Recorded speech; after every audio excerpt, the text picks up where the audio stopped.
Başlayalım. Assalomu alaykum ekran oldidagi Sharq Turkistonlik aziz qarindoshlar. Dunyo Uyg'ur qurultiyining tashabbusi bilan qurilgan Xalqaro Uyg'ur sud kollegiyasininki hozir boshlanadigan ikkinchi qatimliq soti haqidagi naq maydon programmasiga xush keldingizlar. Men Firat Yurunqash. Bu yoqda o'tirgan qarindoshimiz Baxtiyor Umar. Assalomu alaykum. Hammalarga Londondan yürekli selam. Aziz qarindoshlar, ko'rayotganlar Dunyo Uyg'ur qurultiyi to'rt televiziyasi. Hozir biz sizlarga hozir bir minutdan keyin, 1-2 minutdan keyin başlanışı aldırıp turgan bu Xalqaro Uyg'ur sud kollegiyasining ikkinchi qatimliq sud o'tkazilgan bu zaldan Churchill House saraydan naq maydondan bu programmani taqdim qilyapmiz. Aziz qarindoshlar, bu programmamiz 4 gün naq maydon izchil davom qiladi, uzilmay davom qiladi.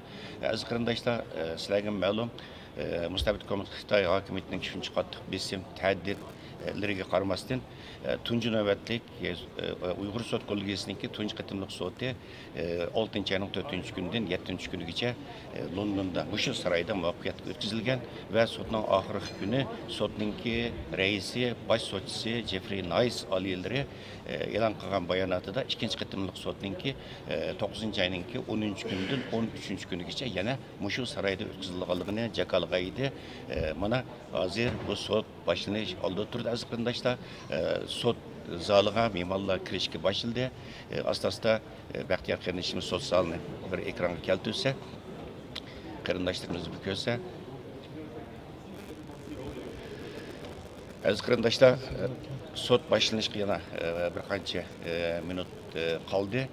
Bu sud London vaqti degan soat 9da rasmiy boshlanishi kerak. Mana hozir Del 9 oldu, bir minut açtı, birazdan başlandı ve baş sotçular, avukat heyeti, bağlaş heyeti ve tamaşaçılar mı asta zalıp gelip özünün orullarını ilişki başladı ve biz hazır bu oltağın bir orun məxsus axbarat sahəsiga ayrılған ikinci qavat.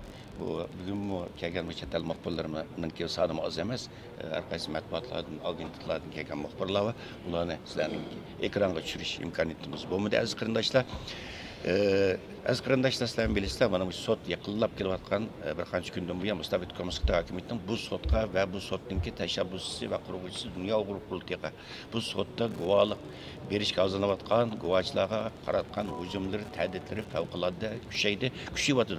Masalan, Tunugilda Xitoy tashqi ishlar ministri Zhou Lijian Beijingda axborot e'lon qilish yig'inini ichib, asosan til kuchini Mushu bugün hazır başlanadigan ikkinchi qatimliq sud kollegiyasi qaratdi va Xitoyninki yer shari gazeti bo'lsin va boshqa asosiy matbuotlar bo'lsin, tunugin e'lon qilgan, keyin e'lon qilgan cho'ng hajmlik maqolalarni asosli til kuchini sud qaratdi va koni muqomini bozorga selib, bu sudninki bir teatrxona ekanligini, buningda guvohlik beradigan shohidlarninki paylacholar, artistlar ekanligini va bu sudninki bo'lginchi tashkilot yani Xitoyni bölüşüp parçalaştırılayotgan bölgünç tashkilot Dunyo Uyg'ur qurultiyi tarafidan qurib chiqilganligini bozorga silib kelyapti. Endi Kommunist Xitoy hokimiyatining bu razil qilmishi haqiqatan bu bir qancha kundan buyon bu sud qaratib kelayotgan bu hujumlar bu hokimiyatning, bu mustabid hokimiyatning naqadar razil, naqadar İplas bir hakimiyet bo'lganligini bütün dünya jamoatchiligiga o'zining abdi bashirisini yana bir qatim oshkorlab bergan bo'ldi. Xalqaro jamoatchilik bu mustabid hokimiyatninki abdi bashirisini yana bir qatim bilgan bo'ldi. Hurmatli Baxtiyor apandim, bu qatim sudninki avval qatimliq sudlarga qaraganda qanday bir farqi bor? Bu vaqtda bir televizor ko'rguvchilarimiz qisqacha bir tushuncha bersangiz va bugungi sudninki kun tartibi haqida biroz bir ma'lumot bersangiz. Assalomu alaykum. Bütün dünyadagi barliq aziz qarindoshlar, hammalarning bugun kuni xayrli bo'lsin. Biz hozir sudchilarni saqlayapmiz naq maydonda. Boshqa kirgan muxbirlar va tomoshabinlar, ya'ni sirtdan ko'rguvchilar hozir hammasi taq bo'ldi. Oldidagi boshlanish soat 9da deyilgan, balkim tayyorlik xizmat ishlanayotgan bo'lishi mumkin. Oldida yarım soat hurmatli Jeffrey Nice apandi, ya'ni bosh sudchi başlanish nutqi qildi ikkinchi qatimliq sudniki. Bundan keyin birinchi qatimda birinchi guvohchi bizniki Avstraliyalik xonim Uyg'ur guvohlik berdi. Bundan keyingisi bo'lsa, yana bizniki yana bir Uyg'ur guvohchi, uning ismini keltirib bersizlar. Hamda bu qitimqi sotniki alayidligi Uyg'ur masalasini, ya'ni Uyg'urlarning qirg'inchilik uchrayotgan mush masalani tadqiq qilayotgan dunyoga nopuzliq tadqiqotchilar ko'p taklif qilindi. Chunki dunyoninki Uyg'urlar masalasiga bo'lgan Uyg'ur irqiy qirg'inchiligiga bo'lgan diqqatini tortish ham sotninki to'liq holda dalil isbot bilan hukm chiqarish uchun shu akademik mutaxassislarga ehtiyoj bo'lganligi uchun bu qitimqi sotda guvohchilar oz, mutaxassislarcha. Ya'ni shunga o'xshash bir alohidlik bilan ikki qitimliq sot o'zaro farqlanadi. Rahmat Baxtiyor efendim. Hürmetli televizyon köylüçüler, bu qitimqi sot avval qitim bazı texnik sebepler, imkansızlıklar sebebiyle çetellik mutaxassislarninki bergen guvohliklarini dokladlarını Uyg'urchaga tarjima qilish imkoniyati bo'lmagan.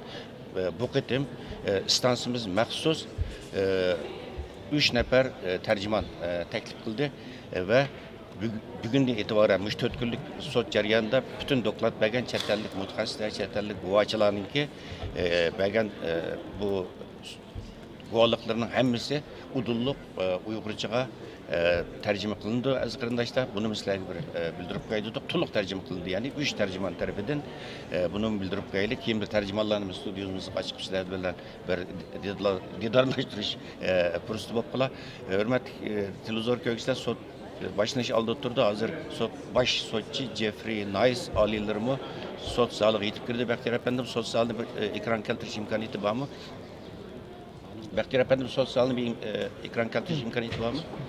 Mana aziz qarindoshlar, sot zali avval qatimki sotmi mushu zalda o'tkazilgan. Hozir ana ko'rdinglar, Jeffrey Nice efendimmi sot zaliga kirdi. Sot zalidimi bu qatim tomoshabinlarning sonimi biroz ko'p. Uyg'ur qarindoshlarimiz var, har qaysi ellardan kelgan aziz qarindoshlarimiz var. Sot birozdan keyin boshlanadi. Hurmatli mukarram Qurbon Qarim Atoydan Kanada'dan bizga hamkorlash uchun bu yerga keldi. Sot tayiti kirdi aziz qarindoshlar. Shunga qolgan gapni shu har bir damlish orliqlarida, tushlik damlish orliqlarida aziz qarindoshlar biz sot haqida maxsus mutaxassislar bilan, guvohchilar bilan, shohidlar bilan sizlar ko'rgan shu studiyada suhbat olib boramiz va gapimizni to'xtataylik. Hozir diqqatinglar rasmiy sotda bo'lsin.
Uyg'urlar ustida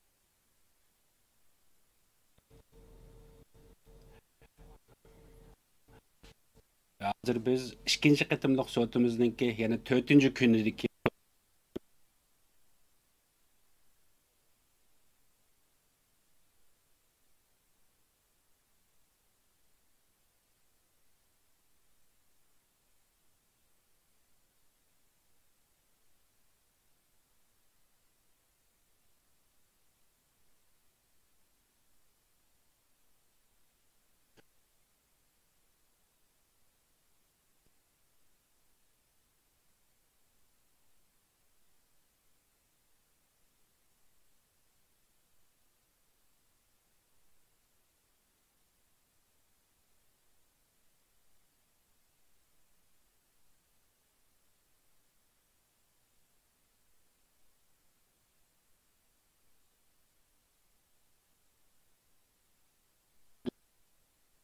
sotimiz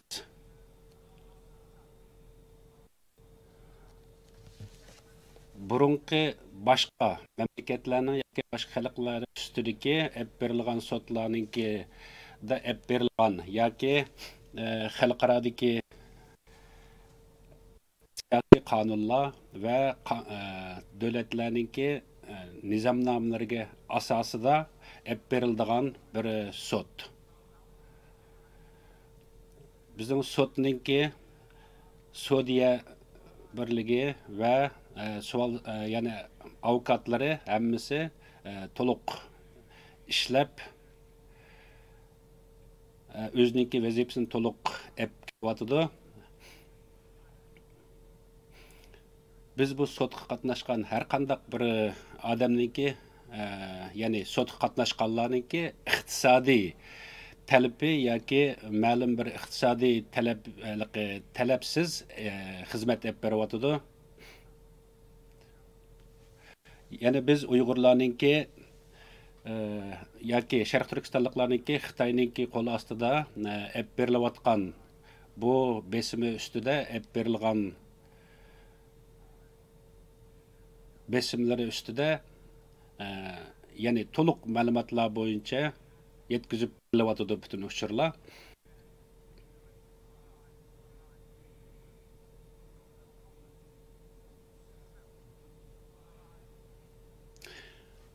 Bizningki qilayotgan ishlarimiz va bizningki bu vazifamizni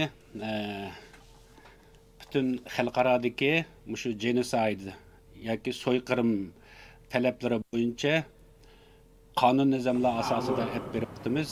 Ham bizning xizmatlarimizda hech qanday boshqa xalqaro tashkilot yoki hech qanday bir xalqaro davlatlarninki boshqurilishida yoki ularninki kuzatish ostida olib berilgan emas, yani mustaqil holdagi sud. Jungo Komünist Partisi yani PRC'ninki hep bağlan bütün şu milletler üstünden yürgüzgen besimleri üstüde biz naite köp tədqiqatlarını yapmadık ama bununla hiç qanday inkas yani hemmedik.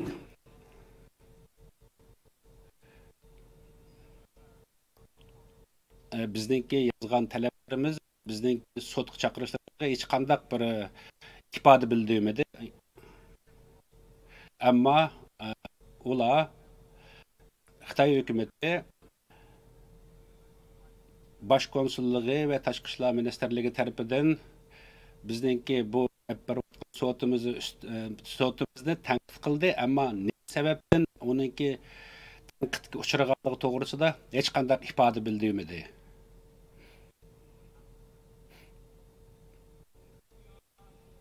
Jungo Komünist Partisi axborot to'lash yig'ini echib, ya'ni 6-oydan keyingi vaqtda, 6-oydan keyin sotdan keyin, ya'ni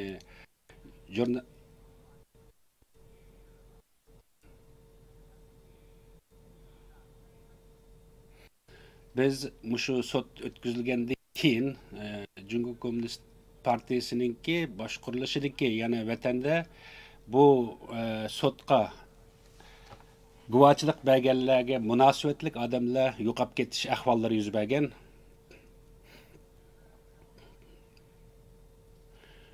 Bu hech qachon bu voqealarga, ya'ni shu sotga kelib guvohlik berganlarninki guvohligi ustida aniq bir ifoda bildirilmadi, ham uningga ish og'ritish yoki bo'lmasa uningga istashlik qilishdek hissiyotlar bo'lmadi.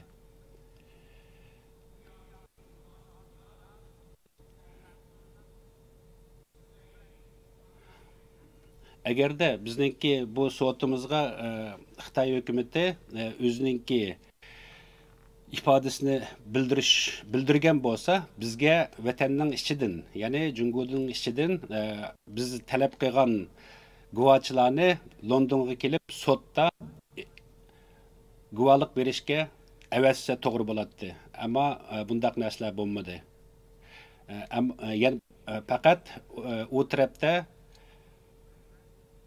guvohlik berguvchilarninki yo'qolib ketish ahvollari yuz berdi.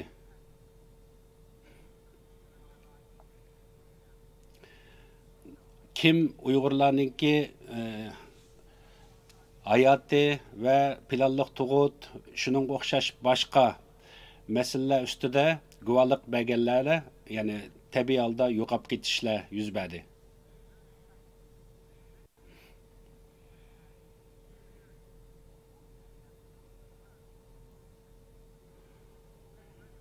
Biz 6 aydagi sotimizda anglagan, nurg'unlagan mushu sotga kelib guvohlik berganlarninki guvohligini keyingi vaqtlarda isbotlarining hammasini biz ko'rdik.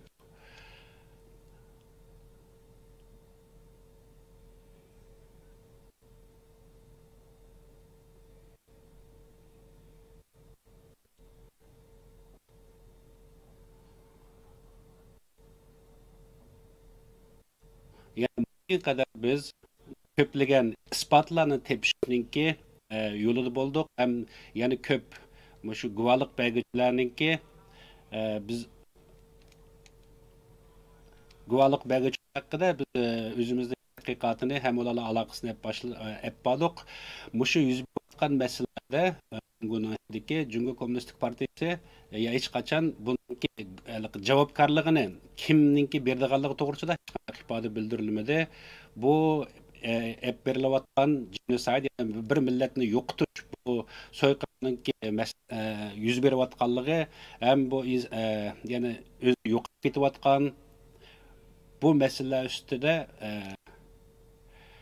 nihoyatda ko'p odamlarninki o'ltirilishi hem kanunsuz hep berilayotgan bu vakalikler nihoyatda ko'p odamlarninki jiniga zomin bo'lyotidi.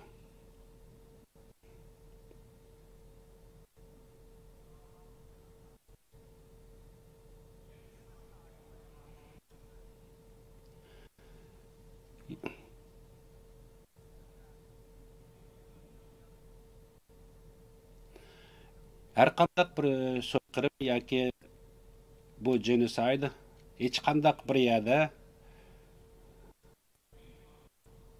biz va sizlarninki hammamiz birlikda qonuniy o'lcham bilan qarg'a vaqtimizda bundaq genosidninki hech qachon qonunliq bir qo'g'dilish yo'li yo'q hech qandaq bir yerda.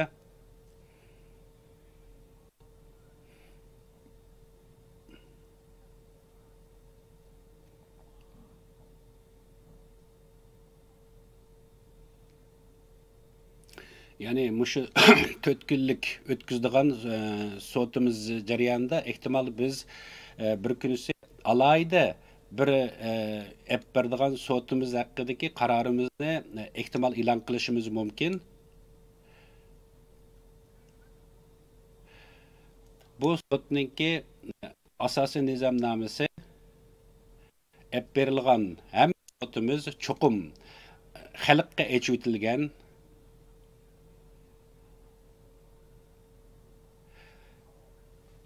echitilgan bo'ladi. Hem bizning bu sotimiz yani bu o'ziga yoki sot yoki soch tarafidan qonun tarafidan qo'g'dilanmagan odamlarning huquqini qo'g'dash uchun ep beriladigan bir sotimiz, bu sot.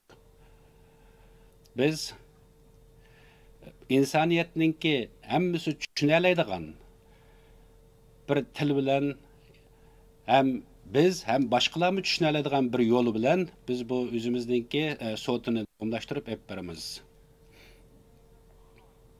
Bu yıl dünyadaki bazı memleketlerdeki parlament azaları yoki parlament Uyg'urlarga hep berilgan bu milliy yo'qotishni davlatning qonuni bo'yicha qabul qildi. Bu qabul qilgan davlatlarninki parlamentlarda elingan bu qarorlar umumiy parlamentda maslahat hem ovoz berish orqali ep berildi. Hamda dunyodagi har qaysi mamlakatlarninki bu bizning ep berib atgan sotimizningki qonuniy o'rnini texmo muqimlab berdi. 6 ay va undan burunqi bizning mushu Uyg'ur soti bütün mümkünçilikler içinde biz mümkün kadar arxivlar ve toplangan materyallardan xalq üçün keraklik isbotlarni tepishga tirishdik, ham shu ustida kuch chiqardik.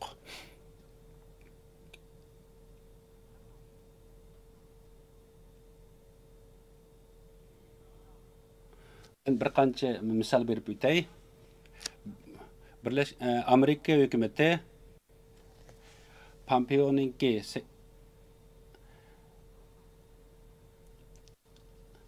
Pompeo Trump davriningki oxirgi davrlarda hukumatningki bir qarori ham hukumatningki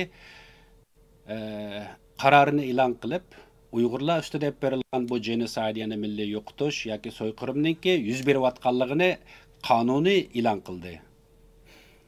Buni e'lon qilishdiki sebepler asaslar bizga nima uchun Pompeo'ningki yoki Amerika hukumatininki bu qarorni olganligi to'g'risida biz har qanday isbotlar bizning qo'limizda bo'lmasimi, ammo bu hukumatninki qarori bo'yicha e'lon qilingan bir qaror edi. Biz ya'ni mushu Uyg'ur soti Avstraliya, Yaponiya deganga o'xshash mamlakatlarninki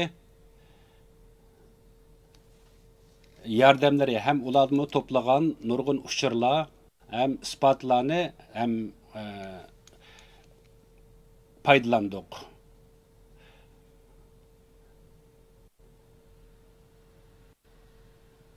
Hem Cumhur Komünistik Partisi'ninki Uygurlar üstüde məqsədlik yoki məqsədsiz ep beriyotgan bu milliy yo'qotishi üstüde ispatlarını qo'lga keltirdi. New York Times gazetedeki bir qancha xabarlarda bizning bu Uyg'ur soti haqqimiz haqida mundaq degan.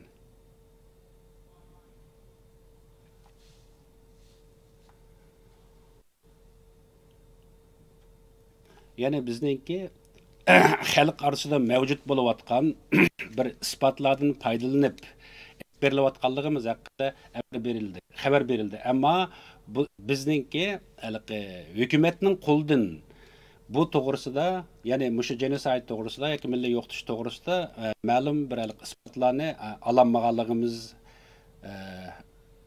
alanmadık albatta. O to'g'risida uchurlarni berib yetkazib berishga mumkinchilik qilamadik.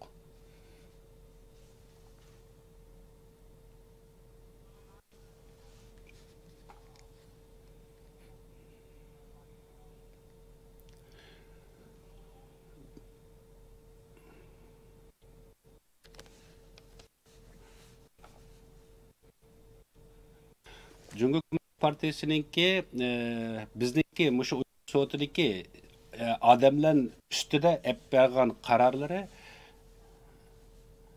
har xil qarorlarni ep chiqdi. Bizning mushu sot qatnashgan odamlarninki ustidan.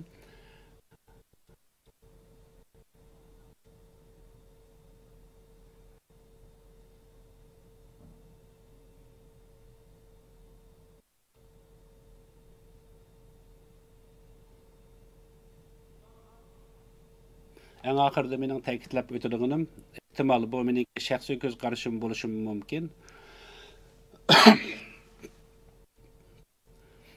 Ehtimol meningki xizmatdoshlarimningki ideyasim bo'lishi mumkin. Albatta o'xshamasligi mumkin. Biz qonun asosan xalqqa qonun bir qurilmalik Ikkinchi Dünya urushidan keyin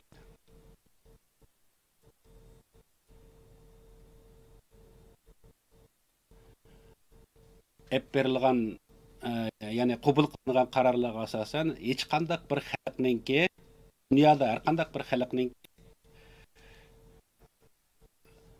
Tenigüssiz bu kadar bir trajedik ep verilayotgan yo'qotishninki, ya'ni qayta bo'lmasligini yoki never again qayta bo'lmaslik degan bu ideyasi ostida biz ep bordik. Ya'ni Avstriya ham Polshadagi Yahudilarning ustida ep berilgan shu so'yqirim bilan yo'qotish bilan o'xshash bir bo'lgan bu voqelikniki qayta yuz bermasligini maqsad qilgan bo'ldi.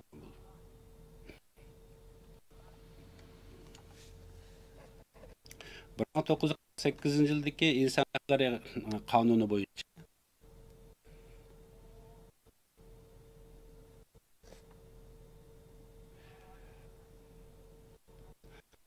birleşiş ve dünyadaki her qandaq bir hukukların tamam buluş.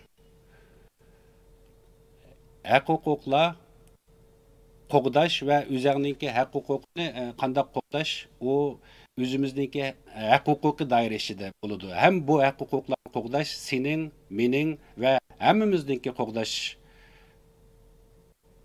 vazifamiz bo'lgan bo'ldi.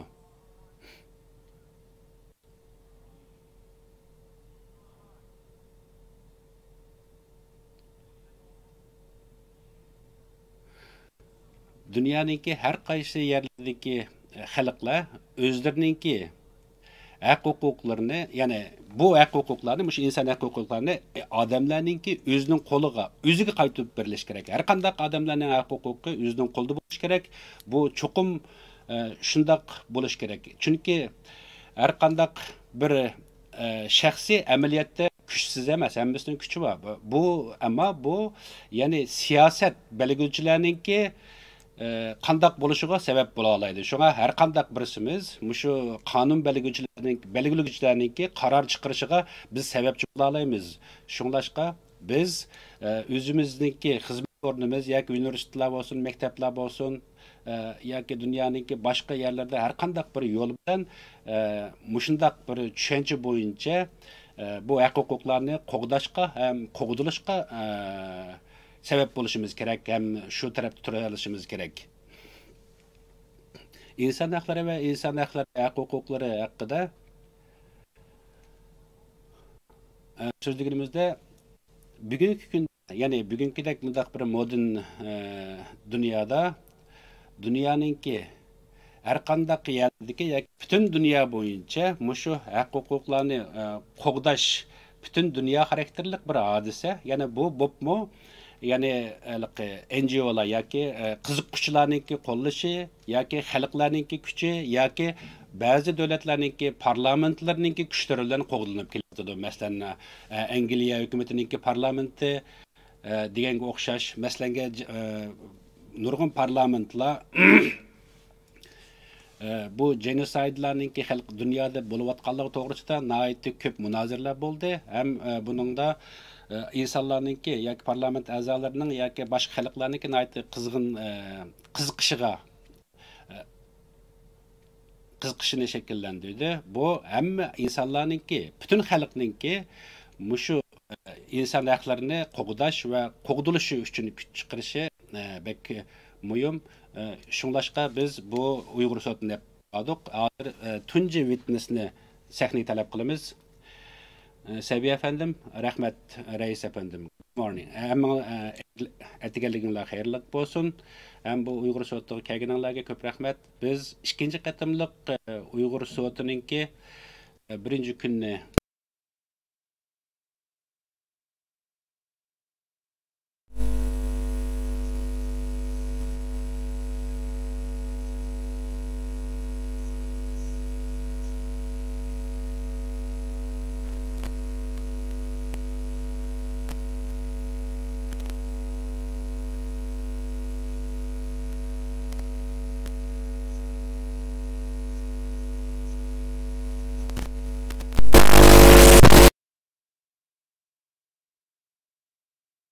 gerek emas. Mihray Hanım Avustralya'daki Uygur hanım, o özünün yoldaşı Mirza Tahir hakkında Xitoy vatandaşı bo'lgan Uyg'ur ustida guvohlik bermoqchi. Tahir apandim Xitoyninki bu tarbiyalash kursida turayotganiga 2 yil turgan. Keyin berilgan bo'lsa-mu qayta, ya'ni qayta 2020-yilda qayta qo'lga olib 25 yillik turmoq kesib o'tgan.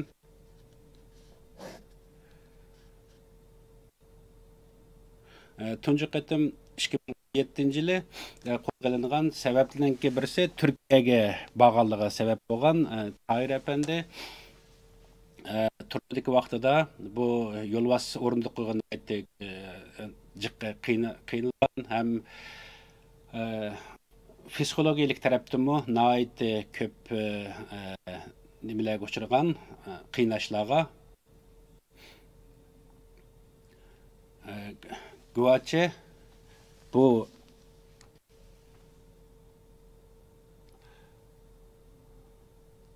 guvohligida o'zininki birinchi qo'l materiallari asosida ham shu uchurlar ham o'zining yo'ldoshininki qandaq jazolarga uchraganligi haqida isbotini berdi.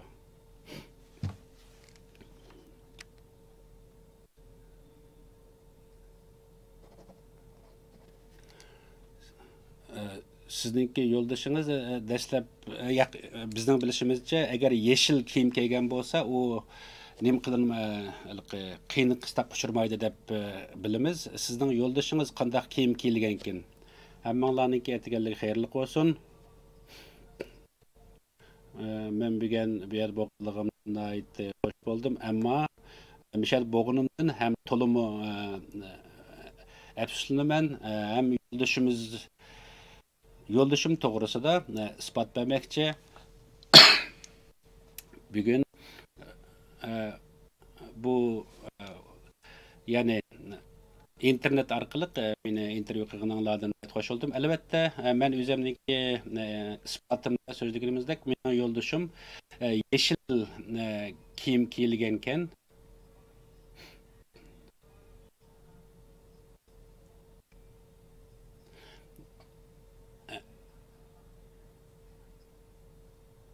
Ammo yana bu seriq rangli kiyimlar bo'lgan, kiyilgan seriq rangli kiyim bo'lgan vaqtida men ovozni anglayolmay qoldim, ovoz chiqmadi.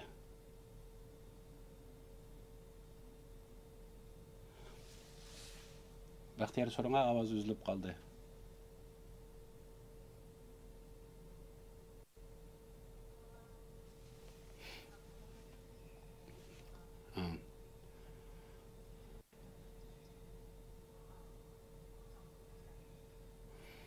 Men ishonamanki, yo'ldoshim cho'ng bir beden tekshirish nimasidan o'tgan, tekshirishidan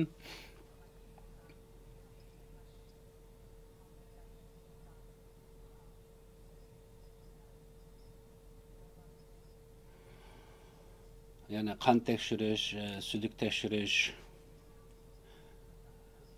va ultra elektronlik tekshirish degandek tekshirishlar berilgan.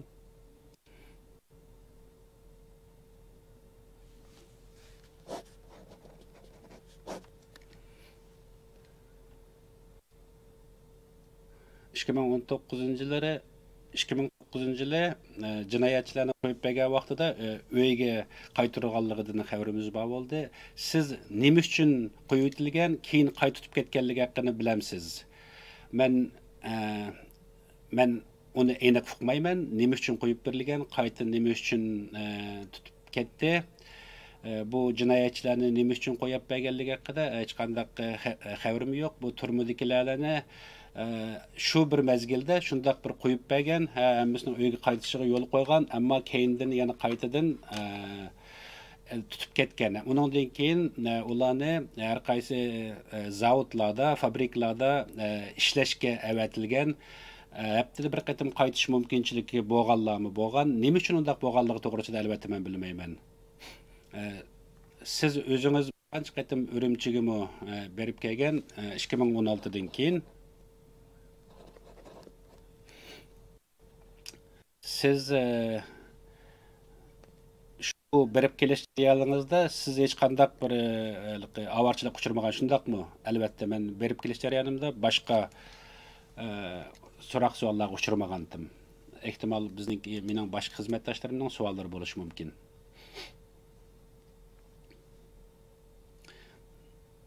Jeffrey efendim rahmat. Men davomlashtirsam bo'lamdi? Bo'ldi, albatta.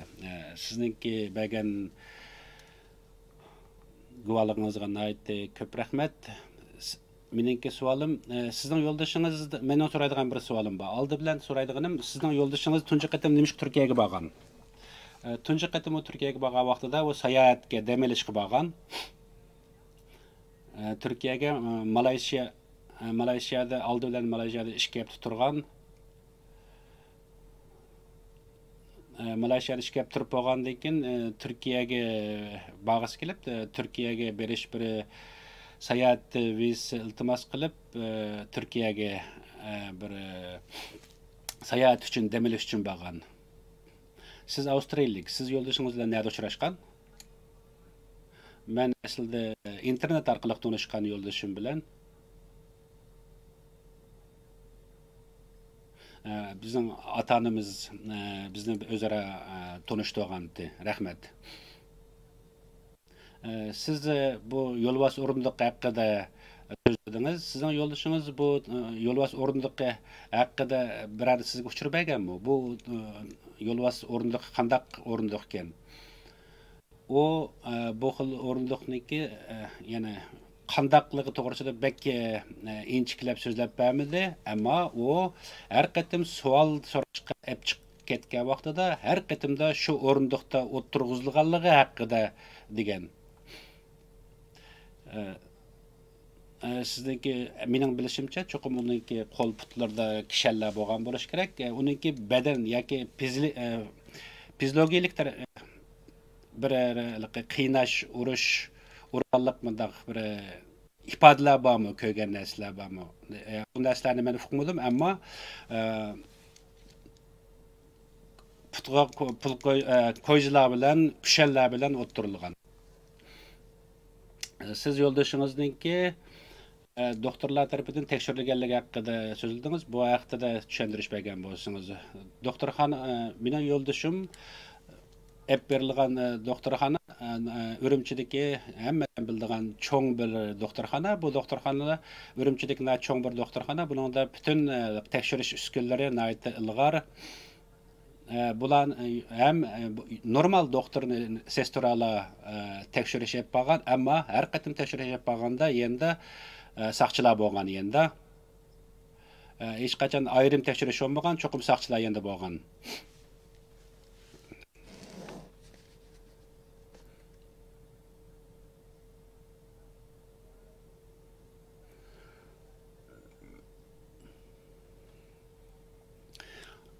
Yani siz yo'ldoshingizni tekshirgan saqchilarniki Xitoy ham Uyg'urligini deb aytdingiz. Yani Xitoylar Uyg'ur saqchilarga qanday qilish to'g'risida yo'l ko'rsatdi ekan.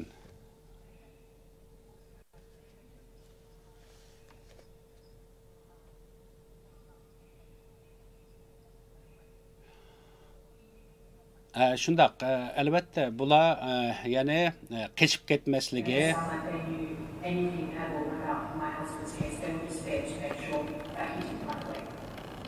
meni yo'ldoshimniki qechib ketmasligi haqida ularningki kuzatchi bo'lishini talab qilgan bo'lishi mumkin. Bu tutib turish o'rnidagi vaqtida kiyimlarini ham pullarni, iqtisodlarini ev olgan, ammo bu pulni keyin qaytarib berilmagan. O pul nima puldi? O pul tamoq qilish uchun, yeyish uchun, boshqa narsalar uchunmi yoki qandaq nimishga berilgandi, avatilgandi bu pul?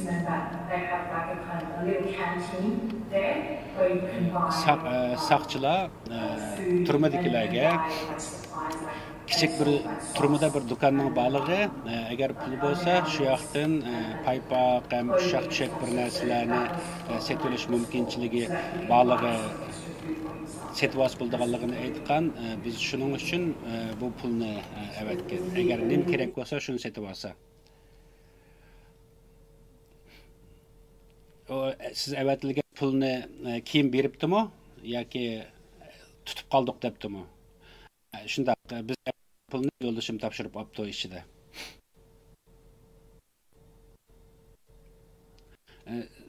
Siz yo'ldoshingizdan ham bir rasm, ham bir xatni topshirib olibsiz. Siz buni saqchilar tarafdan yetkazilib berildimi sizga yoki boshqa yo'llar bilanmi desa, shu tutib turish o'rnidagi saqchilar tarafidan yetkazib yetildi.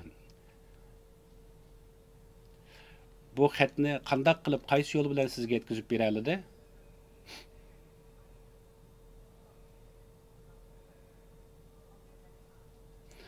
Men bir resim, men bir xatni topshirib oldim. Bu topshirib oldim deganim amaliyotda bu WeChat orqali yetkazib berilgan. Men Avstraliyada emasdim o vaqtida, ammo men Urumchida edim.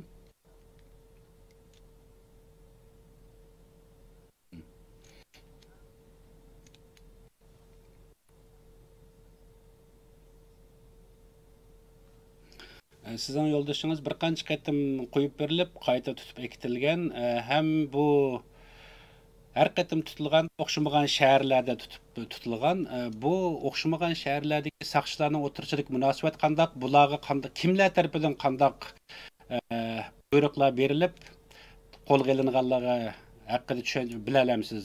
Bu masalalarni men aniq bilmayman. Men Urumchilik vaqtimda o yo'ldoshimning oilasida nima uchun qaysi yo'llar bilan qaysi saqchilar tarafidan tutilganligi ham tutilganligi to'g'risida uchur egallamoqchi bo'ldi, lekin buni topolmadik. Ham biz agar topolgan bo'lsak, yo'lini qilib buniki yo'lni mangmoqchi edik, ammo biz u to'g'risida hech qanday uchur topolmadik. Kimning buyruq berganligi, kimning tutganligini bilmaymiz, ammo saqchilar.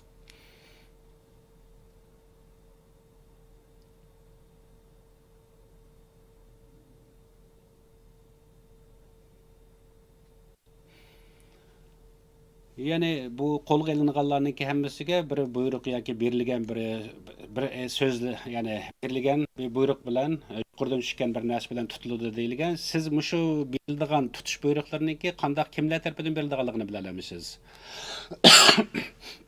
Men aniq bilmayman, ammo bu tutish buyruqlarini, ya'ni shu rayonlik saqchi idorasi, rayonlik saqchi idorasidan mahalla saqchi idoralariga berilib, şu mahalle saqchilar tarafidan tutib ketiladi. Rahmat sizga. Sizning yo'ldoshingiz nihoyat ko'p psixologik bir qiynashlarga uchragan. Sizcha o yo'ldoshingizningki, ya'ni nervusda qanday o'zgarishlar bo'ldi? Bu to'g'risida so'zlab bera olamsiz? Nihoyat qiyin bir savol so'radim. Sizdan kechirim so'rayman albatta savolim uchun. Mening bilishimcha o nihoyat yo'ldoshim nim bo'lib ketdi, shok, qo'rqib ketgan.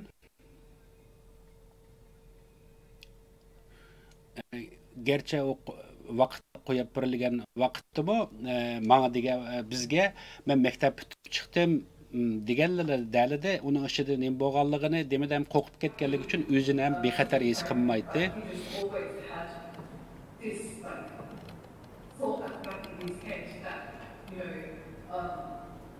like making this business and very much. So he was, even though he was out in the street, o hech qachon o'zini erkin ham o'zini bir sirtidagidek his qilolmaydi. U doim o'zini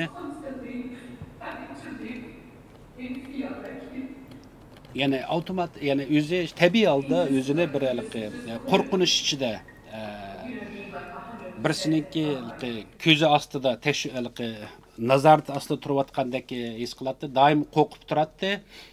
U doim o'ziniki dolosiga qarab, ikki tarafiga qaraydi doim. U kech uxlagan vaqtida uxlay olamdi yoki kechda uxlay olmaydi.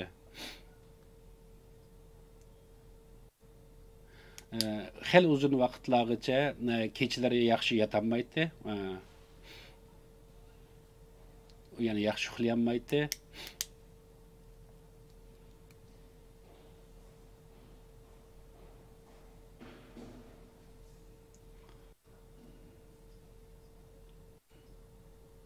Yani kechalarda ehtimol tushi yoki o'ziningki qo'rqib ketganligi uchun uyqusim yaxshi emas. Bu savollarni so'raganimda sizga kechirim so'rayman.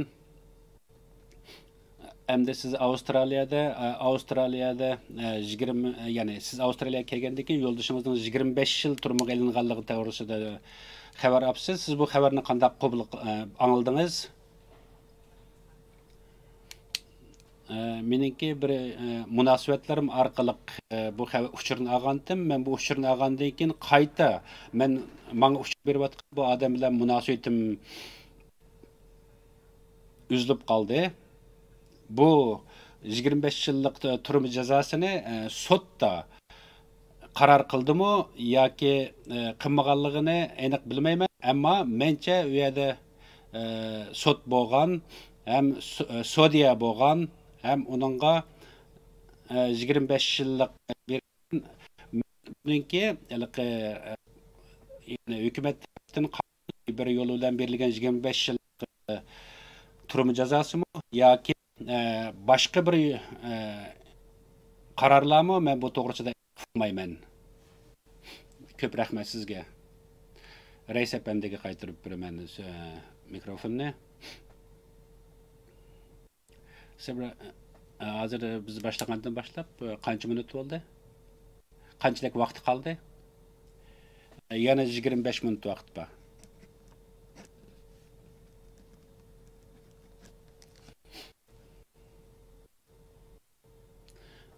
Sizin guvallıqınız üçün köp rəhmət.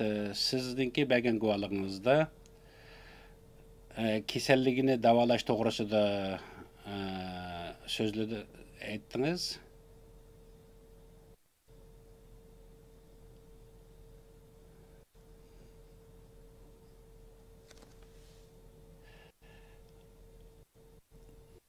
Yani bu vaqtda, yani şu tekşürüşke hep çıqqan vaqtda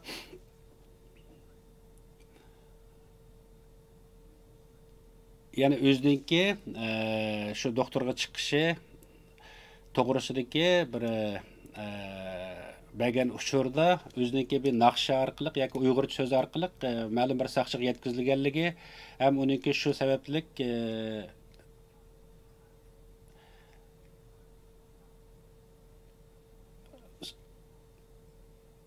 qandaq bo'lganligi haqidagi uchurni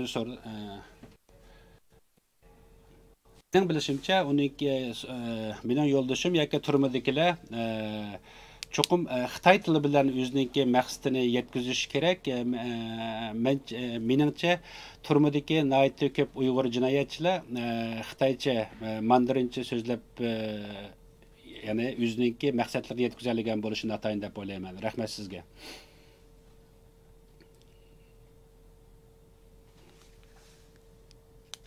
Siz xeyli uzun bo'lib ketdi. Siz yo'ldoshingiz bilan aloqa qilishamag'ini ham u to'g'ri uchra olmaganligi to'g'risida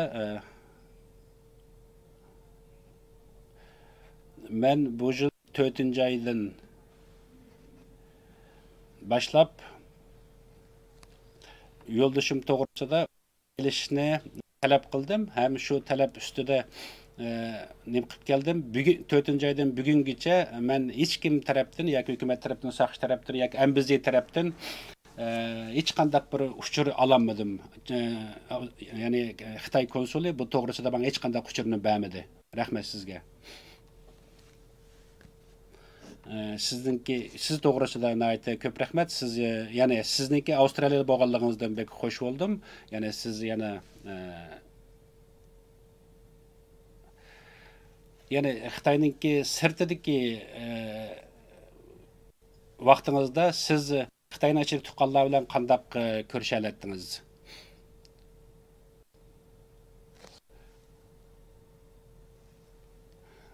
Men shu yo'ldan ayrilib moyoqqa yenib kelgandan keyin Xitoy bilan hech qanday munosabat qilolmadim, ham hech qanday bir uchurlarni ololmadim.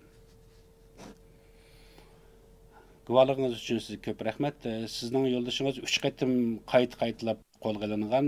Eng oxirgi qatimliq 3-chi qatimliq sudda bölgünçilik sababi bilan jazo hukm qilgan.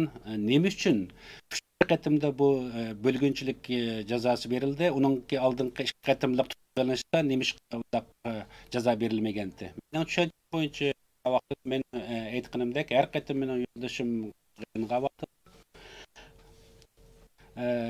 o'xshagan rayonluq saqchilar tarafidan qilinganligi uchun har xil sabablar bilan qilib ektiriladi. Yani qumulda, yani qami deb ketgan. Nima uchun bu qumul tutilgan vaqtida yoki 3-chi bu sotida nima uchun bu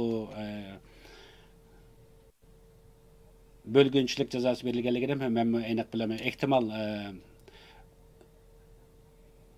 Xitoylarninki gumoni ham shuningki shundaq faoliyatlarga qatnashganligi to'g'risidagi gumonini qiyin qistaqlar orqali iqro qildigan bo'lishi mumkin. Agar sen o'zing iqro qilsang, seni qo'yib birmiz degan bo'lgan bo'lsa, u nima qilgan iqro qilgan bo'lishi mumkin. Shunga uyga qaytib berilganligi mumkin. Ehtimal oldingi ikki qatimki tutishda u saqchilar bilan 3-chi qatimliq tutilgan vaqtidagi olgan qarorlarniki, ya'ni bir-birisi bilan ancha jiq munosabat bo'lmasligi mumkin, aniq bilmayman. Siz jismoniy tarafdan ko'p qiynalmaganligi, ammo psixologik tarafdan ko'p qiyin qistaq uchirganligi haqida ko'proq so'zladingiz. Siz bu to'g'risida ozroq yana ko'proq ishonch olgan bo'lsangiz. Mening yo'ldoshimning dastlabki vaqtlarda qayerda qandaq turumlarda bo'lganligini men uqmayman. Uning ichida qandaq jazolarga uchragan yoki qandaq urug' tayash, qiynashlarga uchraganligi to'g'risida mening aniq ma'lumotim yo'q. Rahmat.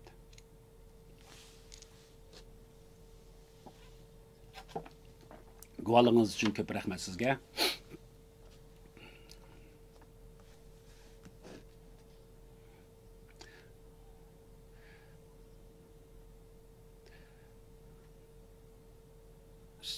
Sizden yoldaşınızdaki tuncu qatim tutuluşu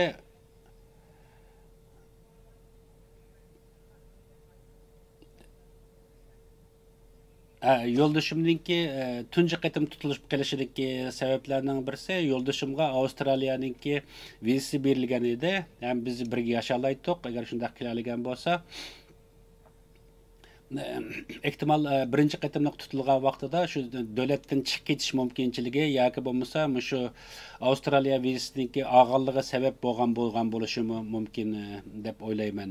Ammo yani tunji qatim tutilishi Avstraliya vizasi olgandan keyin yuz berdi.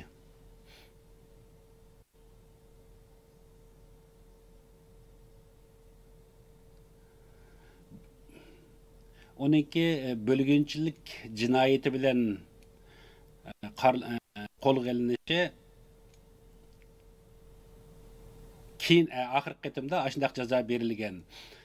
Siz nima uchun dastlabki ve ikinci qatimki qo'lga ilingan vaqtida u qo'yib berilgan, ya'ni oxirgi 3-chi qatim shu qarorni olg'ich bo'lgan arliqcha sen ikinci qatim qo'yib berilganligidan nima uchun qo'yib berilganligi to'g'risida bizga uchur bera olamsan? Meningcha ular yo'ldoshimdan nimani talab qilgan, nimani so'ragan bo'lsa, shu bo'yicha javob bergan, ham shu bo'yicha qilgan bo'lishi kerak. Chunki u 6 oy 6 ay so'roq savollarda bo'lgan. Hem hükümet yoki saqchilar şu 6 ay jarayonida har xil savollar va har xil uchurlarni to'plagan bo'lishi mumkin. Chunki mening yo'ldoshim hech qanday faoliyatlarga qatnashgan emas. Ular mening yo'ldoshimniki gunohsiz ekanligini bildi. Bilsimi, uni qo'yib bergan emas. Gerçi bu tekshirish tugagan bo'lsa-mu, yana uniki gunohsizligini bilib turib qo'yib bermedi. Ham ma'lum bir sabablar, ya'ni men bilmaydigan bir sabablar bilan qayta tarbiyalash maktabiga olib ketilgan bo'lishi kerak. Albatta, ya'ni bularninki ishlash prinsipi va ularning qaror berish yo'llarininkini biz bilmayman, ammo bularning maqsadi bizni sarang qilish yoki bizni qiynashni asos qilgan bo'lishi kerak deb o'ylayman. Bu yerda cho'qim yoshirilgan bir suiqasd bo'lishi kerak. Nima uchun bu hech qanday bir gunohsiz odamni ustiga berilgan bu jazoninki nima uchun berilganligini men tushunmayman. Oxirgi bir savolim,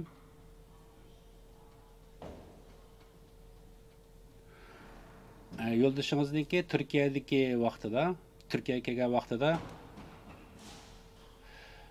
ma'lum bir ishlar yuz bergan bo'lsa, ehtimol shu nima deymiz, shu bölgünçilik, münasebetlik birer işlerge aralashib qolgan birer ish bormidi?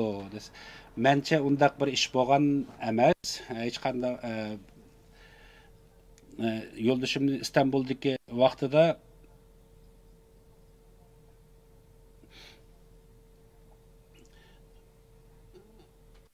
hech qanday bir faoliyatlar bo'lgan bo'lishi mumkin, ammo yo'ldoshim bilishimcha İstanbul bilan Urumchi o'rtasida 5-6 qatim berib kelish bo'lgan. Har qatim Turkiyaga kelgan vaqtida Turkiyada degan vaqtda sayohatchilarning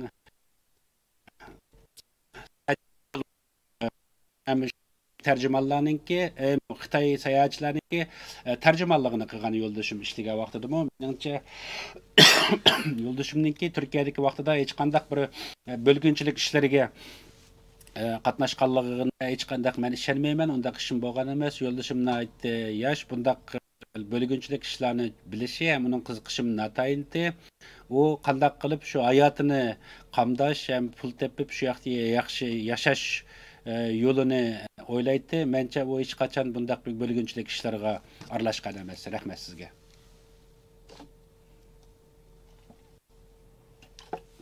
Men sizdan bir savol so'ramoqchi. Sizning yo'ldoshingizningki oilasi to'g'risida so'ramoqchi. Mencha yo'ldoshingizningki oilasi menimcha hozir Shinjonda. Yo'ldoshingizningki ota-onalari bilan aloqa qilgandan keyin ularga ma'lum bir jazolar keldimi? Men xil vaqt o'tib qoldi, ular bilan aloqa qilolmadim. Ya'ni bultuningizda men taxa bir aloqa qilish, ularla aloqa qilish baxmadim.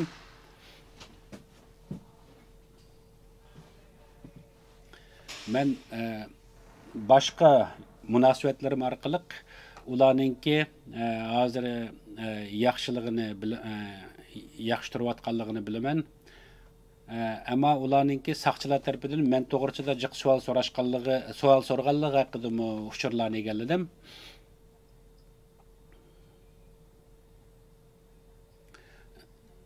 Sizlar nima uchun u kelininglar bilan so'zlashmaysizlar deganga o'xshash savollarni so'ragan bo'lishi mumkin.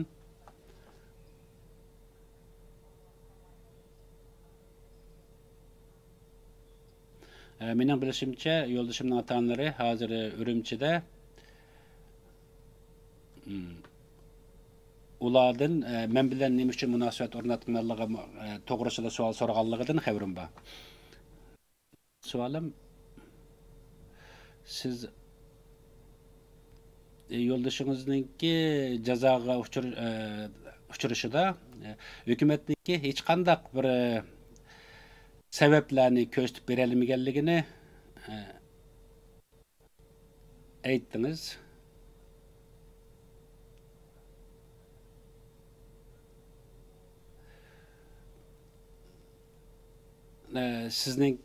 Sizce bu yo'ldoshingizga berilgan jazolar ham mush qayta tutilishlar yerlik hukumatlar yoki mahalliy hukumatlar tarafidanmi yoki markaziy hukumatlar Beijingga o'xshash yuqori yerlardanmi?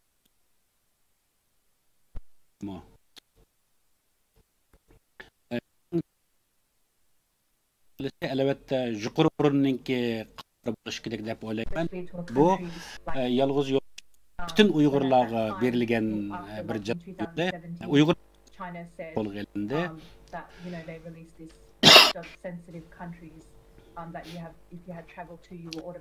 Xitoy So I feel like, bazı and from what he said as memleketler well, He made it seem like because they had traveled overseas, they had been to a different country, they had seen kind of how life was over there and how things were over there. So they, like, he made it seem like, he said that the police officers made it seem like they were brainwashed, by going to these countries. So they needed to be re-educated. They needed to have their thoughts changed.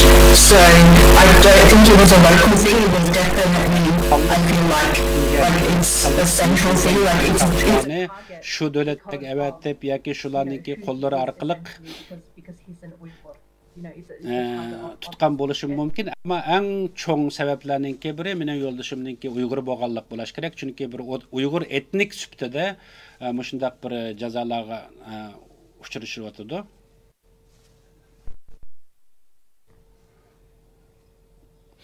Menimcha bular bu Uyg'urlarningki har qanday bir Uyg'urningki chet elga chiqsa, ma'lum bir uchurlarni berib qo'yishi ham ma'lum bir tashkilot, ma'lum bir ishlarga aralashib kelishidan gumonlanib uchun, shundashqa chet elga chiqib kirayotgan har qanday bir Uyg'urdan gumonlanib, ularni qo'lga olish yuz berdi. Ularni ya'ni ichida bir qo'rqinish bor, yana chet elga chiqib kirayotgan Uyg'urlardan. Vaqtimiz bormi yana? 10 minut vaqtimiz bor efendim yana.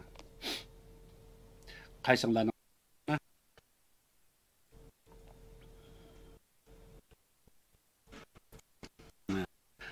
sizga ma'tariz qaratdim.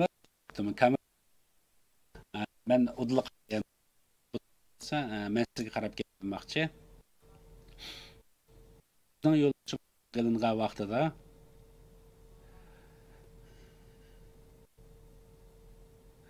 siz boshqa uyning bir tuqqanlarini qo'lga olganlar bilan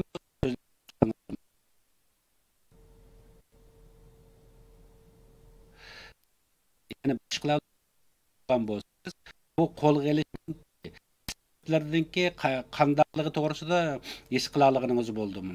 Albatta men boshqa odamlar o'xshash yo'llar bilan qo'lga bilan men so'zlashgan, shunga o'xshash qo'lga olinganlar bilan paranglashgan. Mening yo'ldoshimning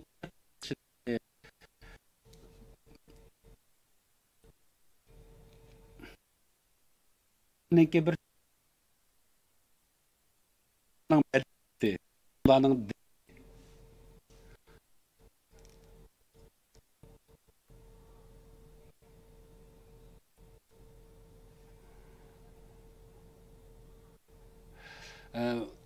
ularniki maqsadi bizning bu xalqimizni Uyg'ur bo'lishdan ko'ra Xitoyga o'xshaydigan, Xitoydek bo'lishga talab qildiganligi uchun ular o'zining madaniyati, diniga xiyonat qilishi, Xudoga Allohga ishonmaslik kerakligi,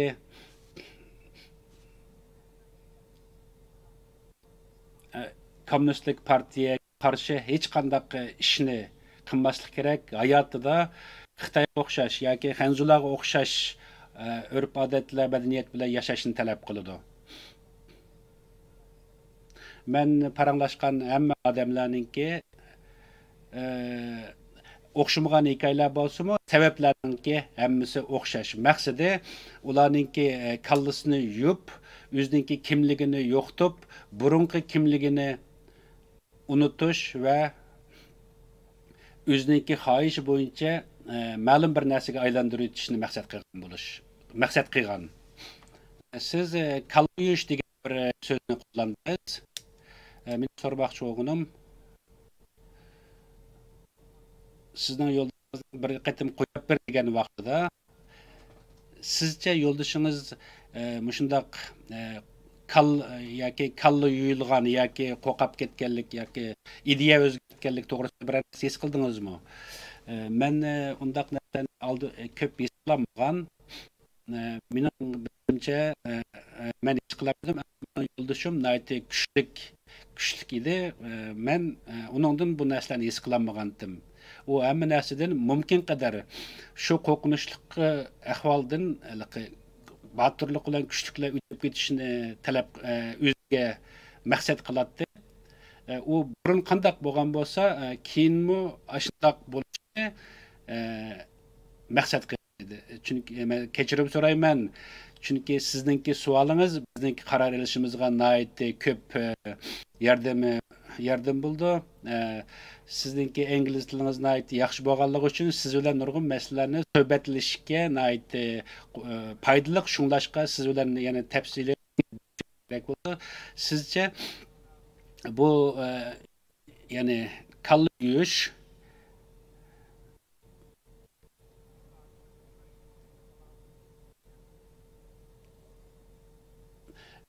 bek muhim deb qarayli. Agarda sizcha sizningki mushu jamoatingiz yoki millatingiz ichida Xitoylar yoki hukumat g'alabalik holda kalla yuyish maqsadiga yetganligini siz ko'ra oldingizmi?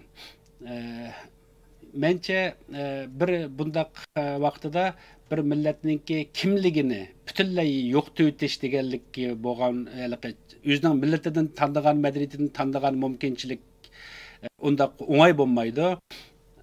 Meningki yo'ldashim 25 yoshda, shunglashqa bundaq bir kichik bola bo'lgan bo'lsa, uning o'zgarib ketish mumkinchiligi bor. Ammo u undaq aldirab, meningcha undaq boshqalar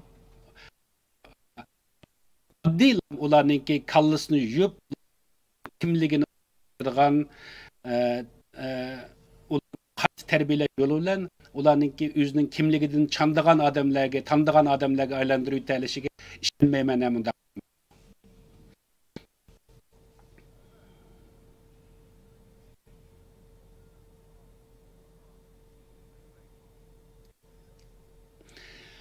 Hükümetninki ikincisi mushu kalla yuyish tarafda to'g'risida bek ishonadi, chunki ular kalla yuyib o'zgargan odamlarni qaytadan jamiyatga chiqarib o'tishlari bor. Sencha bularninki qilayotgan mushu kalla yuyish maqsadlariga yetayotgan ahvollari qanday deb qaraysan?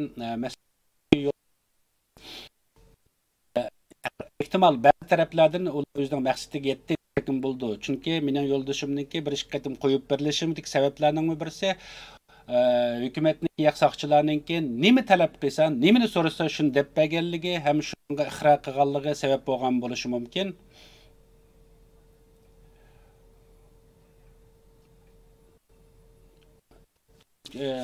Mening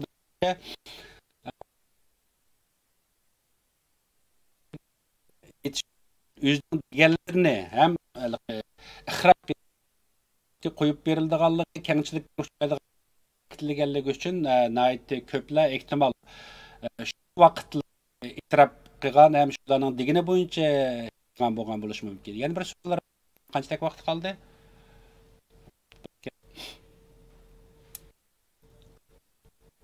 Sizcha yo'ldoshingiz qanday bir turmada yoki turish o'rnida qo'lga qilingan vaqtida ya'ni qo'l turish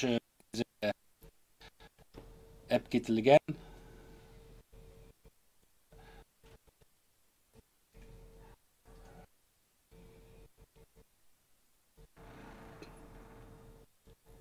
mening yo'ldashimni dastlabki ep ketgan vaqtida bizga uningki bir qayta tarbiyalash o'rinda ekanligini aytgan, ammo bizga yolg'on so'zlagan. Keyin u vaqtida bundaq qayta tarbiyalash maktablari yo'qdi, lekin u yerda keyin singan sizga o'zi yotgan shu turmaninki, turma uyininki qandaqligi to'g'risida, shu kamerning qandaqligi to'g'risida sizga so'zlab berdimmi? Uning ichidagi ya'ni xoli joy yoki toiletlarning qandaqligi to'g'risida biror uchurlarni berganmi sizga?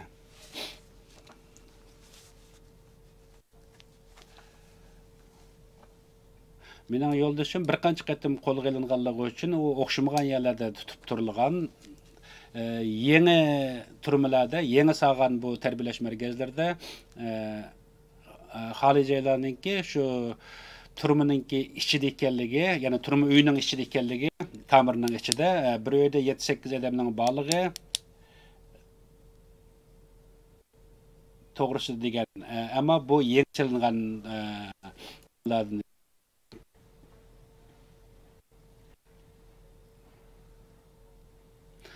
boshqa vaqtki undan burungi vaqtlarda kona bir Alloh haqida aytgan edi. Mushu yasagan binoning ichidami, shu turmalarning ichidami hukumat yani bir insoniyatningki qabul qilaligidek darajada yoki insonlarningki bu bir xoli joyga ketish, to'ylatga ketishdek bir mumkinchilikni to'g'ri yo'l bilan hal qilinmaganmi yoki sanmaganmi? Mening yo'ldoshimning menga aytgani, ya'ni bu odam yotadigan, turadigan yer bilan bu xoli joyninki yoki o'birninki ayirib o'tilmaganligini aytgan. Başqa konu binadagi vaqtida, boshqa yerdagi vaqtida turmanki u turmalarda o'birning ayrimligini degan. Ammo keyingi eng oxirgi yotgan turmasida tamoq yeydigan, uxlaydigan, ham shu xoli joyga boradigan, ya'ni bir kamera ichida ekanligini aytgan. Mening oxirgi yana bir savolim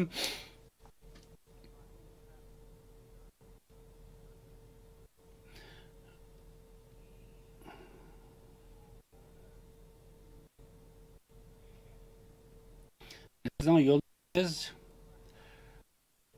tam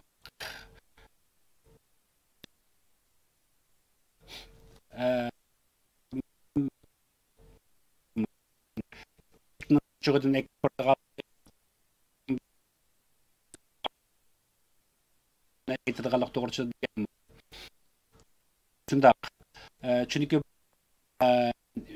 ninki yoki turum xodimlarining burun tem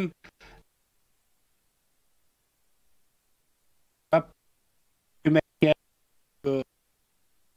saqchilarga aytib turib tandan keyin tamoq berdi.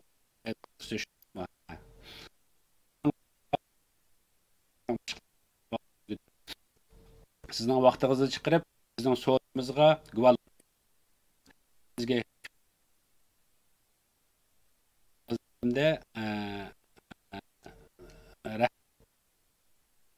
vaqtimizga hozirdan boshlab, ya'ni erkin har qanday vaqt bizning bu so'zimizni ko'rishingizni albatta bilamiz. Rahmat.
Security Bureau official.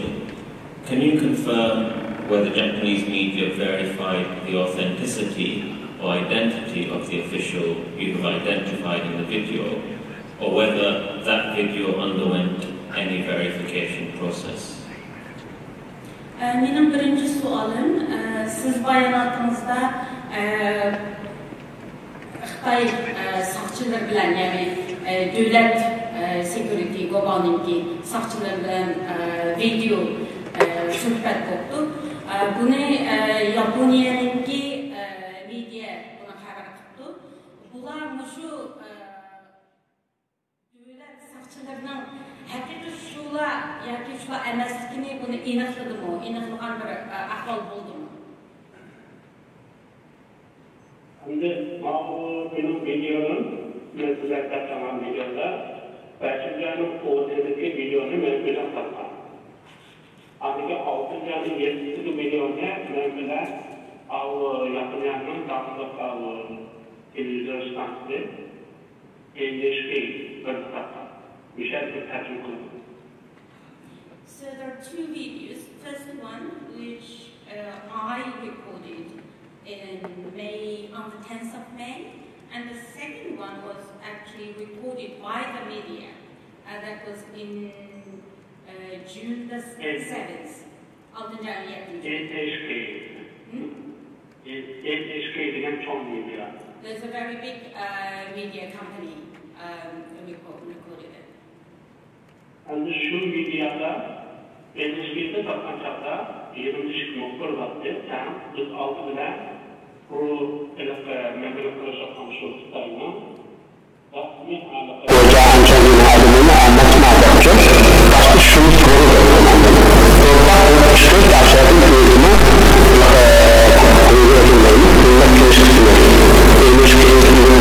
hoca amcanın aşırı kimliğinde Kur'an diye kimlik koyacak.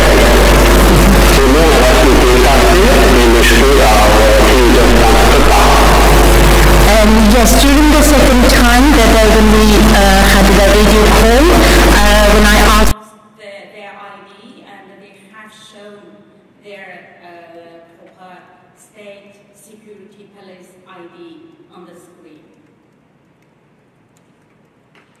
I'm having a bit difficulty because of the viber, the echo. I don't know whether it is better if I have the headphone. Ondan önce yani şirketten aklımı aldığımı benim şube çıkıyor. Aslında. Bak hoca amcanın adamları yapacak. Also, my brother have confirmed that they were the state security. You stated that the Chinese National Security agents initiated the video calls with you through your family. Are you able to tell us why you might have been targeted? Can you just repeat? Yes. You stated that the Chinese National Security officials initiated the video calls with you through your family in Xinjiang. Are you able to tell us why you might have been targeted? Sizin şu hükümetin sakçıları, yani devlet sakçısı sizge telefon kıldı, yani aileniz arkalık. Sizce ne için ular sizni asaslık közledi, yani asaslık?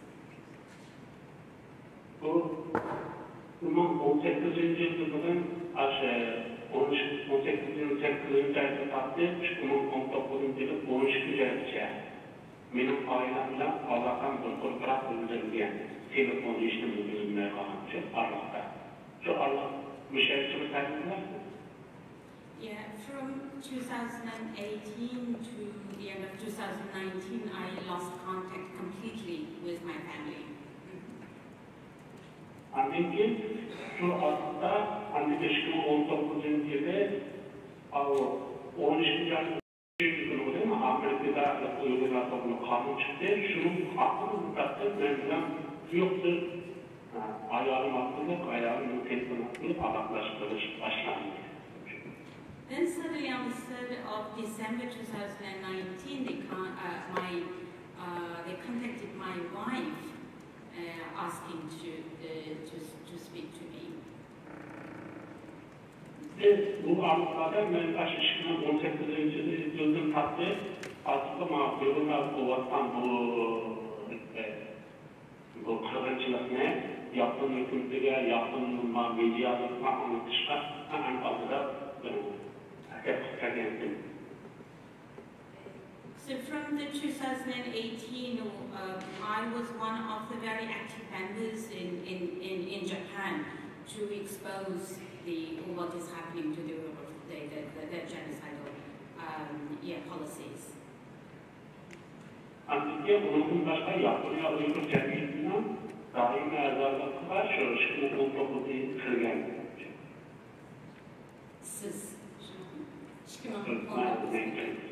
So I became the executive member of the Japan Uyghur Association in 2019. Bununla dolaylı asaslık detalarını engelleştirmenin kulübünde oynayın. In my opinion, that they might the reason they targeted me because I am their executive member, so they can obtain information from me. You've stated that after the second call with your relatives, you ignored your older brother's calls. Was the reason for that your political activities in Japan? Siz ikinci qetimliq görüşüp bolgandan keyin akınızdaki sizge telefon qavaqtida siz pisand qilmadingiz, yani telefonni almabsiz. Bununki asosliq sababi shu Yaponiyadagi sizning faoliyatlaringizning sababini almadingizmi? Şimdi matsuanın yanlış tarafına kaçan telefon almadığını almadığını aldı.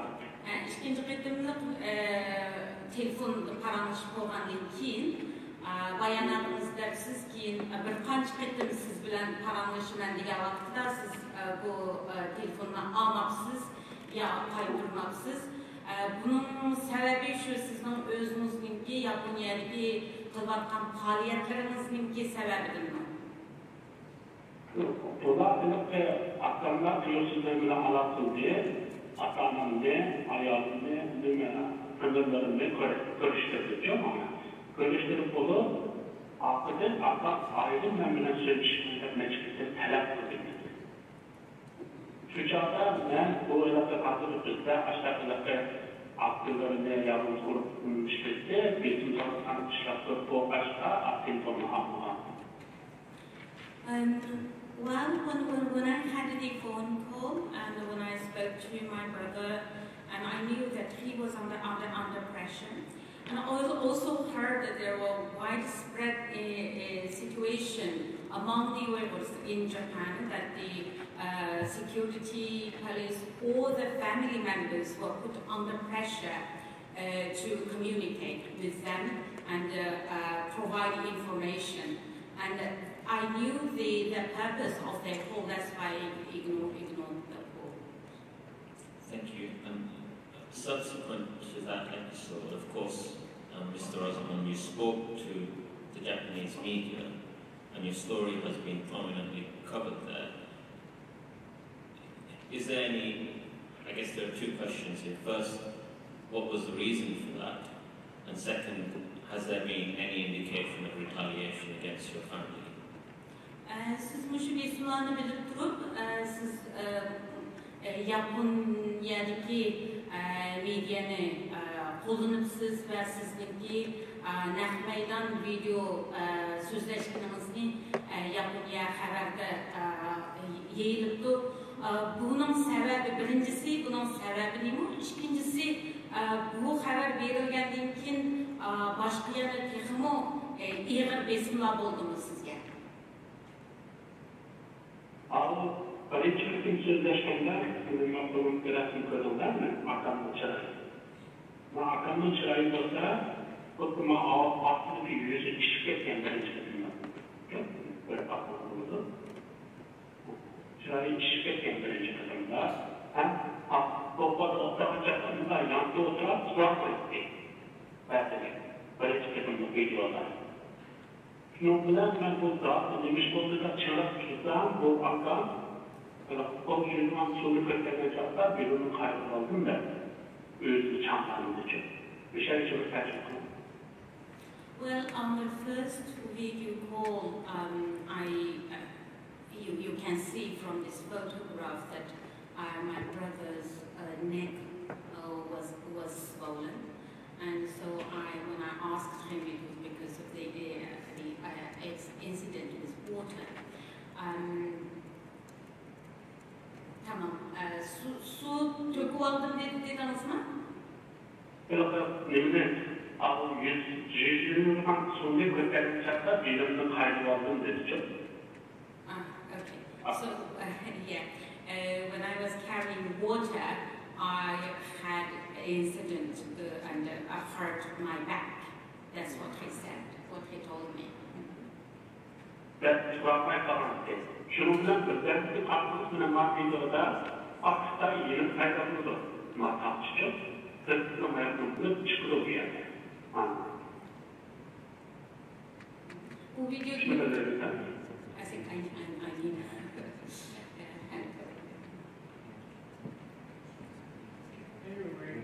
Arrange for headphones, please. Apparently there's a difficulty in getting them before the break, but we'll try. Okay. I'm happy to go back to there if it is easier.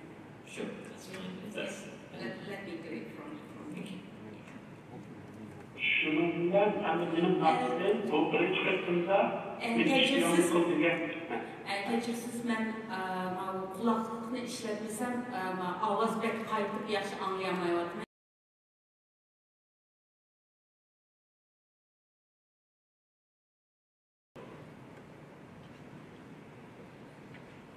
Just a couple of minutes, I think. Yes. I only have 2 questions.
Anlamam.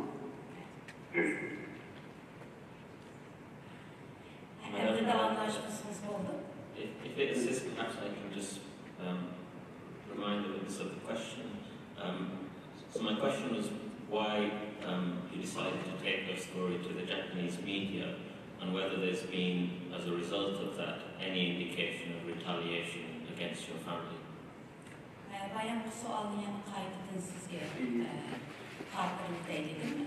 Birincisi demek için siz Japonya'nın medyada bunu aşkarlaş karar verdiniz. İkincisi bu aşkarlamandan keyin kandak yana başka zorluklar, besimler oldu.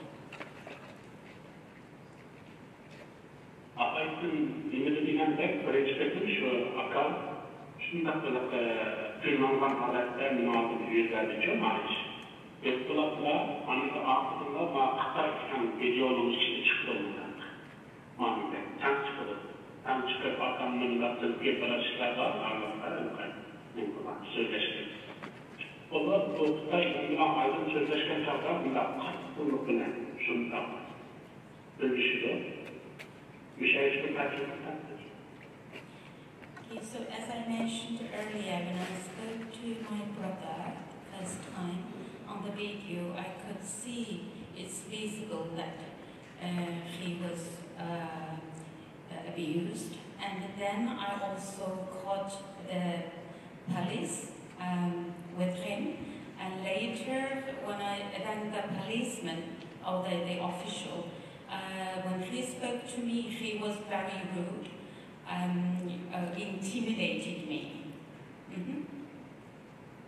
Peki bu videonun başta saklanacağı da ben fakat avazını patlayacağım şu başta hem bir şeyler.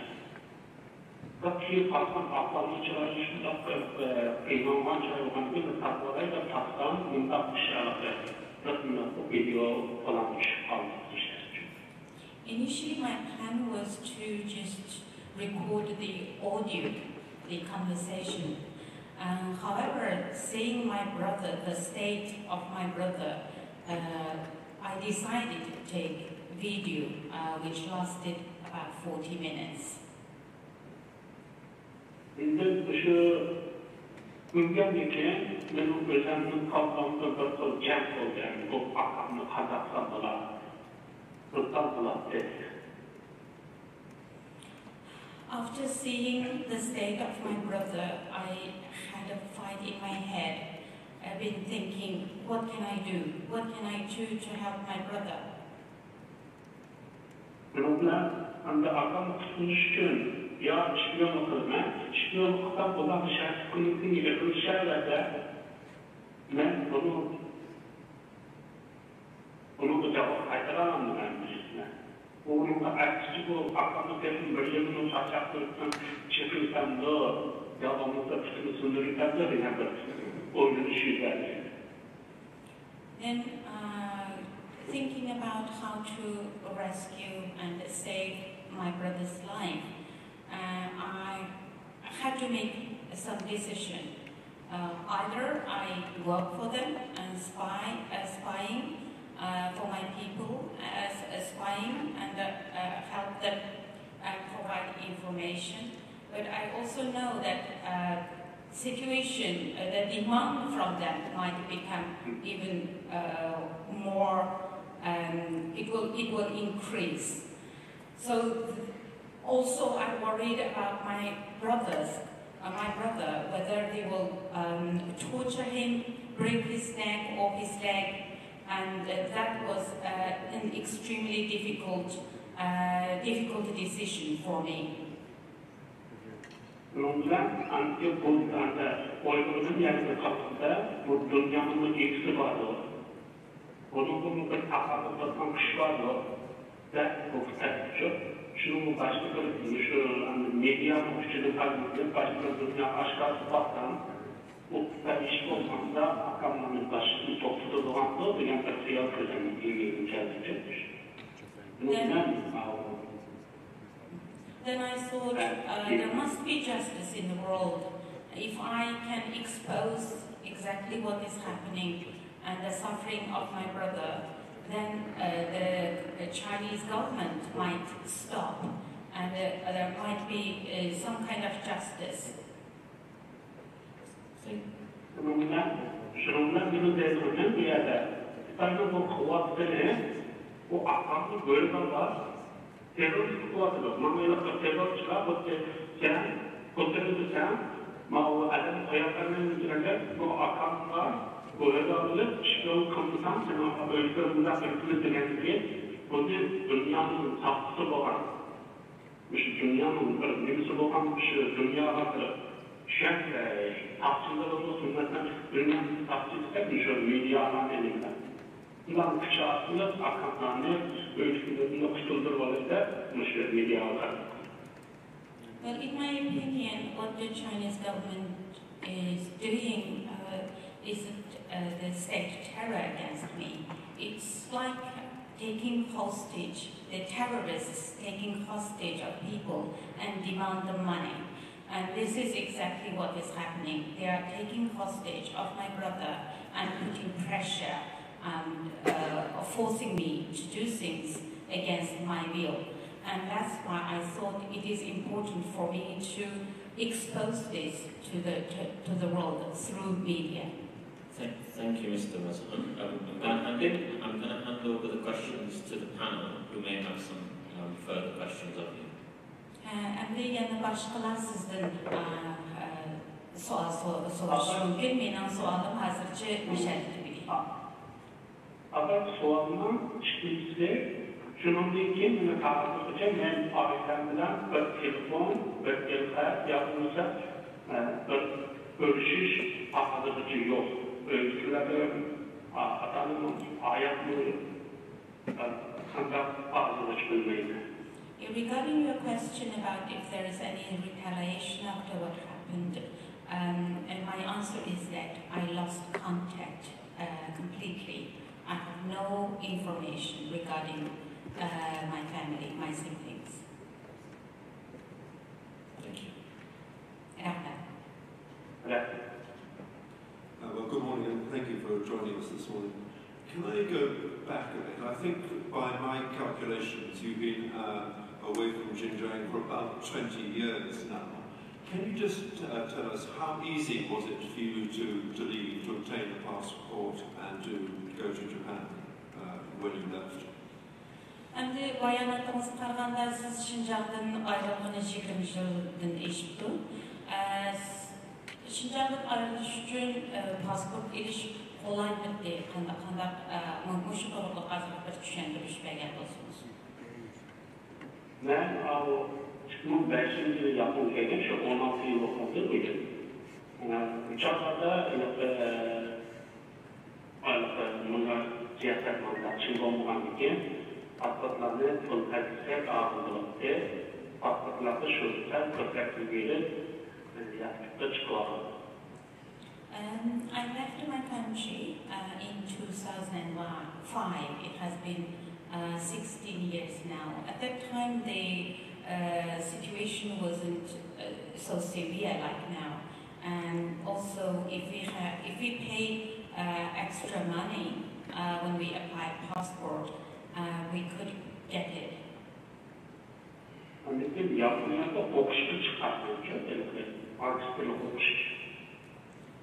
the purpose of my visit to Japan was to study, to do postgraduate degree. Right, if one looks at the period between the time you went to Japan up until the first of the two phone calls in the summer of 2018, what communications did you have with your family during that time? Was it relatively easy to contact your family back home in Xinjiang at that stage, up to the two phone calls? Siz 2018 yillarchilik paramlaşatdım dersiz aileniz bilen. O vakitte aileniz bilen alaklaşış ve sözleşiş kolay mı değil? Ben burunlarda siyasetlerden yıkılmak soğuduklarken düzenli şirketim vardı. Uçağlarda ama yaptığımdaki bizden köpeğine okumucu bulak erişte fikirlerine müddedatı görüşecektim. Şu çatı alt görüşecektim. Olakmışımın 6 bin kiyi bir ayda görüşecektim ya şirketim görüşecektim. Bunun tercihleri. Well, I had my own business, my own company, and I didn't involve in any political movements. And therefore, my situation was slightly better. Contact my family about once a month or twice a month using WeChat app. And during this period, the period up to that first phone call with your brother in May 2018, had you ever been contacted in Japan by anybody who you thought was or might have been a state government Chinese Communist Party official?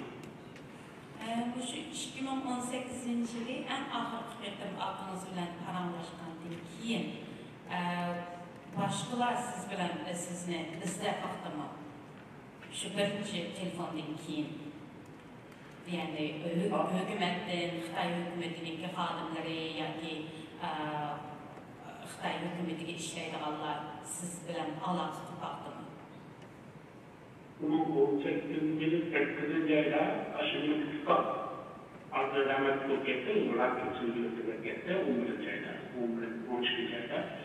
Bunun bilen sözleşken Afrika Avrupa başka kopmayı mümkün edecekti. Uçalarını rakamlarına sözleşken. Bunun Afrika'da aşkın oltoputunda 12. ayda iş gününe sözleşmede hem telefonunda bildiğinden adalet sohbetlerine geçiyor. Well, up until August 2018, I was able to speak to my younger brother as he had a cancer at that time, so he was brave enough to contact me. And that was the last contact at the time that I spoke to him was in August 2018. And then between 2018 to December 2019, I lost contact.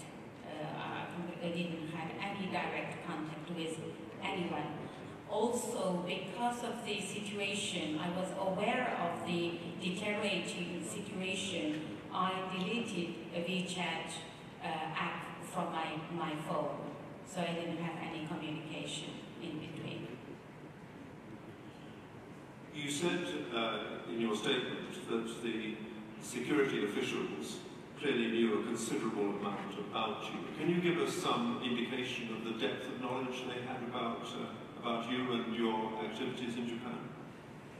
Siz bayanatımızda şu sakçılarınki, sizin Yaponiyadaki faaliyetlerimizden özümüzdeki nurgun işlerimizden haberimiz bağlılığını dersiz. Sizce bu qanchalik ular xabarlarni bilgan, yani mushu to'g'riliq biroz tushunch bera olasiz? Birinchi qatimliq videoda ancha xabarlarni yaxshi bilgan edi. Ikkinchi qatimliq videoda ularni shu to'plagan xabarlarni aytgan. Shundan haqda bizning shu jamiyatning kishiligi daim a'zolarning sistemlaridaymiz, o'tganlarsiz faoliyatlaridaymiz, hamma bo'ladi. Well, during the first video call, it didn't come across that they knew anything. But during the second video call, when the media recorded that conversation, I realized that they knew so much about the association, the Uyghur Association in Japan, including the names of the executive members and also some of the activities that we have carried out there. And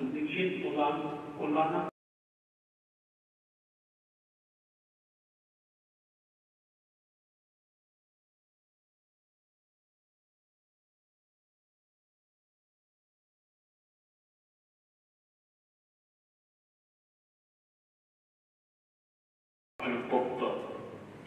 Benim işçimiz var, erzalar için olan gaplarının verdiğini şu gaplarını sorayım. So what surprised me most was that we planned a meeting on the 24th of June. That was only discussed among the 7 executive members. However, they already knew about it, and that was kind of in my opinion. No, it's clear from your statement that the security officials had a considerable amount of information about the Japanese Association, and I just wanted to ask, what extra did they expect you to give? Were you another source from inside the association? Because they seem to be very well informed already. Benim demekçi boğunum, bula siz ularga işlemesinizmi? Ular şu Yaponiya Uyghur Cemiyeti'ndeki asaslık uçurlarını kolunu düşürüp oldu. Onda bulgandan keyin nima uchun yana sizni, siz ularga chiqsangiz sizda nima kutmoqchi? Şimdi anlamakla hoş televizyon kuruşu 6'dan 7'si televizyon bağlanmasında 6'dan 4'ünü derdi ya eleştiri derdilerini. Bunu dağıtmada ve başkalarına işin haber kılındı. Bunu işkencelik bilen bir üçlük adamların da kolunu çalışıyor. Ancak bu arkada televizyonda toplayıp koyulur. Ben dışarıda kim bu şu ben üçlük adamlarla ben bugün iş koparlar başta İmamı taşımayı kurup başta aşı hemen aşılan da kadın kendi çoğunlukta işimizi memanet çıkan ben işler yaptı. Bunlarını sürüştürüştüm ben bunu bir yapıyorum. Well, the video when it was released, I believe it was around the 24th of June, and we didn't inform all 7 members of the executive committee. Instead, we only shared this information amongst 4 of us, because we did have some suspicion. And I wondered whether they, because they couldn't get any more information, and therefore they expected to target me. Because when you look at the transcripts of the call and the offer that the security services made as an inducement to help you with Japanese residency or citizenship, which I think from the transcript was one of your ambitions, there didn't appear to be pressure on you to return to China, but rather to stay in Japan, presumably, and to help the security officials with information about the association. Is that right?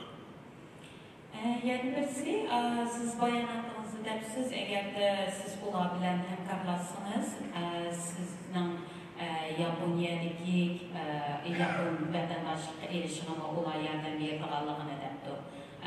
Bununla qaraganda sizni yo'lga qaytib ketishga hech qanday bir besim bo'lmagandek turdi. Sizcha bularning maqsadi sizni shu Yaponiyada vatandaşlık qilib o'ziga ishlab berish shunday maqsadmi? Ya'ni Xitoy hukumatiga ishlash shu maqsad qilganmi? Endi bu maqsadni harakatni qilgan endi bular rasmiy bo'lmaydi. Biroq o'zimga bedayini tegine ben hozir Xitoy pasportgacha o'zimizning birazdan muammoda shunaqa albattalaymiz har musharika yaqinda turishlik yaqinda aslida sonra biraz qatirlaymiz bundan qarashdan onun tarafini tanlayan qilgan andın onun bekliğini aşağı ailemle amalının akabinde çıkıyor. Well, I don't really know what's their purpose. I have to be truthful. I only revealed exactly what they said, and they said we knew that you don't have a residency, a permanent residency in Japan, and if you collaborate with us, we can provide that. In addition, we can help you with many other things to make your life easy, and most importantly, we can guarantee the safety of your family members.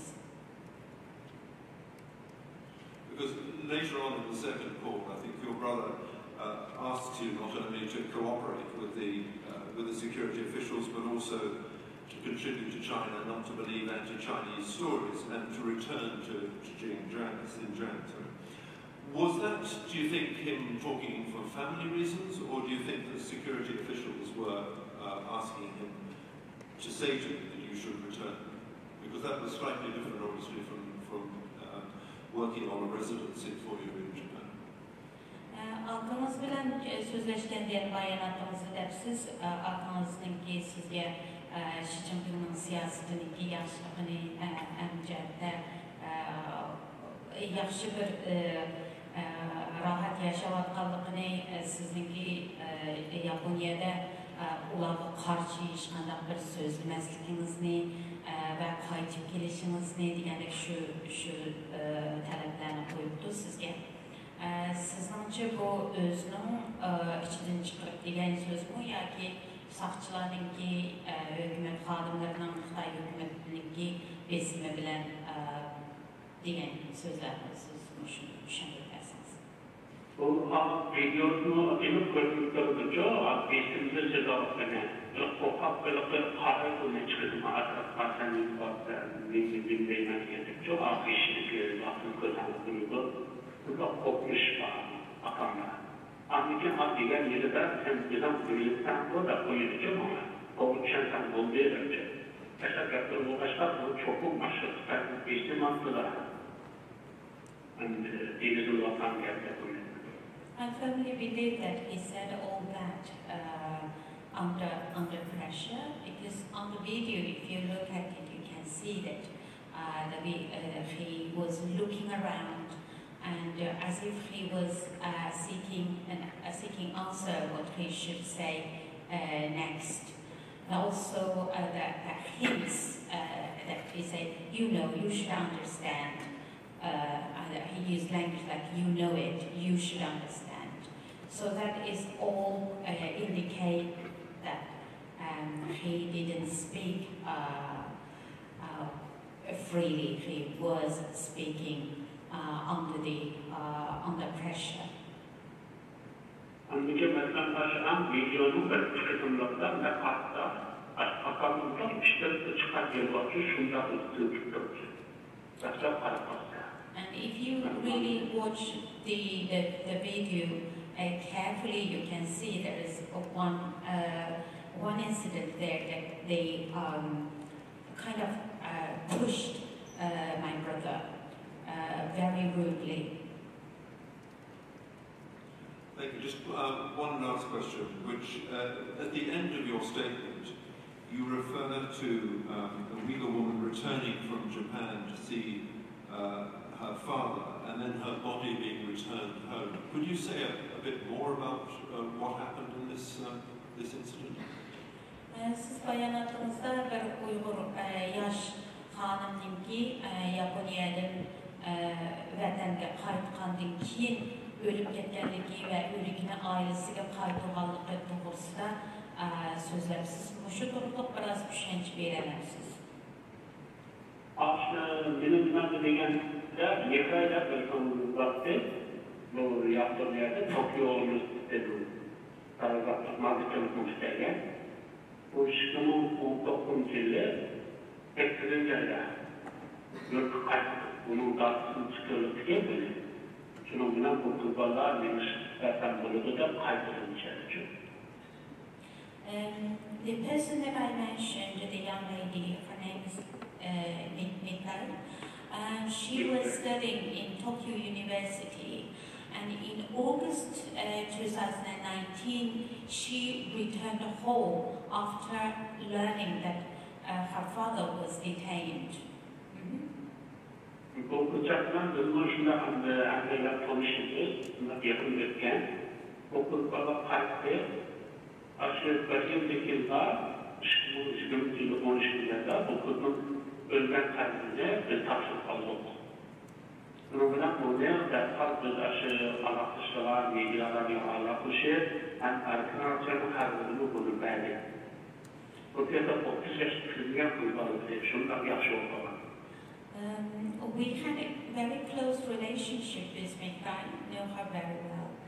And then after she returned home, 1 year later, December 2020, we learned that she died in detention. And so we contacted the Japanese media to report what happened to her. And also Radio Free Asia reported this, what happened to her as well. Bütün arkadaşlarının hakkında bunu lakbıtı eklemiştir, lakbıtı öldüğü topluluk hakkında. So the Radio Free Asia reported that she was detained in a camp where she died.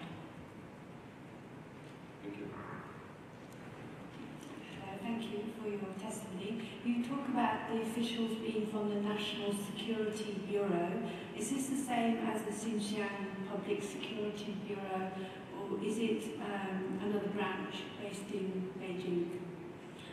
Sizga ko'p rahmat bayonotimizga va hozirgi javoblarimizga. Bayonotimizda shu saqchi deb olibsiz. Bu Xitoy saqchisi Beijingdagi saqchimi yoki shu o'zimizga turayotgan yerlik saqchilarmi? Bu başındaki bu sapçının şu boğaca ançancıydı. Boğaca ançancıydı. Bu başta bulundu Mart'taydı. Bu özümü derdi boğaca ançancıydı. Bu bir vasıta Cumhuriyet Partisi kardeşi Mimisi'de. Özellikle hükümet başkan marifetiydi. As I have stated in my statement, the person who spoke to me, this is from the state security or national security, that is, they are directly operated or controlled by the central government, not the local government or provincial government. And do you know who is in charge of the XPSB, this bureau, this security bureau? Pardon? Do you know who is in charge of the National Security Bureau mentioned in the report? Thank you. Şu yani devlet bir haberlik saqchilarni kim boshqaradi Xitoydagi? Endi bunu özünü tutuqlarında bu Xitoyni to'g'ri bizni aşı Cumhuriyet boshqaradi deydi. Cumhuriyet boshqaradi her qaysi davlatdagi elçixonaning boshlig'iga bevosita telefon qilaolamiz deb o'zini daftardan aytib. Well, based on what he said, this state security policeman, he said we are directly controlled by the central government, and we can call any embassies around the world and have direct communication with them. Mr. Fair, please.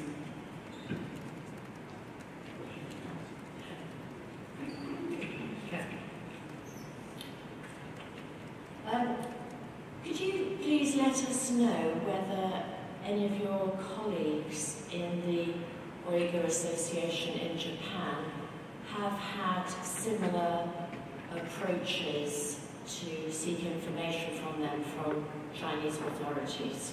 Thank you.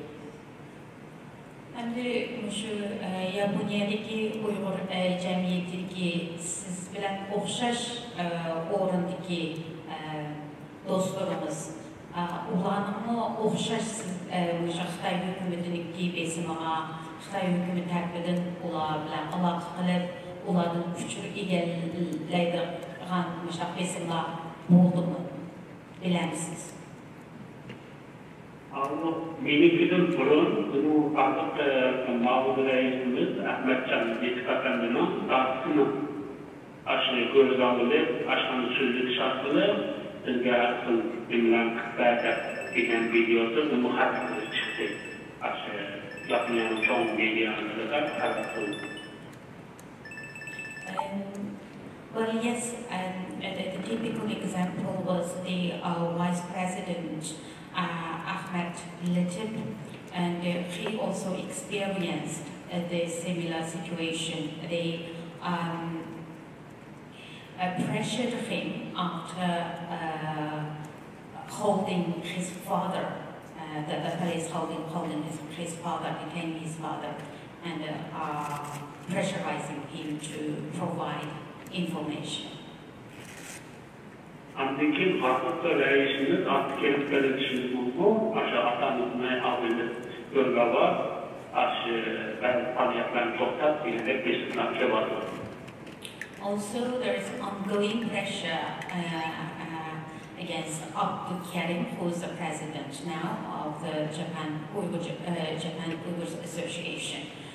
They are continuing pressurizing him to stop his activities So there are similar situations that other people are facing. Mr. Sabi, we are out of time, but Professor Kumar might like to ask one question. Can we permit her? We'll make it very short. Okay. Any questions from Council? Thank you very much for coming to the tribunal, attending the tribunal to give your evidence, which is now concluded. Sizge şu sorduğuna çıkıp bayanat belgeleriniz için size teşekkür ederiz. Çok rahmet. Hazır sizinki bayan hemen verişimiz ayarlaştı, akıllaştı. Ben böyle yapıyorum. Can I say a few words? If it start, and I may stop you. What do you want to say? Buldu, eğer bu kopyası siz buldu koymayın.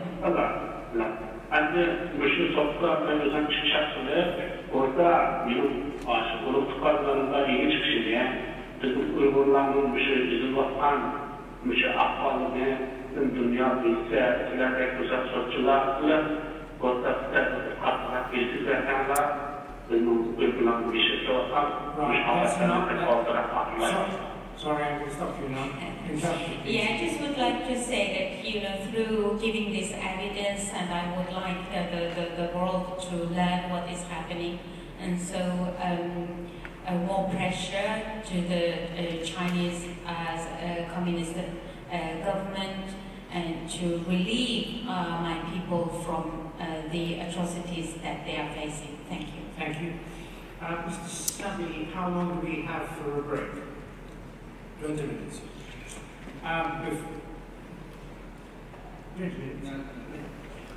Before we break, ladies and gentlemen, Hazır 20 minut demelişimiz var. I received notification there's some problems with being heard here. Just say, please, by raising your hand, if you can't hear the proceedings down there. Are there any problems in the hall? Thank you very much. 20 minutes.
asli ko'rilgani uchun bu rasmiyatni qisman biroz o'rganishimiz bo'ldi.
Men sizni gaplarinizni anlayolmay ekanman.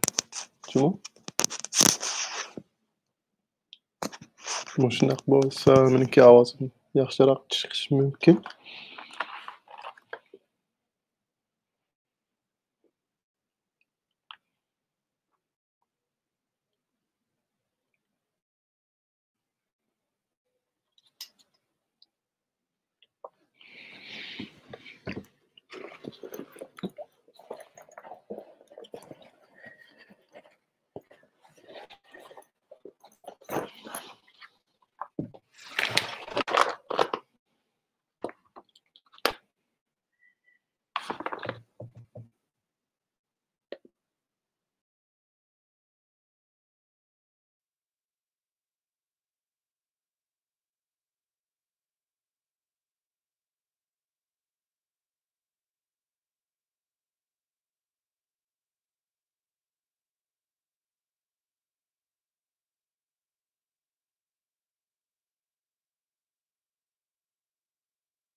information in Mandarin about the family, social and religious ties of a subset of camp detainees from throughout the Caracas County. An analysis of that list suggests evidence that the PRC effectively criminalized everyday activities of Uyghur society. The list sheds light on the policies being implemented across the region, which utilize sophisticated surveillance technologies alongside clumsier human surveillance to gather and store massive amounts of data on Uyghur society. This allows Chinese authorities to record normal, everyday, cultural and religious activities as being suspicious and even criminal. Dr. Anderson, could I now invite you to briefly present your report to the members? However, I could remind you that members and council have already received and read a copy of your report. So could I please ask you to be brief and no longer than 10 minutes, and permit me to interject and to stop you if you do go over that time frame. Thank you. Thank you. Yes, so thank you for the opportunity to testify here today. In my oral remarks, I'm going to share a brief overview. In addition to you may need to be closer to the microphone, I think, and I'm just going to check at all around the hall. Hands up, anybody who couldn't hear the witness when she started speaking. It's okay, but please stay close to the microphone. All right. Is this better? Yeah, yes, that's fine. Thank you. Okay. So some parts of what I'm presenting will repeat information from the short submission that I sent to you, but I'm also going to highlight some other details that weren't in there that might be of potential interest to this panel. So slide.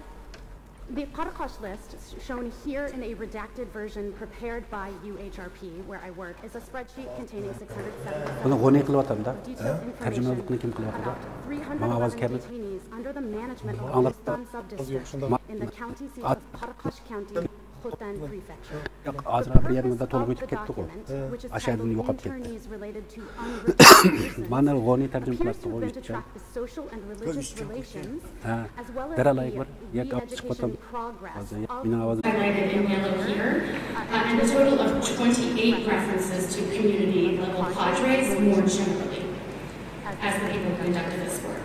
Slide. We also calculated some just limited demographic statistics, so we found that 94% of the main detainees, of the 311, were men, and 6% of them were women. Slide. We found and calculated the detention by facility. I could go over these numbers later if they are of particular interest to people. Dr. Adrian Zins calculated an even broader range of statistics than we did in his own report on the Parakash list. He found that the main age range of interned individuals for all 2,802 adult persons was 25 to 49 years old. Half of all people were interned from April to June of 2017. 2/3 of the people were interned in 2017, and then another third in 2018. Evidence suggesting links to forced labor also appears on the list, though I do not have time to go into that right now, but I'm happy to answer questions about it. Slide. So these are some aerial images taken in screenshot form from Google Earth in February 2020 showing the locations, and in the case of camp number 2, suspected location of the 4 camp facilities or centers mentioned in this list. Slide. And we checked these against work done by Sean Jong, a PRC national based in Canada, who has done extensive work documenting centers around the Uyghur region. Slide. Potentially also of interest is the information describing reasons for detention, so I won't read the entire list here, just to note that of the 311 detainees mentioned in this list, 115 of them were interned for family planning violations. Then the next largest number was 91 who were classified as unsafe or untrustworthy post-1980s, 1990s, or 2000s persons. And then the next highest category was violations involving religious practice in some form or another. slide. These are just images of an appendix from the UHRP report that details in even more granular detail those different reasons for detention. Slide.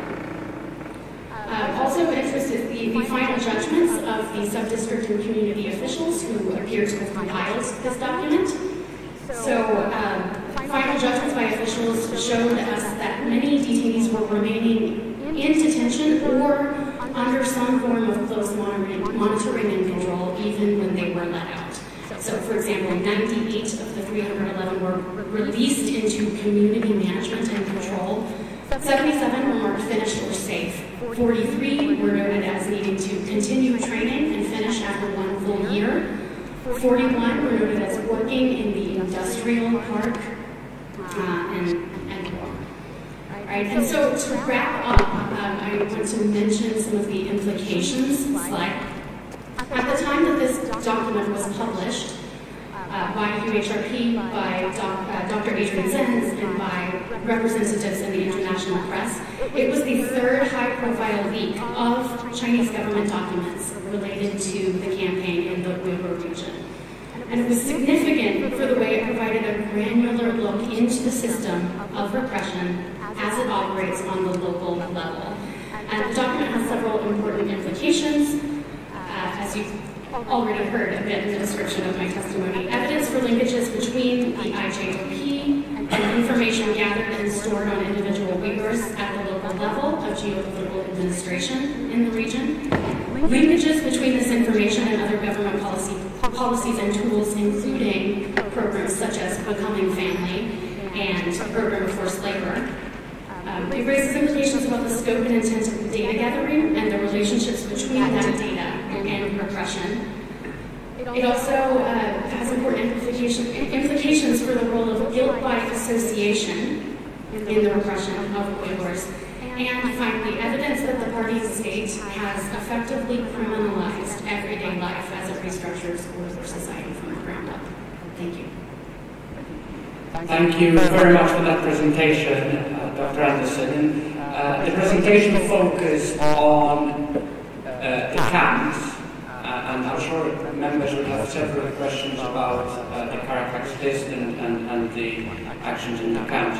However, my few questions are going to relate to surveillance outside the camps, which you also cover in your report. For instance, in your report you describe a system of intense, intrusive, extensive and high-tech surveillance comprised of high-tech systems such as the iJob, which you referred to, together with human surveillance. And in fact, you referred towards the end of your presentation to the Becoming Family program, where more than 1 million individuals, mainly Han Chinese, are paired off with Uyghurs in order to spy on them and report on Uyghur families. And my question, therefore, relating to this kind of surveillance outside the camps is, for those Uyghurs who are free, supposedly, for those Uyghurs who are outside the camps, how closely are they monitored by Chinese authorities? Or put another way, to what extent are those Uyghurs who are free, who are outside the camps, placed under almost total and continual surveillance by Chinese authorities? Thank you.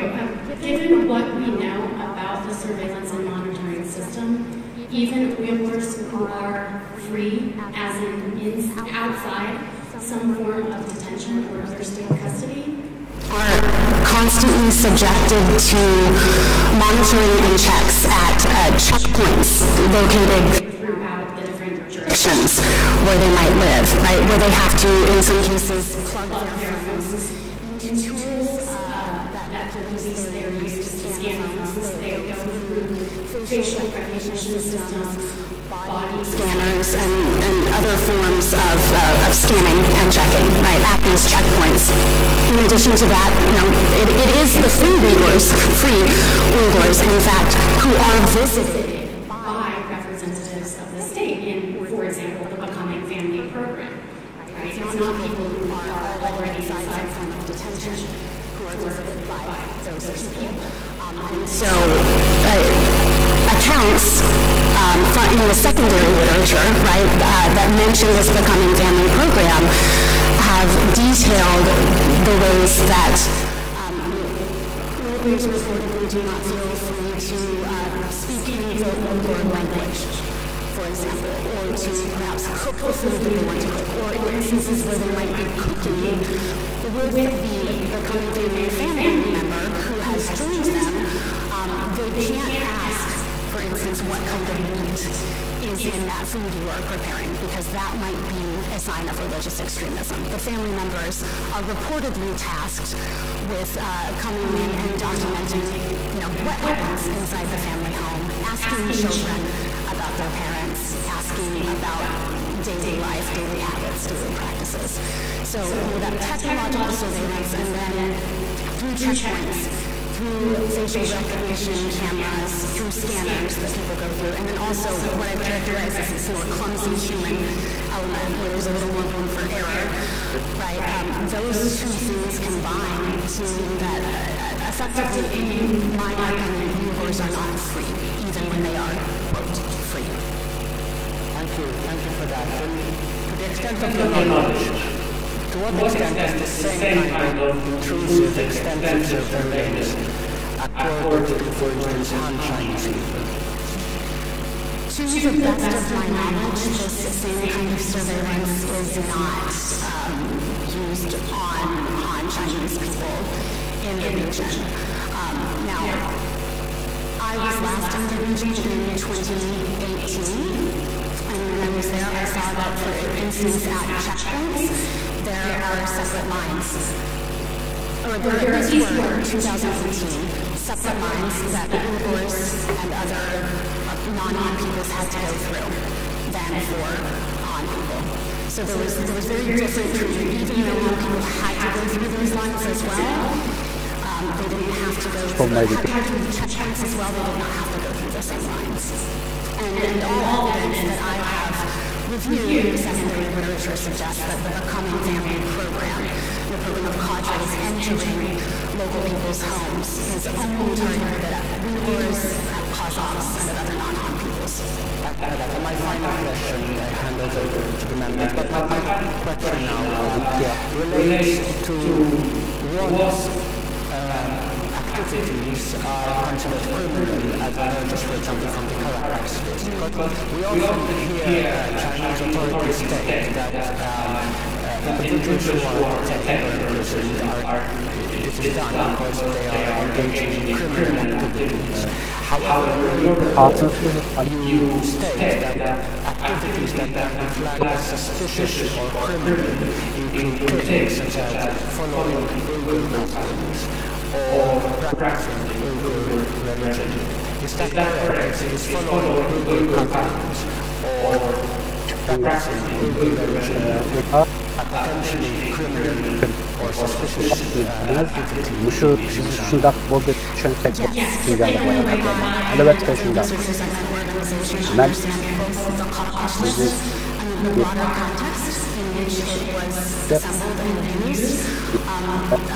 again, if not all expressions of distinct religious and cultural identity are at the very suspicious, if not outright criminalized. So, for instance, in the excerpt I read in the English translation from the three circles entry for right? The note that he performed dua, which is the kind of Belgen cinayetinin sonuçta tamak degenden keyin u dua qilgan tamoqdan keyin dua qilgan yerlarsa qurbonlik va ro'za tutda bizning madaniyatni uchun qurbonlik ro'za tutni dan bu bizning diniy va madaniy urf bo'lganligi uchun o'tkazgan degan sebep bilen bu kolu bölünmüş. Hem bu kanunsuz faaliyet hesaplanıyor. reason for detention for 91 different instances in this document was solely Qo'llanishda 19 o'xshagan sabab bilan qo'llanilgan. That's just a mere fact of when someone was born being a reason for them being suspicious. Yani bununda bizden tushunchimiz bo'yicha olganda ma'lum bir kimlik bilan tug'ilganlik sababli yoki o'zidagi kimligi sababli to'g'rishtirilgan gumallanish sebep bo'ladi. Hem agarda hukumat bu kimligi sababli gumonlansa, ularga hech qachon pasport berilmaydi, ham tekshiruv chiqish, boshqa yerga chiqish mumkinchiligi bo'lmaydi.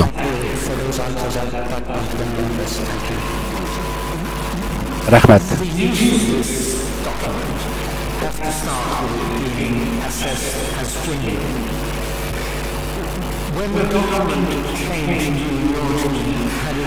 Siz ve sizdeki hizmetleştiriniz muşu ücretlerge erişken vaqtingizda siz bunu qandaq ispatlab, to'g'ri emasligini ispatlab qo'ldinglar. Albatta biz buni o'zimizda ham o'zimizningki tushunchimiz ham o'zimizningki tajribamizga asosan biz buningki to'g'ri xatoligi haqida haqiqat emasligida qaror berdik. Men bizningki sizga bergan uchurimizda, guvohligimizda tafsili so'zlangan. Albatta men uni o'qidim, o'qib ko'rdim.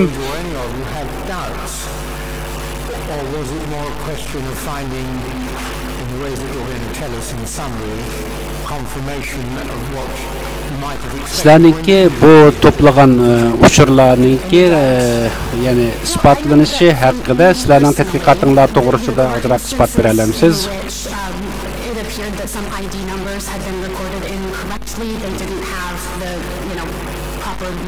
Masalan, bizningki tadqiqotimizga ko'ra ba'zilarningki kimlik nomeri orqali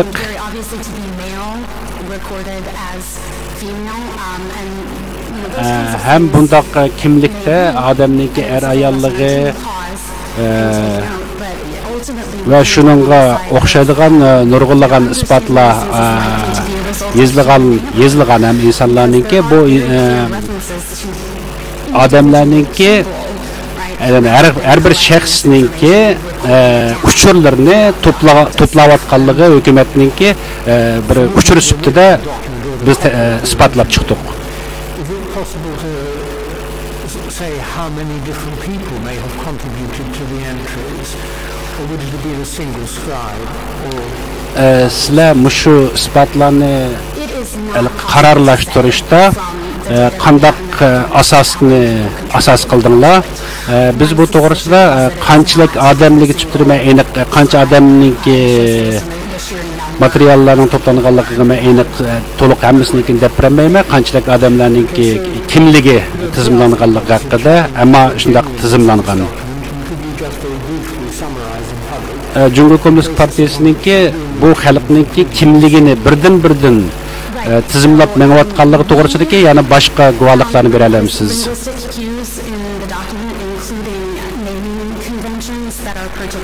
Bizningki masalanga odamlarningki ismlariga asosan biz buning qarorlarini chiqardik desak bo'ldi. Chunki bu rayondagi odamlarningki ismi o'xshamaydi. Shu ismlar asosida bularningki to'plagan ismlarningki ya'ni yerlik xalqlar ekanligini isbotligini bo'ladi. Bu bir. Ikkinchi birisi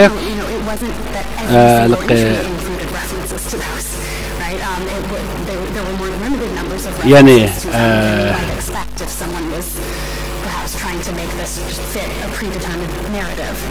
bek sizga qilib ketdi, erishmay qoldim.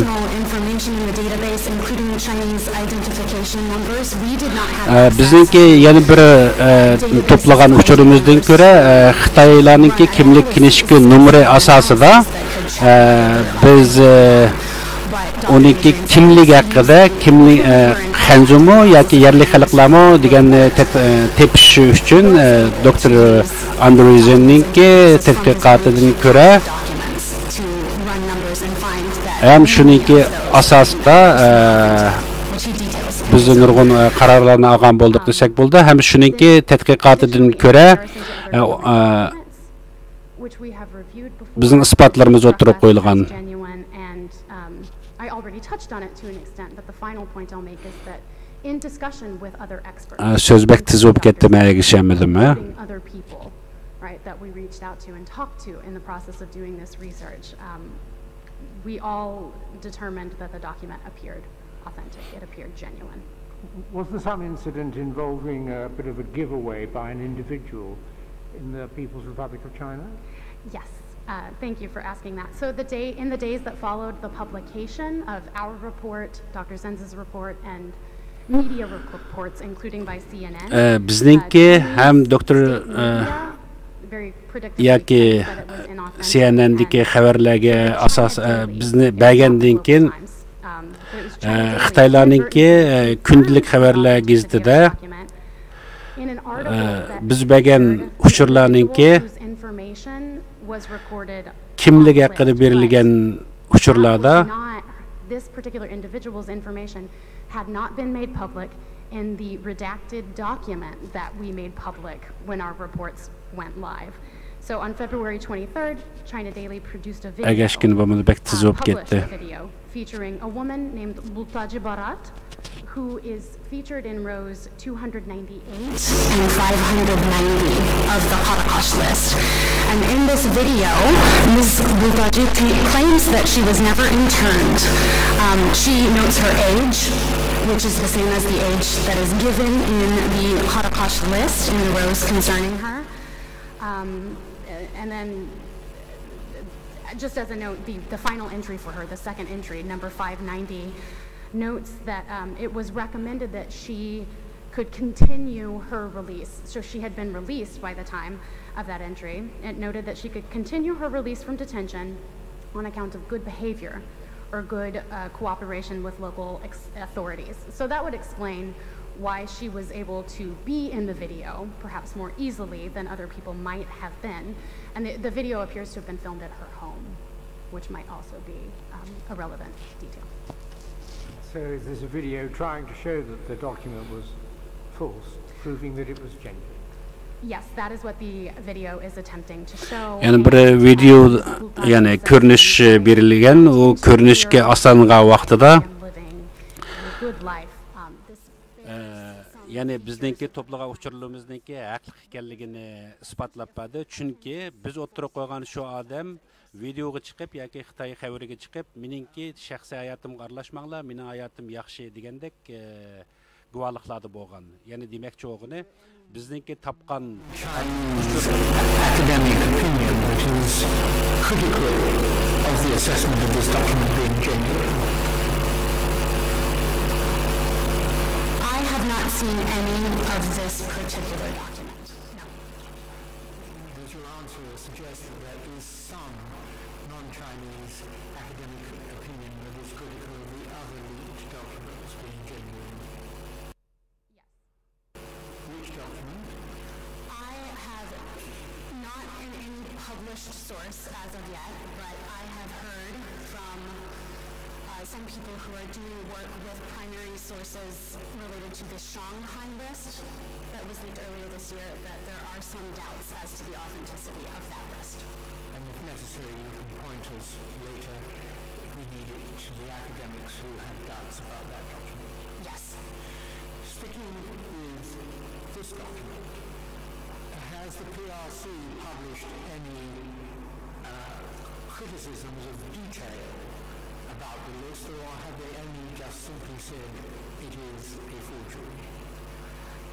They have published between China Daily and Global Times. There have been several other reports bringing out people who are mentioned on the list to do similar things as Ms. Multaji, whose video I was just describing to you. So I believe I have a name here. A February 24th article in the China Daily, for instance, brought out someone named Khabar Mahsoud, and who was mentioned in a family circle for a detainee in row 346 of the document, right? And they quote him as saying that this is untrue, right? And he doesn't understand why he is in this document, but it's the attempts at refutation and questioning of the document have mainly been in this form. And has the refutation always been out of the mouth or in the words of the person rather than by reference to inaccuracy of the statistical or other details? Correct. I am unaware of any references to inaccuracy of statistics or other details. And your evidence suggests already that in the PRC, people may say things that are not accurate at the behest of the government in some form. Yes.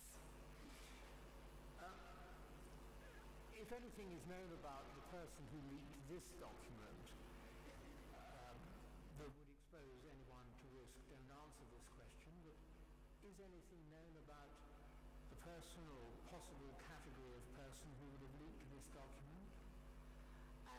So we do describe in our report the chain by which it came to us because several individuals were willing to be public about that. So we received the document from linguist and activist Abdulwali Ayub, who currently lives in Norway, and he received it from Asya Abdulahed, who is Biz bu qo'limizga tushgan uchurlarni Abdulli Ayub va Asiya xonim orqali biz erishgan bu uchurlarga bizning bilishimizcha Asiya xonim bu materiallarni Qarqash tarafdan o'zininki yo'li orqali buningga erishgan ham bu erishgan vaqtida buni xalqarodagi cho'ng axborot vositalarida e'lon qilishni o'zi ham qaror qilgan. Non-Chinese criticism, academic or otherwise, which you're aware? Not that I am aware of. The likely source then is an official in the department that either constructed this document or had access to it. Yes, correct. And given your broader evidence of the state of affairs in the area concerned, this is of course indicative of at least one person not being persuaded by the philosophy that lies behind the control of the Uyghurs. Correct. There has been at least one other instance of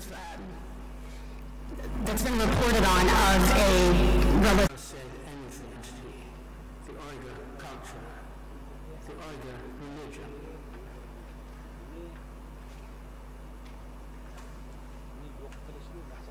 Thank you. These are very important but somewhat complicated questions. So the PRC has never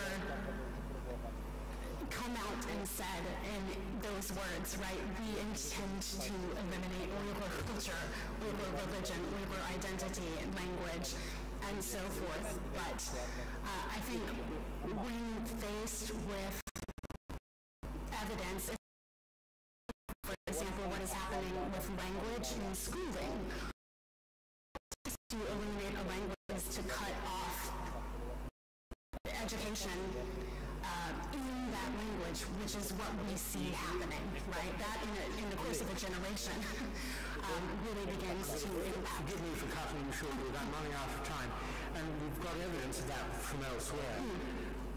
The question is whether it has done that which it might have done if it had any genuine intentions to maintain the identity. In the way that, for example, in our rather small country, it would now be uncomfortable for any politician not to say she or he wished to see the Scottish identity and the Welsh identity maintained. Whether they meant it or not, they'd certainly have to say it. Does the PRC even say it wants to maintain the Uyghur identity, language, history, culture? It does not say it wants to maintain them. So the PRC will pay lip service to the distinctness of, for example, Uyghur culture by saying, look, we love this music. Look, we love Uyghur dance. Many state representatives have tweeted out things on Twitter showing examples of that. And so they don't come out and say, we want to maintain this, but they'll bring up music and dance as only two examples to say, look at the support that we do give. Thank you. Professor, come on. Thank you very much. It's all been very interesting. Can I just, following my chairman's lead, ask a sort of reflective question? And that is, why are they worried about letting people go abroad when clearly they're doing encouraging the Chinese to go abroad and get knowledge or whatever they want? Right. Thank you for the question. The way I understand the evidence, right, for everything that is happening is that the authorities are worried about letting people go abroad because they're less monitorable and less controllable in that way, right? And so a number of policies over the past decade or so, including the People's Convenience Card policy that I mentioned in my written testimony, were really about bringing people back to the places that they were born, right, back to their home locales, so they could be more easily monitored, surveilled, controlled. And I think that sort of motivation, as I read it, extends outward and upward to all parts of this system. There is a desire to control, and that's what's happening. You don't think it's because they might bring Western ideas back and therefore change the culture within China or Xinjiang? I'm sorry, can you repeat the question? I couldn't quite hear. I just wondered whether it might be because going abroad would bring back Western ideas of liberation or whatever, freedom, and that would actually unsettle that is potentially another element of it as well, right? Many, if I may, in the period when I lived in the region, some Uyghurs would say things to me like, we want to go abroad, but we have trouble getting passports. And we want to go abroad because we want to expand our minds, we want to see the world, but the authorities here, they don't want our minds opened. Mr. Another question. Again, our chairman asked about the reaction of PRC to the report. What was the reaction of the Uyghur population on the data presented? Were these data a surprise? Xitay hükümetine yoki Jungo hükümetininki mushu hujjatga bo'lgan qarqash hujjatdagi bo'lgan ko'z qarashi bo'ldi. Mening savolim Uyg'urlar buningga qanday bir ifoda bildiryapti ham qanday qiziqishli bo'lyapti. Mening tushuncham bo'yicha aytgan vaqtida Uyg'urlar shuncha vaqirab, jaqirab o'zining dardini anglansimi, dunyo yoki nurg'uniyalar anglamadi, ammo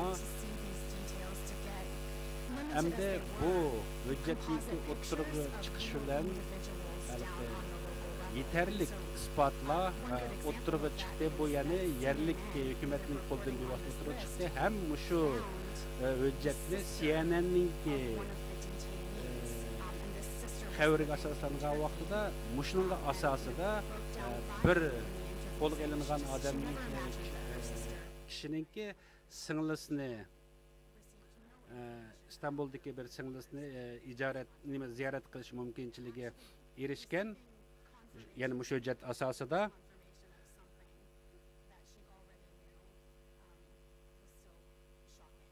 keyingi chunki bu arada bu singlisi Turkiyadagi singlisi uzun vaqt o'zining munosabatini uzib qolganligi ham mush hujjat orqali ba'zi nimalarga erishgan, kuchurlarga erishganligi haqida xabar berilgan.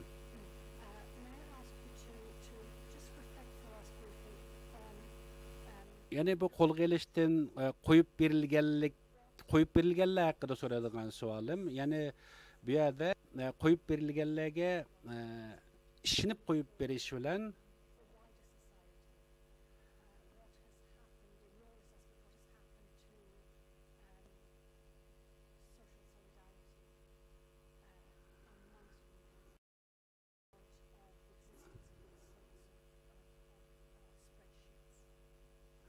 Yani muşundaq Uyg'urlarni tutib ekirib ham qo'yib berish degandek mushu hadislar Uyg'urlarning ichida ko'rsatayotganki ahvolini so'radi. Bu rayondagi bo'layotgan mushu voqealar biz shuni ko'ra olamizki, bu yoqdagi siyosat ham bo'layotgan amaliyotdan biz shuni ko'ra olamizki, hukumat bilan Uyg'urlar o'rtasidagi bir-biriga ishonish bek cho'ng bir masala. Masalanga tuqqan oilalik, bir oilaliklar bo'lish degandek siyosatlardan shuni ko'ra olamizki, bu hukumat bilan yerlik xalqlarningki o'rtasidagi ishonchsizliklar to'g'risida. Yana bir tadqiqotchininki 2018 yildagi shu voqealarga asosan o'ziniki tadqiqotidan ko'ra Uyg'urlar bu to'g'risida uchur berishni rad qilgan. Chunki Uyg'urlar bir-biriga ishonadigan bir mumkinchilikni o'tib ketgan. Uyg'urlar hukumat bilan Uyg'urlar o'rtasida emas, Uyg'urlar bilan Uyg'urlar o'rtasida ishonch tugagan. Mena yana bir savolim, doktor Zenninki Qarqash list haqida ishlagan xizmati haqida so'zlab o'tdingiz. Sizlarningki shu qilayotgan sizlarningki tashkilotlar yoki idoralarda doktor Zenninki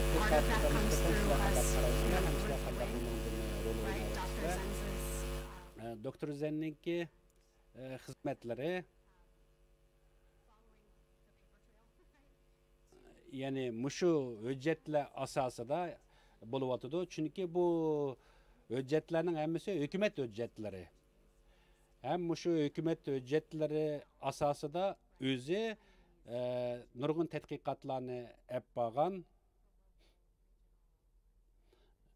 Uning tadqiqotlarida hukumat darajalik, yerlik darajalik ham xalq omma darajalik asosida olib berilgan tadqiqotlari ham o'zininki to'plagan materiallari asosida bo'ldi deb qarayman. Bizim shunga ergishmoqdi. Siz Qarqash tizimligi haqidagi bu hujjat to'g'risida qanchalik odamningki tutilganligi haqidagi aniq bir uchurni bera olasiz? Qarqash listininki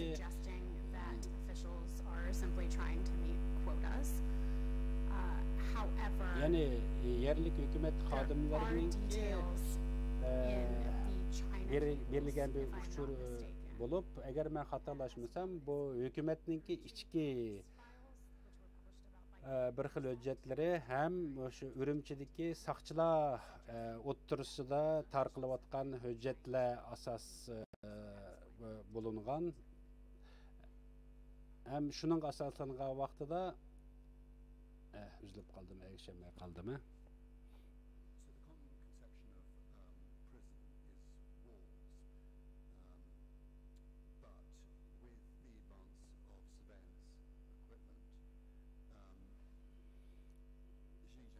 Yani bu turmalarınki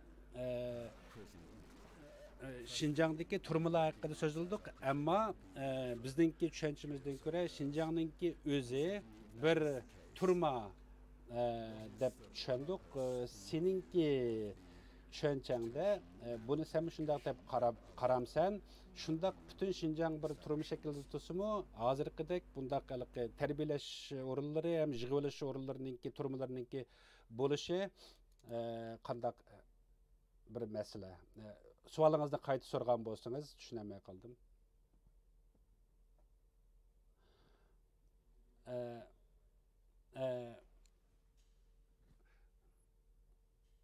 Masalan, odamlarni turmalarning ichiga yoki shu tomninki ichiga ekirib turib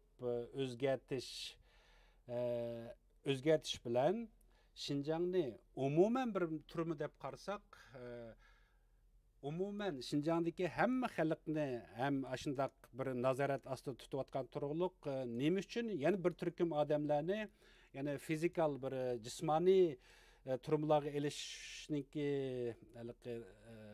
muhim kerakligini qanday tushunsan desa, albatta mening deganimdek Şinjan umuman qilib aytgan vaqtida bir ochiq turma bu 2016 yildan keyin muşundaq bir resmi turmağa aylandı deb düşünsek buludu. Bu mening tushunchimda hukumat o'zininki huquqini ko'rsatish ham o'zininki huquqini xalqlarga bildirish uchun qilayotgan bir siyosat deb qarayman.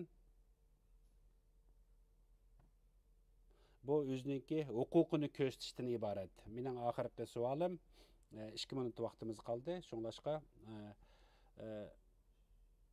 sizninki tadqiqotingiz ham bilishingizga asoslangan vaqtida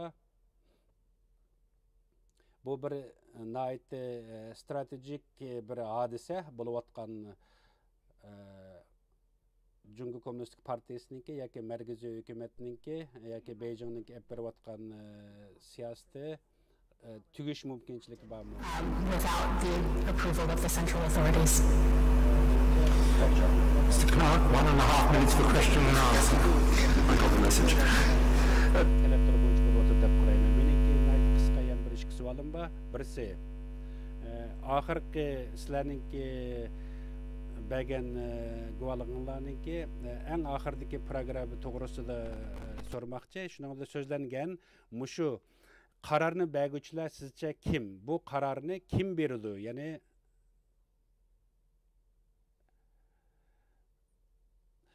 Yani 80-ci, 90-ci yıllarda tug'ilgan odamlar nima uchun ishonchsiz odamlar deb qaraldi?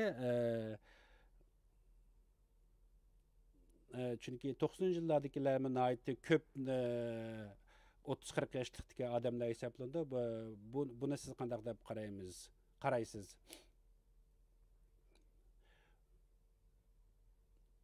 Bu har qaysi ma'naviy tekshirishlardan ko'ra bo'lgan bo'lishi mumkin. Bu yerlik ma'naviy hukumat ish bajarish o'rinlari ham rayonlik saqchi idoralarininki bergan uchurlarga asoslan to'plangan bo'lishi mumkin deb qarayman. Ikkinchi savolingizni qayta so'ragan bo'lsangiz men yana tushunmay qoldim. Nima uchun 80-ci, 90-ci, 2000-ci yillarda tug'ilgan odamlar ishonchsizlik odamlar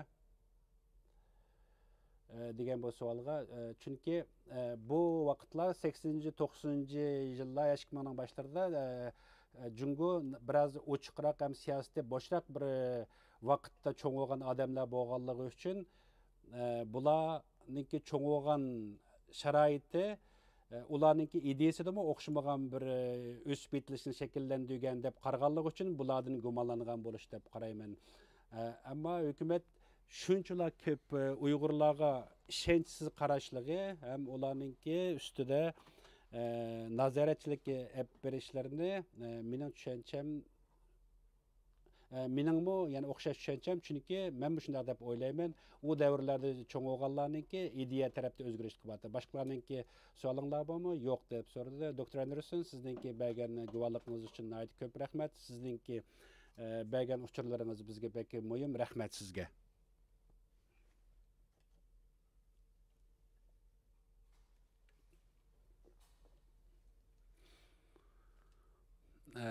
Yana bir guvohchimiz, 3-chi guvohchimiz hozir o'tirg'a chiqadi. Yani Mr. David efendi.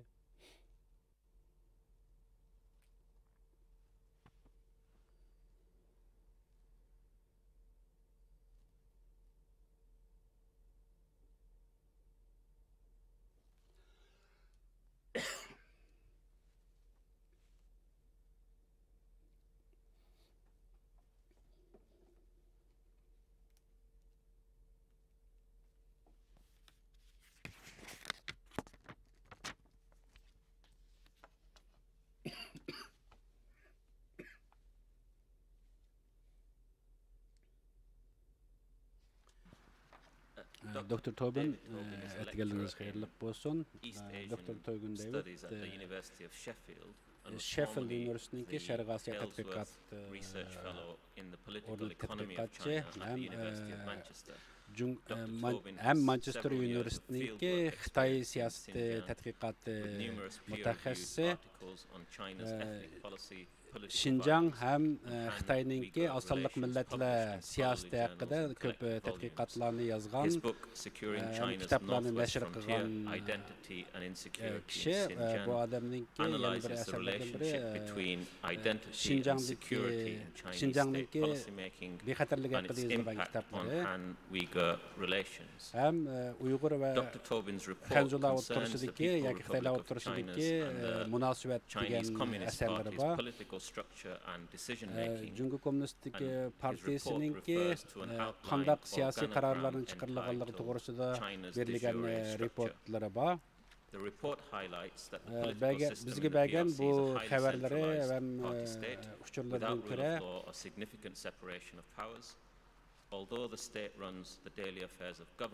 hükümet gündelik hizmetten üzerinki stratejik siyasetlerini, üzerinki qaysi siyasetleri asasında yürgüzdüğanlığı, yani Xi Jinping'ninki rehberligideki hukukunu merkezleştirgen bir xil hakimiyet sistemisi de bulup atqanlığı, hem Xi Jinping'ninki özününki prezidentlik vaqtini muddatsiz o'zgartganligi to'g'risidagi xabarlari ham bor.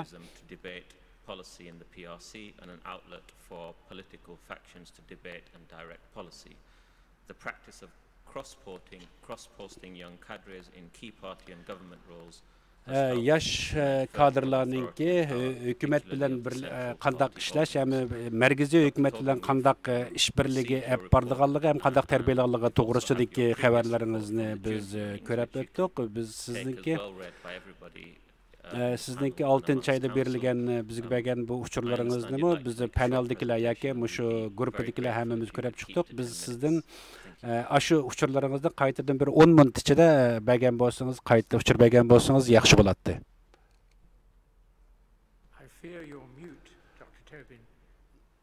Sizniki ovozingiz kelmadi, Dr. Turbin. Yana sizning ovozingiz bizga kelmayotdi. Mesele biz tarafdami yoki siz tarafdami? Yana bir qayta sinab baqsangiz. Yana ovoz kelmadi.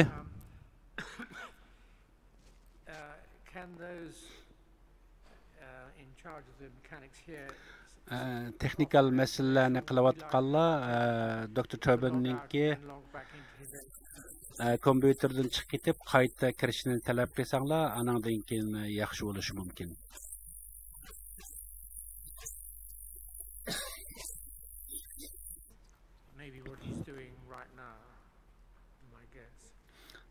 Menchimi ehtimol ovozni o'ngshash uchun harakat qilayotgan bo'lishi mumkin.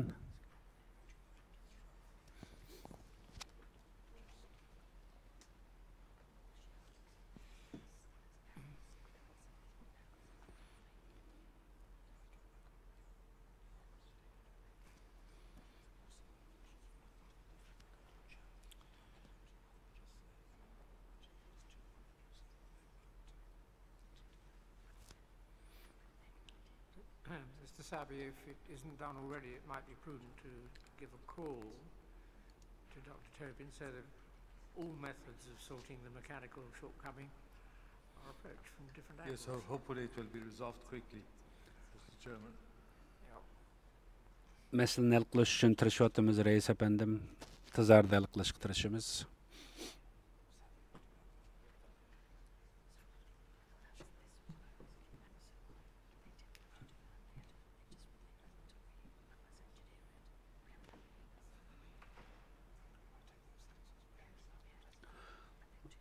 Bugün nurg'unlagan texnikal meseleler ko'rilyapti. Ovoz chiqmaslik, yetishmaslik sababini aniq emas hozircha. Can you stop the clock or rewind it a bit?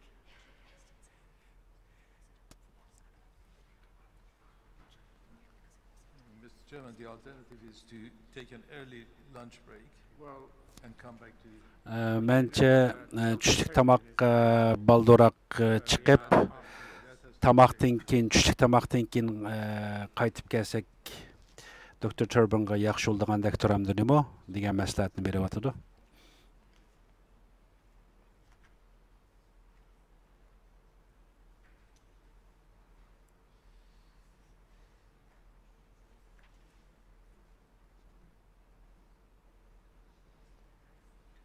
Yani sot bilan guvoch o'tirishidagi ulanmani ulab bo'g'in olmayotdi.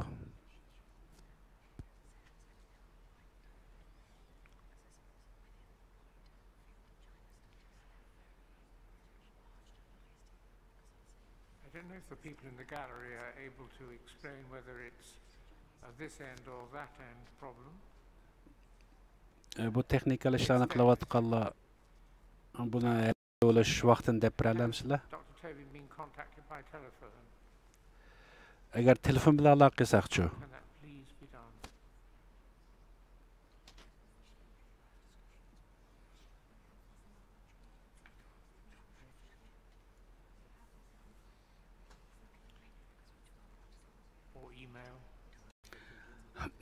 Yoki email bilan aloqa qilib boqqan bo'lsanglar deb talab qilyapti rais.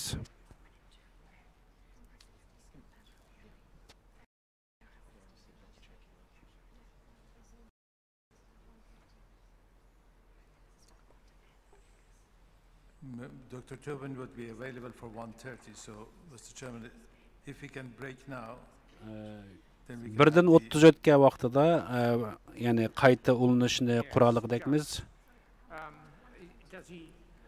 1:20, please. Birden 20'da. London vaqti birden 20'da.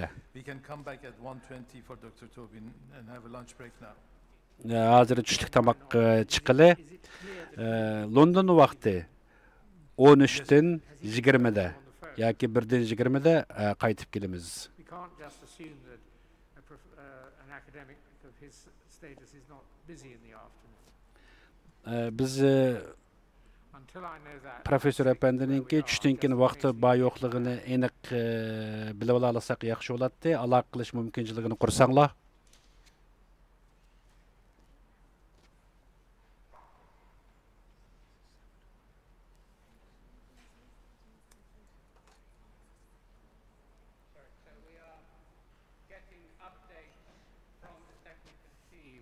We still haven't got an answer for your question, but it has been posed to him, and we will have an answer to you soon. Bizning teknikal guruhimiz tarafdan aniq javob olamadik. Yana bir degan raisninki degani bir qancha minut saqlab turaylik. Agar hal qila olsak, tushlik tomoqdan burun qilib olsak yaxshi bo'ladi demoqchi.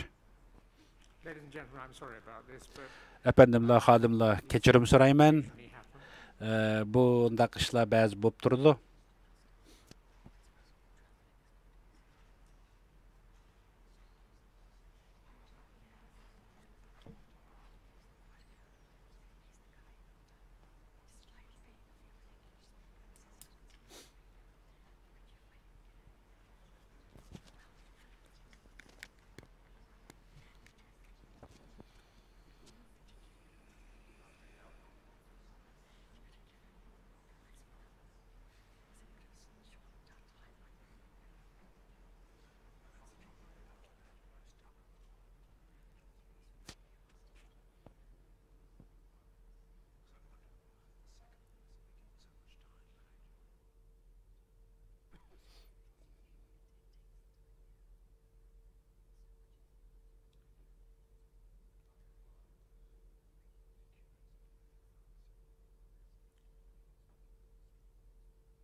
Dr. Turbin David bilan aloqa qila oldinglarmi? Telefon bilanmi, email bilanmi aloqa qilish mumkinchiligini qila oldinglarmi? He's on his way. He's on the phone, right. Is his computer letting him down, or does he say it's us?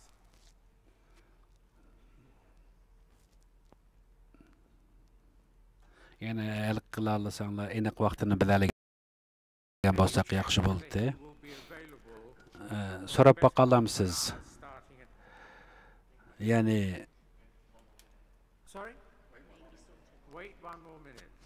bir minut saqlab tursanglar, bir minutgacha hal bo'lib qilish mumkin. Nəhayət xoşarlanarlıq bulatdı şundaq bolsa.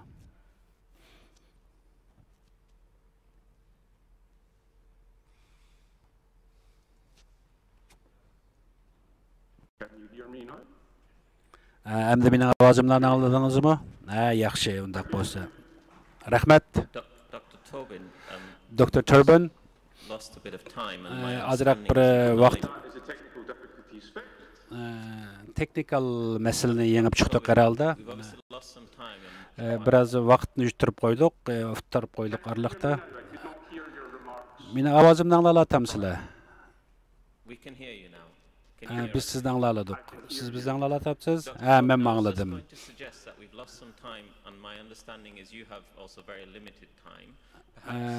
Biz bir vaqtlarni o'ttirib qo'ydik arliqda.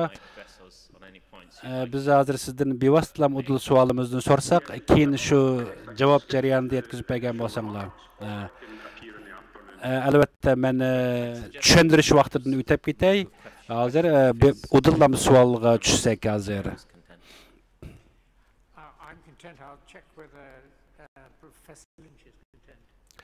Professor Lynch'ning savolini başlasa deb nim qilaman. Professor sahne sizniki, siz savolingizni so'rasangiz. Men savolimni so'rasam bo'lamdi. Bo'ldi albatta. Xato tushunib qoldi. Doktor Tobin, siz Abdunum rayonida udullam bevosita Merkezi hükümet tarafından avtonomiyanınki her daim başkurulduğanlığı hem Abdunum rayonunki her kaysi yerlik hükümetlerini başkurulduğanlığı ya da bevosita başkurulduğanlığı doğrusu da uçurup ediniz. Siz bu doğrusu da eniqroq bir tushuncha bergan bo'lsangiz.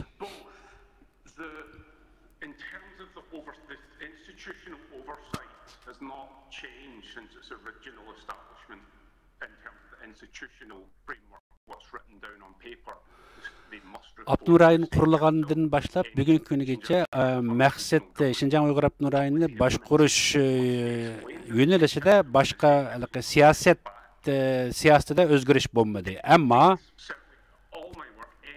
meningki bergan hamma hujjatlarimni o'qib ko'rsang, meningki to'plagan butun o'qishmagan davrlardagi hukumatningki siyosiy hukumat hujjatlariga asoslangan vaqtida asoslanib chiqargan xabar uchurlar men sizlarga yo'llagandim. Bu albatta ochiq o'tirib qo'yilgan, yozilgan report yoki xabarlar emas. Buning hammasi Xi Jinping'ninki yürgüzdiğen siyasetleri hem onundan keyinki Xi Jinping hukuk çıqqandan keyinki hukukni merkezleştirish siyasetleri degan bu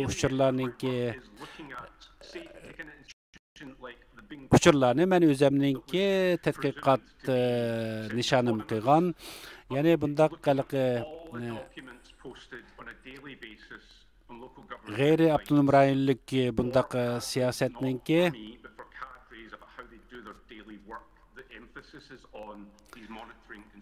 ma ovozning bek ek sadosi kuchli ko'p ketib, men yaxshi anglamayapman endi.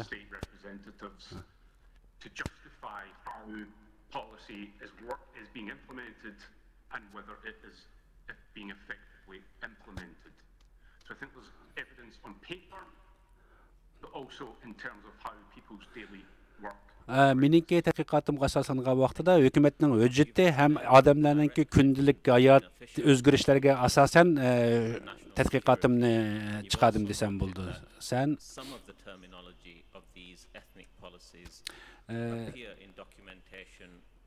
sizningki tadqiqotingizdan ko'ra ham shu ma'rif ham bu yig'ilish kamplari to'g'risidagi bergan uchurlaringizga asosan Xi Jinping'ninki ham yuqori darajalik partiya hukumatlarining talablari bo'yicha bo'lgan deb qaramsiz. Shundoq. Bu siyosat aniq men qaror bera olamanki, bu Xi Jinping'ninki yoki Xi'ninki buyrug'i bo'yicha olib berilgan Şi o'zininki huquqni markazlashtirish nishoni bo'yicha olib borgan qarorlarninki birisi. When you read this fusion policy, obviously this is very broad. There's obviously debates to what extent is she aware of certain details. Şi'ninki o'zininki siyosiy huquqini markazlashtirish ham boshqarish siyosatininki nihoyatda inchka taraflari bor. Buningki tadqiqot o'rinlari nihoyatda cho'nqur albatta ham Şi o'zininki siyosatini o'zininki shaxsiy muddaa siyosatini partiyaninki ovozi partiyaninki qo'li orqali yetishga yetmoqchi. 2017-yillardan keyin Şi o'zininki siyosatlarining inchki taraflarini yezib ham tushuntirib chiqdi. Bu men buningdan burun bu to'g'risida bir uchur bergan edim.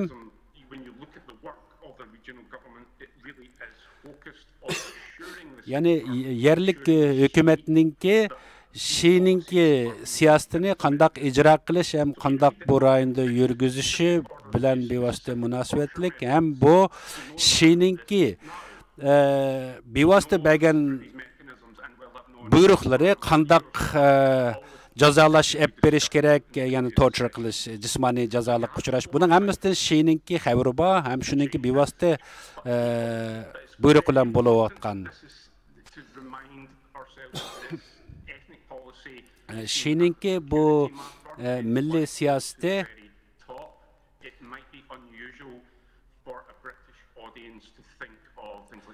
yurgizayotgan bu siyosati ham siyosatini bizningki bir Angliya xalqlarininki tushunalishi natayin Şi'ninki bu til, din va odamlarni qiynash to'g'risilik berilganninki buyruqlari amaliyotda mushu rayonninki bexatarligini qo'g'dashni asos qilgan degan nom bilan olib berilgan. Bu Şi'ninki davlat bexatarligini qo'g'dash siyosatininki bir tarmog'i.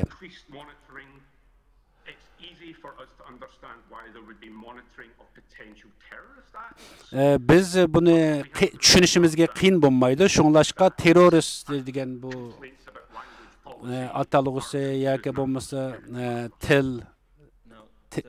terrorist dedimi, terrorist dedimi? Tushunam, anglayolmay qoldim. Ovozi bek kuchli eksada bor. Xinjiangdagi Uyg'urlarga yurgizgan siyosatlarini qandaq qilib qonunlashtirish yoki markaziy hukumatning siyosatlari asosida qandaq bir jazo hukm qilish nimalari bor, siyosatlari bor desa, mencha markaziy hukumatninki bu Abdun rayoni bo'layotgan hamma ish to'g'risida markaziy hukumatninki xabari bor deb qarayman. Buni yerlik hukumat maxfiy holda olib bora oladigan bir harakat emas. Bu mumkinchilik bo'lmaydi. Ya'ni bu Xitoy hukumatininki bundaq nazorat qilish siyosatini markaziy hukumatninki bilinmagan asosda bo'lishi mumkinchiligi yo'q. Ular hammani biladi deb qarayman. Bular har xil yo'llar bilan ham bilalaydi, ham ularni ko'rib tura oladi. Mening yana bir savolim, markaziy hukumat yoki partiyaninki bu jinoyatlarni turg'izishda qandaq bevosita uchurlari borligi haqidagi ma'lumotlaringiz bormi? Amaliyotda Şi o'zi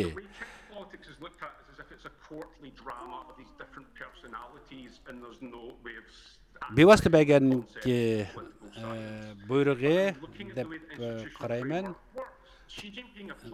Xi Jinping bevosita chunki Xi Jinping Chonchanguni huquqqa qo'ygan ashu Abdun rayonida, shunglashqa Xi Jinping bu yerda bo'layotgan ishning hammani u biladi. Chunki Xi Jinpingninki buyrug'i bo'yicha Chonchangga u yerda harakat olib boradi.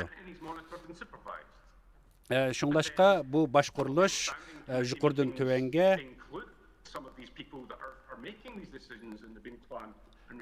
Muşu buyruqlar yuqoridan tövenge tuş jarayonida yuqoridan tövenge tushish qonuniyati bo'yicha yuqori darajalik rahbarlardan tuvan darajalik rahbarlarga bu buyruq tushirilib, ham shularningki nazorati ostida olib berilayotgan hadislar. Buni Xi Jinping'ninki bilmasligi mumkin emas. Bu Xi Jinping'ning o'zining siyosati. Might help to ascertain the point I'm trying to make. Isn't it plausible that there may be broad pronouncements of policy goals announced by the central party or government, but that Bu in no merkezi way the partiya central ham party or government will hukumatninki have directed that those goals buyrug'i be pursued yoki maqsadini amalga oshirish uchun yerlik hukumatlarninki ep bo'lgan siyosati, ya'ni jinoiy harakatlarga qaratgan siyosat deb qarasak bo'lamdi degan savolga mencha Xi o'ziniki necha qatimlagan so'zida bu to'g'risida umumiy bir uchurlarni qandaq siyosat yurgizish to'g'risidagi buyruqlarni berdi, ammo bek inchikilab zodi qandaq menish to'g'risida degan bo'lishi notayin. Chunki Xi'ninki maqsadini amalga oshirish uchun tuvandikilar uningki tafsiliy inchiki detallarni yo'llarini qilgan bo'lgan bo'lishi mumkin. Ya'ni Xitoy siyosatchilari yoki Yang degan birisininki siyosat bergan tushunchasidan ko'ra Yang biz yerlik siyosatni tegishmay o'zgartmay turib bu maqsadga erishamaymiz degan ideyani o'tirib qo'ygan. Ham bu siyosiy byuroninki bevosita, ya'ni markaziy hukumatninki bevosita buyrug'ini tövanda ijro qilish uchun siyosat o'zgartish va siyosat, ya'ni siyosat yurgizish mumkinchiligini ko'ra olamiz.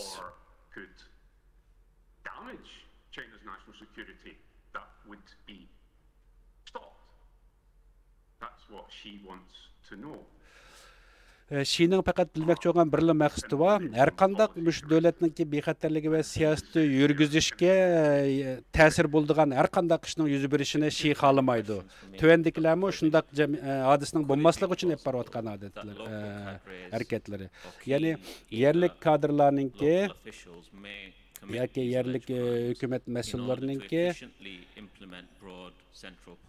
mushu markaziy hukumatdan berilgan buyruqni amalga oshirish uchun yerlik hukumatninki ep bo'lgan o'zining, ya'ni o'z oldiga ep bo'lgan siyosati bor deb qaraymizmi desa, yo'q, undaq deb, ya'ni yerlik hukumatning, ya'ni tuvan darajalik yerlik hukumatninki o'z oldiga harakat qilish mumkinchiligi bo'lmaydi. Chunki bu bir partiya davlati, bu partiyaninki yo'l ko'rsatishi ham ularninki yo'l ko'rsatishi sirlik yerlik hukumat hech qanday bir siyosatni yurgizolmaydi.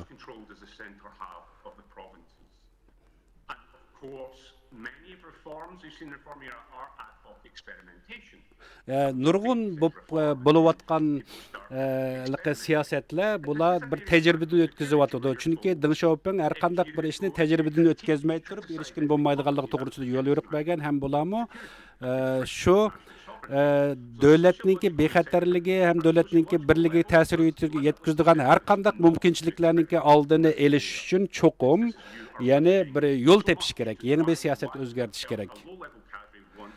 Shunglashqa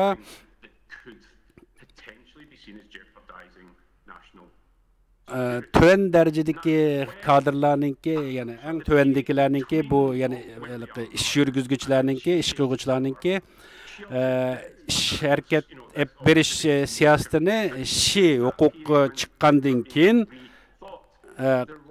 qayta o'ylanish berish orqali yerlik hukumat har qaysi shaxsiy shirkatlar bo'lsin, doktorxonalar bo'lsin, hukumat idorachiligidagi qandaq bir organlar bo'lishidan qat'iy nazar, mushu o'rinlarda bir tajribalarni olib bordi bular.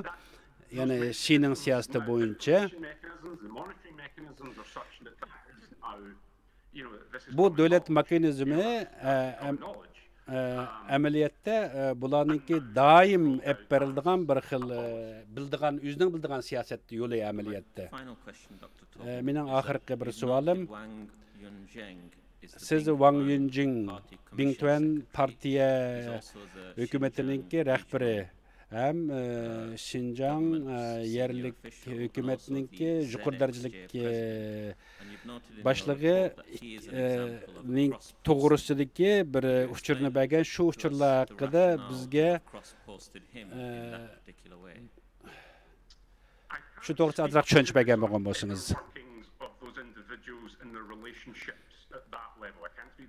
Men bu odamninki yani shaxsiy, yani hukumat bilan yoki bo'lmasa Xi Jinping bilan bo'lgan yoki markaziy hukumat bo'lgan shaxsiy munosabatini men bilib olmayman albatta, ammo mening tushuncham bo'yicha bo'lgan vaqtida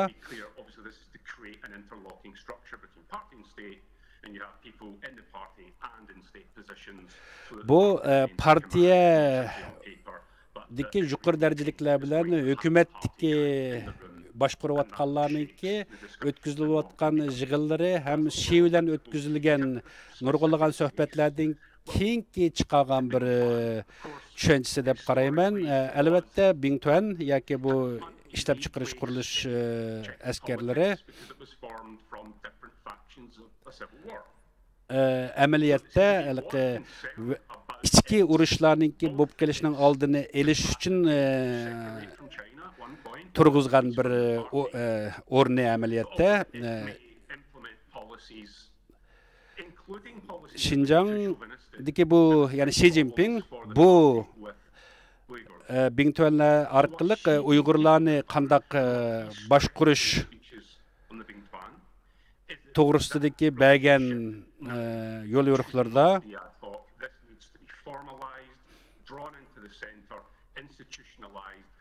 yani qandaq qilgan vaqtda Bingtuanni bevosita sentral hukumat bilan bo'lgan munosabatini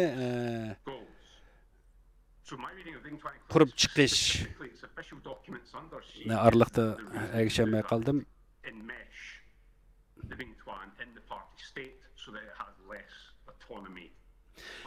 Agar Xi Jinping'ninki mush irodasi bo'yicha Bingtuan bilan yerlik hukumatninki huquqini ayirib turib yurgizgan vaqtida markaziy hukumat Bingtuan orqali bu yerlik hukumatning ishida nurg'un maqsadlarga yeta oladi. Mening savolim tugdi shunga asosan. Vaqtimiz nihoyatda az qolyapti, shunga savolni qisqaroq so'rasanglar. Meningki tunji savolim boya so'ralgan bir savol asosida yana bir savollarni so'ramoqchi. The Politburo Standing Committee that frank discussions have now ended. Hukumatninki yuqori darajalik board a'zolaridagi yoki ijroiya ishida Xi'ninki bergan yo'l yo'riqlarga shu komitetninki ishida qandaq Xi'ning irodasini amalga oshirish to'g'risidagi o'zining tutgan yo'llari to'g'risida so'zlagan edingiz. Mush to'g'risida tafsilroq bergan bo'lsangiz, bunda qandaq bir maxfiyatlik bor?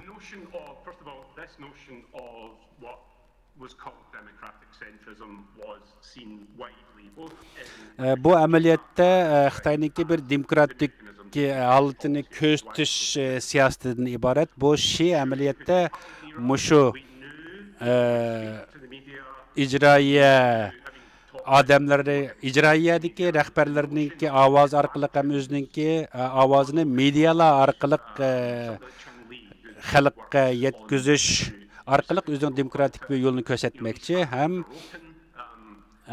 o'zininki bu Xitoydagi kommunist hukumatninki o'zininki xalqqa ochiq bir siyosiy muhimlar siyosiy tuzilmasininki bog'lig'ini ifodalamoqchi. Albatta bularninki o'zininki maxfiy muddo maqsadlari albatta yoshirilgan.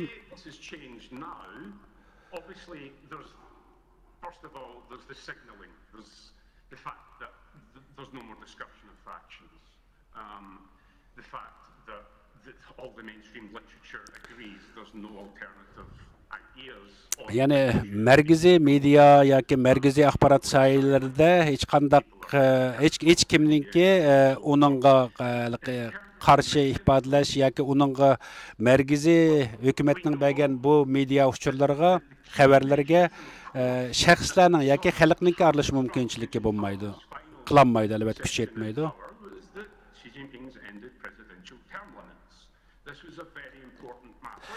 Yana birisi bu politik byurodikilar yoki bu rahbarlik gruppasidagilar Xi Jinpingninki prezidentlik huquqininki o'tib ketmasligini qanday qilib hal qilish to'g'risidagi nurg'un maslahatlar o'z ichida bo'lgan bo'lish kerak. Ham Xi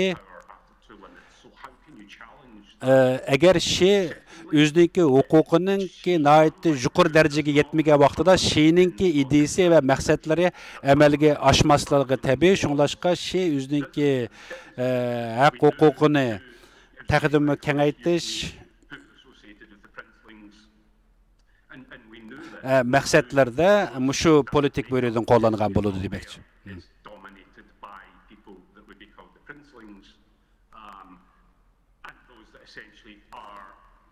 Seen as more in Chinese politics would be seen as more nationalists than socialists.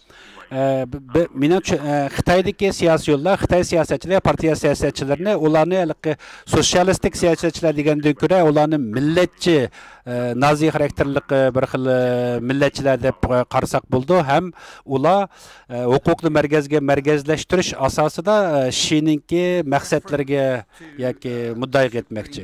Rahmat. You say that in 2005 they were granted the right to administer.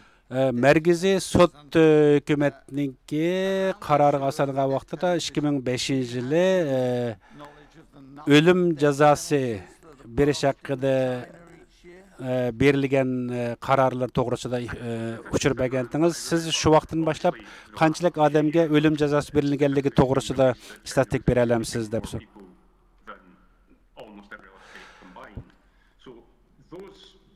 Xitoydagi bu o'lim jazosi har qanday bir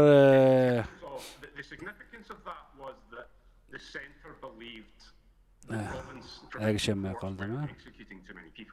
They were and they called it low quality sentences, meaning that they were essentially implicitly acknowledging they're not sure if these trials are fair. Yani nurg'un o'lim jazolari, yani yerlik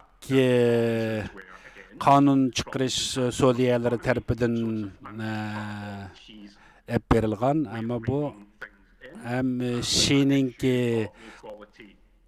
qayta tushunish yoki yani Xi'ning yo'l yo'rig'i bo'yicha bo'lgan vaqtida keyingi vaqtlarda nihoyatda ko'p o'lim jazolari berilgan.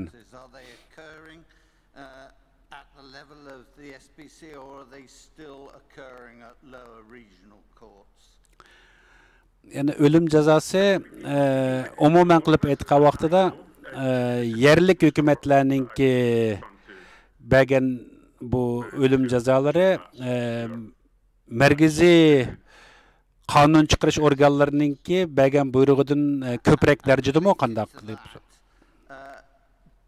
Do the Bingtuan courts pass death sentences? Bingtuan sud mahkamasidami o'lim jazosi bormi? Provinces and just like all like autonomous regional governments, so that hence why it was formerly called a state within a state. Meningki tushuncham bo'yicha bo'lgan vaqtida mayli Bingtuan bo'lsin, yerlik hukumat bo'lsin, hammasi markaziy hukumat tarafdan boshqarilayotgan, ham shularningki bevosita boshqarilishida bo'lgan. Bu ham yerlik avtonomiya rayonlarininki nimasi berilgan ishida bo'lganligi uchun shu avtonom rayonninki qonuni bo'yicha agishmangan bo'lishi mumkin deb qarayman. Men boshqalarga savol berish vaqtini o'tkazib beray. Bingtuan's 2000-year-long strategic mission to secure frontier territory and assimilate minority people. Bingtuanninki yerlik xalqlarni assimilyatsiya qilish siyosati to'g'risida so'zlab o'tdingiz. Biz sud mahkamamizda bir qancha masalalarni uchratdik. Мәсәләнгә, Уйгыр милләтен юк кылып ташлаш, яки булмаса, яны бер юлда, мәсәләнгә,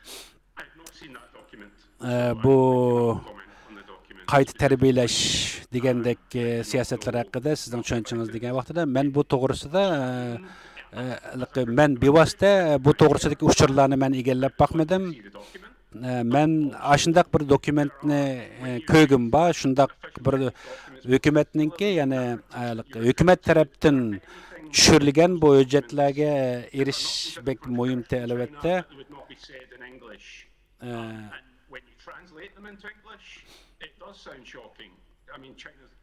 Yani hükümetninki yoki Jungo Kommunist Partiyasininki chiqargan nurg'un siyosatlarni amaliyotda biz inglizchaga tarjima qilsak, nihoyat qo'rqinchli bir ma'nolar kelib chiqadi.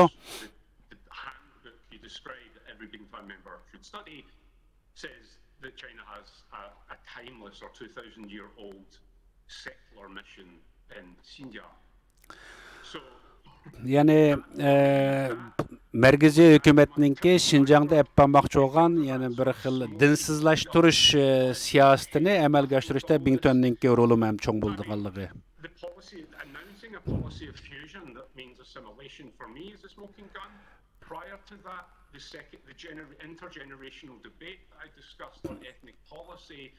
Meningcha bo'lgan vaqtida bu har xil o'xshamagan yoshliklar o'ttirsidagi suhbatlar, ularning o'ttirsidagi har xil debatlardan ham Xitoyning ichidagi har xil o'xshamagan darajadagi akademiklar o'ttirsida bo'layotgan munozirlardan ham shularningki o'ttirga qo'ygan nimalardan ko'ra ular menga tushuncham bo'yicha bo'lgan vaqtida bularningki ko'proq so'zlashayotganligi til birlik keltirish, ya'ni kimlikni birlikka keltirish, yangi bir bu generation yoki yangi bir bu avlodlarning ichida yangi bir davrni shakllantirish, yerlik avtonomiya siyosatida yangi ekonomik bir yoki iqtisodiy bir tuzilmani yaratib chiqish, yaxshilash ham Uyg'urlarni assimilyatsiya qilish degandek nihoyat ko'p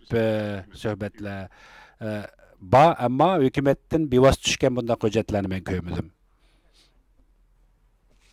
Dr. Tobin, may I ask you a question about the legal framework governing both the ethnic minority regions and ethnic minority people? Mening bilmoqchi bo'lganim markaziy hukumat tarafdan, masalan, yerlik oz sonli millatlar hukumati bilan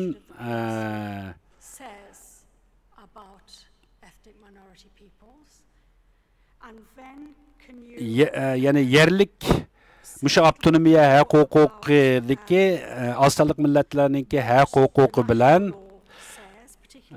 umuman yani bütün devlet karakterlik siyaseti o'ttirisida ki farqlar hem yakın umuman bütün devlet bo'yicha chiqqan siyosiy qarorlar bilan yerlik avtonomiya qarorlari o'ttirishlik munosabat to'g'risida tushunchagan bo'lsangiz. It's not law, you know. In China, I mean, I would argue that in other states, but in China that we're talking about today, the parties in command. This is not rule of law. Mındaq chiqib aytgan vaqtida Xitoyda ham bir qonun yo'q, chunki buni qonun degani bo'lmaydi. Ya'ni bu Jungo hukumatida bir partiyaninki xohishi bo'yicha partiya hukumat boshqurdi, ham shu Xitoyning Jungoninki bexatarligi degan shu maqsad faqat shu partiyaninki maqsadi ham partiyaninki boshqarish yo'linishi bo'yicha. Just for context, obviously in Chinese society the constitution is not seen bu Jungodagi same level of gravity as you would see, for example, in the United States or davlat qonuni ham qonuniy boshqarilish siyosati amaliyotda partiyaninki bir boshqarish sistemasi. U yana hukumatninki huquqi deganlik emas, bu partiyaninki boshqarish sistemasi. Ama bu yerda mening bilishimcha bu davlatninki qonunda Jungodagi har qanday yoki Xitoydagi har qanday bir xalqninki huquqlari teng bep baravar bo'lish kerak, har qaysi asonliq millatlarning ma'rif tili va huquqlari bo'lish kerak deb belgilangan. Mening tushunchimcha bo'lgan vaqtida men o'zimningki ko'rgan, ya'ni Yanlodagi, Urumchidagi Islom universitetida ko'rganlarimdagi anglaganlarimdan ko'ra bularga o'rgangan siyosat ham qonunlar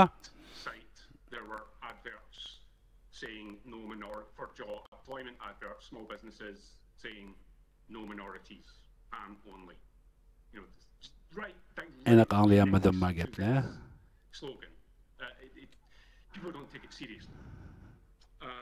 But yes, it does guarantee ethnic equality. Elbette kanunda milletler beraberligi, til ve din hukukları belgilengen. Avtonomiya hukuku kesek. Partiya kanununda hammadan yuqori turdigini partiyaninki maqsadi ham partiya huquqlari. Bu qonun amaliyotda 49-yilda Maozdongninki chiqargan siyosati, bu avtonomiya siyosati Maozdongninki bu Tibetliklar, Uyg'urlar, Mong'ollarga berilgan bir avtonomiya huquqlari yoki Babariyalar yoki Yavaylar ustiga berilgan bir huquq degan bir qonun asosida undan keyingi sotsializm yoki Maozdongninki yani bu sotsializmninki boshqarishi asosida har xil avtonomiya huquqlari bo'lishlari yo'l qo'yilgan. Şu vaqtlarda yerlik rayonlarningki o'zininki til huquqlari bo'lganligi ham buni zamonaviylashtirish kerakligi ham shaharlashtirish degandek qonunlari ham aniq belgilangan. Xitoylarningki bugungi siyosati Uyg'urlarni bugungi siyosati asosida zamonaviylashtirish degan siyosati asosida Uyg'urlarningki til madaniyatini, dinini yo'qotish siyosati yurgizyapti hozir. U avtonomiya huquqi hech qachon Xitoyninki bexatarligi ham Xitoyninki partiyaninki hukumatninki maqsadini yuqori turolmaydi albatta. 84-yilları bu kanun bir qatim qayta retlangan.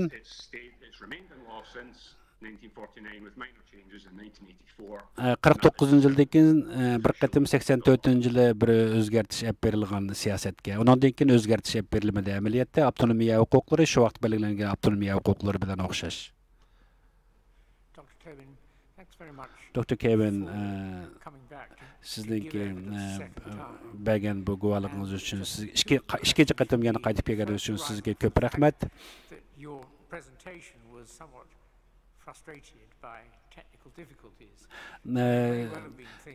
Siz bilan bo'lgan bu suhbatimizda bu texnikal masalalar ko'rilib qoldi.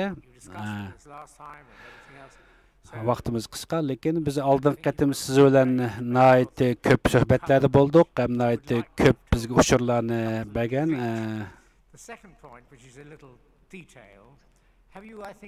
Meningki ikkinchi so'ramoqchi o'g'lim, sizningki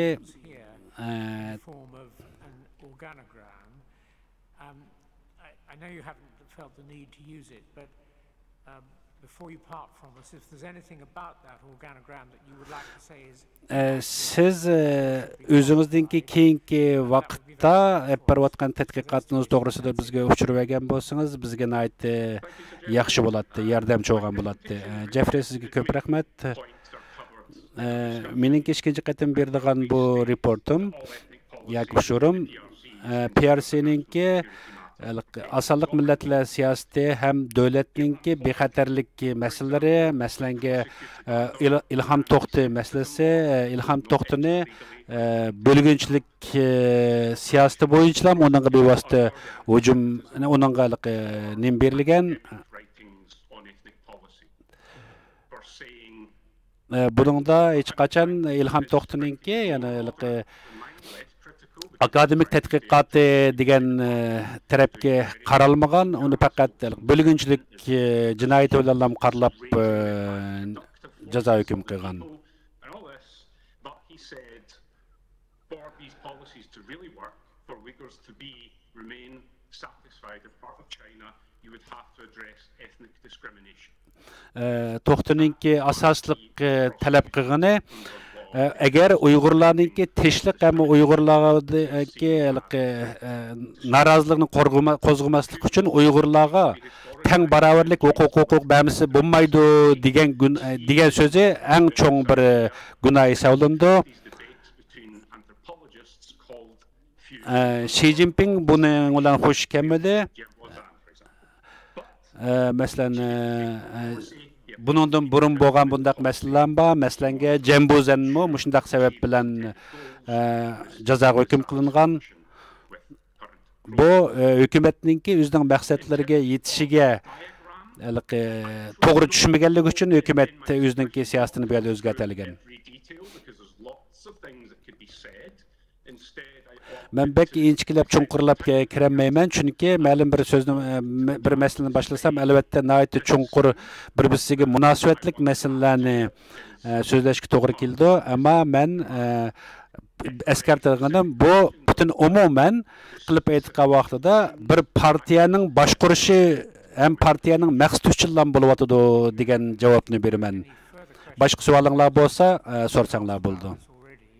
Başka savollarni biz sizdan so'rdik. Agar yana bizningki boshqa savolimiz bo'lsa, biz sizga yezib so'raymiz. Sizningki yana bir qatim bizga mush to'g'risida uchurlarni berishingizni umid qilamiz albatta. Mencha hozir sizga bizga biz bilan birga bo'lganligingiz uchun sizga ko'p rahmat.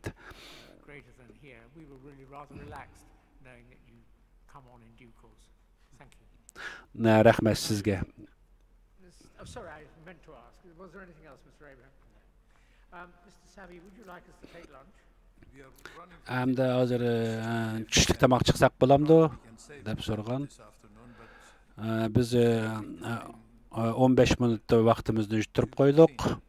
Shunglashqa biz 2 dan 15 ta qaytib kelsak bo'lamdi. Thinking of coming back this afternoon, what the menu is, as it were? Do you want? Don't worry, another time. Too late.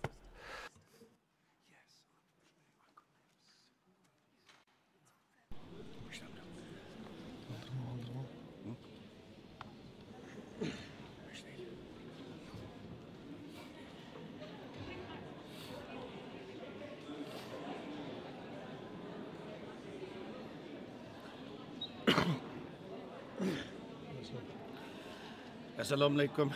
Ekran oldidagi aziz qarindoshlar. Kiravatganlar Dunyo Uyg'ur qurultiyi to'g'ri televiziyasiniki naqbaydan programmasi. Hozir biz sizlarga Xalqaro Uyg'ur sud kollegiyasiniki bugun Londonda boshlangan ikkinchi qatimliq sudninki naqmaydan ko'rinishlarini sizlarga taqdim qilyapmiz aziz qarindoshlar. Xitoyning shuncha qattiq besimi, ta'diddlariga, to'sqinlik qilishiga, buzg'unchilik qilishiga qaramasdan mana Xalqaro Uyg'ur sud kollegiyasiniki ikkinchi qatimliq sudi bugun London vaqti ertagan soat 9 da muvaffaqiyatli boshlandi va sudninki tushdan burungi qismi g'alabalik oxirlashdi. Aziz qarindoshlar, mushu hozirgacha degan soat 9 dan hozirgacha ekran oldida zerikmay, terikmay mushu sudga ko'ngil bo'lib o'ltagan butun qarindoshlarimizdan Alloh rozi bo'lsin. Mana sizlarning duoyinglar bilan shohidlarimiz jasorat bilan, mardonlik bilan bugun tushdan burun chiqib o'zining guvohliklarini berdi aziz qarindoshlar. Keyin bu nimaga qatnashgan ba'zi qarindoshlarimizga izoh berib qo'yaylik. Bugun tushdan burun ertaga soat 9 da boshlangan bu sud kollegiyasi, ikkinchi qatimliq sud kollegiyasi, bu sud kollegiyasininki raisi Jeffrey Nice efendimning ichilish murosimi bilan boshlandi. Oqdilla tunji bo'lib Avstraliyadan Mehray xonim guvohlik berdi. Uningdan keyin Yaponiyadan Helmat Ro'zaxon efendim guvohlik berdi. Uningdan keyin hammalar tunish bo'lgan Uyg'urshunos bu yerda Elisa Anderson, ya'ni Nazokat xonim, Uyg'ur ismi Nazokat xonimmi boya guvohlik bergan bo'ldi. Uningdan keyin bu yer professor doktor tadqiqotchi David Tobinninki guvohligi bilan tushdan burungi sot oxirlashgan bo'ldi. Birozdan keyin yana takror davomlashadi. Mush fursatdan foydalanib turib, sizlar bilan biroz paranglashaylik degan maqsadda bu yerda o'rtada aziz qarindoshlar. Bu yerda shuni aytib qo'yaylik, avval qatimliq, tunji qatimliq sot kollegi texnik jihatdan tunji kuni biroz masalalar ko'rilgan, ba'zi qiyinchiliklarga duch kelgan aziz qarindoshlar. Bugunmi o'xshash bo'ldi.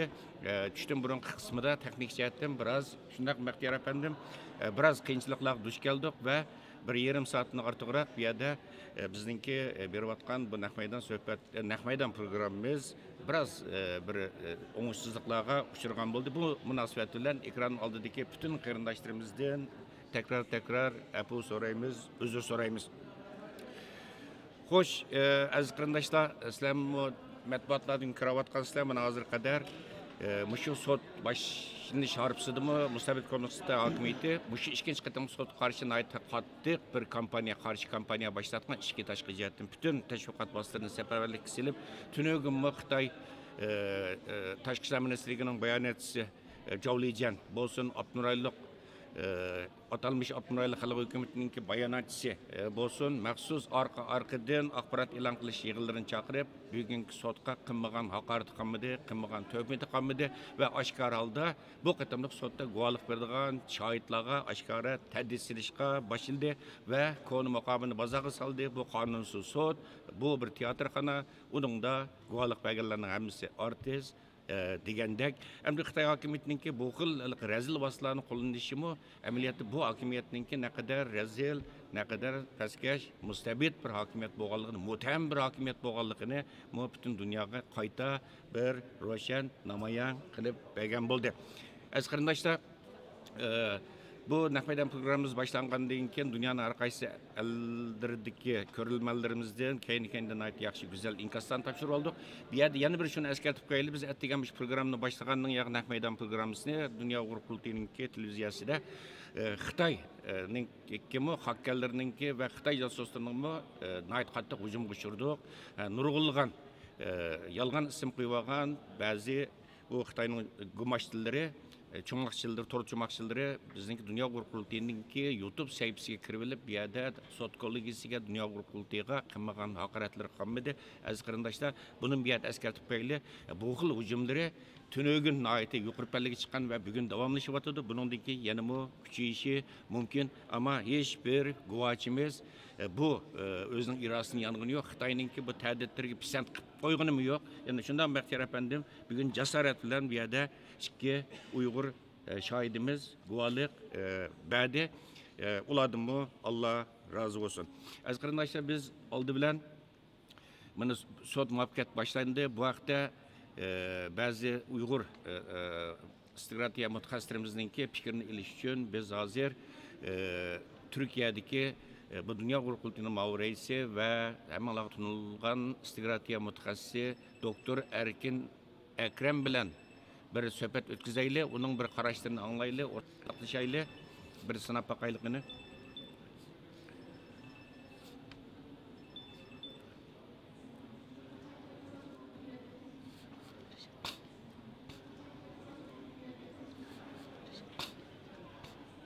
Ekranımızda, eğer ko'rgan bo'lsanglar aziz qarindoshlar, ekranımızda bizniki ekranımızda, eğer ko'rgan bo'lsanglar aziz qarindoshlar, ekranımızda bizniki anlavatdan hurmatli Erkin Akrem efendim, doktor Erkin Akrem. Anlavatdan hurmatli Erkin Akrem efendim.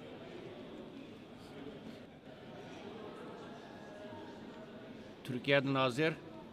Bizdeki Uyghur istihbaratı mutaxassisi doktor Erkin Akrem'e bağlandı. Türkiye'den hazır sot kollegisi. Bizdeki Uyghur istihbaratı mutaxassisi doktor Erkin Akrem'e bağlandı. Arkadaşlar sot kollegisi de kurgan. Bu avval qatim qo'shishlar, bu qatimki qayta bir sanab baqaylar arkadaşlar. Sotga avval qatim qo'shishlar, bu qatimki sotga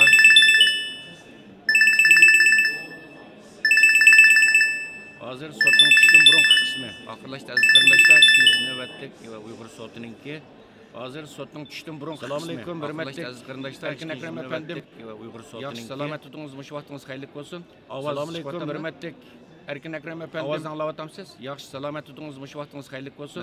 Ovoz chiqyaptimi? Ovoz demasiz. Ovozni anglayotamsiz? mesele yoktu. Bekler efendim avazda. Ovoz var.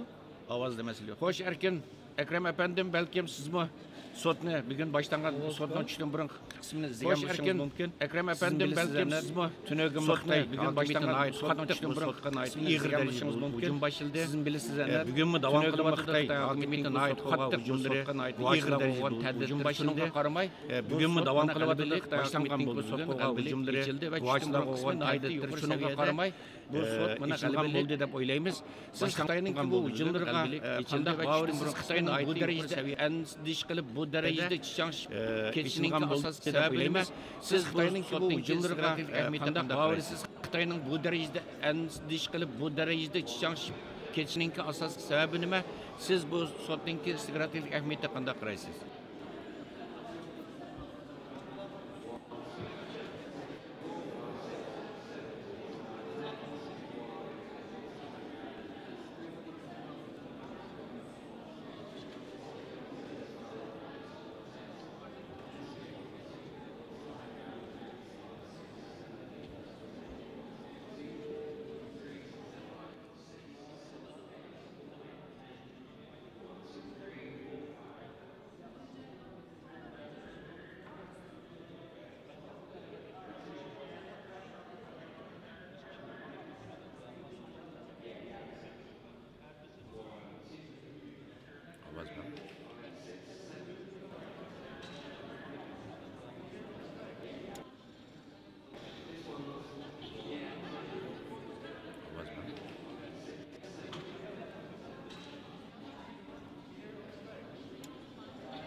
Ovoz katta.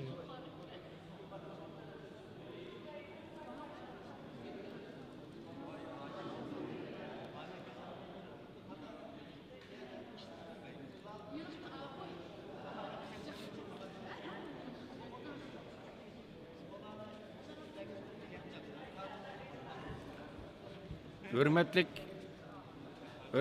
Doktor Erkin Ekrem efendim avazınız ne tazı anlayamay kaldık. Teknik cevaptaki mesele boz gerek. Hürmetlik ekran aldığındaki kırındaşlarımız sizlerden özür sorayımız tekrar. Kayıtı bir sınıf bakaylı. Bekler efendim.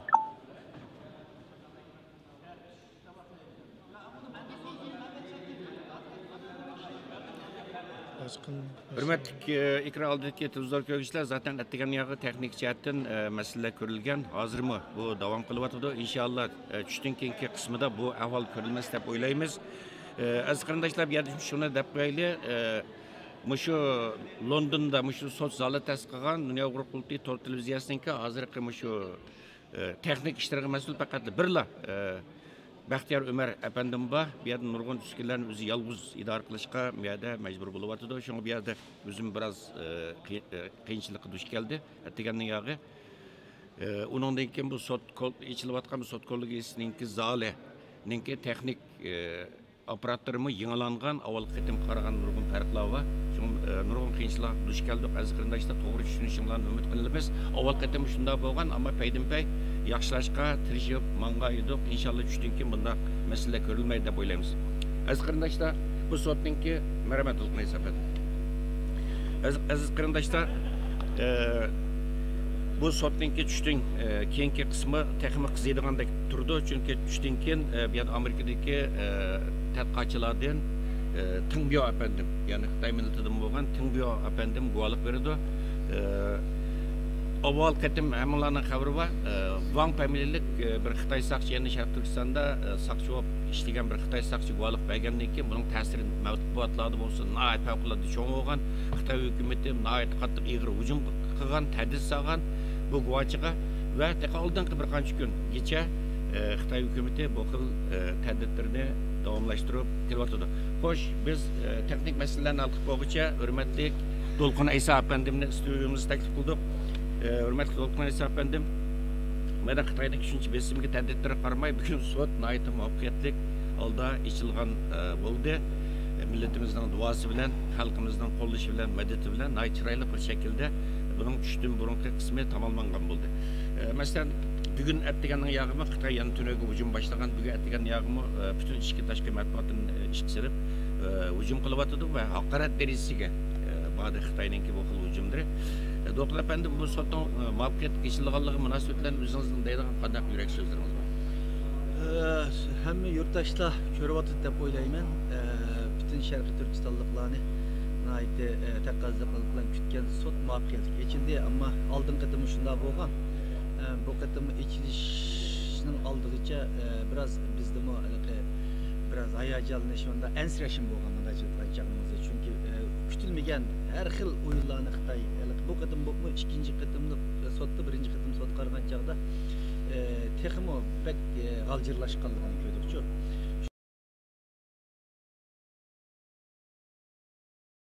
Her xil oyunlarını Xitay bu qıtım bu ikinci qıtımlı sotda birinci qıtım sot qarğan çağda texmo bək qalcırlaşqanlığını gördükçü. Şununla qanday bir nimeler bula degan bir endişimiz var, amma nəhayət muvaffaqiyatli qildi. Sot başlanğandan keyin bizning biraz joyimiz va yuraklarimiz tushgandek bo'ldi. Bu munosabat bilan bizni sot qarab ko'rayotgan bütün vatandaşlarımızga bu yerda qalbimiz bilan bo'lgan, qalbimiz sot bilan bo'lgan. Men shuni ishlayman. Bütün Şərq Türkistan xalqi belki bazı yerlerde görüş imkanı bulmagan bo'lishi mumkin har xil sebeplerden, ama hammasının qalbi shu sotda deb o'ylayman sizdan bilan. Shunga bütün vatandaşlarımızga davomli madad berishga hozir Xitoyninki taqtiyotgan nimalarni ko'rdik. Bütün adamların ish qilib YouTube'larda, sosyal medyalarda qisqa uchurlarni qilish orqali psixologik bir hujum qilyapti. Şununla sotdaki 3 gün yani var iş verir mümkün. Şununla sotda guvalık verdiğin insanlara o psikoloji cihetli medetke, ruhi keselliğe ihtiyacı var. Çünkü evde uygunluğun içinde bu kampıda yetip çıkan insanlarımıza guvalık verdi. Çünkü Xitay 2-3 günden yani hatta bugün geçe başka devletlerin kulu arkalıklı besin kılıp guvalık vergizmezlik getirişiyordu. Şununla bunda şeraitimizde insanlarımızın onu cesaretlendirici şey olanın bu işteki oyunlar rolünün mühim bo'lganligi haqida ularga tasalli berishi qo'ldan kelgan shaklda qilib tursa bu nayt yaxshi bo'ldi. Xalqimizdan buni kutamiz. Rahmat To'lqin Aysa efendim. Dünya Urdu'nun nayt zo'r tirishchiligi bilan, fidokorligi bilan maslahash bilan nayt yaxshi muvaffaqiyat o'tdi deb qarayman. Rahmat sizga. Hurmatli zo'r ko'ruvchilar, hurmatli Qaysar Abdurasul efendim, 2 minut bir texnik mesele varken birazdan keyin perde arkadaki bir kahramanımız var. Şu ettiğimden yakı 4 saat yeriş çarşıya qaramay şu Uyghur sot kolegisinde guvalık vergen çetelli duaçılarınki sözlerini sizlerge Uygurca tercüme edip vergen bizdeki Qaysar Abdurasul efendim. Hoş Bahtiyar efendim, mesela hazır başka devletki kardeşlerimizle bulunuş imkaniyeti var mı tepki cihetten eğer bolsuna bakandık? Ben de hazır hemen az yeni oğulluq için etigende yakı bu naqmeydan tarqitish sistemasida çatak chiqqanligi uchun uni qaytadan almashtirib naqmeydanning ovozini o'chdi. Lekin hemen azini yenidan qilyapmiz. Sirtniki hammalarninki xabarda bor. Bexatarlik uchun teshini to'g'ri uzib o'tgan.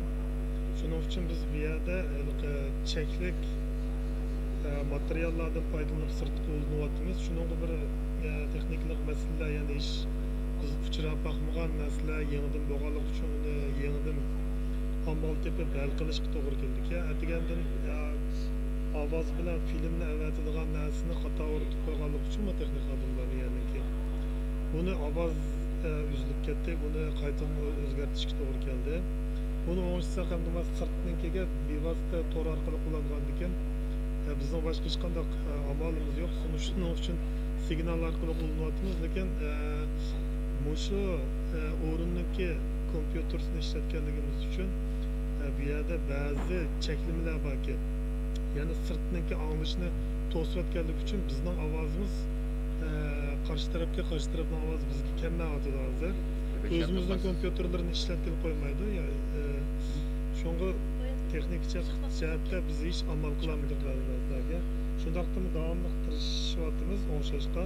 Ro'shan bularning hammasi shu sotninki o'ngishli qilib berilishi uchun bexatarlik uchun qattiq talab qo'yganligi sababidan bo'ldi. Shuning uchun cho'nqur kechirim so'raymiz barliq qarindoshlardan. Rahmat, hurmatli Baxtiyor apandim. Aziz qarindoshlar, Baxtiyor apandim deb o'tganidek, bexatarlik nuqtasidan bularlik mushu zalninki, ya'ni sud o'tkazilgan Church House sarayininki simlab internet nimasini uzib o'tgan, kesib o'tgan. Undan keyin bizningki bu Dunyo qurultiyi to'rt televiziyasiningki uskunalarini bu yerga akirgilib qo'yildi, bexatarlik nuqtasini va kompyuterlarni tortib hammasini mushu sarayninki texnik bölümünden kiralashga majbur bo'ldik. Unda bo'lgandan keyin hamma narsani programmani hammasini ko'chirishga, bu sistemni qayta ko'chirishga to'g'ri keldi. Sizlardan tekrar uzr so'raymiz. Har holda asosiyatdan Baxtiyor apandim shunami? Har holda texnik qiyinchiliklarni asosiyatdan hal qilgan bo'ldik. Hurmatli Baxtiyor apandim, masalan hozir Qozog'istondagi qarindoshlarimizga bir buni beqish imkoniyati bormi? Sırap bakaylı, qani Qozog'istondagi qarindoshlarimiz masalan shu Dunyo qurultiyi to'rt televiziyasiningki Naq maydon programmasini ko'rayotgan abonalarimizning ichida Qozog'istondagi qarindoshlarimiz soni eng ko'p. Bu yerda deganning yaqin aytib ko'p inkaslar keldi va sotning hayajon bilan bu sotni ko'rayotganligini biz bir bog'lanib bakaylı.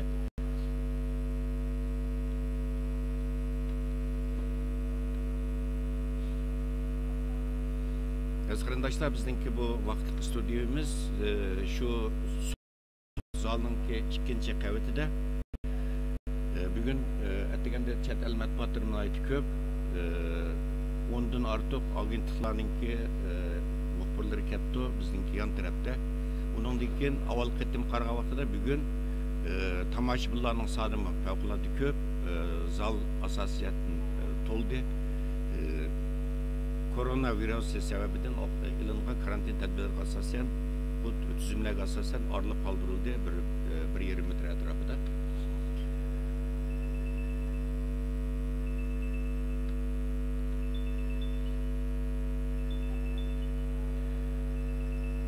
Biz Qozog'istondan Almaty shahrida turayotgan Dunyo qurultiyi ijro komitetining raisi Erkin Ahmet efendim bilen aloqalashib tirishayapmiz, chunki ular kollektiv holda aytgan yo'g'i bu sotning Naq maydon ko'rinishini ko'rayotganligini bizga bildirgan. Biz ularning bir ta'siratini qarashlarni apaqayli, sinab baqayli.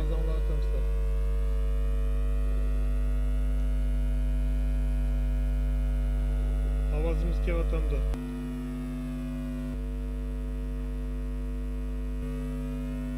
Ekranda ko'ryapmiz Dunyo qurultiyining oliy maslahatchisi Qozog'istondagi bizning jamoat arboblarimizdan milliy ustozlarimizning Qarmon Xo'jambadi akimiz ekran oldimizda ko'rdik, boshqa qarindoshlarimizni ko'rdik. Hammalarga Londondan salom. Ovozimizdan ekranda ko'ryapmiz Dunyo qurultiyining oliy maslahatchisi Qozog'istondagi salom yo'llaymiz arboblarimizdan. Alloh razı olsun. Atgan ustozlarimizning Qarmon Xo'jambadi. Şu akımız ekran aldığımızda gördük, başka arkadaşlarımızla gördük. Hammalarga sizlerning yordamingizdan salom, sizlerning duoyinglar bilan bu sot avozimizda o'tkazildi ve hammalarga guvochi, ya'ni Uyg'ur salom yo'llaymiz. Avstraliyadagi Alloh razı olsun degan duolar bilan boshlandi. Oldin qadimliq shu guvochimizning Naq maydon jazolarning shohidi kelyapti. Gollandiyadagi Qalbinur Sidiq xonimning duolar bilan boshlangan bugun sot Avstraliyadagi ve Mihray Tunji xonimning duolar bilan Uyghur bo'ldi. Uyghur xonim Avstraliyadagi Mihray xonimning duolar bilan boshlangan. Oldin qadimliq guvochimizning jazolarning shohidi Gollandiyadagi Qalbinur Sidiq xonimning duolar bilan boshlangan bugun Avstraliyadagi Mihray xonimning duolar bilan boshlangan. Erkin hozir tushdik demilish. Efendim qarshi tarafning ovozi kelmayotdi. Qisqacha bir suhbat o'tkazaylik. Sizlarning bir ta'sirotlarini, tushunchalarni televizor Kechiringlar, hurmatli huzur ko'ruvchilar, shunday ishga har xil qiyinchiliklarga duch kelgan gapga taqdimsiyatdan. Erkin efendim qarshi tarafning ovozi kelmayotdi. Hurmatli Qarmanka kechiringlar, hurmatli sizlar kamerani bek graf qo'yib oldinglarmi? Ovozinglar chiqmayotdi. Gapga taqdimsiyatdan.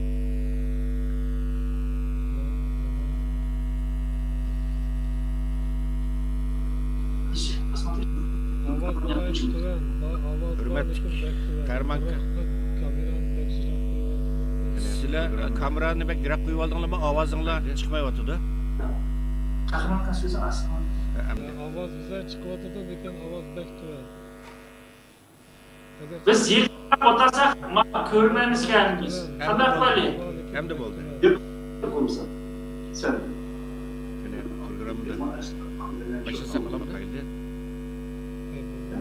Assalomu alaykum, hurmatli Qarmanka, boshda Qozog'istondagi butun aziz qarindoshlar, hammanglarga yurakdan salom. Mana sizlarningki hamda bo'ldi. Sizlarning moddiy va ma'naviy jihatga qo'llashinglar bilan butun xalqimizning duosi bilan ikkinchi qatimliq boshlashni bugun atdiganda muvaffaqiyatli boshlab oldik. Assalomu alaykum, hurmatli Qarmanka, boshda Qozog'istondagi butun aziz qarindoshlar, hammanglarga yurakdan salom. Mana sizlarningki sizlarning moddiy va ma'naviy jihatga qo'llashinglar bilan butun Qarmanka shu ikkinchi qatimliq boshlanganligiga deganda muvaffaqiyatli qarshinglarni hissiyotlarni muvaffaqiyatli anglab boqaylik. Marhamat, Qarmanka bunga to'sqinlik qilyapti, buzg'unchilik qilyapti. Assalomu alaykum. Bugunmi ig'ir hujum Dunyo Uyg'ur hukumatının reisi Dolqun Esan'ın tashabbusidan va arzimiz ninki Qarmanka shu ikkinchi qatimliq sudning muvaffaqiyatli boshlanganligiga bo'lgan Sotunun ikinci sotunu chin qalbimizdan tabriklaymiz. Bu sot tarixiy ahamiyatga ega. Bütün Qozog'istonliklar diqqat bilan qarayotdi. Birinchi sotdan sizlarning tajribanglar va yaxshi o'rgandinglar.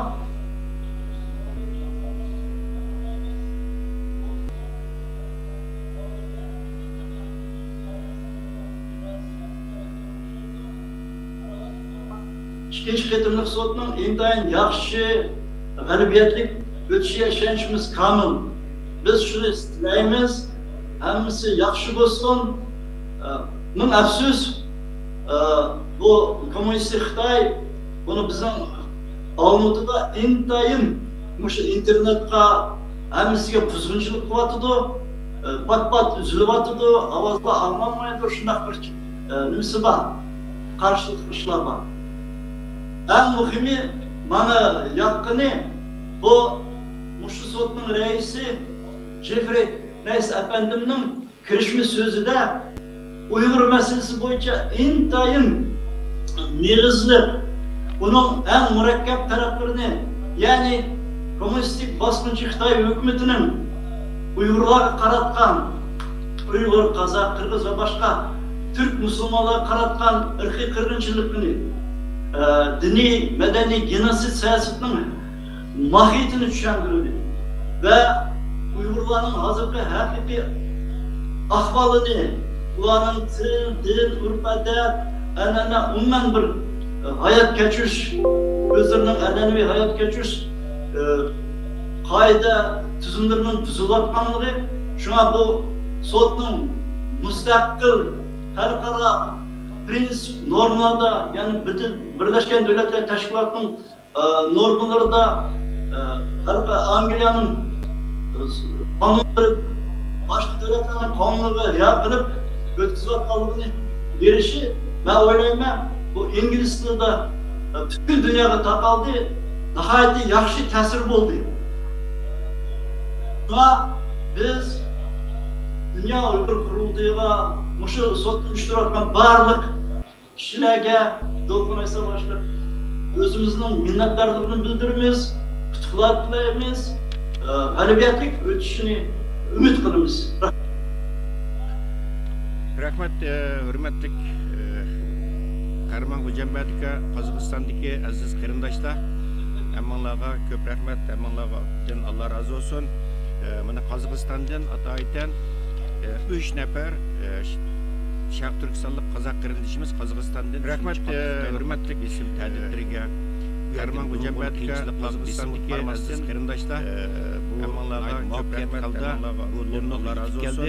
Xudoyim mana Qozog'istondan aytan 3 nafar ularning birisi Şarq Türkistandan Qozaq qarindishimiz Qozog'istonda 6 oydan qattiq ta'didlariga Kazak qarindishimizlar isim chiqarmasdan lager shahidi bo'lamiz lagerga yetgan muvaffaqiyat qildi shu 5 Londonga yetib keldi Xudoyim bo'lsa bularni sotning 3-chi kuni bu yerda aqzab yerda sotimiz ularning birisi rahmat Qarmankan boshliq Qozog'istondagi butun aziz qarindoshlarimiz Qozaq qarindishimiz birinchi keldi lager shahidi bo'lamiz lagerga yetgan davomlashadi bular chunki sotdi deganimdek lager tugagan zulmni Ştünkenki sot, bir Amerika'daki Xitoy rahmat Qarmankan boshliq Qozog'istondagi bütün aziz qarindoshlar bilan boshlanadi.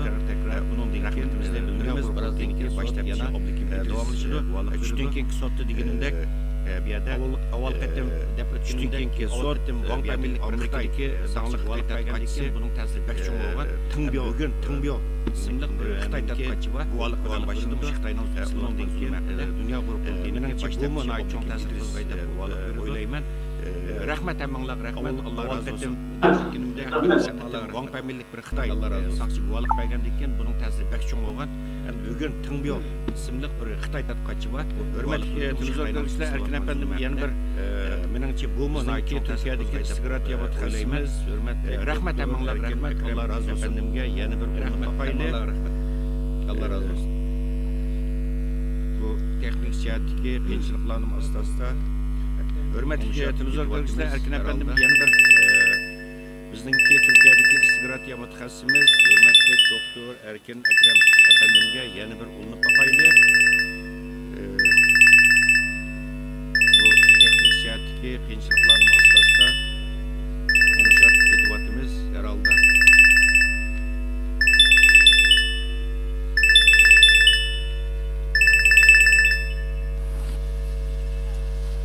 Assalomu alaykum. Aleykümselam. Hem de ovoz chiqdi, ayt yaxshi bo'ldi. Ha. Maşallah. Quloqlik ishlatgandan keyin balki chiqib ketishim. Rahmat, chiqqan o'sha. Doktor Erkin Akram apandim sizni biraz avval qilib qo'ydik, vaqtingizni oldik. Yo'q. Chunki texnik jihatga ba'zi kamchiliklar tufaylidan buni aytib qo'ydim. Tushunishlik. Shu savolim bayqiga o'xshash shu hamda ovozini aytib yaxshi bo'ldi. Maşallah bu besim buzg'unchilik haqorat qilmadi. Rahmat, hurmatli doktor. Hatta bugunmi boshida siz biraz avval qilib qo'ydik, vaqtingizni oldik. Siz bu Xitoyning bu darajada istiflab ketishiga sabab nima hamda bu Xitoy nimadan bunchalar boylayapti? Shu savolim bayqiga o'xshash shu Xitoy hozirni aytib istiflab o'tiramay qilyapti. Qilmagan siz buning shaxsiy buzg'unchilik haqorat qilmadi. Sot yaxshi ketib bordi. 6-oydami yaxshi o'tgan, bu 9-oydami yaxshi boshlandi. Inshaalloh 12-oyda buningki bir natijasi qarori chiqar. Endi Xitoyga kelsak, endi birinchidan Xitoy bundan ansiraydi. Chunki bu mahkamadan ya irqiy qirg'inchilik degan qaror chiqsa yoki insoniyatga qarshi jinoyat ishlandi degan bir qaror chiqsa, mayli qaysi qaror chiqsin, Xitoyga bir yomon bir tamg'a urilgan bo'ladi. Xitoyning inovatiga, obraziga, hammasiga ta'sir yetkazadi. Va shundaqla bu tamg'a ham Xitoy hokimiyati bilan birlikda davom qiladi, hamda Xitoy xalqimi buni bir gunoh bo'lib ustiga ilishga majbur qiladi. Shuningga bu sal qaraydigan bir masala emas. Gerçi Xitoy sal qaragandek, pisand qilmagandek ajna javoblarni berib qilyotdi ama bence ichida buningki ansirayotganligi va cho'chiyotganligini faraz qilaman deb o'ylayman. Ikkinchidan, misolga Xitoy Xi Jinpingning strategiya plani bilan birlikda 2049-yilda Xitoyning Jahongir davlat bo'lmoqchi. Sen dunyoga hokim bo'lman deydigan bo'lsang, dünya xalqınınki qo'llashini qo'lga tushirish lozim. Dünya xalqınınki sanga bo'lgan hurmatini erishish lozim onunga. Agarda bularga erishamasan, sen qanday dunyoga hokim bo'la olasan? Shuningga yolg'izlar iqtisod kuchi bilan yoki harbiy kuchi bilan dunyo hokim bo'lmaydi. nurg'un kuchlarni sarf qilishga to'g'ri keldi. Ya'ni bundaq inovati buzilgan va insoniyatga qarshi jinoyat ishlagan irqiy qirg'inchilikni ilib borgan bir hokimiyatni dunyo qabul qilmaydi. Shuningga Xitoyningki bu 2049-yilda dunyoga xo'jayin bo'lman deydigan o ishig'ima ma sotninki natijasi bilan Xitoy qiyin bir ahvolga tushib qoladi.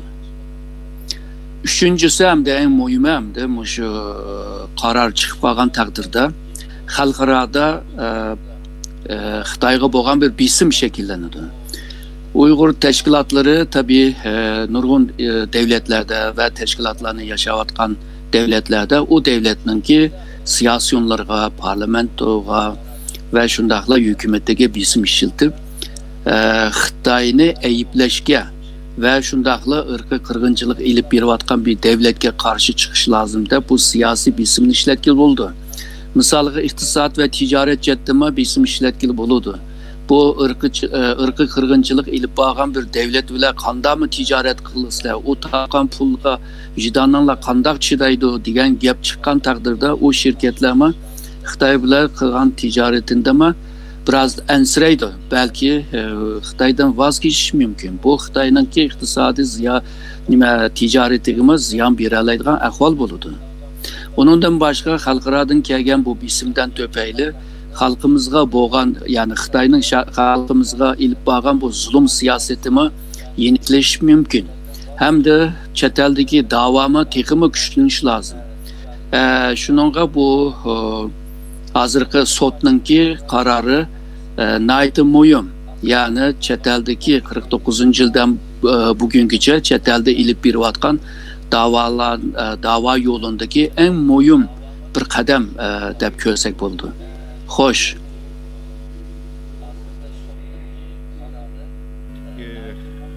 Doktor Erkin Ekrem efendim, bergen cevabınız için çok rahmet. Sizge tekrar rahmet eğitimiz, huzur görüşlerimiz bu kaldı. Ben rahmet eğitimi. Ben rahmet eğitimi. Yok.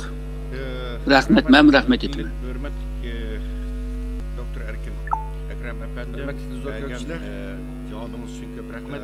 Benim avazım tekrar rahmet eğitimiz, huzur görüşlerimiz bu kaldı. Teknik sera aldık. Biraz sizin rahmet.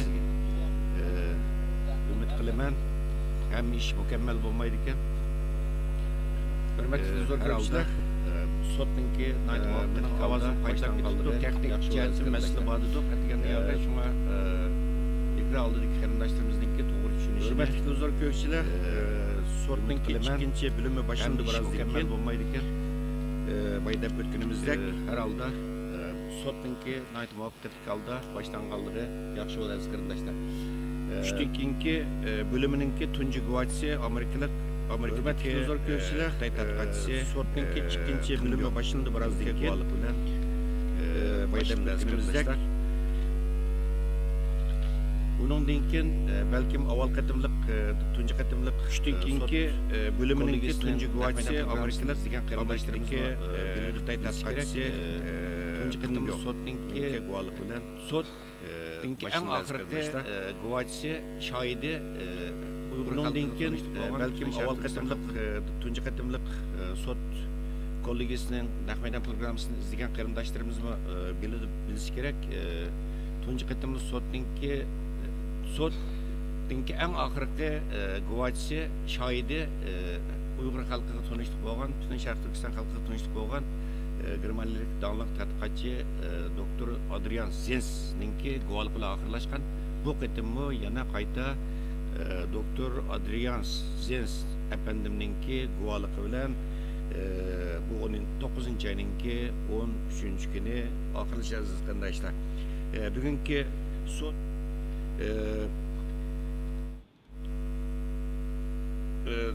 saat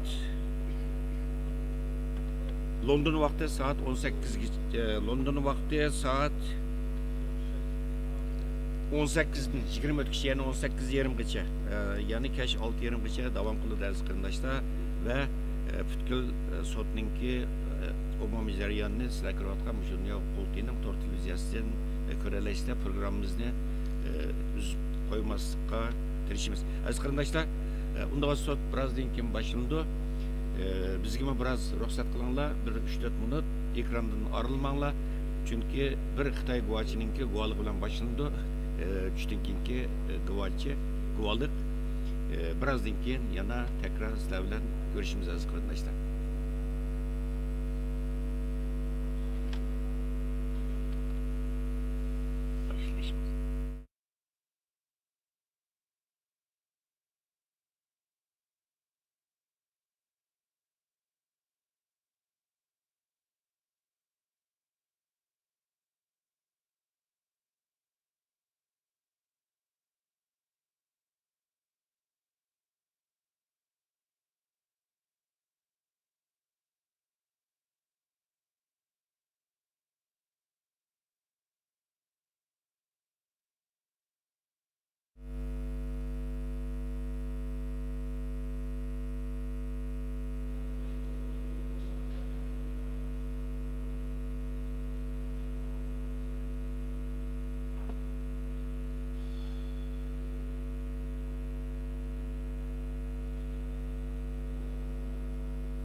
Hozirchi?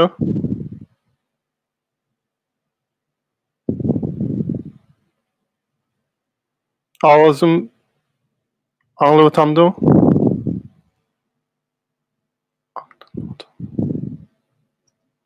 Ovozim chiqqan ekan.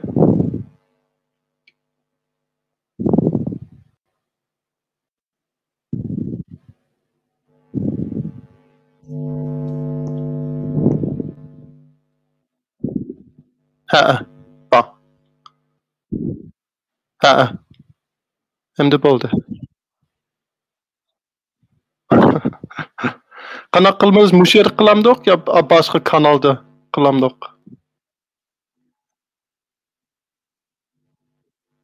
Ma'qul.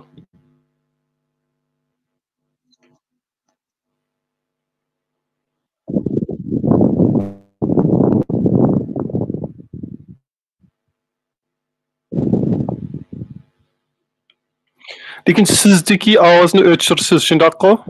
Bo'lmasa men ikki tarafdan o'xshamaydigan vaqtda o'xshash shu gaplarni anglab turyapman. Bosh ha. Shunaqa. Lekin hozir chiqadi.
yoki bir ish chiqib qolsa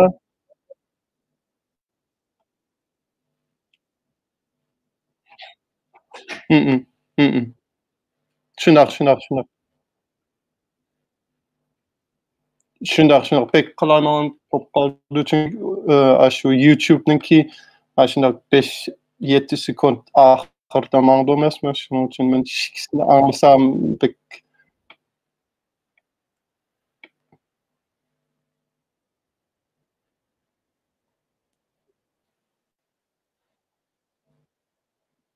ma'qul. Ha. Ma'qul. Men desam bo'ldi. Sizlar desanglar bo'ldi.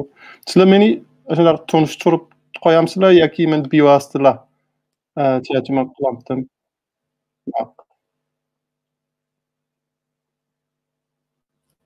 Ma'qul.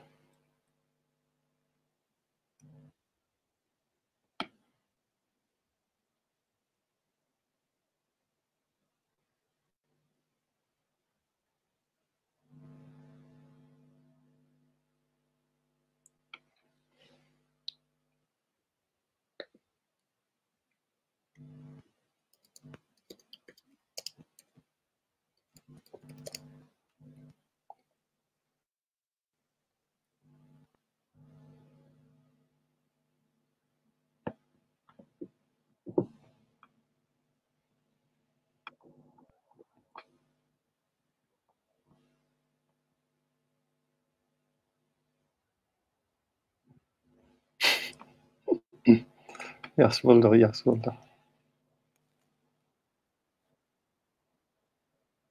Ha. Men bu texnikani bek yaxshi tushunmayman.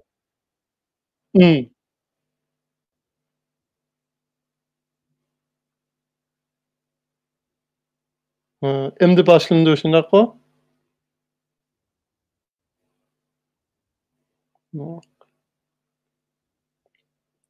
Shu YouTube'da 000 deydi ekan. Dem elish tugidi deganda.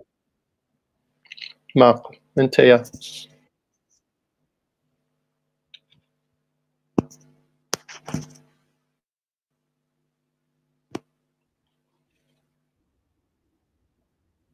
Shundoq ekan.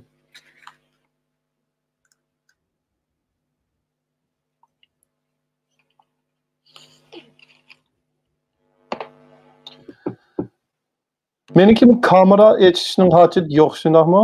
Meni hech kim ko'rmaydi, shunaqmi ya?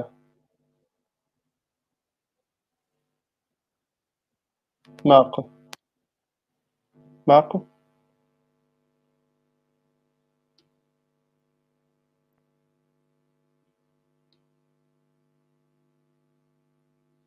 Ha, terjimani nerda tarqatsizlar? Shu terjima qilgan gaplarni nerda tarqatsizlar? Nega chiqdi? Umi YouTube'dami? Ha. Qurultayning kanalidami? Yaxshi. Uni bo'lsa kamerani echib turay.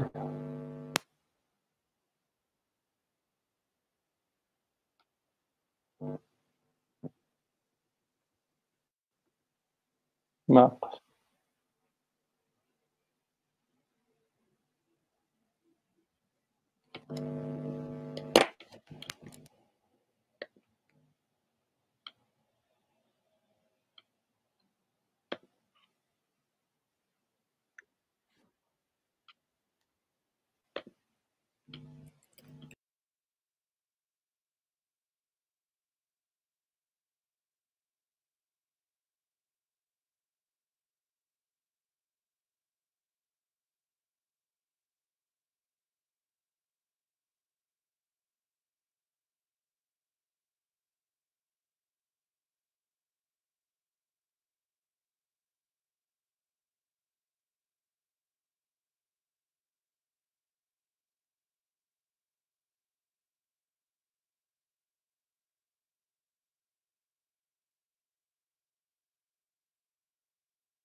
Anlavatqanlardan kechirim so'rayman. Men hozir Londonda emasman, sirtdan Berlinda tarjima qilyapman.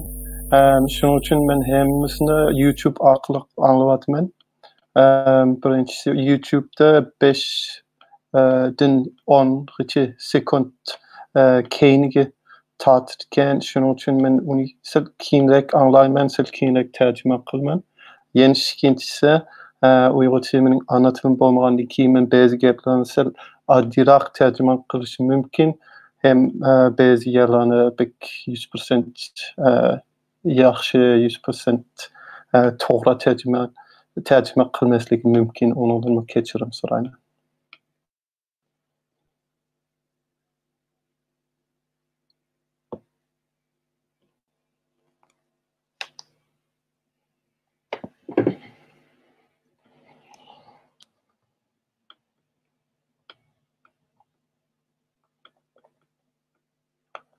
Doktor Biyav'ның tortu var mı yok mu? Var mı yok mu ikenlikini sorarken.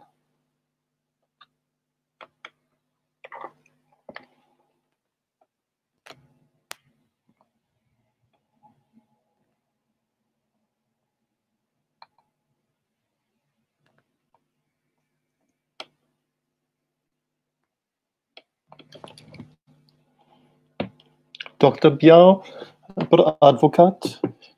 2003'ten 2014'te Xitoyda turgan. Asiyada kishilik huquqning qonun bilan shug'ullangan. U hukumatga qarshi ko'rsatgan. U kishilik huquq kishilik huquq bilan shug'ullanadigan tashkilotni boshlagan, qurilgan. Birisi o'lim hukmiga qarshi turadigan, yana birisi kishilik huquq to'g'riliq harakat qiladigan. U 3 qatim turmaga tashlagan, tutilgan. 2014'te Jonggo'dan Xitoydan ketib ketdi. Uningki bir balasi sirtqa chiqolmabdi ekan. Xitoy hukumati uni bermadi. Biyav apandi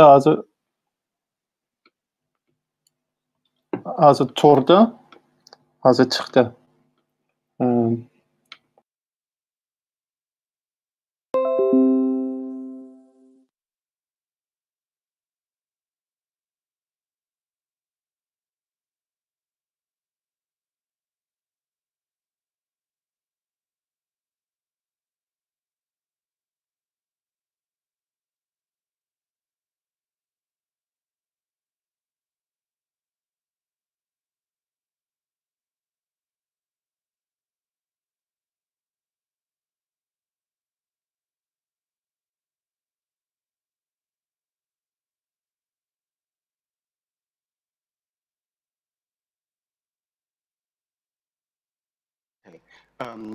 Human rights situation in China is deteriorating.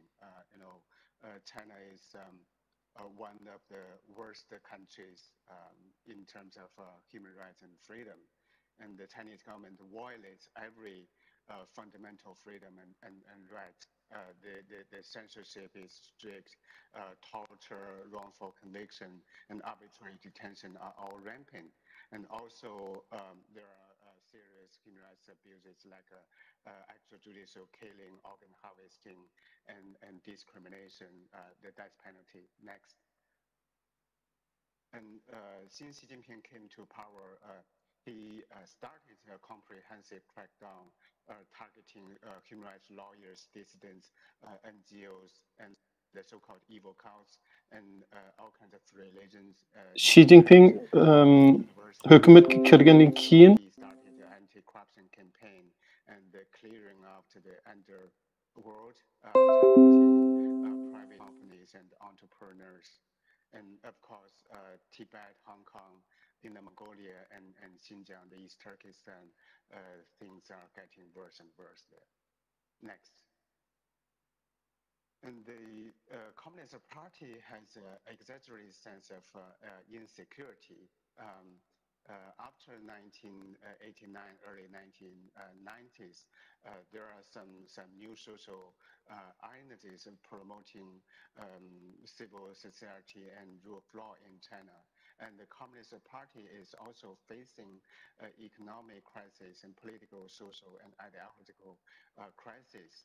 So after this sense of insecurity, the Communist Party cracked down on society brutally. Next.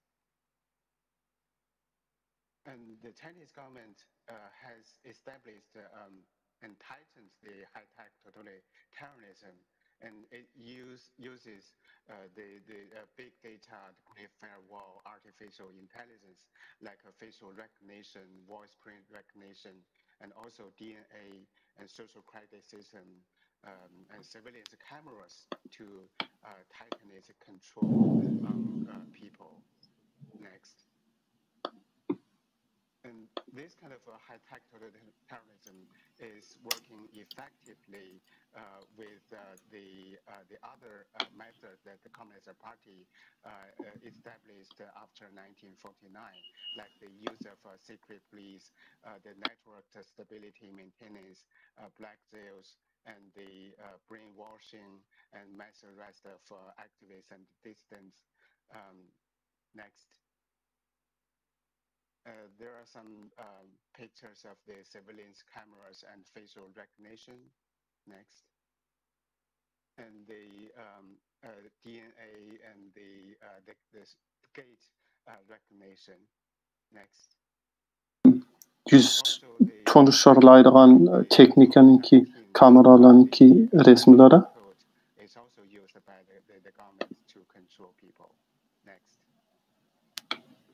And there are many different kinds of extrajudicial detentions and actual legal detentions, including like re-education through labor camp, 劳动教养. It was abolished in 2013. Next.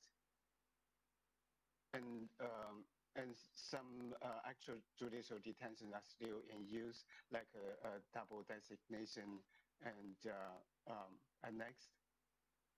Next, like the RSDL, the residential surveillance at a designated location, and compulsory mental hospital and drug treatment. Next. And black jails detaining petitioners. Next. And the legal education center targeting Falun Gong practitioners. So hundreds of thousands of Falun Gong practitioners were illegally detained in those so-called legal education center, and they were forced to work, and they were tortured. I think nearly 100% of those Falun Gong detainees were and are tortured in those in those legal education centers, and they were salgan hem qiynigan aşırı sorakda qiyniş bolgan ulamı mecburi özünki dindin boş bika boluşunu mecburlangan. And the difference between the concentration camps in the Uyghur area Anden müşahede bir neçe misal muba kanunsuz tutuluş orun minorities a certain religion and culture with the purpose of eliminating their culture and religious and ethnic identity. Şarkı Türkistan'da boğan lagerlar başka lagerlar bilen oxşamaydigan orun bolsa Şarkı Türkistan'daki lager pekitla mexsus bir neçe milletlerine soluvatkan çünkü ular şu milletlerine yok buluş niyetka yetken. Şunun için Uygurlara boğan erkek kırınçılık'ınki bir parçası boğan tutuş, mecburi saklaş hem mecburi tuğut almaya kılınış bilen bile. The flawed evidence rules and there's no judicial independence. The police.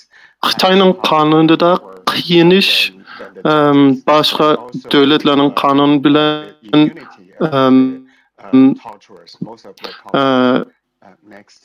Xitayda bazı işler Xitayning kanunu boyunca qiyinish bo'lmaydi, lekin başqa devletlerde bo'lgan bo'lsa qiyinish bo'ladi.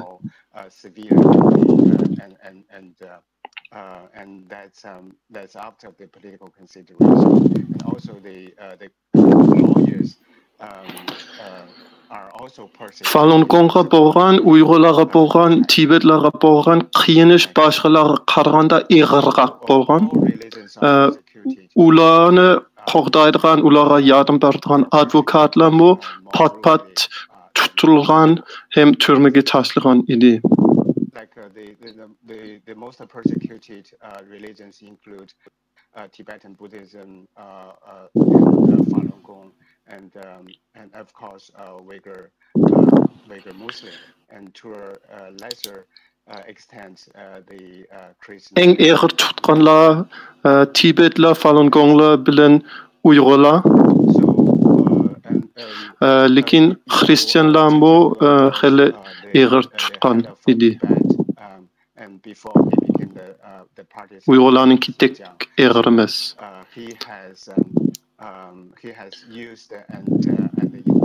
Çünkü burun Tibet'te parti şojisi bo'lgan, keyin Xinjiang Uyghur Avtonom rayoniga kelib, o'xshash bir o'rinda turgan. U Tibet'te qilgan nazorat sistemasi Uyg'urlarning o'rnidami texmo ağır qilgan edi. And the party is also using the long tradition of Da Yitong, the great unification. Musulmanға kemsitish Xitayda pek ağır. U burundan tartib başındaki ideologiyalar bo'lgan cho'ng'iliq qilish chiqqan ideologiyasi shu kemsitishni ağırlashib qo'ydi ekan. U ağır qirg'inchilikning bir parchasi bo'lib qolgan edi.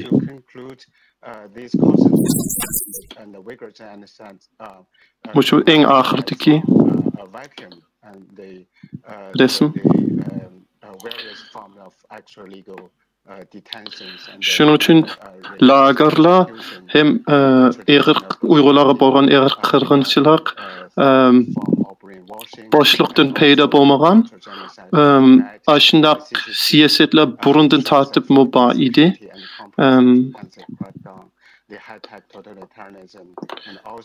Tibet'te bolgan lekin Kompartiyanın ki korkap ketkenlik bilen eğrilişip ketken şu siyasetler asta eğrilişip ketken hem hazırki yegi kegen ido.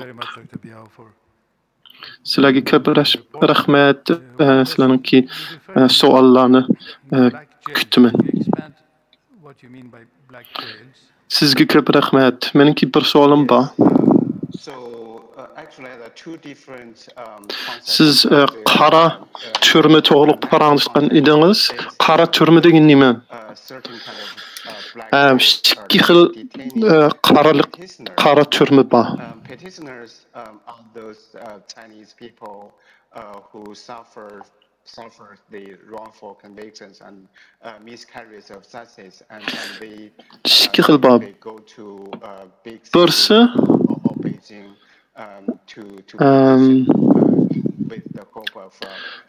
birisi hükümetni tenkit qilayotgan odamlarni tutish uchun bo'lgan tutish o'rni ya turmi desak bo'ladi.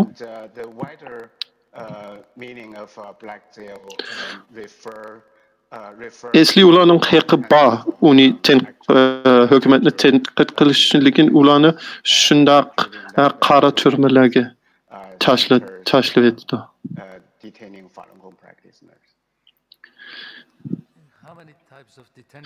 Ikkinchi xil qora turma qonunsiz turmalar bo'lgan. Masalan, Sharqiy Turkistonda bo'lgan tarbiyalash lagerlar va boshqa lagerlardan iborat bo'ldi. With the concentration camps in Xinjiang is the legal education centers with that detain. Jungo'nun boshqa yerlarida bormi shunday lagerlar? Documented their meningcha hozir Sharqiy Turkistonda bo'lgan lager bilan eng o'xshab keladigan lagerlar balkim burunki Falun Gong nima soldigan lager idi. Part of the genocide and detain at least 1 million Uyghurs, Kazakhs and other Lekin Sharqiy minorities. So that's Turkistonda az degan 1 million odamlar bor. Uyg'urlar, Kazaklar va boshqa Turkiy millatlardan bo'lgan odamlar yana u ig'ir qirg'inchilikning bir parchasi bo'lgandan keyin yana boshqa Xitoyda bo'lgan lager bilan o'xshamaydi. Training centers and the legal education centers. Sharqiy Turkistondagi lagerlar so both hem tarbiyalash markaz deb atalgan lager boshqa yerlardan Jungo'ning Xitoyning boshqa yerlardan yaxshi ig'irroq bo'lgan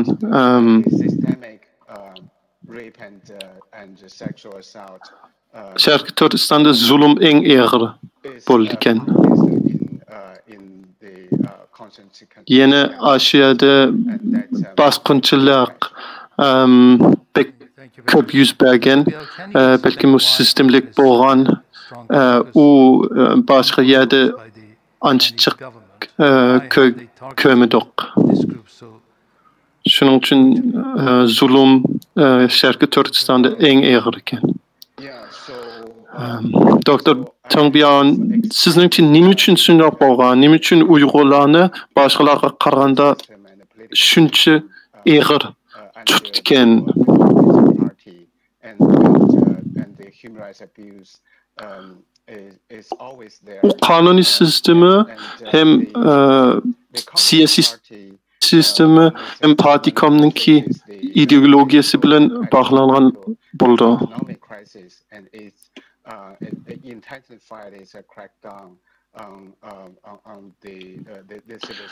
Komünist partiyanınki krizisi bolup kalsa, bolup ideologiya krizi bolsa ya iqtisadi krizi bolsa,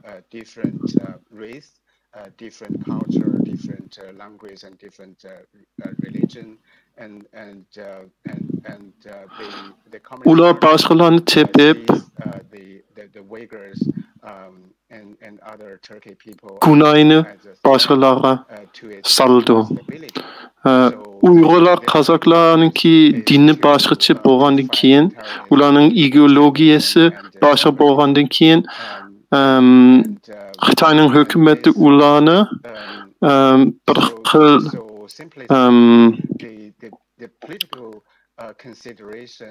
hujum qilishi mumkin deb o'ylab qo'rqib ketdi. Hem aniqlikqa qarshi turishi mumkin deb o'ylaydi. Thank you. In what way do you think that Xinjiang situation is worse than the rest of China compared to Tibet, which had a difficult time as well? Is it worse than what happened in Tibet? Yes. So according to a human rights report, Hazır Şərqi Türkistanın əhvalıqı qalsaq, Tibetdən başqa Xitaydakı yerlərdən ağır bulamdı. Şundaq, Şərqi Türkistanda Tibetdən mi ağır buldu hazır? Freedom House'nınki yazışçı o təxi Şərqi Kore'den ağır mı buldu?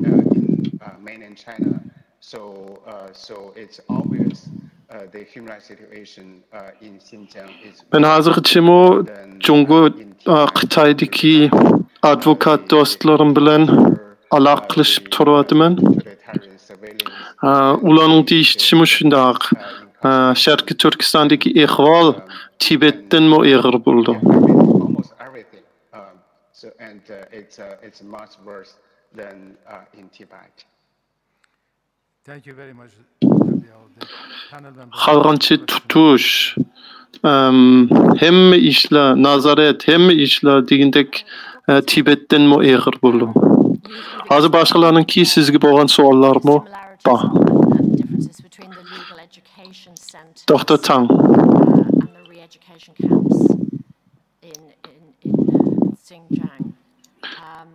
Siz terbileş lager bilen başka lagerlarınki oxşaş ve oxşamaydigan yerler to'g'riliq palanışkan ediniz. Burunki Laogay sistem to'g'riliq palanışdınız. O 2013-yilda to'xtagan. Siz şuni to'g'riliq azroq so'zlab beramsiz? Vazidiki mecburi emgek bilen oxşaş bolgan yerleri barmı? Rahmet sizge. Ma Laogay 40-cı illərdən başlapla bolgan idi. O 2013-cü ilgıçı bolgan program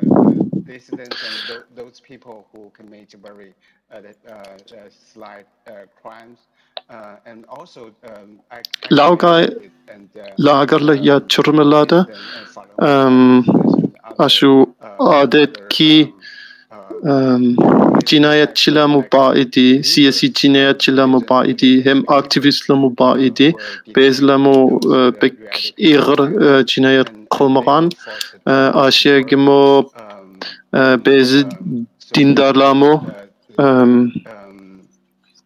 tutulgan, solagan, ular aşağıdımı mecburi emgek kılgan.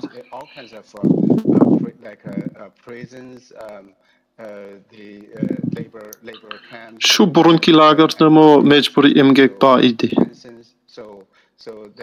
Lekin başka yerlerde mi var?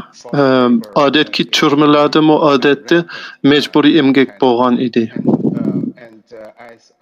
Xitayning içtik.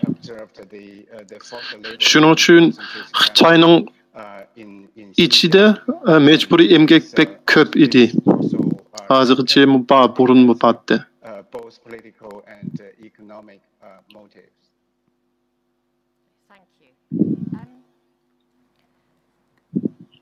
Mağazadaki Şarkı Türkistan'da boğa mecbur emgek mu pek köp.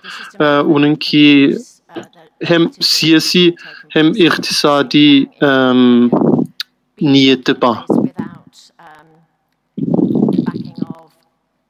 President, the Politburo, and other central bodies.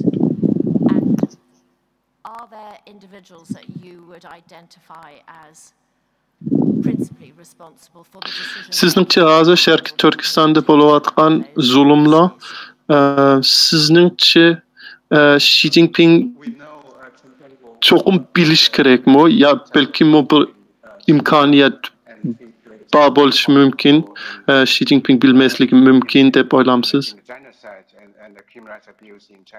But we should not exclude those people who have higher power than Chen Jianguo.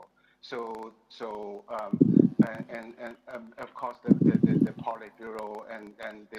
Biz hozir Chen Jianguo to'liq bilamiz, uniki pek aktif ma Uyghur qirg'inchilikning ichidagi irqiy qirg'inchilikning ichidagi aktiv rol o'ynaydiganligini aniq bilamiz, lekin uningdan yuqori bo'lgan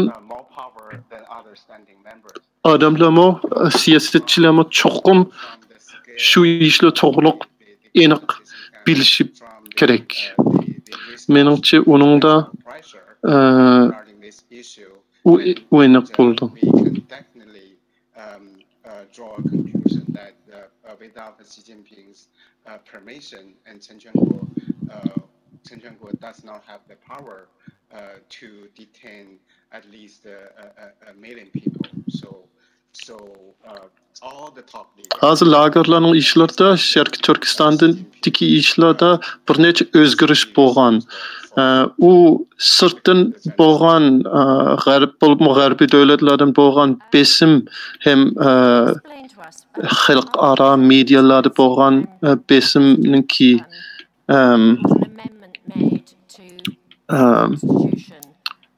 uningdan bo'lgan. Shuning uchun u cho'qim Xi Jinpingdan bo'lgan, Xi Jinpingning gaplari bilan chiqqan o'zgarish bo'lishi kerak. And Xi Jinping thought on socialism with Chinese characteristics for a new era.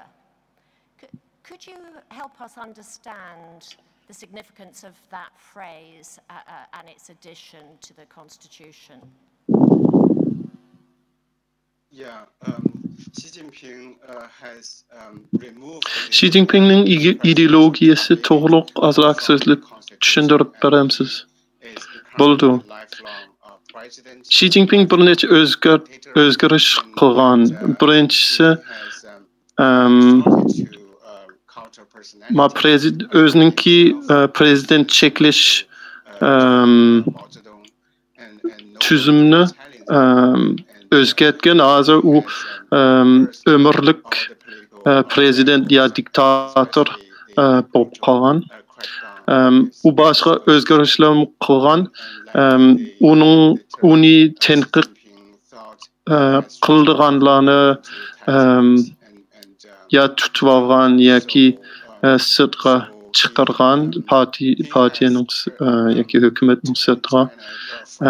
Shuning uchun o'ziningki huquqni qo'g'dash uchun cho'ng o'zgarish qilgan. So in my opinion, he has changed the U partiyada bo'lgan diktatorlik ma partiya diktator bo'lgan edi Jiang Zeminning vaqtida Hu Jintaoning vaqtida uni hozir Maodagi zamonga qaytirib hozir bir odamning diktatorlik Mao bir adam diktatorlik Xi Jinping shundoq. While at the same time it's harder for people to access independent information.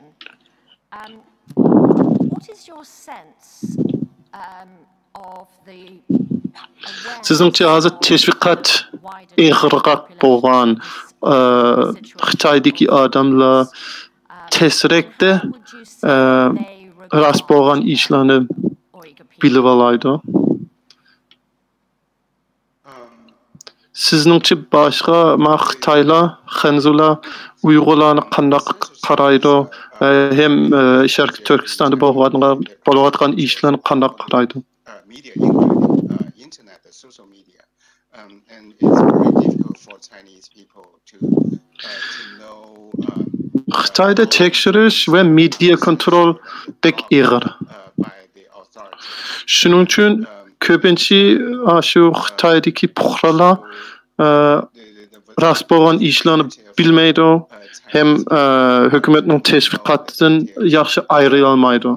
About the concentration camps, the persecution of Uyghurs, and only a few. Menimcha ko'pincha Xitoylar lagerninki qandaq ig'ir bo'lgan, qandaq ig'ir zulm bo'lgan ishlarni bilmaydi. They know what's happening in Xinjiang, and ozligan VPN ishlatib boshqa sirtdagi xabarlar bilib olishi mumkin. Lekin ularning ko'pinchisi ya ishonmasligi mumkin, ya kari bo'lmasligi mumkin. Ular shuni to'g'riq Sharqiy Turkistonning ishlari to'g'riq cho'qim paranglaşmaydı çünkü ular korkaydı. Indifference is everywhere in. Ular korkaydı hem ançı karımı yok bo'lishi mümkün aşırı bo'lgan ishlar. To'g'ri. Han Chinese is more than 90% of the Chinese population, and they Xitoylarning Han millatchiligimi kuchli bo'lib ketgan. Against the ethnic minorities, and they have somehow thoughts of great unification and the superiority of Chinese. Milletlarga kemsitish, farqli muomala qildi. Chunki ular o'zininki millatchilik tashviqotga ishindi. Hukumatdan bo'lgan ham boshqalardan bo'lgan Xinzu millatchilikka ishindi. Hem milletçilerninki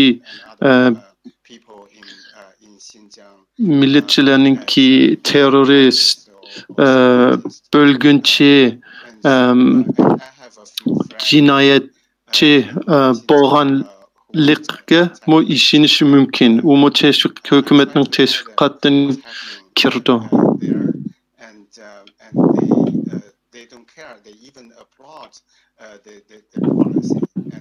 Men Xinjiangdagi bir necha Xinzularni taniyman. Lekin ularning qari bo'lmaydi. Men ularga tushuntirib berdim. Hozir Xinjiangda bo'layotgan ishlar to'g'riq, lekin ular xo'sh bo'ldi. Hukumat yaxshi qilibdi deydi. Ular lager to'g'riq, lagerning ichida bo'layotgan ishlar to'g'riq ancha bilmaydi, lekin kishilik huquq qarshi bo'lgan ishlar to'g'riq ancha ensimraydi. hozir muqimlik bo'ldi, yaxshi bo'ldi deb turdi. Given that you've described a widespread system of abuse in the rest of China and repression and fear, what leads you to the conclusion that we're talking about the complete destruction of resistance and the eradication of identity here? What are the features that make it that much worse than the situation you've described elsewhere?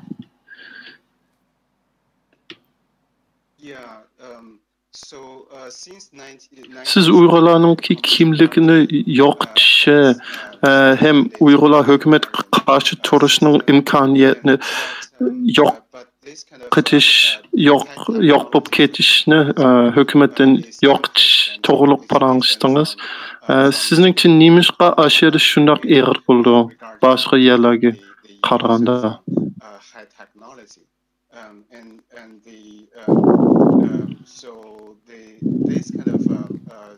Meningcha hozir Turkman bo'lgan zulm pek yuqori teknologiya bilan qilingan. Shuning uchun u eg'irroq bo'ldi. Uning ustiga uningga qarshi turishmi pek tez, pek qiyin bo'lib qolgan. Chunki teknologiya bilan hukumat hamma odamninki nima ish qilayotganligini ko'rlaydi. Aktivizm qilish yoki qarshiga hukumatga qarshi turish mushundaq nazorat teknologiyaning ostida pek qiyin bo'ldi ya bo'lmasligi mumkin.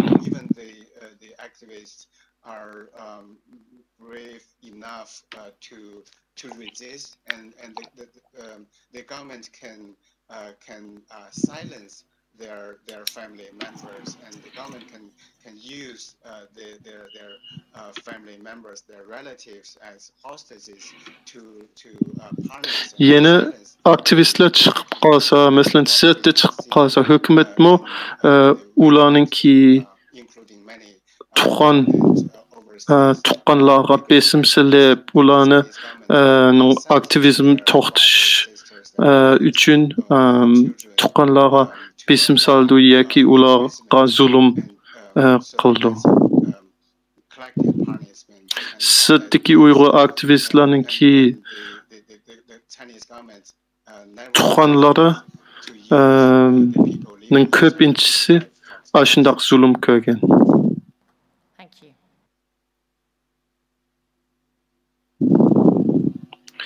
Shuning uchun Xitoyning hukumati hech nimani qilmagan odamlarga zulm soldi.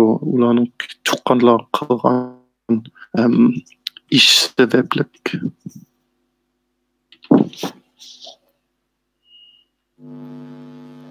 Thank you very much. That's been very interesting and very informative. Can I just ask about two medical things, really? Sizga ko'p rahmat. Men ikki savol so'ray. Who they do this to, and secondly, what drugs do they use? Birisi chiqimliq chekkan odamlarninki so'layotganligi hem ularga besim solgan programni to'g'riliq deb beramsiz.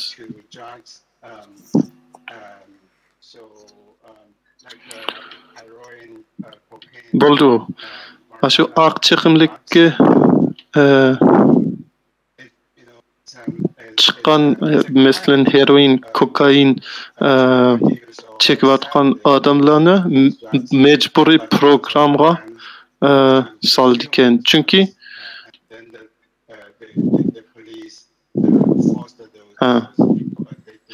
shundoq oq chiqimlik setish yoki ishlab chiqarish bir jinoyat bo'ldi, lekin uni ishlatish jinoyat emas. Shundoq bo'lsa-mu, ularni majburiy davamlash o'rniga so'lyapti. Rahmat sizga. Yana ikkinchi savolim.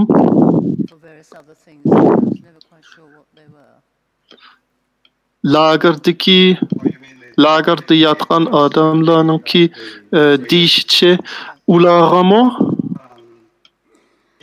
dori bergan edi. U qanday dori bo'lgan bilamsiz? Lagerda yotgan odamlar demsiz? Ha, men shuni anglagan. Lekin men pek aniq bilmayman qanday dori ekanligini. Force detainees to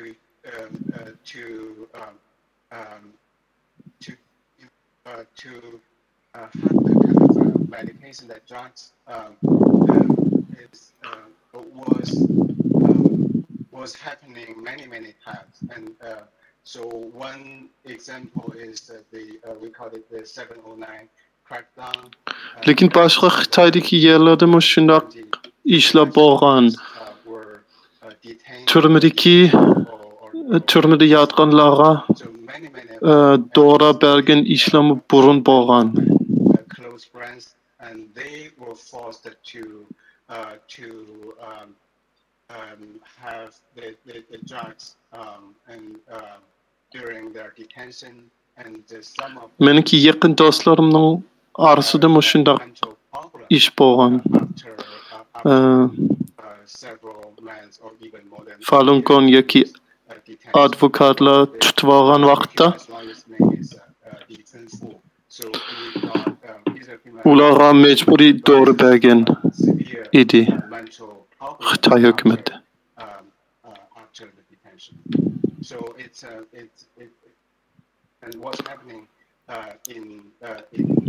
Bir do'stimninki uningdan keyin ig'ir psixik masala chiqqan edi. Umi balkim doriga bog'langan bo'lishi mumkin. Sharqiy Turkistondagi lagerlarda bo'lgan. And that was really about organ transplantation. Is there a system? Ishlarda ashunaq ish chiqqan bo'lishi mumkin. Sizmi organ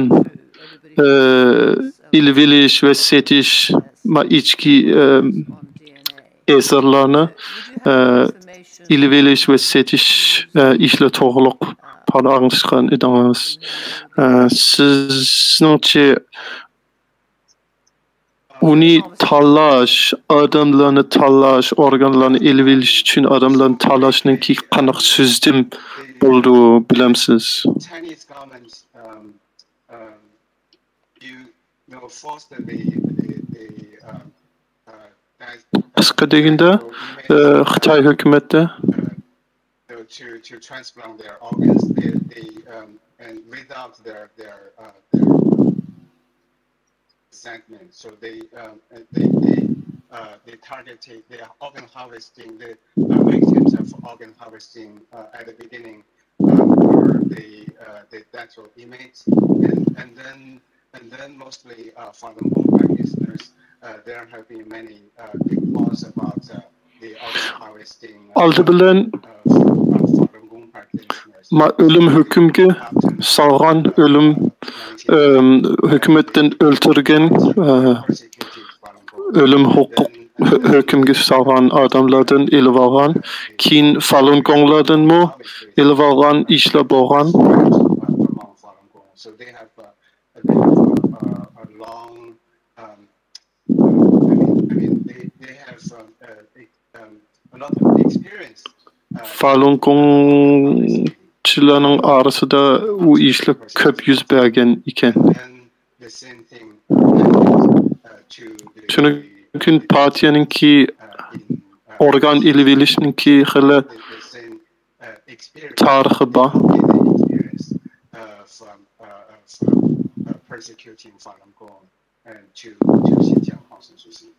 Onu keyin Sharqiy Turkistonda mı işletken bo'lishi mumkin. Ma Sharqiy Turkistondagi lagerda. Yana bir savolim bor. various other things. How much do the Chinese public know about what's going on? Xitoydagi medialar bek kontrol qilingan, shundaqmi? Shuning uchun Sharq Turkistonda bo'layotgan ishlar to'g'riroq. Boshqa o'lkadagilar Xitoylar nimani bildi ya bilmaydi. Menimcha ko'pinchisi ko'p bilmaydi. Asosan bilmaydi Sharq Turkistonda bo'layotgan ishlar to'g'riroq. Some of them will speak out, and I remember a Chinese activist Han Chinese activist. Eğer onu bilse, menimcha ba'zilar gap qilishi mumkin. Disclose the information in Xinjiang, and several months ago, many Han Chinese people. Mening esimda bir Hanzu aktivist, bir Xitoy aktivist 4 yilga kesgan. Chunki u Sharq Turkistonda bo'layotgan ishlar to'g'riroq gap qilgan edi. Chinese like me, of course, support the Uyghurs and the Turkic people. So not many. Bir appda bo'lgan bir necha parang bor edi aşağıda. Ba'zi Hanzularmi shu ishlar to'g'riroq paranglashgan, bo'libmi sirtda bo'lgan, chet elda bo'lgan Hanzular, lekin ko'pinchisi bilmaydi. Hem ular ma'lumot oson topolmaydi, hem shuni to'g'riroq paranglashdan qo'rqadi. Obvious, House Christians, Falun Gong, and so on. But more recently, that's to have widened to include entrepreneurs, Jack Ma, Alibaba, actors, sports people, almost anybody. Komünist Partisi pek ko'p gruplar kontrol qilayotgan. Yaqinda tentarbiyachi, tijoratchilar yoki boshqa shu film, kino yulduzlardan iborat bo'lgan ularni tutib olgan, ularni kontrol qilgan. So the propaganda, the brainwashing, the media censorship. Ular Hanzu bo'lgan. Sizningcha nima uchun Uyg'urlarga shuncha eg'ir bo'lgan? Nima uchun Uyg'urlarda boshqa yerlardan eg'irroq bo'lgan edi? Rahmat. Va medialarning tashviqoti hamma yerda bor. Kontrolmi hamma yerda bor, lekin Sharq Turkistonda bo'lgan ishlarninki boshqa yerda bo'lgan ishlarning farqi o'xshamaydigan yerlar. Sharq Turkistonda odamlarni ko'pligiga tutib olgan, 100 minglarni tutib olib, solab, aşağıda mengisini yuygan, u boshqa yerda shuncha ko'p odamlarni tutib olganligi bo'lmagan edi. Ikkinchi cho'ng farqi, meningcha Sharq Turkistonda bo'layotgan ishlarninki niyati o'xshamaydi. Chunki Sharq Turkistonda bo'lgan partiya qilayotgan ishlarining niyati Uyg'urlarningki madaniyatni yo'qotish bo'ldi. Shuning uchun u yana boshqa Xitoydagi yerlar bilan o'xshamaydi.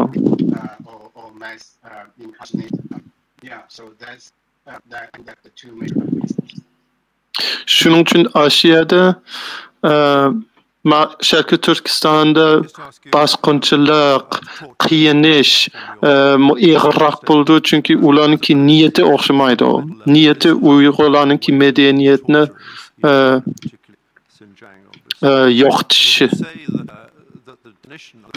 Başqa yerlerde niyeti siyasi bo'ldi. Siz qiynash to'g'liq azroq yozdingiz. Shuni to'g'liq azroq yana tushuntirib berasiz. Sizningcha Xitoydagi qonunda qiynash boshqa davlatlarningki qonun bilan o'xshamaydi. Siz uni azroq tushuntirib berasiz?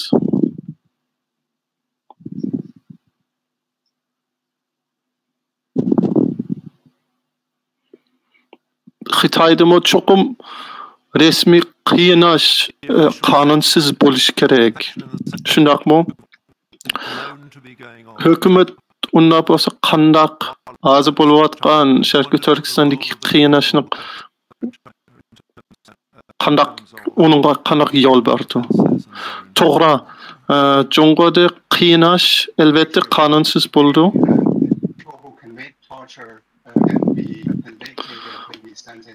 Qiynash qilgan saqchilar yoki boshqalarmi albatta turmaga solish kerak, jazolash kerak.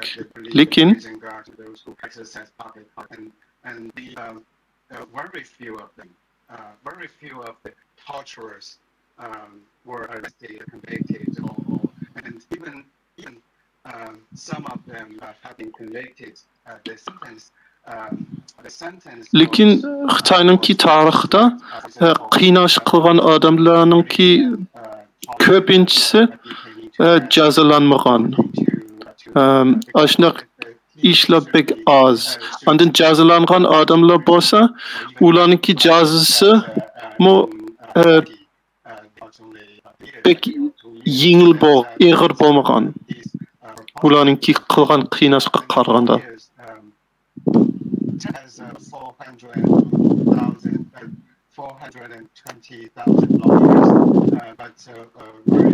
Qonun bo'yicha qiynash qilgan saqchilar ömürlük turmaga solishi mumkin yoki balki o'lim hukmga tortishi mumkin.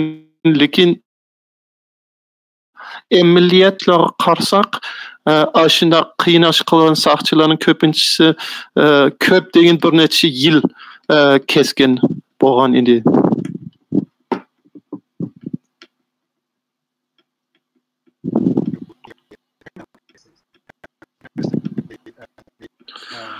Onun içindeki bir çoğu meselesi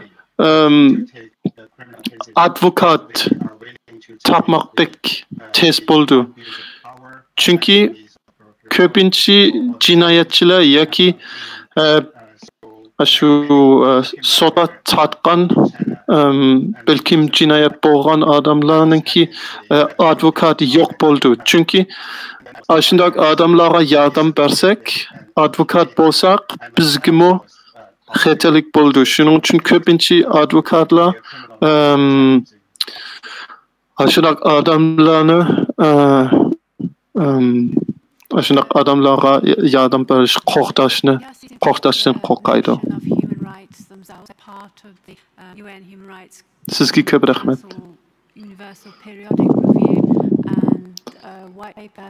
Xitoy hukumatiningki o'zininki kishilik huquqqa o'zgacha ko'z bilan qaraydi. Ularni Birlashgan Davlatlar Tashkilotininki ichiga kirib, o'sha yerda huquq kishilik huquq bo'lgan qog'ozga imzo qo'ygan, lekin ularningki tushunishi, kishilik huquq tushunishi bizninkiga o'xshamaydi. Uni ozroq tushuntirib berasiz? Bo'ldi. Xitoyda pek uzun kishilik huquq to'g'riq hech kim paranglashmagan. Hech kim shuni to'g'riq paranglashni petinolmadi. Lekin keyin Junggo hukumati, Xitoy hukumati uni o'zininki tashviqoti uchun ishlatishni niki niyetga kelgan.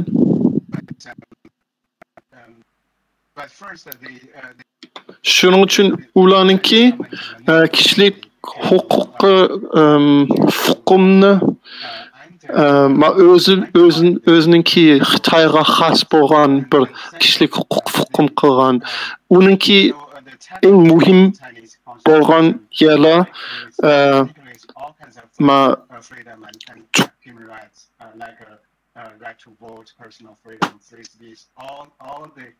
ish bir yerda turish, lekin turmush erkinligi yoki masalan diniy erkinligi shuning ichiga ancha kirmaydi.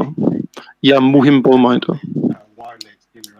Because the number one priority of the Chinese government is to maintain its one-party rule.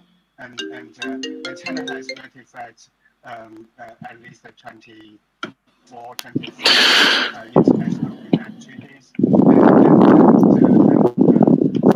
But they really manipulate the human rights treaties. Partiyaningki eng muhim bo'lgan ishi partiyaning bir partiyalik huquq hukmni saqlanishi. Ular bir necha 20 necha qog'ozga imzo qo'ygan kishilik huquq to'g'riliq, lekin uni amaliyotda imzo qo'ygan bilan amaliyotda unga hurmat qilmaydi.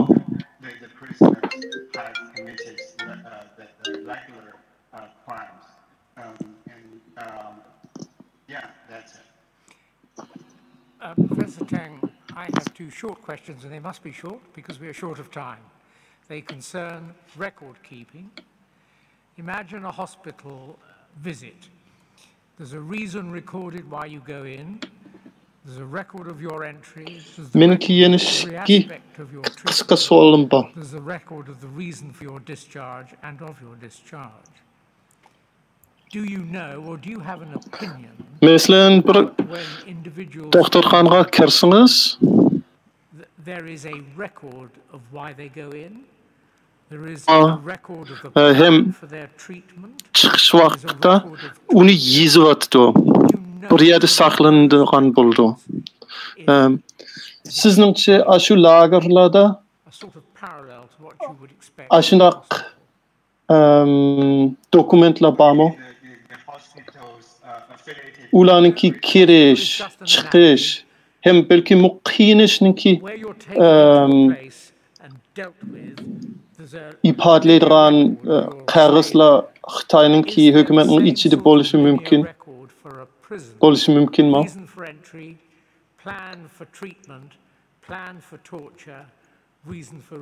Siz doktorxonani demsiz? Yo'q, doktorxonani misolga oldim. Doktorxonaga kirsak, cho'qim shunday dokumentlar qog'oz bo'lishi kerak. Qachon kirdi, qachon chiqdi, ichida bo'lgan ishlar to'g'ridan qog'oz bo'lishi kerak. Lagerga kirsangiz, shunday qog'ozmi bormi? Shunday esli bo'lishi kerak. Xitoyning qonuni bo'yicha shunday qog'oz bo'lishi kerak.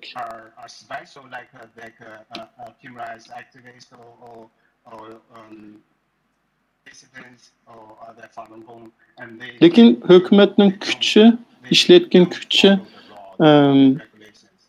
xohlagancha bo'ldi ekan.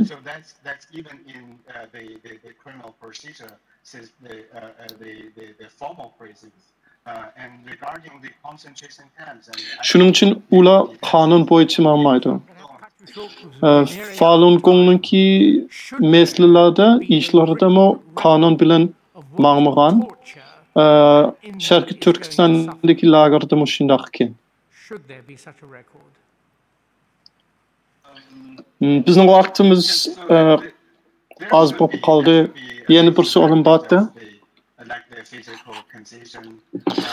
Eğer sizningcha qiyinish to'g'riliqmi shunday yozilgan qog'oz bormi? Eğer hükümet onu süzdümlük kılgan bolsa çokum aşına kağız bolishi mümkün demsiz. And often they don't care about the legal requirement. And should there be a record of the requisitioning of the thing called the tiger chair? Its only purpose is to torture. Should there be written records of the requisitioning by... Menimçe aşına kağız qiyin iş dep yazgan kağız yok bolishi mümkün. The Chinese government Sizningçe yolvas orunduk degan qiyin ish qilayotgan jabduq to'g'liq ashuna qag'izmi uni elish uchun yoki selish uchun ashuna qag'iz sizningcha bormi?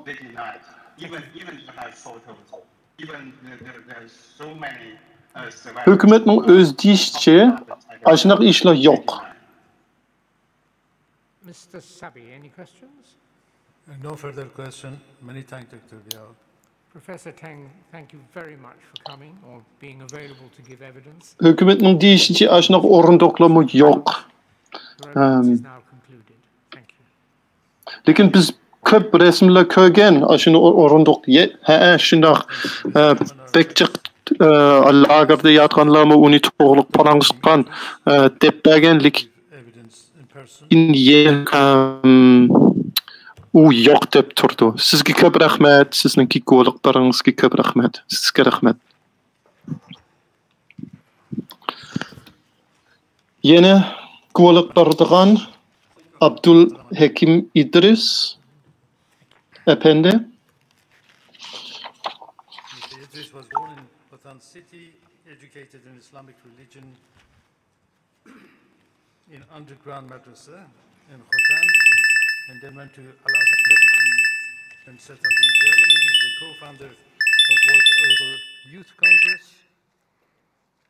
and he's the Executive Director of Center for Uyghur Studies and an General Inspector of World Uyghur Congress.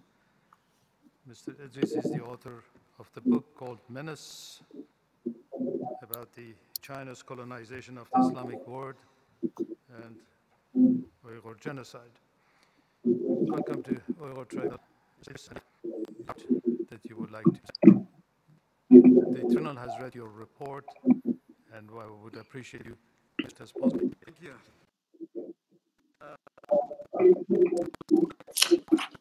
Economic might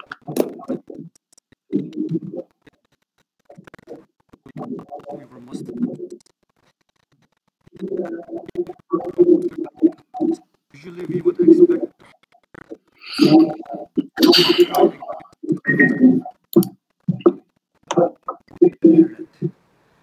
still in Turkestan they were happy of transparent mosque.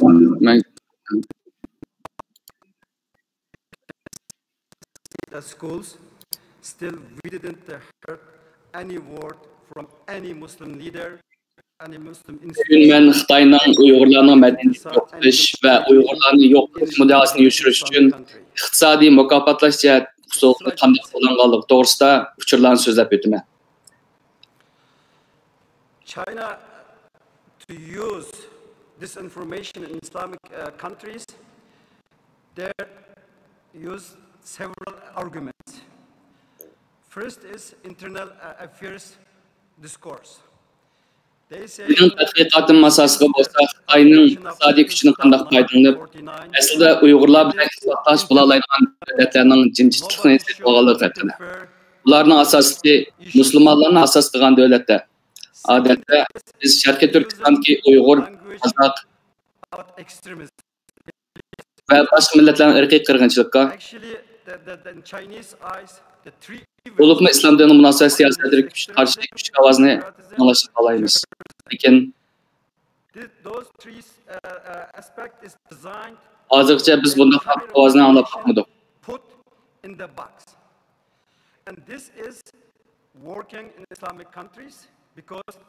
Xitoyning dunyoni kontrol qilishi nishoni islom davlatlari bo'lgan kontrol etishni boshlangan.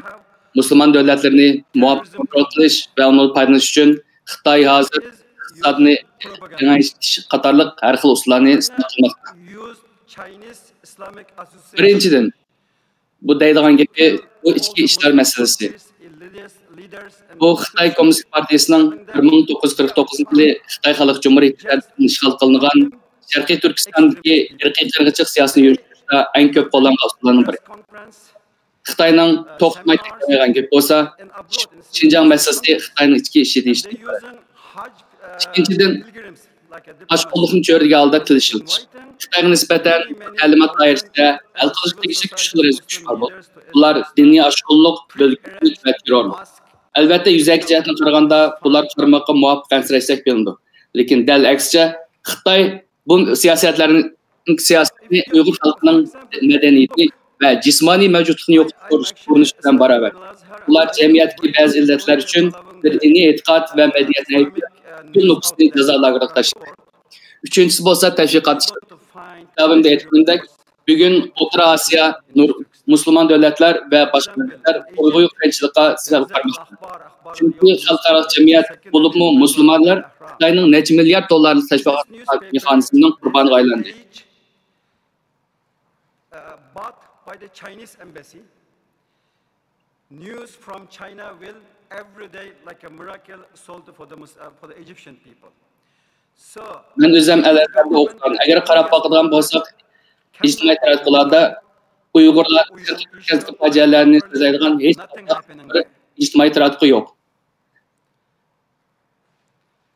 Masalan, Al-Akram Misrdagi bir axborot tarmoqi.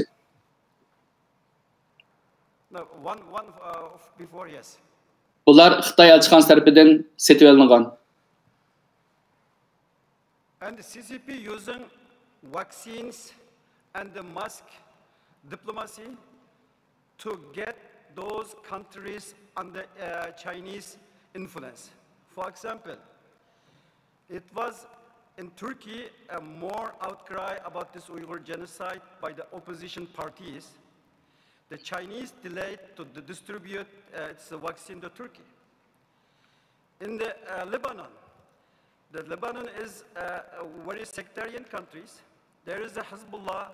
They work on like a branch of CCP, but there is a Sunni. Xitoy Kommunist Partiyasi vaksina ve maskiyani qilish qatorliq usullarning payida diplomatiyani saqlab oldi.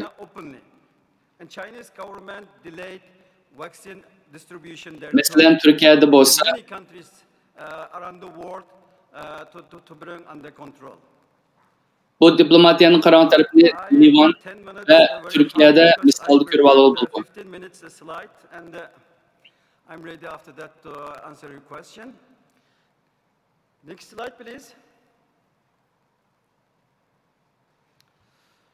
So as you heard before many colleagues Mesela nurg'ulg'an davlatlarda çünkü hükümet Xitoyga qarshi so'z qilamaganlik uchun ve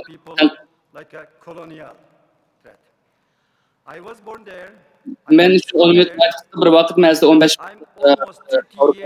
closely analyzing, studying their decisions, their implementation, their education system. Belki anlığınlardek built a Bingtuan in our country.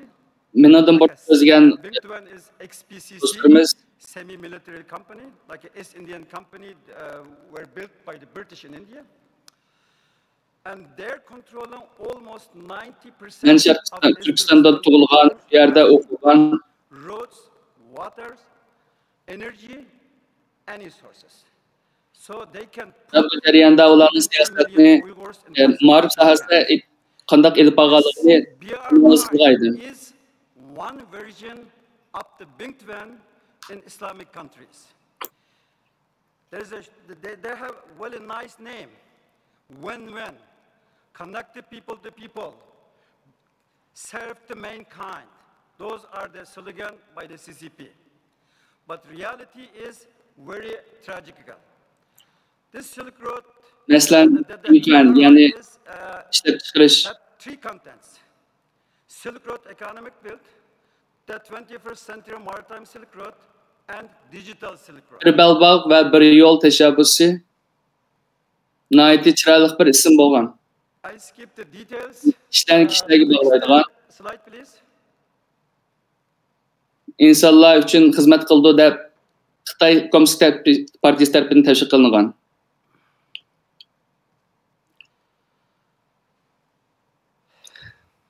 BRI yani bir belbağ ve yol teşebbüsü 3 noktadan terkip edilen. Birincisi İpek Yolu tarafı. İkincisi 21. asır deniz yolu İpek Yolu ve üçüncüsü Efendilik İpek Yolu. Ben bu yerde tafsilatının gitmem çünkü vakit kısa başka. As you know, Iran, Islamic Republic of Iran, their constitution, the second, third paragraphs are to be about the Muslim worldwide, to protect them, to serve for God. But if you look what the Iranian regime did with China, you can see it. Especially Iranian Supreme Leader Ali Khamenei, when he was president of Iran, he was once president, he visited Kashgar. He went to Eitka Mosque. He prayed there.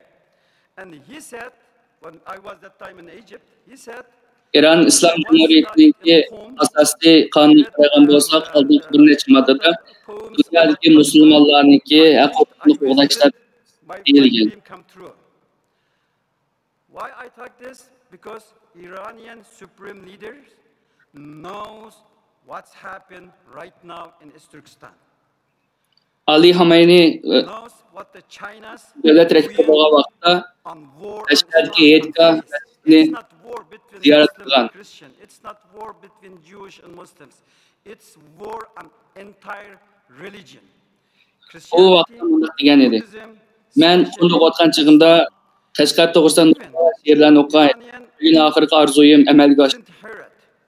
And they closed 400 billion agreement. Yani bu devlet rehberleri Türkistan'da bu atkan işlerini nait eniq. Xitayning İslam'a karşı açkan urushini mu 5G networks and many more. What's the Huawei systems mean for the China? It means Xitay yine Hristiyan dini ve bulup mu İslam dinine karşı uruş açtı. Ötken 25 yılda İran bilen Jungo, Xitay birlikte taxminan 400 milyar dolar birlikte kurdu. To his 2030 vision, he wants to build Saudi Arabia and modernize it. And China investing right now in Saudi Arabia more than 93 billion US dollars, including drone factory near Riyadh. After MBS visited China, he gave a statement on Chinese. Saudi Arabistan'da veliahdi Muhammed bin Salman Xitayning mablag' siyosiy tasdiqlanganligini aniq o'tirib qo'ydi. Hatto 30 yildagi tasavvurini amalga oshirishga oshqushliq tayanch qildi.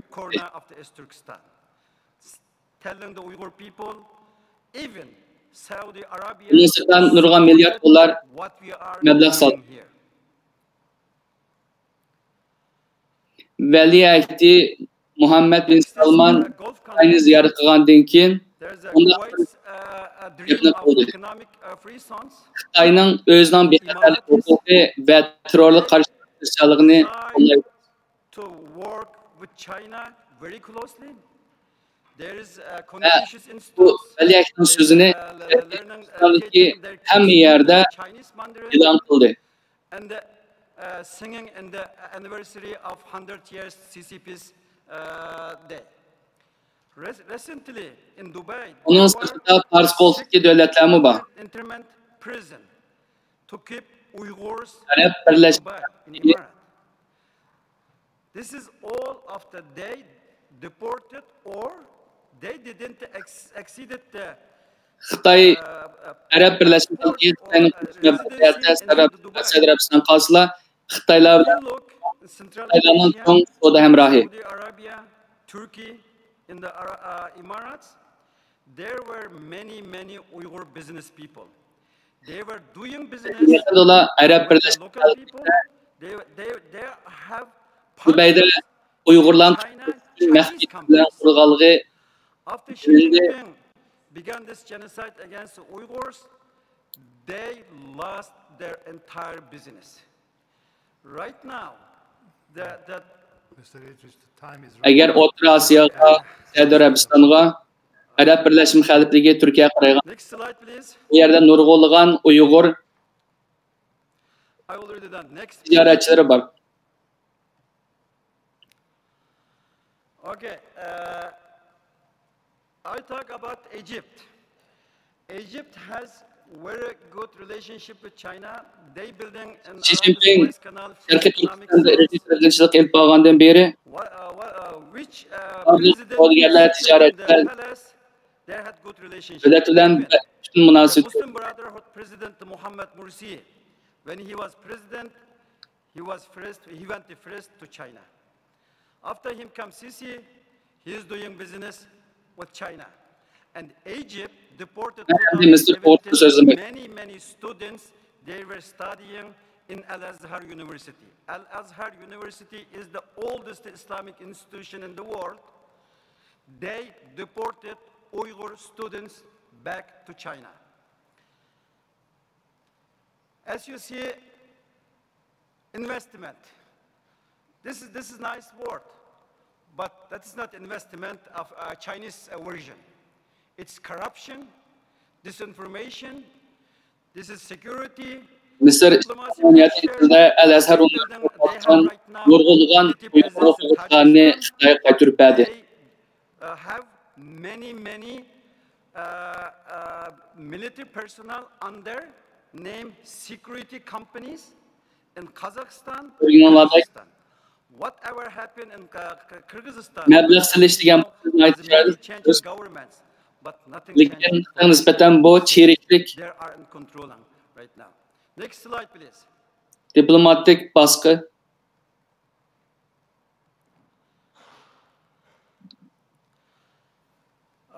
I should talk a little bit about Afghanistan, Taliban, and Islamic organization, very shortly.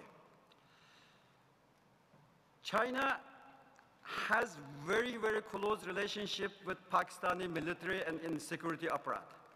And Pakistani military can choose their government how they choose, we know it. The Taliban had, since its foundation, very good relationship with China. Even 1998, Chinese ambassador to Pakistan met with the Taliban to'g'risa in 2000, before 2000, they deported 13 Uyghurs from Afghanistan to China. Recently, the Taliban announced Muhammad Hassan Akhund will be Taliban kurulgandan beri 1998 when the Taliban deported Uyghurs. Pakistan'ın Pakistan Türk başı elçisi Kandahar'da Ömer bilen China doing the same. 2001 Afganistan'dan Uygur'unu kaybettiler. The Shanghai Cooperation Organization. Since its establishment, Muhammed Akhund'un Afganistan'ın baş ministeri bulduğunu ilan etti. Against the Uyghurs. The Uyghurs have border with Bilmemiz hazır Taliban Xitoy'dan barışını Tajikistan, Afghanistan. But there is no one can flee those countries.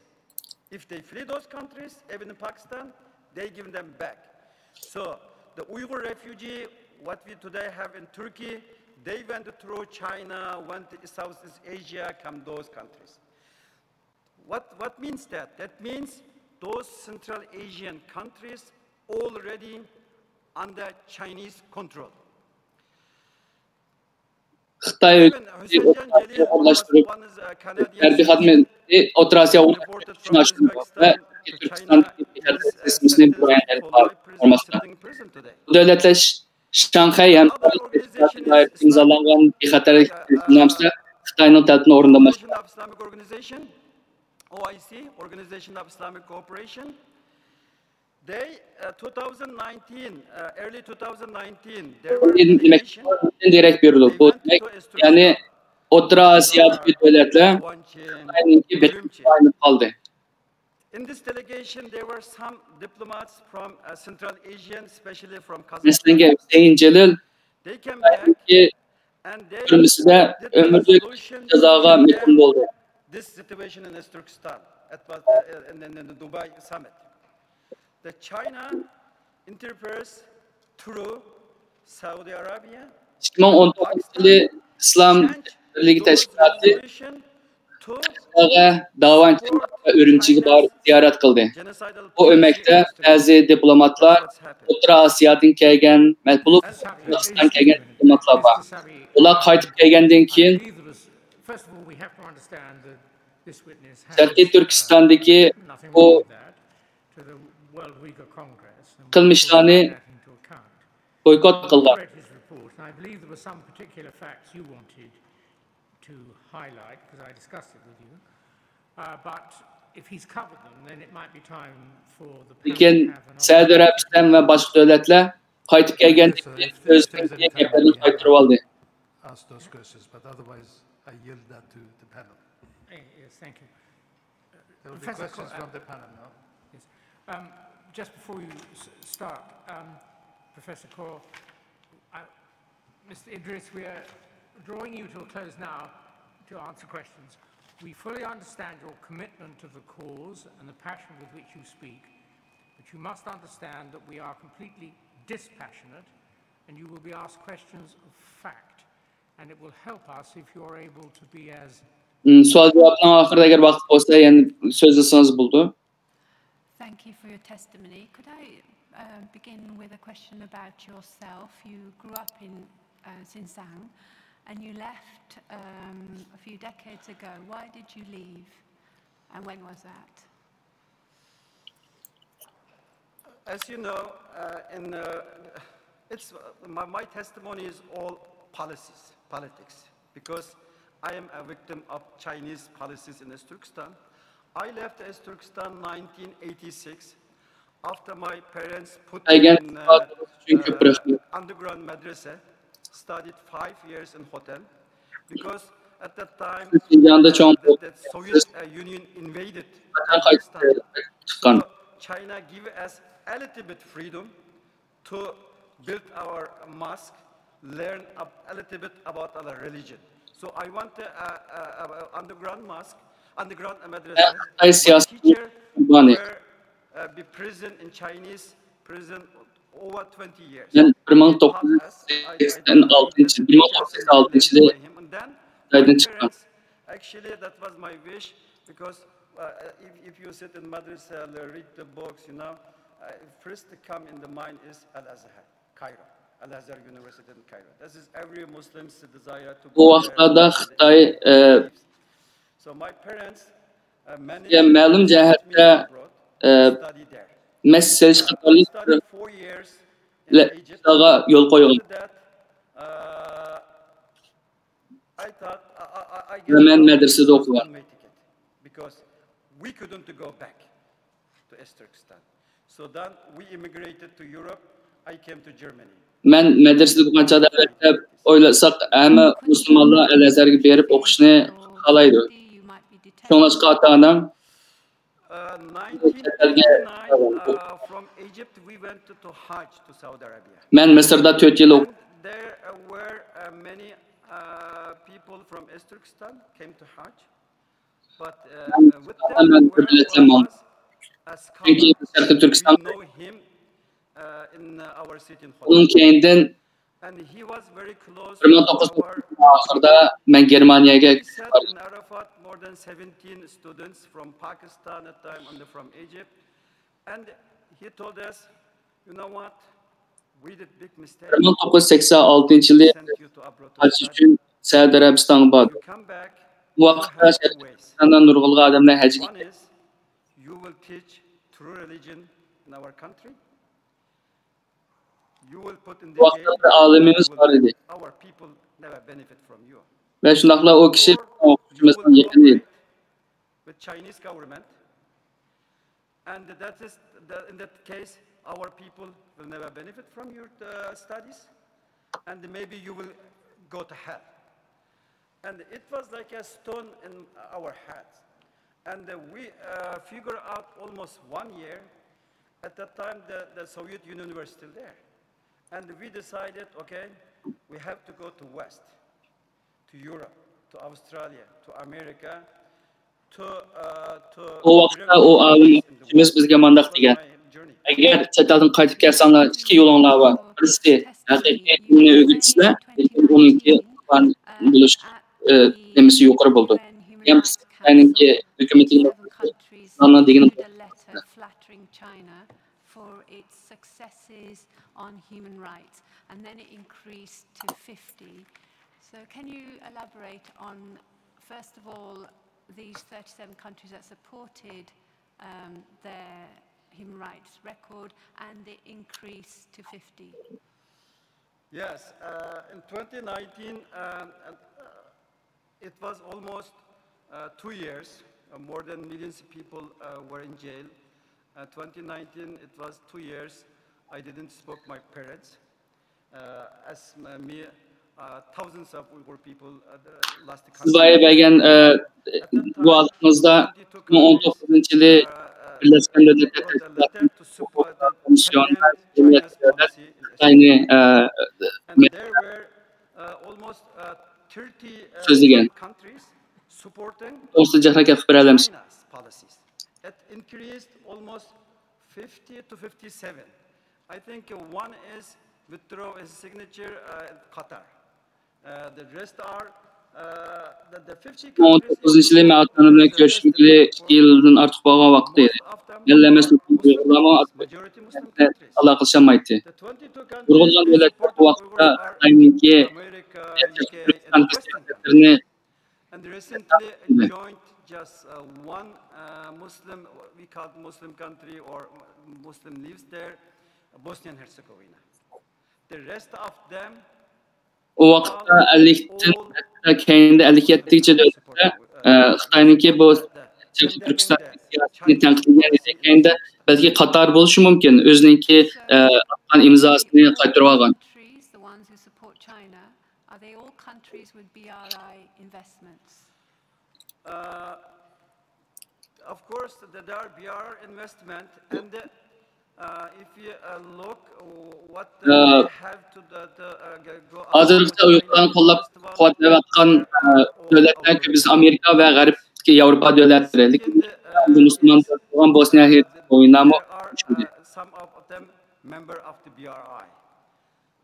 Third is China's disinformation and the United Front plus Chinese embassies working very well. And so they get the support through this initiative. You talk about these countries exchanging blacklists. Bu Xitoyni qo'llagan davlatning yo'l projektidagi davlatlar, agar uning sirti qaraydigan bo'lsangiz, bu davlatlar o'zi yani diktator davlatlar. Xitoyning chetdagi elchi konsullarimi bilan ko'rishadi.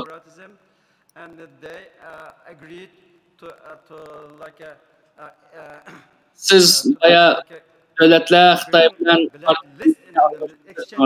yoki partiyani ishlayingiz texnik ko'proq tafsili ber. Those person are terrorists or they have economic criminal record. Xitoy Shanxay hamkorlik tashkilotiga a'zo bo'lgan davlatlar bular. Ashqulluq, terrorlik va qarshi bir to bring the Uyghurs under control, especially qarshi munosabatga nurg'un odamlar ismini birlikda kelib bu terroristni ishlar qandoq degandek tizimliklarni tayyorlagan. Soviet collapsed. China jumped up to establish this Shanghai Cooperation Organization, and through this, and they announced the BRI again. And these countries do all or most have Bu qartizmlik asosiy maqsadi bo'lsa Uyg'urlarni O'rta Osiyoda yashayotgan nurg'un Uyg'urlar bor. Ularni kontrol ostiga elish. Masalan, Qirg'iziston nurg'un Uyg'urlar yashaydi, Qozog'istonda nurg'un Uyg'urlar bor. I think the Shanghai, what I saw and analyzed in the reports. Sovet İttifaqı başlanğandan keyin Xitoy Shanghai hamkorlik tashkilotini qurdi. Extradition treaty, because they already agreed on this organization to cooperate and arrest and deport each other. But China tried to get extradition treaty with several BRI countries. For example, Mesela şartnamesi tuzgan devletler bo'lsa odatda Xitoyga istagan bo'lsa Morocco want to deport him to China. Hassan Idris, his name is. But the legal process still going on in Morocco. And Morocco had 2016 extradition treaty with China. So, for instance, in the Morocco case, in Morocco itself, they are going through legal procedures regarding the person in question.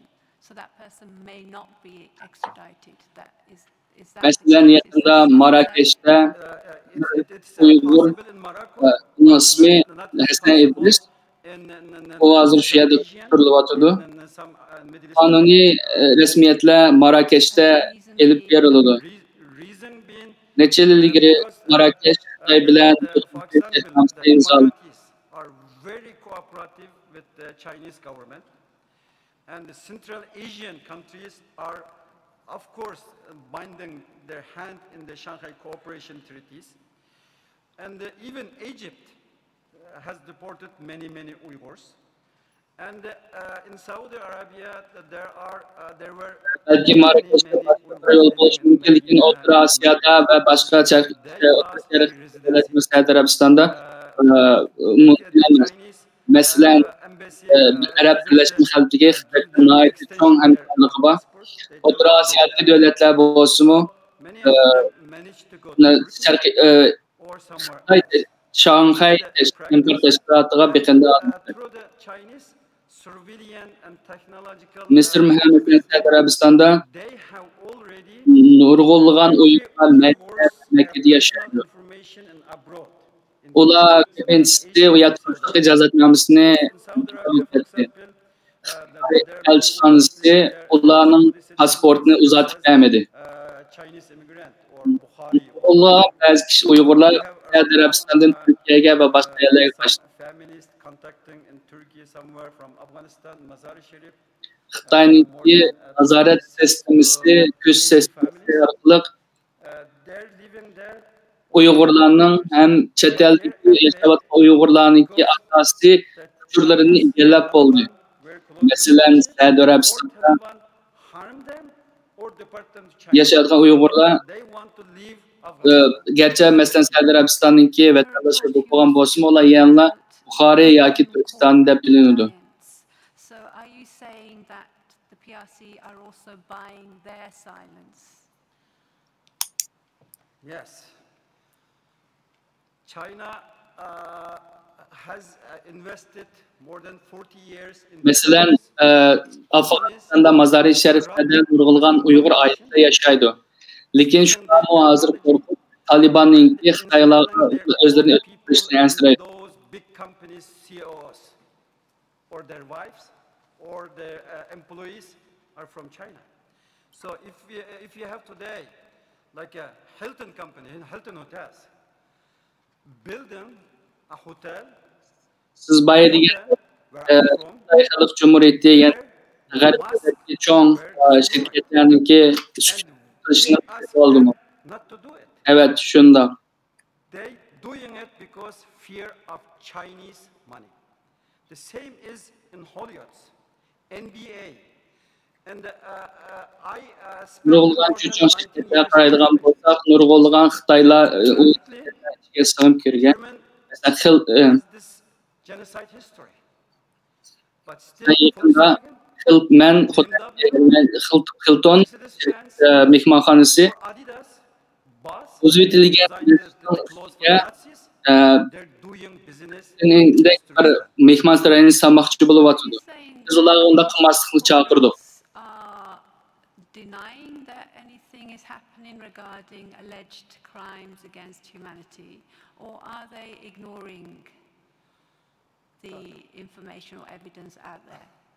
As you know, I recently BMW, Volkswagen, Adidas, Bosch ve başka nurgulgan şirketler yine Türkistan'da ticaret yapmakta.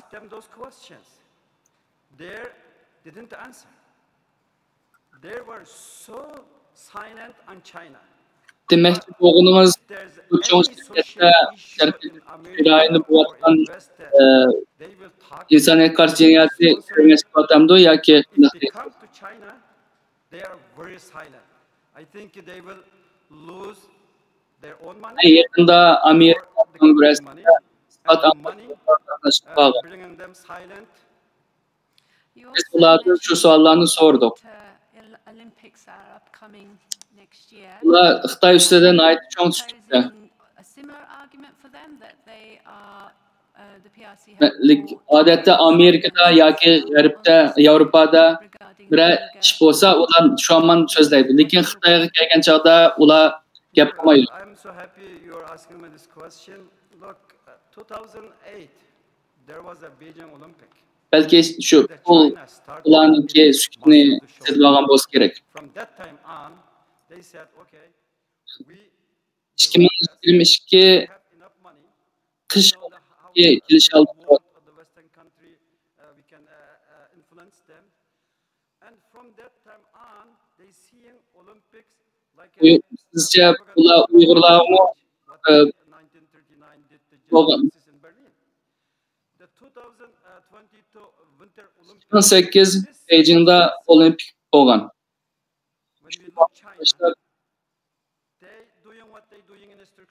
Biz taraqqiy qildik. Bizning fikrimiz bor. G'arb davlatlarga ta'sir qila olamiz. Shu vaqtdan beri ular olimpikni o'zininki qiyofati bir propaganda yani tashviqot bo'lganligini biladi. 2020 qish olimpikida agar Xitoy qaraydigan bo'lsak, ular Sharqiy Turkistonda qilayotganlarini to'xtatmadi. Tibetdimi shundoq, Mo'ng'ulistonda shu. Hatto Hongkongda yashayotgan Xitoylarga shundoq muomala qilmoqda. Bu xil ahvol ostida ularga 2022 qish olimpikni berish bir ofatdan iborat.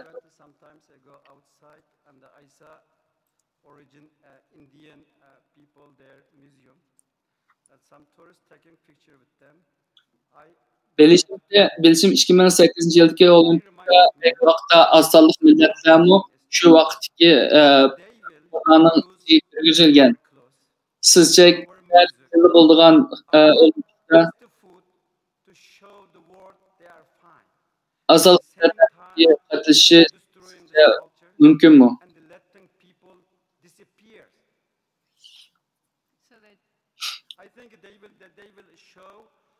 Let some Uyghurs happy dancing like this, I think. As part of Men yerli indiyalar muzeyi olgan chog'da Amerikaliklarning shularga rasmiy tushayotganini ko'rdim. Men ular bilan rasm tushib hozir biz bo'layotgan narsa ayni vaqtda shular bo'lgan. Hozir Xitoy hukumati madaniyatni va xalqni yo'qotadi. Albatta, mezgilda xo'shal usulni o'ynayotgan Uyg'urlarni ko'rish mumkin. Tashviqot Bu değişimke sebep yani burun boğan işlerini ve hazır boğan işlerini değişim. Yes, I'm very surprised that the UN didn't say anything about this argument, because it is the China is signatory on many UN agreements, and if China's foreign ministry Wang Yi says this code, it shows. Tashqi ishlar ministri Wang Yi davlatning ichidagi kishi huquqlarini shu kishi davlatning ichidagi kishilar belgilaydi, har tashqi davlatlar emas degan. Xitoy qaraydigan bo'lsak, u nurg'un xalqaro aktlarga imzo atgan davlatning birisi. To'g'risini qaraysiz. And when he says this, where he says in Central Asia, with the meeting with the Iranian, Saudi Arabian countries, they right now, you know, we cannot go through the Chinese internet web, or Chinese people are not free to join world internet system. They have own firewall internet system. They proposing to authoritarian countries like Iran in Central Asia. Wang Yi dünyadaki universal erkinlik kıymet karşı allaqachon vaqtdan o'tdi degan. Iranian dissident will be not able to talk their loved one in Iran. This is common. And I'm for your question, you know, this is the reality. It shows China's policy. If you look back, China did everything what they planned and what they said. But in the liberal wars or free wars, never took them serious. Just imagine if we do business with them, if they middle class grow up, they will become like us. But from that time on, when the Deng Xiaoping began to cheat Western countries in the 70s, yeah, they had planned 5 years plan, 6 years plan, 7 years plan. They did it. And when the Chinese foreign ministry says universal value is collapsing, they mean it, in my analysis. Okay, I have two more questions. One is on the Chinese Islamic Association. You write that in order to Sinicize Islam, the Chinese Islamic Association has led the demolition of the domes and minarets on the few mosques and masjids left standing. Now, what kind of Islam are they promoting? And in that kind of Islam, is Ramadan allowed, for instance? Bundan başka iki sualım var. Everything else we're hearing is that in Xinjiang, these are not allowed. Is it just in Xinjiang? You know, when I begin here, I said, Xitoyning islomni joylashtirish siyosati bu. Ba'zi masjidlarninki minoralari tashlandi. Mesela Xitoyning zodi bu siyosati nima degan? Mesela Ramazon, mesela Xinjiangda qaysi yo'l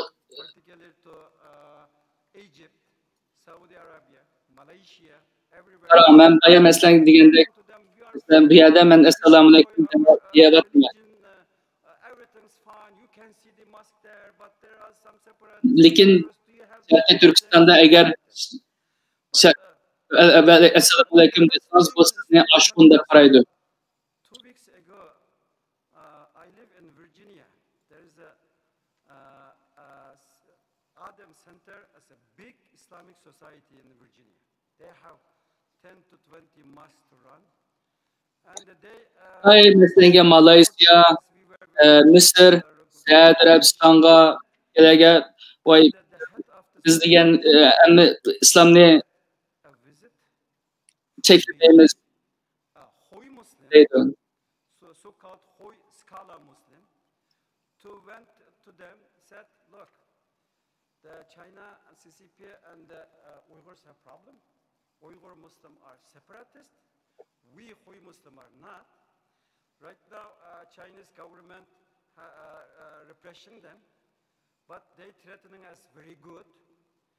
If you cooperate with the Uyghur Muslims, may China repress us too.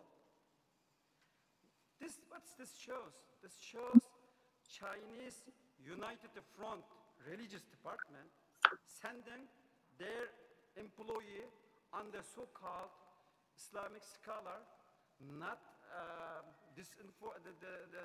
the disinformed that Islamic country or the institution in Islamic country, but they going in Islamic societies in Western country too. This head of the Adam Center was a little bit thinking, you know what he says, what the cost of benefit. If I support Uyghurs, maybe China already doing this. And they begin to repression the other Hui Muslims. You know how the Chinese CCP's mentality to disinform and they bring the other people under control. This shows their thinking. Yes. So to return to the BRI, we are in Europe, and I need to just, I know you were asked to look at the Middle East and Central Asia, but there are countries, particularly Greece, Italy, Hungary, and of course this country and several others. Are you also proposing that the PRC are buying the silence of such countries in Europe? We are here, the UK were one of the EU before, right now anymore. If you look in EU, one of the 7G countries is Italy. Italy bankrupted by the CCP. If you look by Proton, there are many Chinese companies. They producing their goods and product in China, bringing to Italy those special economic zones to get just, you know, stamp made in Italy. Through that, they destroyed Italian mid-sized economy. They were very good in home goods and furniture and cloth. They're all gone. They built highways in Montenegro, in Middle Europe. Right now, Montenegro cannot pay the cost, and maybe China will take over, or Brazil pay for it. And if you look, Indonesia, they are under the Chinese influential right now. Similar to Malaysia, the former Prime Minister Mahathir Mohamad from Malaysia, he went to Beijing because the former government of his cabinet or government already had a treaty with China about the BRI, Silk Road project. And Mahathir told the Chinese, look, this is not good for us. The project given in China, the project will take the Chinese company. The Chinese company will build the project. Chinese employer working there, and their money will paid by the Chinese company. What we get? Just the debt to pay it? And then he came back, and as you know, in Malaysia, there are many Chinese origin Malaysians. They had small parties. They checked their support from Mahathir. Mahathir lost his cabinet. So China says, I'm not interfering in your government. Already doing is in Malaysia. And when we look in Sri Lanka, the ports were beautiful built. Sri Lanka couldn't pay it. China took it for the next 100 years. And when we look in the Gwadar port in Pakistan, leased for 40 years for China, and China can deploy their their military there, because China has this law: every big China company must collaborate with People Liberation Armies. It means any investment deal or any deal with China is deal with People Liberation Armies. Thank you for your evidence.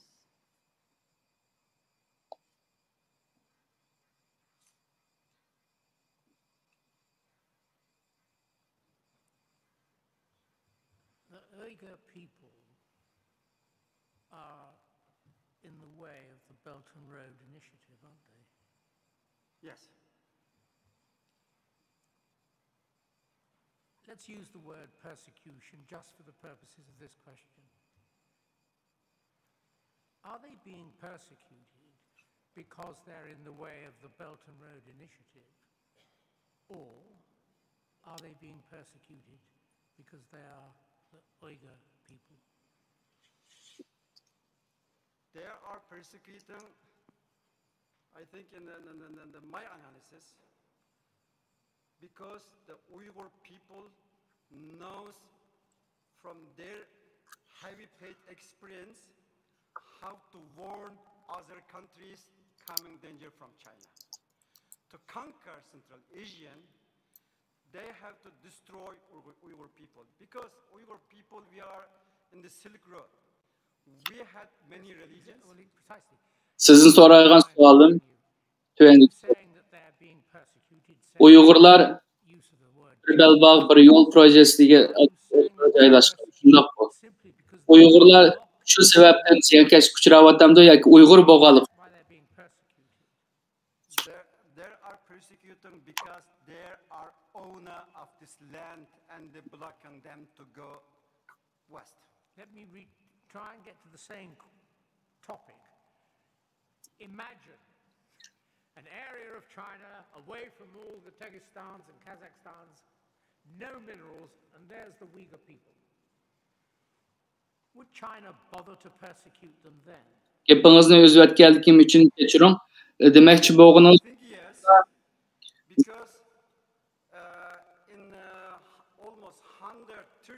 mushu rayonga joylashganlik uchun ziyankesh kuchrayotamdi.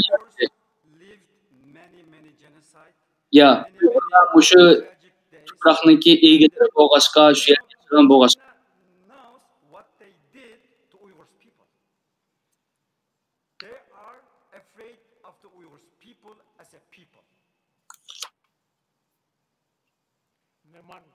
One question of detail.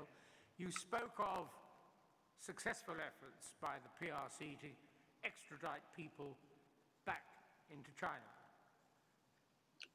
What happened to them when they were returned to China? Do you know? Xitoyning Sharqiy Turkistonga egalligida 136 yildan ko'p ichida Uyg'urlar nurg'ulg'an qirg'inchiliklarni peshidan nurg'ulg'an zulm.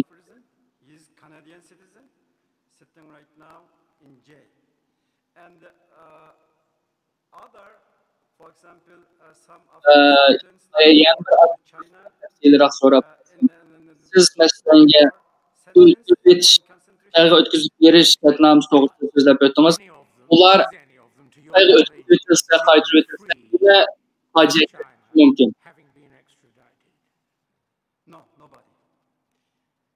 Masalan, O'zbekistondan Xitoyga kelgan kishi bo'lsa, Kanadaning vatandoshi edi. Lekin Xitoyga qaytarib kelgandan keyin ömürlük cezaga uçurdu.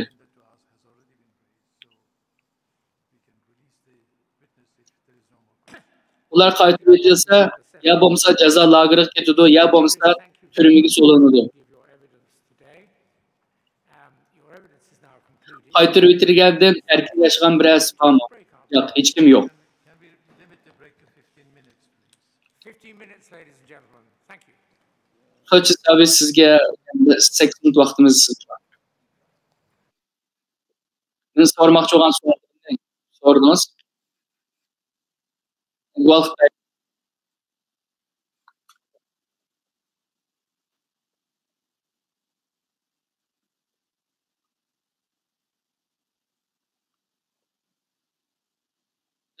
çıkarmalımız.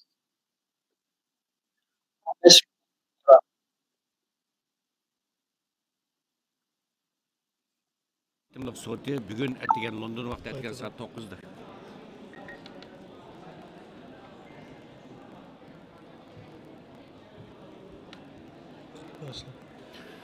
Assalamu alaikum ekran oldidagi Sharq Turkistonlik aziz qarindoshlar. Mush vaqtinglar tekrar xayrli bo'lsin. Dünya Uyg'ur qultiyninki tashabbusi bilan qurilgan xalqaro Uyg'ur sud ligasining ikkinchi qatimliq soti bugün London vaqti ettigen saat 9'da başlangan. Mana oxirgi tunji kundagi sud nihoyat muvaffaqiyatli bir shaklda davom qilyapti va hozir qisqa bir damlash chiqdi. Uningdagi ichki chet ellik mutaxassisninki guvohligi bilan bugungi sud shuning bilan muvaffaqiyatli oxirlashgan bo'ldi aziz qarindoshlar. Shunga mushu sudga ko'ngil bo'lib hozirgacha zerikmay, terikmay ekran oldida bu naq maydon programmamizni ko'rayotgan bütün qarindoshlarimizga alohida salomimizni bildiramiz. Bo'lib aziz qarindoshlar, biz avval qatam ba'zi imkonsizliklar sababidan chet elliklarninki, chet ellik mutaxassislarninki guvohliklarini biz tercüme, Uygurcaga tercüme qilish imkoniyati bo'lmaganti. Bu da maxsus Dünya Uyg'ur qultiyi tarafidan alohida taklif qilingan 3 nafar terjimon attiganning yog'i navbatlashib, chet ellik mutaxassislarninki bu dokladlarini televizor ko'rguvchilarimizga Uyg'urchaga tercüme qilib berdi. Buning uchun biz stansiyamizga vakolatlanman bu yerda terjimalarimizning Qaysar Abdurasul apandimga, Mustafa Aqsu apandimga, uningdagi o'ziga Yusufjon deb Uyg'urcha ism qo'ygan Girman do'stimiz Runa apandimga alohida rahmat aytaman. Bo'libmi bu yerda Girman do'stimiz Runa, ya'ni Yusufjonga rahmat aytish bu hammamizningki milliy burchi deb, vijdoniy burchi deb qarayman, chunki bu yerda Yusufjon xili Uyg'urlar qarg'a vaqtida nihoyat mukammal bir Uyg'urchani biladi, nihoyat mukammal darajada sizlarni oldingi boy tarjimonlik qilgan vaqtida bugun ba'zi Uyg'urlar o'zining ona tilini yo'qotishga yuzilayotgan shundaq bir paytda bizningki Uyg'ur ona tilimiz nihoyat zo'r bir yo'qolish xavfiga duch kelayotgan shundaq bir paytda mana Yusufjonga o'xshaydigan Girman do'stlarimizning bu yerda Uyg'ur tiliga ishtiyoq bog'lab bu darajada Uyg'ur tilini shundan Maxtiyor apandim nihoyat mukammal bir shaklda bu yerda ügünüp çıkışı ve bu şundaq çoğun xalqaralıq sotlarda tercümanlık qiladigan bir seviyeге yetishi bu hakikaten hemimizni gururlandırdıgan, oylandırdıgan mesele. Şuna bir yerde özümüzün ana tilini saqlab qilish, qo'g'dab qilishga ahamiyat berishimiz kerak ve özümüzün ana tilini davomli kuchaytirishga, uni beyitishga, ravonlashtirishga ahamiyat berishimiz kerak deb o'ylaymiz qarindoshlar. Xo'sh, hurmatli televizor ko'rguvchilar, sizlarni ko'rdinglar. Atdiganda keyin kirgan qarindoshlarimiz balkim qayta eslatib qo'yishni zarur topdik. Chunki texnik sabablar tufaylidan tushdan burun atdiganda biroz texnik sabablar tufaylidan biroz egizmaslik bo'lgan. Uning ustiga bizning Baxtiyor apandim bilan ikkimizning ko'z oldida hozir 4-5 tane ekran bor, bir muncha kamera qarab turdi. Zehnimizni bir tas yig'ishma biroz taskan. Shundan Baxtiyor apandim to'g'ri tushuninglar aziz qarindoshlar. Hammamizning o'zimizga tushliq qiyinchiligimiz, dardimiz bor, ammo sizlarning duoyinglar bilan Janob Allohninki madadi bilan, kuchi bilan mana bu sud Xitoyning shunday qattiq besimiga, hujumiga qaramasdan nihoyat muvaffaqiyatli shaklda bir boshlandi va nihoyat yuqori saviyada davom qilyapti aziz qarindoshlar. Qarindoshlar, biz oldi bilan bu ishni chet ellarda turib bu mushu sud Ninki naq maydon programmasini kuzatayotgan bizning ba'zi qarindoshlarimizga bir bog'lanamiz, ularning bir qarashini olaylik aziz qarindoshlar. Tuvanda biz Dünya Uyg'ur qultiyiniki muhojirlar komitetininki mudiri Kanadadagi hammalar tanishib bo'lgan bizningki Uyg'ur siyosiy faoliyatchilarimizdan Mehmet To'xta apandimga bir bog'lanib boqaylik. Mehmet To'xta apandim oldin qatimliq sudda guvohchilarga tarjimonlik qilgan.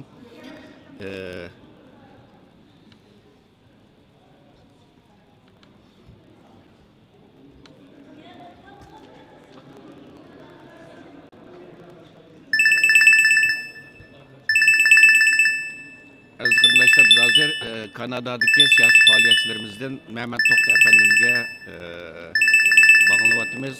İnşallah bog'lanib qolamiz.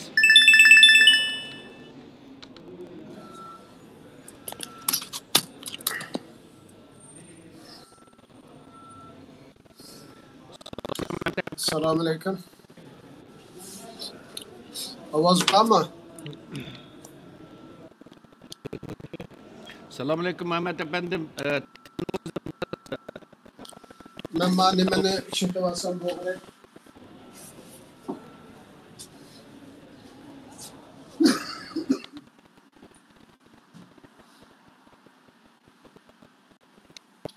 Mayna. Xo'sh, Muhammad. Ma ovoz yaxshi kelmaydi-da menga.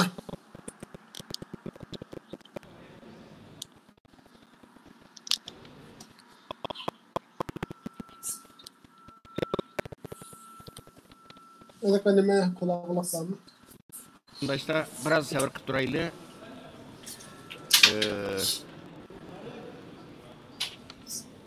Belki hozir bağlanıp qilishimiz mumkin. Ovoz bormi?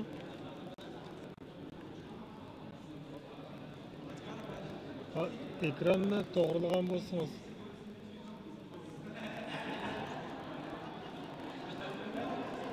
Aziz qarindoshlar, hozir Sizning ovozingizni anglayapmiz. Uyg'ur sot kollegiyasiniki ikkinchi qatimliq sotninki tunji kuni bugun hozir oxirgi bosqichga kirdi. Ya'ni ikki chet ellik mutaxassisninki guvohligidan keyin bugun sot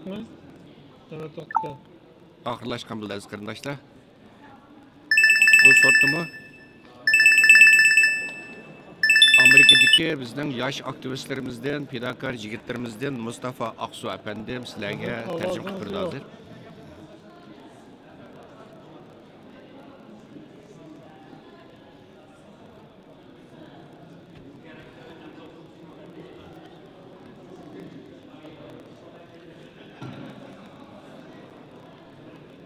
Hürmet ekran aldığındaki televizyon köylüçüler bizmi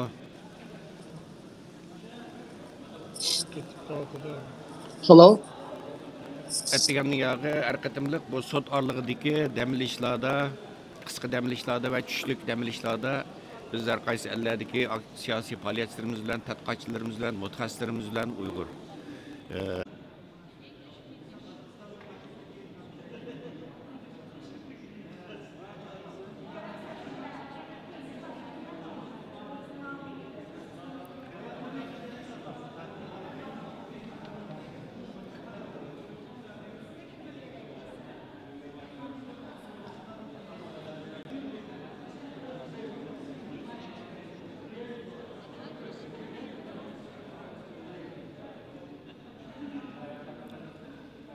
Selamünaleyküm.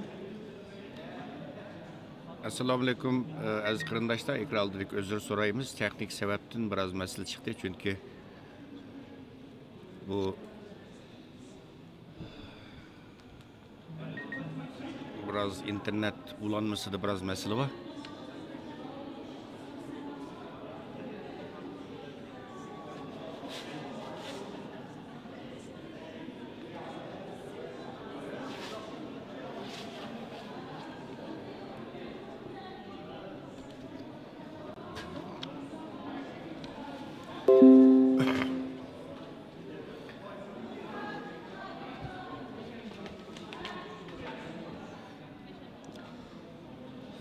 Bu Church House'niki ta'minlagan kompyuter uzunda yoq ishlatmagan kompyuter bo'lgan ekan.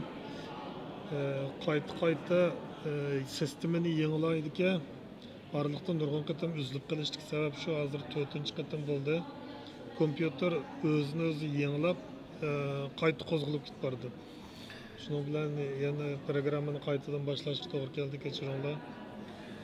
Özür sorayımız hürmetli qarindoshlar, çünkü bu sot ichilayotgan zal, yani Church House sarayiningki texnik bölümü bu Xitoyninki Xitoy hakkerlarininki hujumning oldini olish uchun buyaninki simliq internet bağlantısını uzib etgan.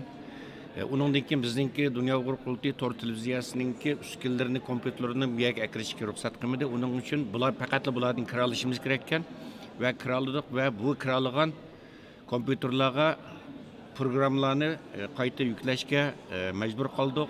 Hozirgacha asosda yaxshilanib ketyapti inshaalloh. Ammo atgan tushdan burun biraz qiyinchiliklarga duch keldik.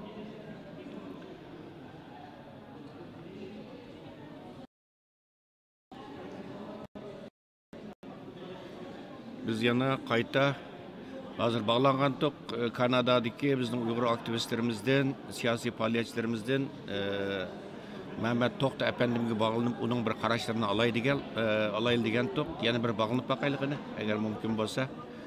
Mehmet Toqtningki bu sud haqidagi qarashlarini sizlar bilan bir o'rtoqlashamiz.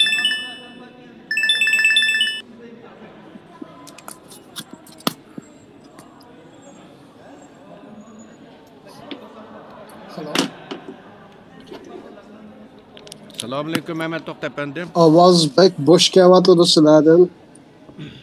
Ekranni Halo.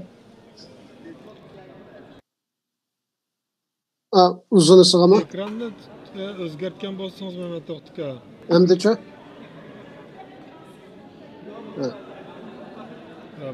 Bunday bo'lsin mayli. Xo'sh, Allohga shukr, Mehmet Toqta efendimge bağlandık. Men anglayaptim ovozinglarni. Men ovozni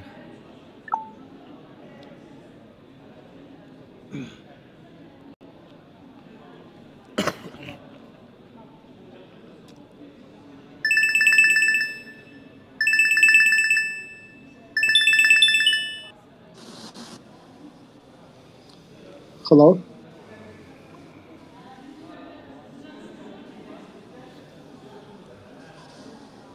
Hello. Assalomu alaykum. Ovozingizni chiqarib qo'ysiz. Men anglayaptimi? Ovoz yaxshi chiqyapti bizdan. Assalomu alaykum, hurmatli Mehmet Toqta efendim, ovozimizni anglayapsizsiz? Xo'sh, unda bo'lsa sizni so'raydigan so'zimiz siz avval qatimlasan bu yil 6 ayning 4 kundan 7 kunigacha Londonda chaqirilgan, mushu zalda chaqirilgan tunji navbatlik Xalqaro Uyg'ur sud kollegiyasining tunji navbatlik sudida tarjimonlik qilgandingiz siz. Mana hozir aytgan mening bilishimcha, mushu ikkinchi qatimliq sudni izlab kelyapsiz. Hozir mana sud Xitoyning shuncha qattiq besimlariga, hujumlariga qaramasdan bugun muvaffaqiyatli bir shaklda boshlandi va guvohlik berishga va'da bergan shohidlarimizning hammasi bugun jasorat bilan o'tirg'i chiqib, atgan niyog'i keyni-keyindan bu yerda guvohlikni aytyapti. Siz shaxsan ko'p rahmat. Mushu sudningki ahamiyatiga qanday bag'risiz? Guvohlik bergan qarindoshlarimizga oliy salomimni yo'llayman. Assalomu degandan buyon mush sudda bo'lib o'tgan guvohliklarni va shu yerdagi amaliy ahvollarni xalqimizga dal vaqtida yetkazish uchun kechalab kunduzlab jafo chekyapsizlar. Sizlarga salomimni yo'llayman. Har bir qilgan ijringlardan Alloh rozi bo'lsin, xalqimiz unutmaydi. Deganingizdek bu sud her qanday bir sudga o'xshamaydi. Chunki bu sud Xitoyga qarshi ilib berilayotgan bir sud. Hozirgi dunyoda Xitoy xafa bo'lamdikin deb xili cho'ng davlatlar keyniga yeniyotgan, keyniga dojiyotgan Xitoyni xo'sh qilish uchun qiladiganiga qiliq topolmaydigan shunday ahvolda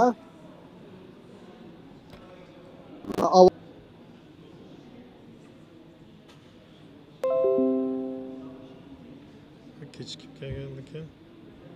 Sizlarga salomimni yo'llayman. Har bir qilgan ijringlardan Alloh rozi bo'lsin, xalqimiz unutmaydi. Deganingizdek bu sud har qanday bir sudga o'xshamaydi. Chunki bu sud Xitoyga qarshi ilib berilayotgan bir sud. Hozirgi dunyoda Xitoy xafa bo'lamdikin deb xili cho'ng davlatlar keyniga yeniyotgan, keyniga dojiyotgan. Mana bu naq maydondan taqib bo'lganligi uchun bir qism kechikish ahvoli bor turdi. Shuningga bu bizniki anglagan ovozimiz amaliy ovozdan bir qadar kechikib keldi. Shuni to'g'ri tushunishinglarni so'raymiz.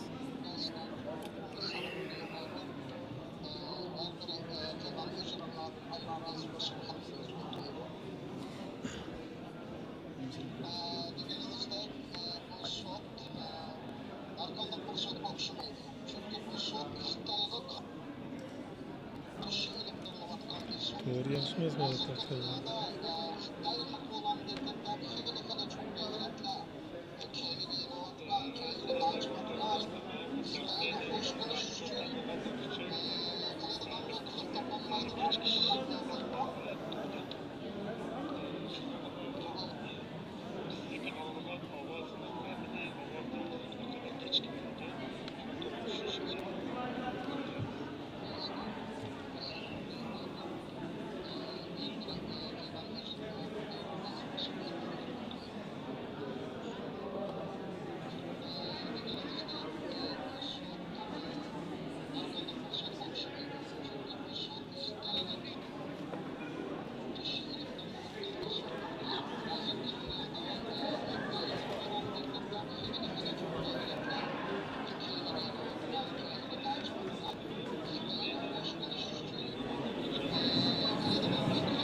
Hürmet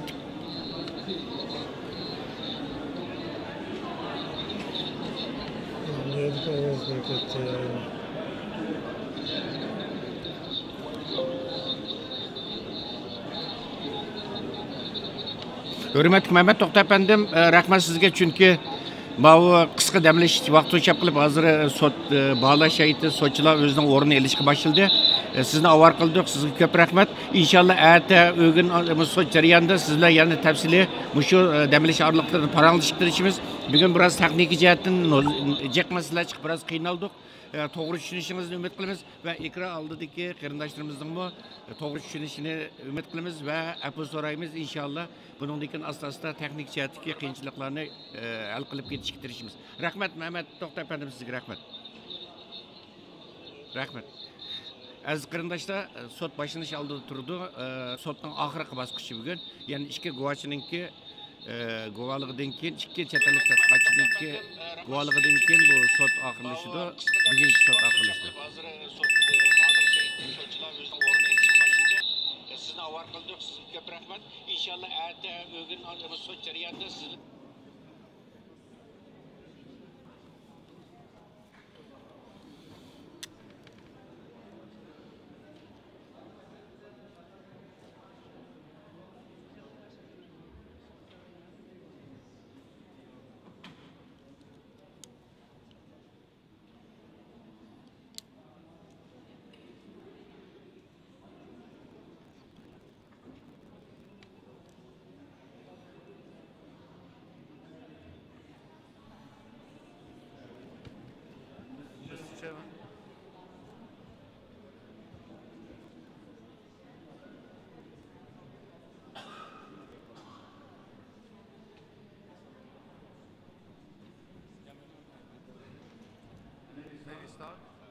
Of course, Mr. Sabi.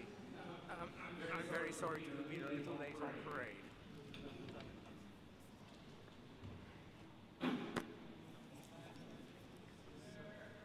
Our next witness will be testifying remotely and audio only. Could I just confirm that the witness is online? Yes. The expert witness is a senior China researcher at Human Rights Watch. She has researched China's human rights situation for over a decade. And she has served as Human Rights Watch's principal investigator on the abuses in Xinjiang since 2016. Her statement includes a list of Human Rights Watch reports relating to China that she has authored. In particular, her research on the Integrated Joint Operations Platform, or IJOP, used for predictive policing in China, revealed the questionable criteria this mass surveillance system was programmed to flag. Criteria such as practicing of Uyghur religion or practicing of Uyghur culture. Some of these behaviors are listed in the Aksu list, a leaked list of over 2,000 detainees from Aksu Prefecture in Xinjiang, China, and the witness will also be speaking briefly about that. So, with that in mind, could I now invite you to briefly present your report to members? I remind you also that members have read your report and therefore to be brief and not longer than 10 minutes. Thank you. Thank you very much for the opportunity to testify today and for the introduction. I think that the introduction basically very well outlined the specific piece of evidence that we will be discussing today. I would just say that the Aksu list was published in December 2020, and which was a leaked official list of around 2,000 detainees from Aksu Prefecture. And it was actually the third report that we have published discussing the Xinjiang authorities' use of the big data system called the Integrated Joint Operations Platform, which the police used to surveil the population in Xinjiang. The way it works is that the IJOP aggregates data about people in Xinjiang from various sensory systems in the region and flags to police and officials those that it deems potentially threatening. Some of those flags are then interrogated and sent to political education camps and prisons. So we have more evidence about the IJOP system. But as to the Aksu list itself, I think the evidence also that we submitted also discussed how we extensively verified the list, and I'm happy to discuss that. The verification includes an examination of all the identifying information that is on the list, including mobile phone numbers, ID numbers, as well as the geographic coordinates of the various pieces of information that was sent to us.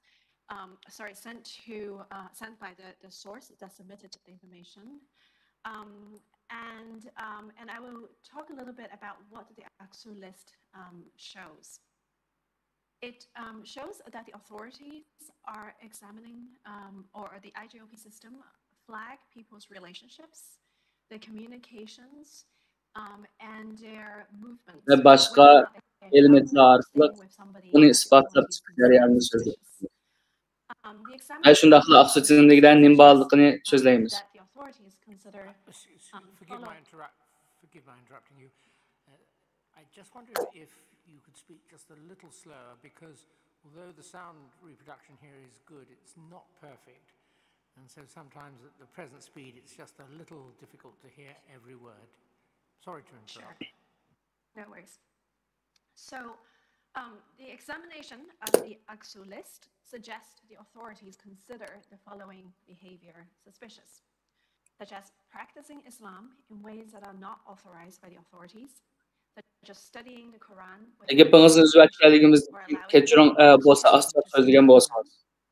Using suspicious software, such as virtual private network, traveling to sensitive countries. Aksu tizimdeki hükümetinin güvenlikdek işlerini kumallıkta qaraydiganligini bir mesele. Kur'an okuşu yoki balalarını Kur'an o'qishga ruxsat qilishi.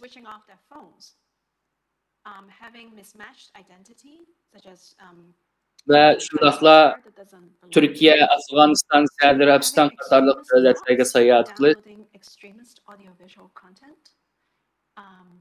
ve ruxsatsiz Aksuning sirtida atrofida sayohat qilish.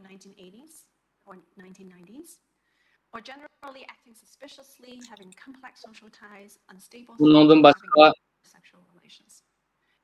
aşkol mezmunlarını telefonga tushirish ve shundaqla yosh bo'lish, 1990-yillardan keyin tug'ilgan bo'lish.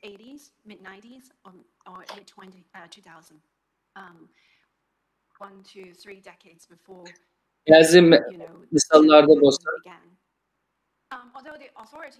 hatto nurg'un yillar ilgari, masalan 1980-yillarda, 90-yillarda qilgan ishlarini o'ziga oladi.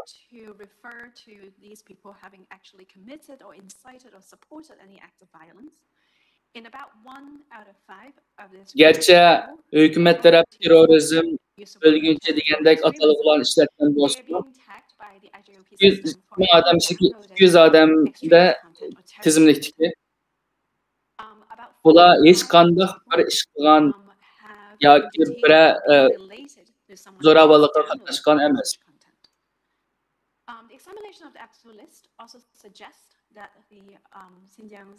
Ularni terörist yoki bölgünçi deb belgi qo'ygandan keyin IJOP ya'ni birlashma sуда ularga chek qo'yilgan. Aksu tizimlikni tekshirish jarayonida yana shuni ko'rsatib berdiki,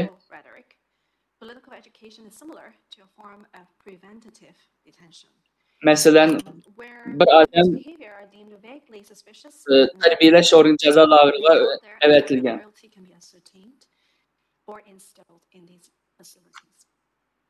So that is my discussion of my description of the Aksu list, and I'm happy to answer any questions. Thank you very much for that.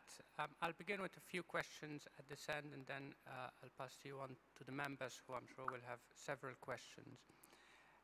My first question relates to IJOP, to the Integrated Joint Operations Platform.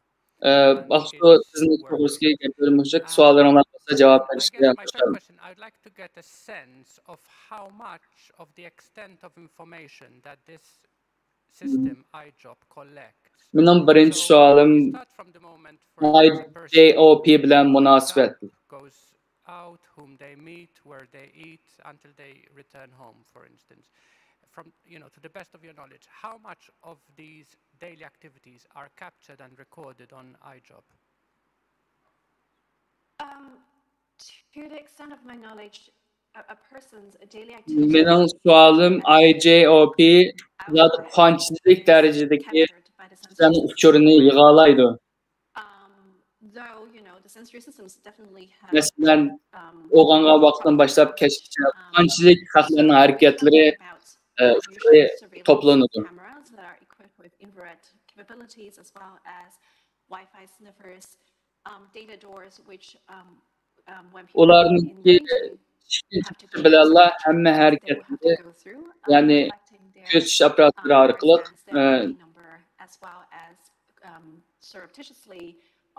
mesela kamera arqali Wi-Fi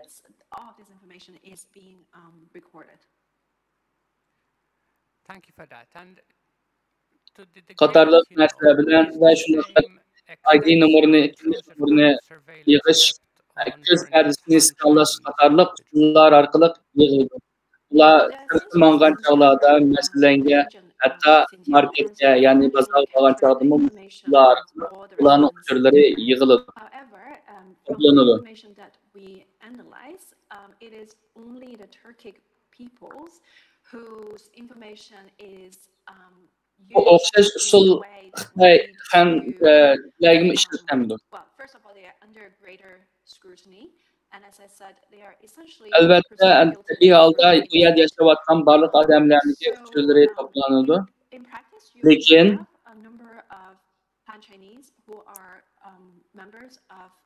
faqat Turkiy xalqlarla, u yerda yashayotgan xalqlarla texmo ko'proq nazorat ostida sistemasiga elinadi. As a matter of examining their behavior, is generally overwhelmingly Uyghurs. The absolute list is entirely made out of Uyghurs. Thank you. And could I ask you to expand slightly about this point you made, therefore, that on the basis of the system and the policies, Uyghurs are presumed guilty until proven otherwise, and how that operates?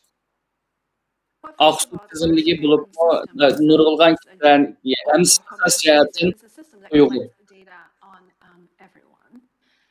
Without any kind of law at all to specify kind of specifically or narrowly what kind of behavior would trigger a particular, the collection of data is general and all the time. So, and then in addition to that, if you look at the official literature, the authorities' terminology is that everyone who ought to be detained should be detained.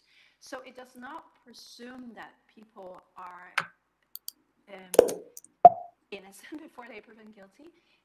In fact, I think that the official language would suggest that to the extent it is possible, ethnic minorities should be held in these facilities until they can be vetted and to be proven safe.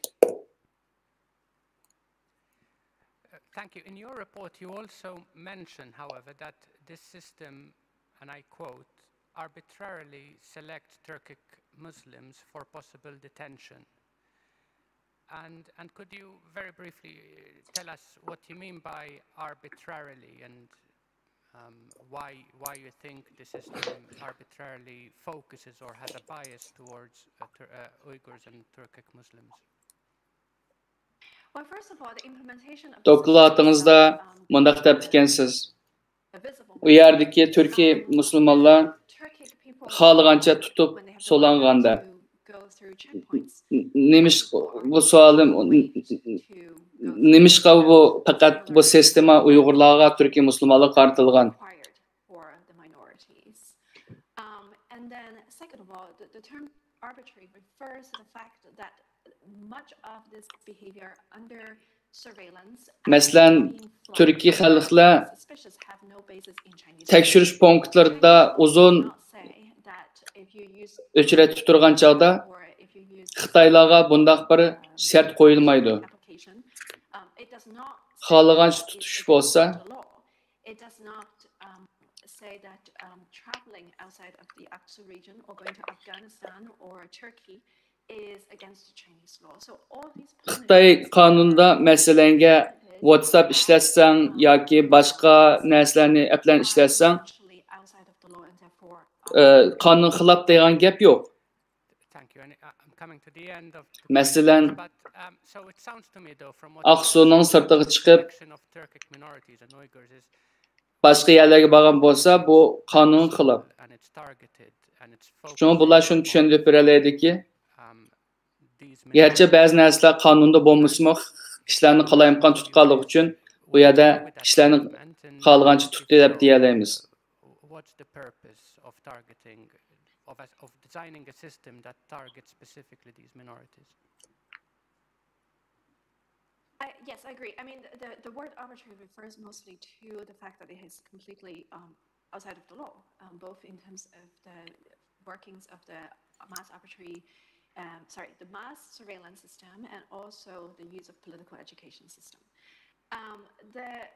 Yani bir sualım, bu yerdeki alayda bo'lgan, yani özellikle Uyg'urlarni nishon qilishniki maqsadi nima? Their deviant thoughts to transform them into loyal. Şinjan'da hazır elib berilayotgan zarba berish hazır yuz bermoqda.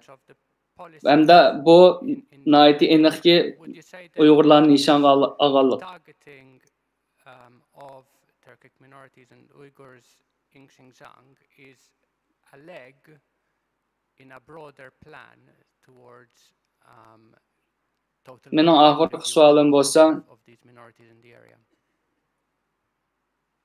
It would appear that this is part of the Chinese government's plan to force assimilate minorities under the rubric of kind of Han-centric view of oxirgi savolim bo'lsa, Uyg'urlarni, Türkiye Müslümanlarni nishonlagan bu harakatniki oxirgi maqsadi bo'lsa, ularni yo'qotish bilan shundaqmi?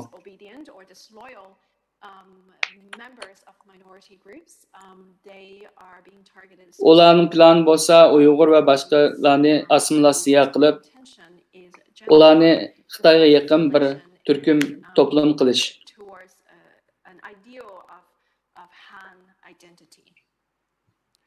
And my final question, and with that, what you've just said in mind, therefore, for an Uyghur person in the area, in order not to be flagged by the system as being suspicious or even potentially criminal, the main way of not being flagged is essentially. Bunun asosiy maqsadi, ya'ni assimilyatsiyalash va Xitoyga yaqin bo'lgan bir ideyani barpo qilishdan iborat. It is, but beyond that, you have to essentially prove, with all the biases in the system that is set up against you, that you are safe, and that require much more than just even proving that you have abandoned your identity.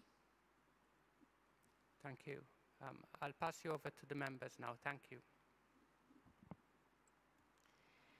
Thank you very much for making yourself available to speak to the tribunal.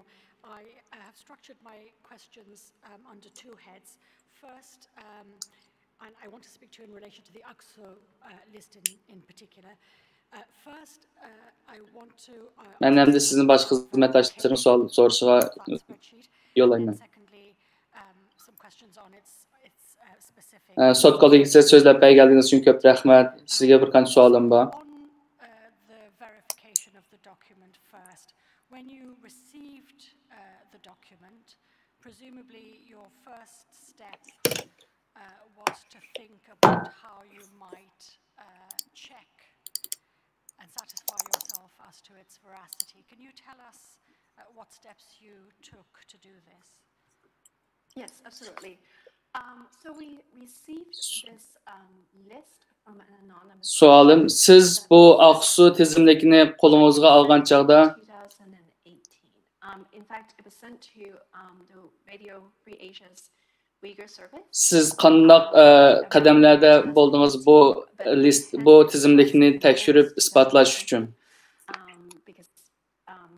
Biz Aksu tizimlikini 2018-yili noma'lum bir kishilar tarafidan algan edik. So we shared the list with the Uyghur diaspora community from that region, a specific area of Kişilik hukukunu közetiş teşkilatı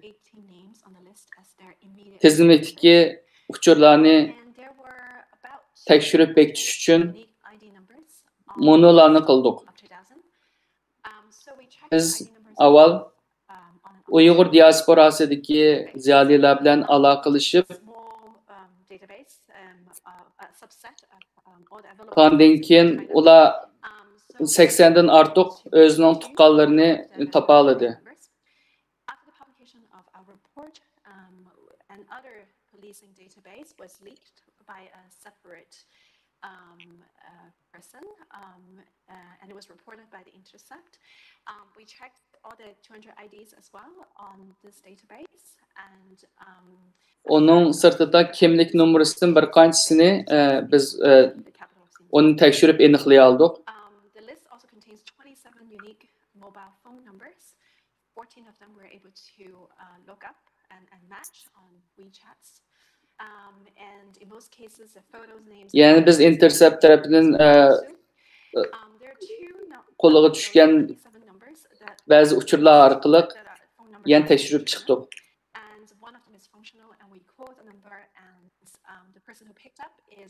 O yerda uning sirtida mandaq telefon nomerlari bor edi. Shu telefon nomerlar orqali bu uchurlarni tekshirib bekitdik. And finally, the source who sent us this Aksu list also attached a few other pieces of evidence. We were able to perform. Bunun sirtida 27 nomer ichida 2 nomer chet eldagi nomer edi. Biz hatta shu nomerga telefon shuni sinab baqdik. Telefon qilgandan keyin haqiqatan darvaqa bir bu kishi telefonga javob berdi. Strategic Policy Institute, I think, Australia. So based on all this information, we were. Biz uchurlarga nisbatan analizlarni elib bordik. The Aksu list is an authentic list of detainees that are held in a facility in a particular part of Aksu, and I'm obscuring some of the details, numbers. To protect the identity of the source. Thank you. ASPI, yani Avstraliya Strategiya Tadqiqot Markazi va boshqa barliq bor bo'lgan ochiq manbalik uchurlarni ishlatib biz buni tekshirib bekitdik.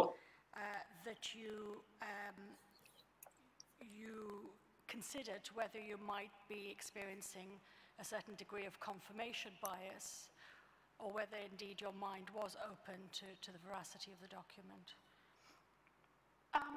I think in general, I think at Human Rights Watch we take the evidence with a high level of skepticism. We take into account of the authorities' counter-arguments. So I think in this case of the Aksu list, we did very extensive steps. Using all available information to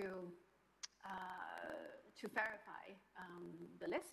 Having said that, obviously, I think bias does exist. So we we have discussed very extensively and very carefully about what the list shows. Biz Aqsud tizimligini topshirib olganimizda nihoyatda kengri doirada buni tekshirib bekitish uchun erishdik. Academic opinion from outside of the PRC been expressed as to the document status as a genuine spreadsheet? The Chinese government, I believe, have never cast any doubt on this Aqsu list itself. We would welcome any specific feedback. We have presented the list in its original form to two specialist experts on Xinjiang, both of which confirmed that the language and the terms used in the list are consistent with what they know about Xinjiang and specific crackdown. Biz Aqsud tizimligini ikki mutaxassisga ko'rsatdik.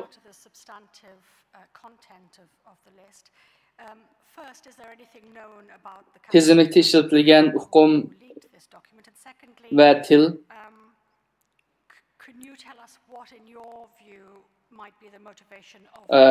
shuni qaratib mutaxassislar u yerda bo'layotgan qirg'inchilikka qarshi so'z qilgan.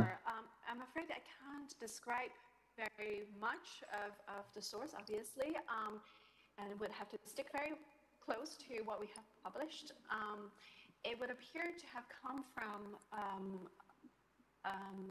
sizce bu Aqsud tizimligini avatayotgan oshkorlagan kishininki maqsadi nima edi? I believe the person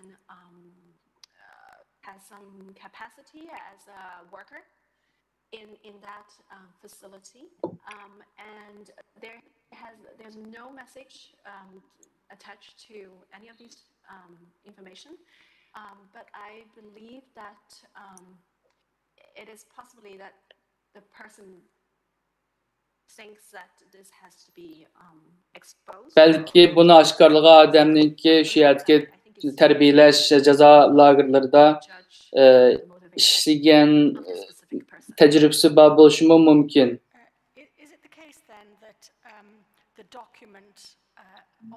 Ben şunu işlemen ki bu tizimlik şu aşkarlagan kişi bu tizimliknin ki bir yerliğe faydası bo'lishini mumkin deb o'ylagan bo'lishi mumkin deb o'ylayman.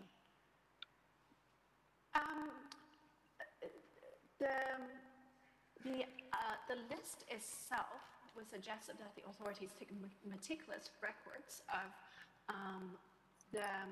the process of detention. The impact of detention, however, is not contained in the Aqsu list. I would rather think that it's contained in a separate list that was leaked to another researcher, the Caracas list. That, I think, outlines what the authorities consider to be the impacts of detention. What happens to the detainees after they have been subjected to political education, and whether or not to kind of release them or detain them or imprison them further. So that column you've just referred to, I take it that's a specific column in the spreadsheet. Is that akin to, we've heard described elsewhere, a management category, a column that says, that indicates the level of management that should be attached to that given individual? You're referring to, for example, strict management versus, I believe it would be ordinary level. That in some cases is indicated that some people are subjected to more strict management than others. Can you confirm for us whether, in your, to the best of your knowledge, everyone whose name is contained on that list is Uyghur? Yes. Thank you. Can I ask then, to what degree in your assessment the list, the AXU list, is integrated with other aspects. Sizni ham bir so'rab boqsam, Aqsu tizimiga kirgizgan hamma odam Uyg'urmi? Ha, shundoq. In other words, is the spreadsheet and the iJob system, are they integrated with each other? Could they be envisaged as living independent lives? Could they exist without each other, or are they necessarily intertwined? They are intertwined in the extent that the AXU list is a list of 2,000 people who have been flagged by the IJOP system and detained for having... Sizce bu Aqsu tizimligi bilan iJob, yani birleşme meşgulat supisidagi uçurlar bir-biriga zich bağlanışmı?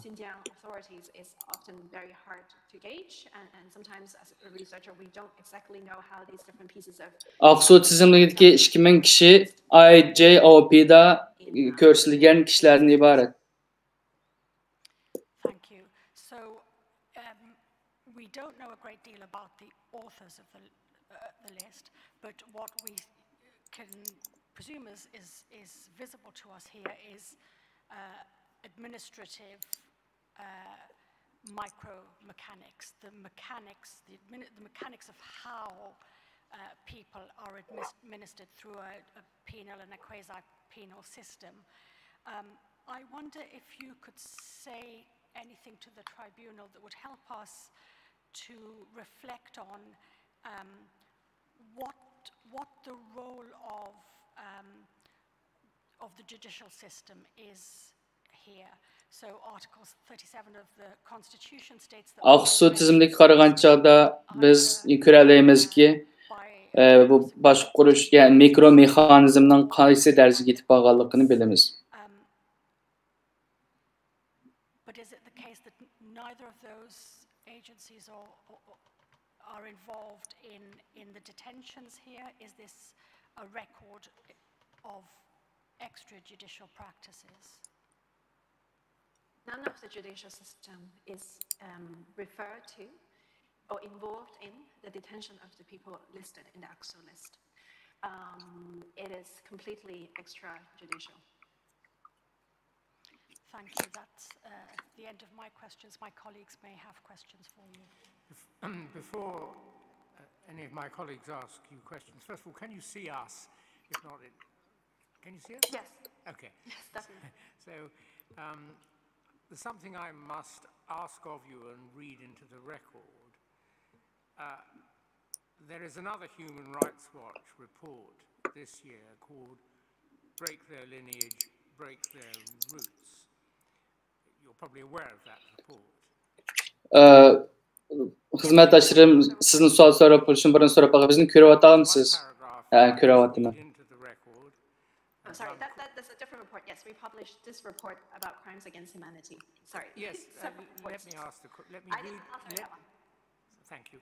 Let me read the passage and ask you the question. Onun başqa yana bir kishilik huquqni ko'zitish tashkiloti yana bir doklad chiqargandi. Ularningki manbasini, aloqasini, yildizni State Department and the parliaments of Canada and the Netherlands have determined that China's conduct also constitutes avval shu paragrafni bir o'qay, undan sizga bir savol so'ray. Human Rights Watch has not documented the existence of the genocidal intent at this time. Nonetheless, nothing in this report precludes such a finding, and if such evidence were to emerge, the acts being committed against Turkic Muslims in Xinjiang, a group protected by the 1948 Genocide Convention, could also support a finding of genocide. The central sentence of that, then, is that Human Rights Watch has not documented the existence of the necessary genocidal intent at this time. May I take it that that remains Human Rights Watch's position? Yes, correct. Thank you very much. Yes, anybody else?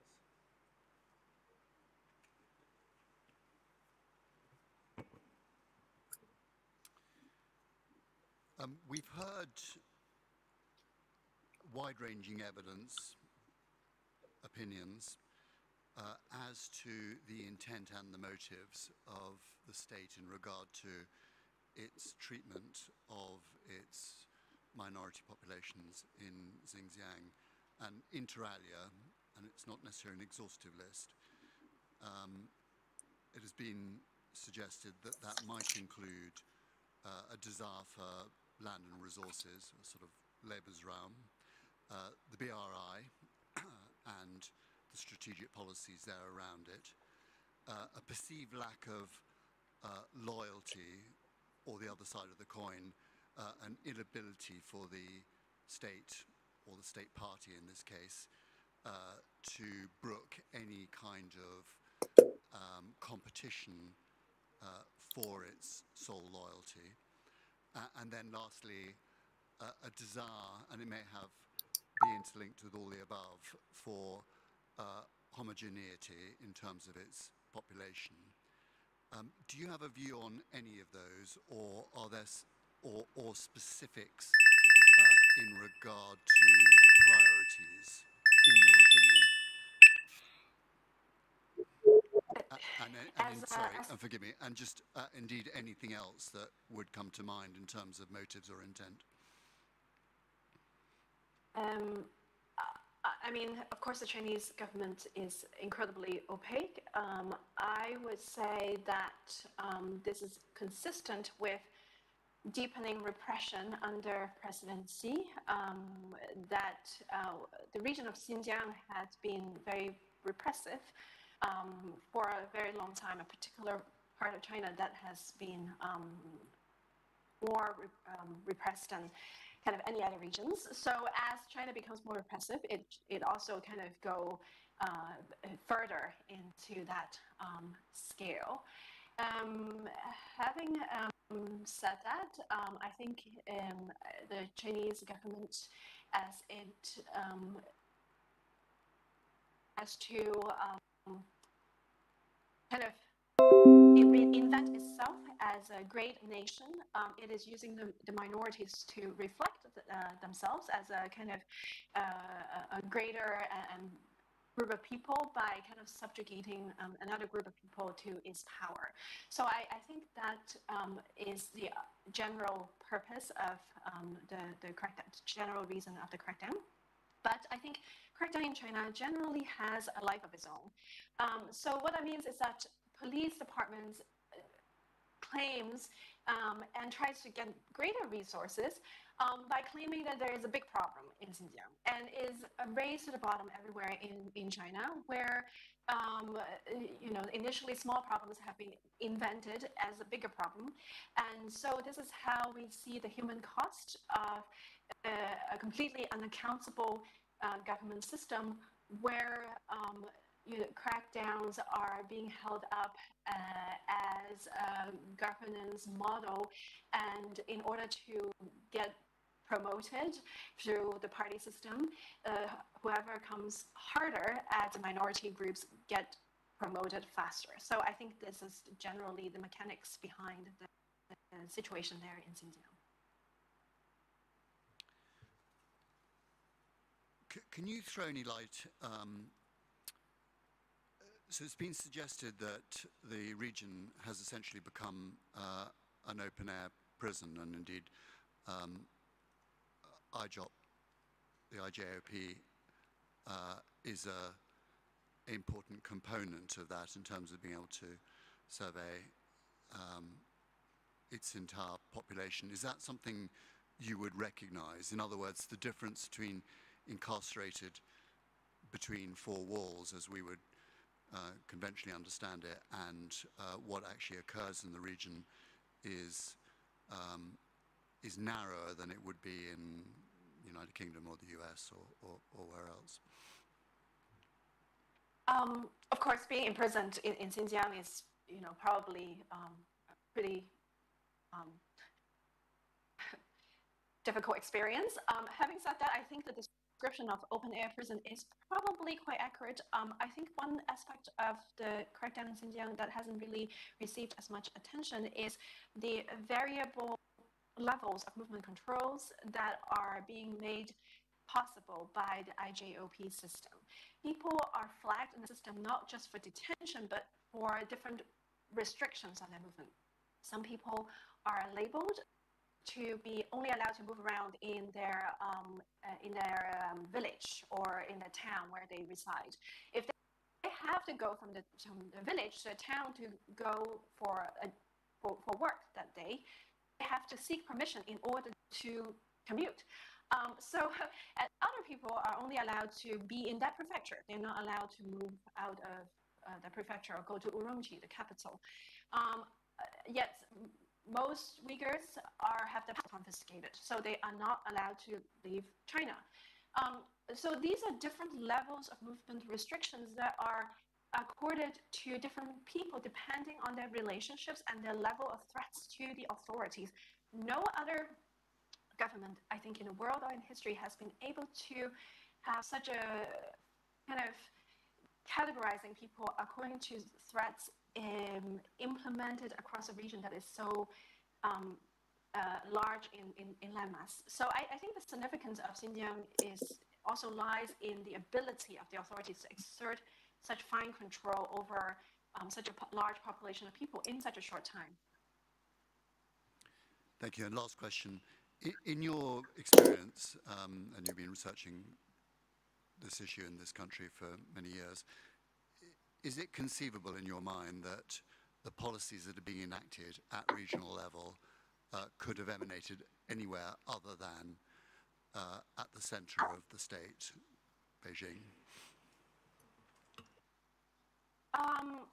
The general policies, no, I don't think it could have originated anywhere, but with Beijing's explicit approval.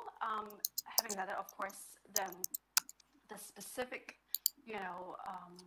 designs of the system probably also has quite a lot of local variations. So yes, the general policy would have to be directed by Beijing. I'm going to ask a couple of questions before my colleagues, and I want to position NGOs such as Human Rights Watch in the world order. NGOs like Human Rights Watch and Amnesty are major important components of the modern world order. Do you accept that? I would say so. I hope so. If we care about human rights, yes. Indeed, so much are the big NGOs part of the world order that they find themselves from time to time criticized for being Başka hizmetdaşlarım, sizin sual soraştan burun ben size yana bir sualını sorsam. NGO'lar, yani hükümetsiz teşkilatlar, mesela Amnesty, Xalqaro Kechirim Teşkilatı ve kişilik hüquq kuzatish teşkilatları bu hükümetsiz teşkilatının bir kısmı şundaq o. Elbette şundaq. Rarely name witnesses, and more often, or perhaps nearly always, maintain the confidentiality and anonymity of witnesses in footnotes where a witness is referred to in some way as witness or interview or something like that.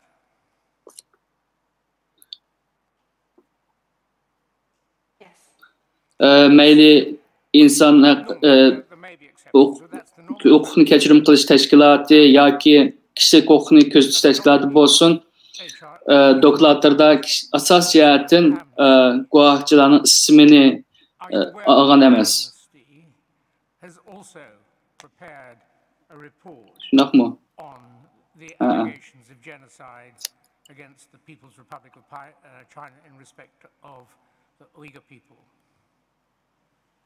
I'm not aware of that specific report by Amnesty International, but no.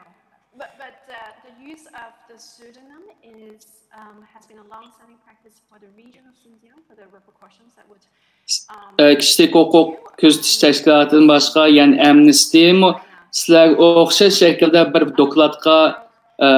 dokladni ishlagan, ya'ni Uyg'urlarga qarshi elib berilgan irqiy qirg'inchilik to'g'risida. Bundan xabaringiz bormi?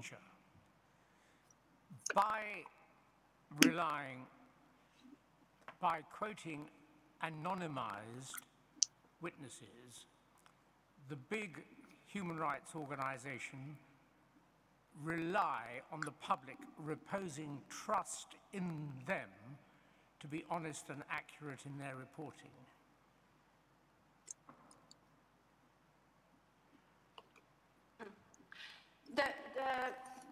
However, that would be a part of the reporting, because as you might be able to see, that a large part of that reporting relies on official sources, which have been openly and publicly available, including much of the documentation about the Integrated Joint Operations Platform.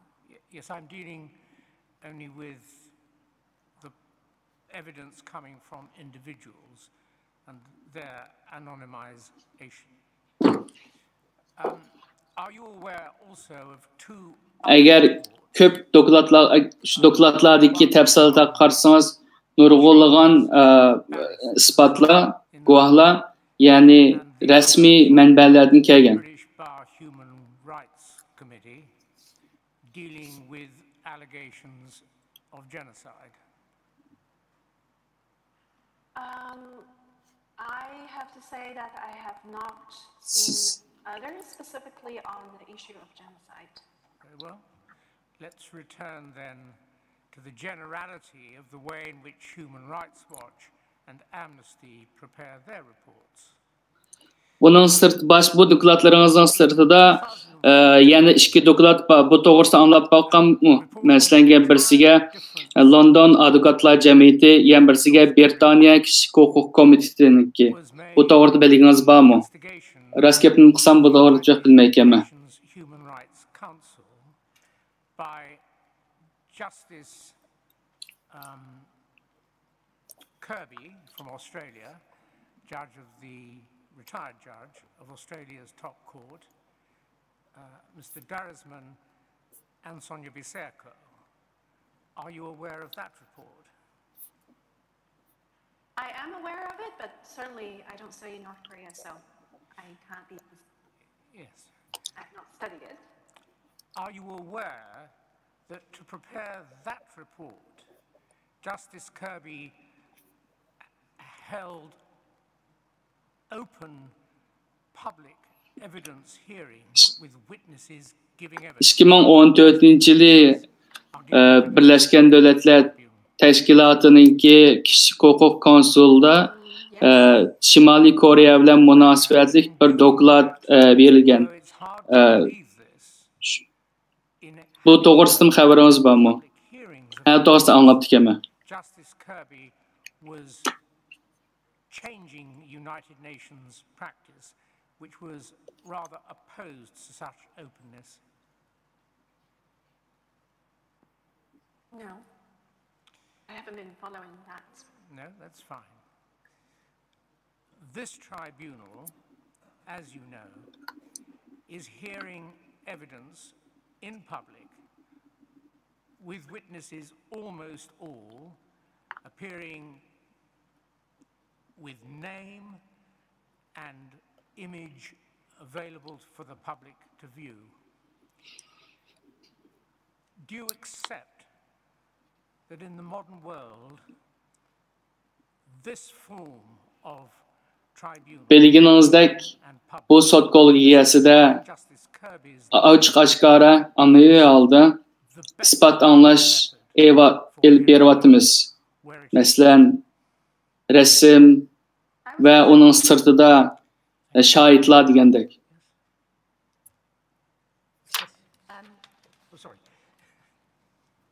Just to go back to the IJOP, you've described its sophistication as a system, Sizce bu xil şekildeki sot kollegiyasi, yani uçuq aşkari halda ispat anlash sizce en yaxshi bir xil usulmi? Shundaq o'ylayman.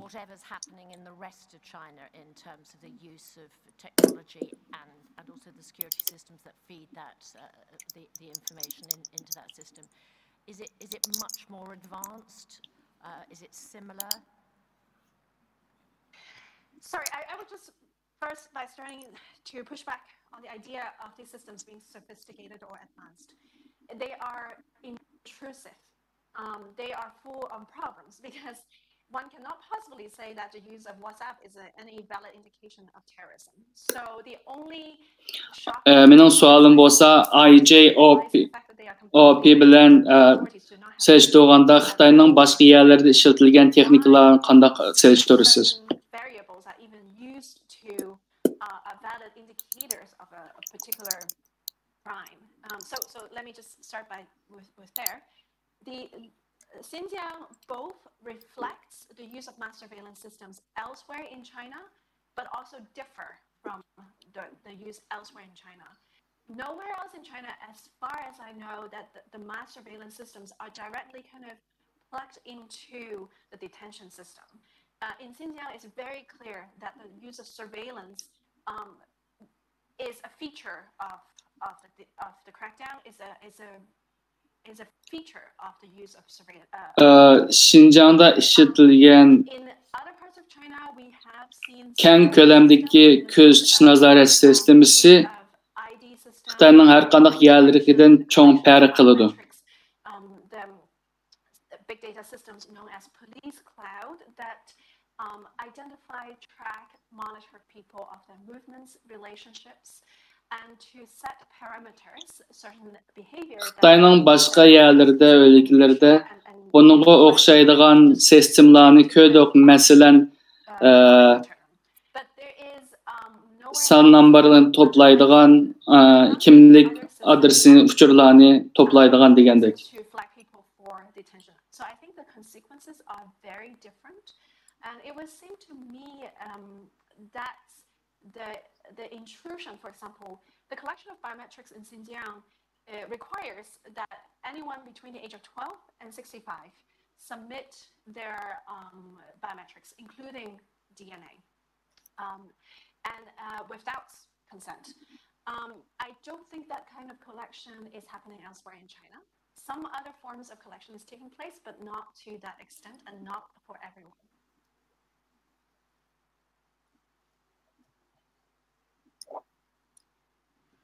Perhaps I might just follow on from that. Do you have any information looking at the IJOP system? Mesela Xinjiangda yığılgan 12 yaşdan 65 yaş arasındaki kişilerin özününki ruhsatını almay turib yığılgan, mesela DNA'ni yığgan narsalarni Xitoyning qolgan yerlarida ko'rmadi.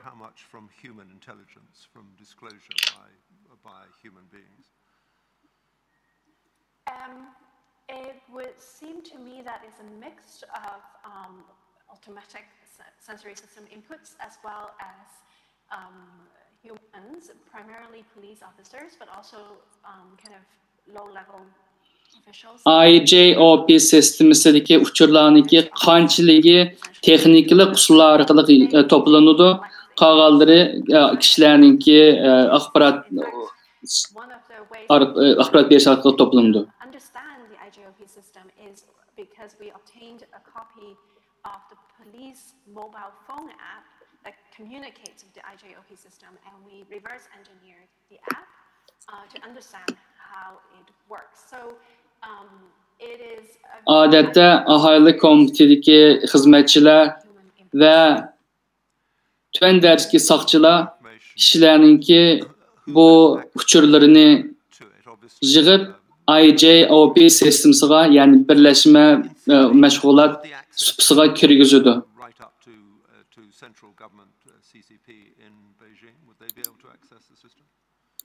IJOP sistemasi nurg'unlagan kishilarning elingan axborotlarni talab qiladi. Odam kuchi talab qiladi. single data point on each individual in Xinjiang. But how that permission level is organized is unclear. What we also do know is that this Xitay Kommunistik Merkezi, Xitay Kommunistik Partiyasi, yani Beyjan taraflar bu uçurlarga ega bola alamdı? In real time is being collated in some ways, generating a very large database or databases. Bu ruxsat qilish sistemasi qandaq shaklda bu ancha aniq emas.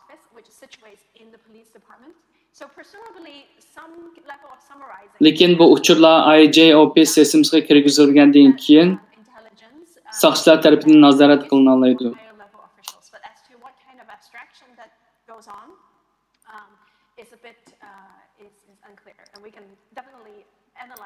O yerda yani IJOP yani birleşme ve meşguliyet qilish supsi ishxonasi degandek bir ishxonlar va nayta cho'ng zo'r ambaridek.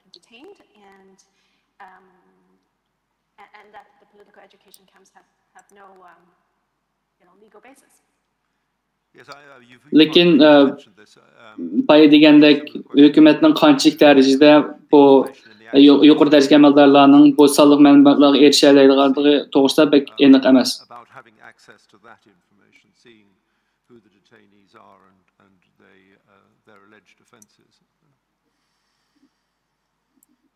Sorry, I don't understand. Is that a question? Yes, it was trying to be. It was really asking the same question about access in relation to the AXU list as I asked in relation to IJOP. Do you know who has access to that list?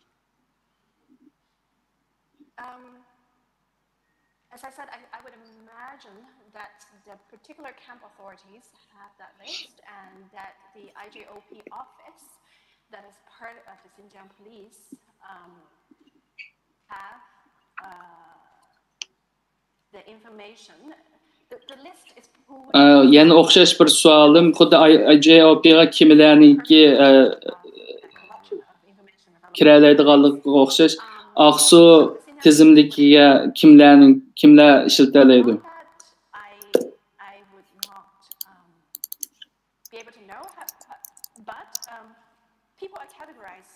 It seems to me according to threat levels, and that threat level analysis appears to be available outside of Xinjiang, and there are Xinjiang offices responsible for monitoring people outside of Xinjiang. Aqsu tizimligi yani nurg'unlagan uchurlarni to'plagandan keyin ro'yobga chiqqan bir tizimlik bo'lg'achqa buni endi Xinjiangdagi soqchilar buningga kiralaydi. Okay, I understand. Thank you. One last question. We were listening this morning to evidence about the Caracas list, and one of the matters that was covered was the 3 circles and people's detention or monitoring on grounds not of what they may have done themselves, but actually what their friends, their family, or others may have done. Is there anything in the AXU list that shows you what the approach is to that kind of reason for detention through your neighbors, through your friends, through your family? Yes, the AXU list very precisely describes exactly that people are being monitored for their relationships and that they are detained for those relationships. So Biz atiganda anlab chiqqan dokladda isbotda men Qaraqash tizimligida kishilar o'zininki ba'zi urf odatlari bilan ziyonkashga uchraganlar va masalan yana 3 chambarak deb bir narsa qo'yilgan. Aqsu tizimligidagi kishilarninki qaysi xil shaklda tutilganligi to'g'risida aniq uchurlarni bera olamsiz?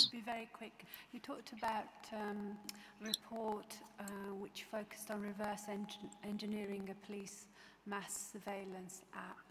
In that examination with experts, was there anything in the workings of that app that pointed to parallels in other? Mesela Aqsu tizimligida esaq mesela chet eldagi qarinishi telefonda qanchalik ağrıdı, qancha qatim so'zlashdi deganga o'xshash nimalar bor. Albatta, o qiz qarinishi bu telefonga javob bermadi. Agar javob bergan bo'lsa, bu qizni ham boshqalarga ko'tarib ketishi mumkin. Excuse me for not remembering the full name. I think it's China Electronic. That is in our report. That is a state-owned enterprise. It's a military conglomerate with many research institutes. And I believe CTC own Hikvision, which is surveillance companies that manufactures, well known for is surveillance camera manufacturing, as well as having footprint across the world. And I think Hikvision, according to and other researchers' work, Hikvision is responsible for much of the hardware that is part of the IJOP system. Yeah, so CTC, as I said, is owned by the state.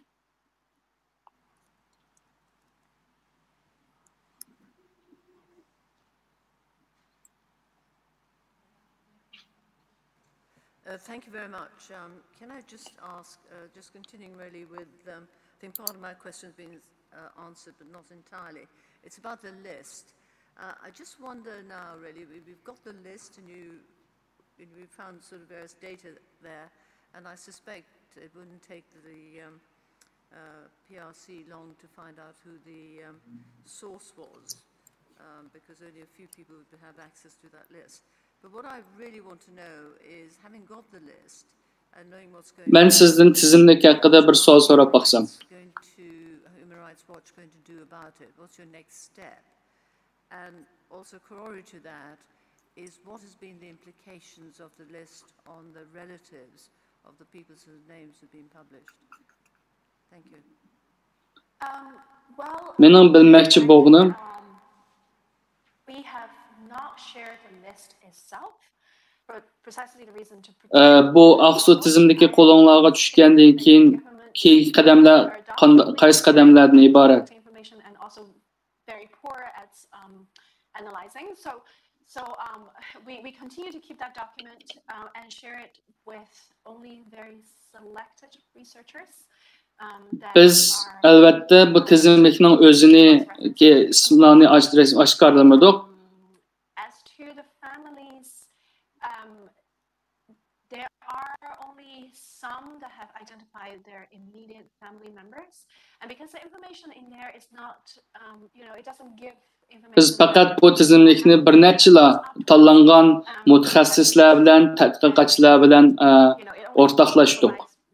Little bit of extra information to the family members who, have seen the publication of the report. Endi diasporadagi ba'zi Uyg'urlar o'zining balki yaqin qarindoshlariniki ismini toniy oldi.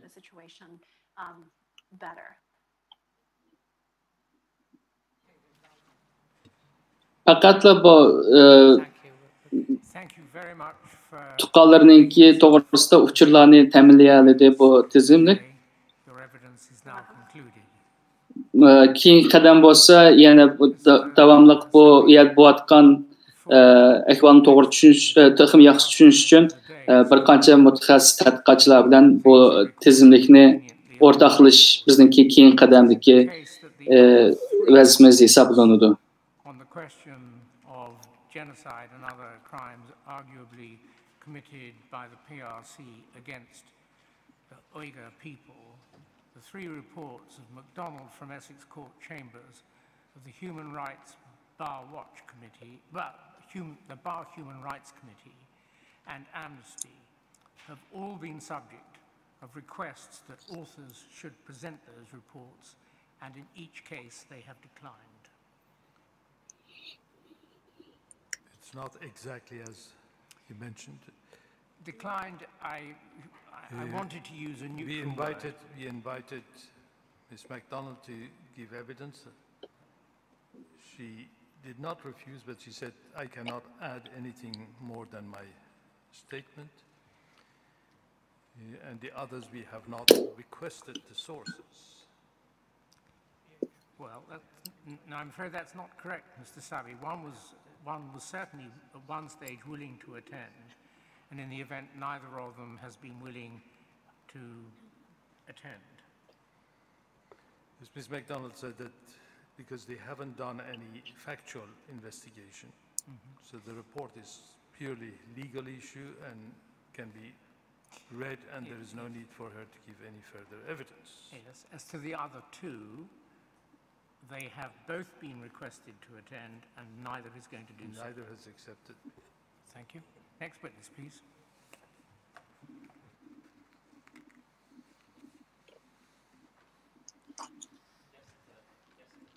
Is a China File senior editor.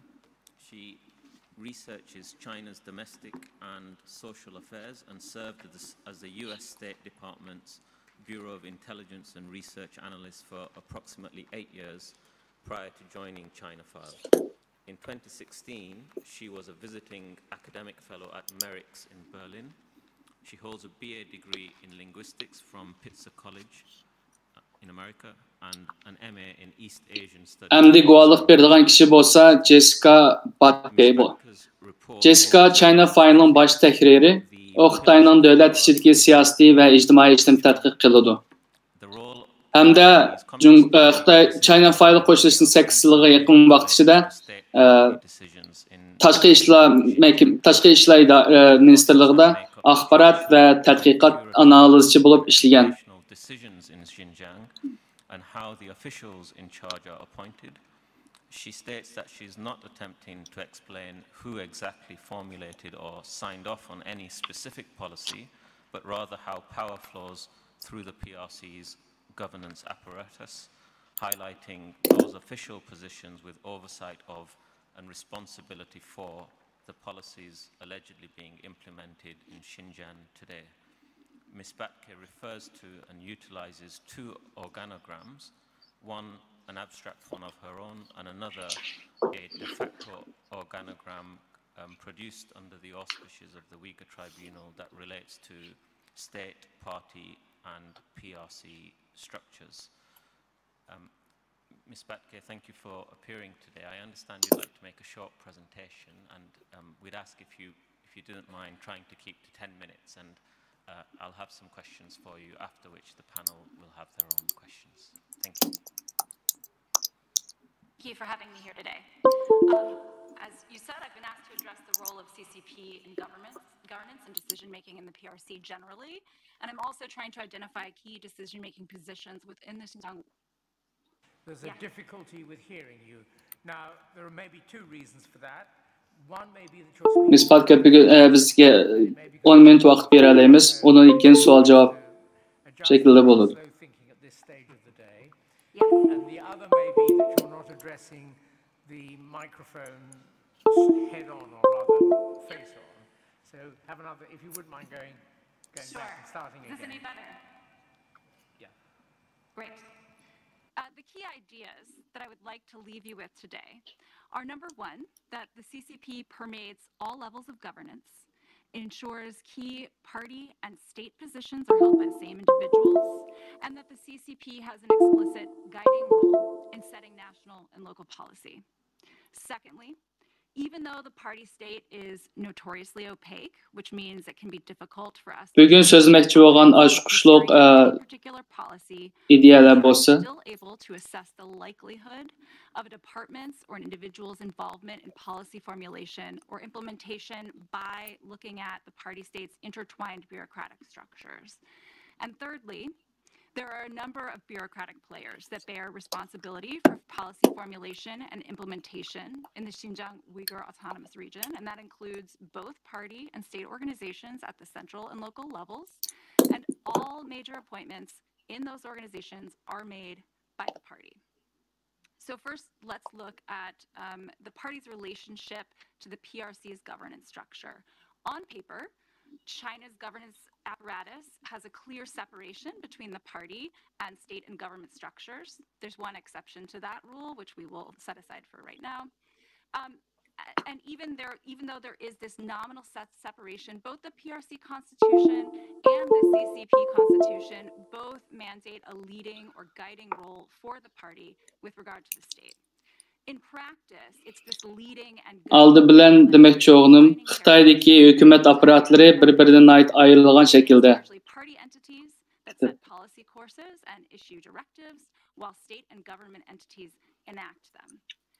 But even this formulation that I've just laid out for you, this divide, is somewhat of a false one. And that's because party cadres have key roles in every government organ, meaning that the party is deeply enmeshed in governance structures up and down the hierarchy. So I'd like to turn to illustration A, which is an abstract representation of the underlying architecture of CCP power. We can think of this as by looking at party committees, for example. There's party committees at every level of governments, from the central down to the local level, including the province, the county, and the town. These correspond with government bodies at those levels. And at each level, the party committee provides guidance to government organs at that level. It also transmits directives and guidance downward to parties at lower levels. And that happens at every single point in the hierarchy, which means that anywhere you are, there's always a party body on hand to ensure compliance and transmit directives.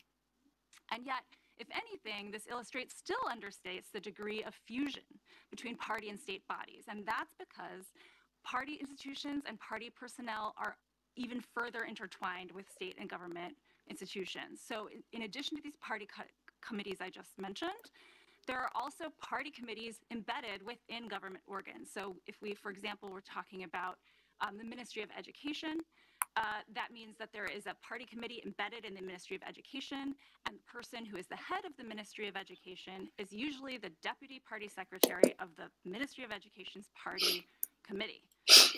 And if you look at governments, local people's governments, there's a similar crossover. So for example, if we were looking at a province, the governor of a province is almost always the deputy party secretary of that province. And this goes up and down, again, the line in the hierarchy. In addition to that, there's a number of party policy advisory bodies that just focus on one issue area. A good example of this, relevant to what's happening in the Uyghur region, is the Politics and Law Commission. This is at the central level, it's also at the local levels, and it advises on issues related to law enforcement and the justice system. There's also a system of leading small groups. The one relevant to us here would be the Xinjiang Work Coordination Small Group. That is a party policy advisory body. And it brings people together from all sorts of different state and party organs to formulate and advise what people should do with regard to policy in the region. But in all of these cases, the actual party members are often the exact same individuals that are manning the highest government posts. Now, this does not mean that the party is all powerful in all cases. It also doesn't mean that there's perfect coordination. But what it does mean is that the CCP is the guiding force behind all major policy initiatives, and that absolutely includes the current campaign against ethnic Turkic peoples in the Uyghur region. The scale, the scope, the cost, the duration of a campaign like this means that party officials at all levels are necessarily implicated. While we're able to explain what the general party state structure looks like, the Chinese system is really opaque. So we don't have a lot of information about who or when exactly formulated any particular policies. And in some cases, we honestly don't even know which individuals are holding really important party posts. But we don't need to know necessarily the precise procedural history of each policy in order to identify the officials or the offices that are likely involved in their creation or application. As I said before, intensive and expensive policy programs like the one that we're currently seeing in the Uyghur region do not happen without a high degree of bureaucratic compliance, and there are many party state officials up and down the hierarchy that are helping shape and realize the policies that we're seeing implemented in the region. So very quickly, I would like to turn to the second illustration, just to review some of the entities throughout the party state bureaucracy that have a hand in determining policy and implementation.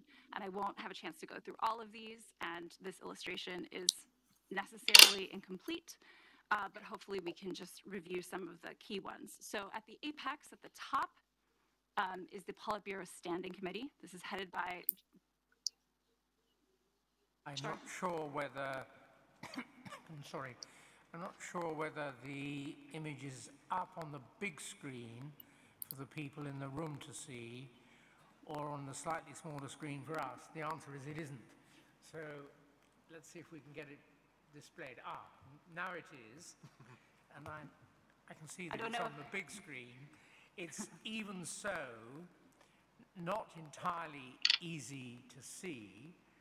Right. But it may be that, I'm not sure, somebody will be able to use the cursor of the computer screen, if she is here, to hover over the points that you are referring to. Right. Just hold on a minute, and you'll be credited with the time, don't worry.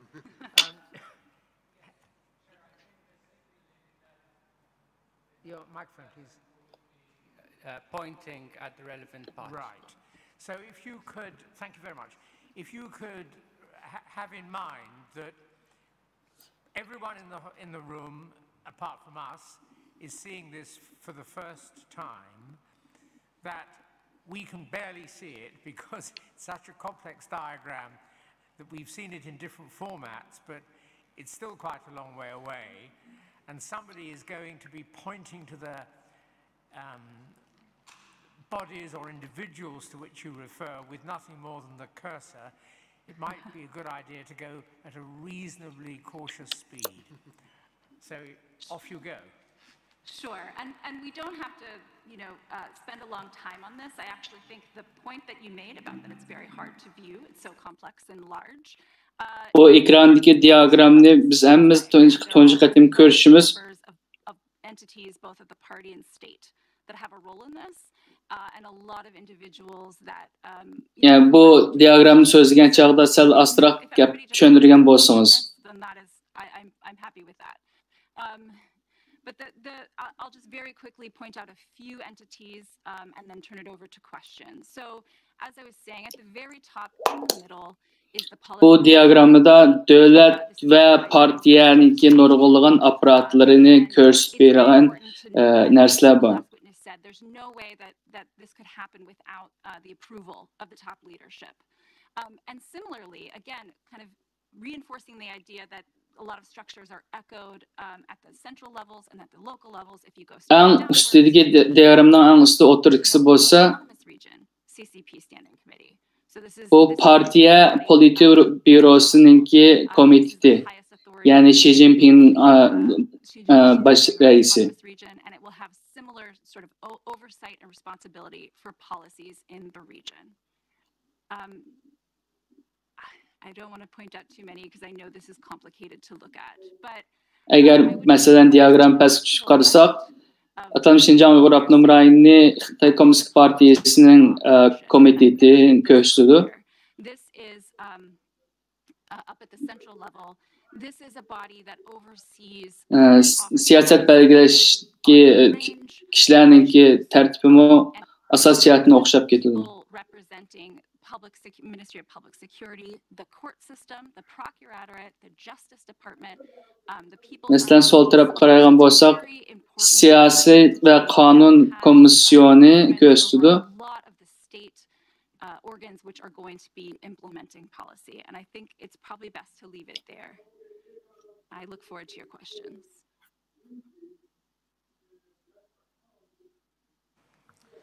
My first question is that you've stated that the party-state system in the PRC is opaque and it's difficult to ascertain who exactly makes decisions in respect of alleged repression and repressive policies in Xinjiang.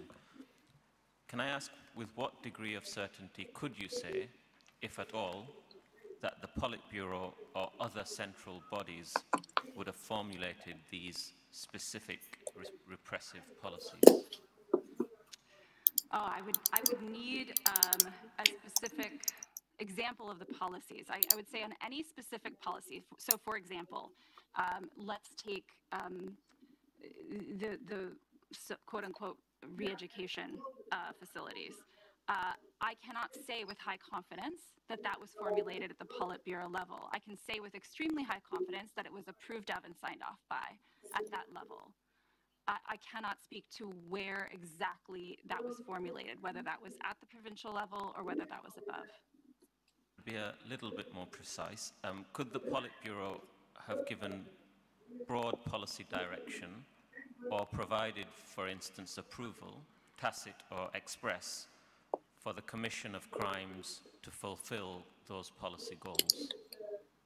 Absolutely. And the way that policy generally works in China is that higher level party organs will issue broad directives, broad policy goals, and at the local levels, it is up to leaders there to determine the best way to actually formulate on the ground policy that will lead to the realization of those goals. So that is exactly how power works in the PRC.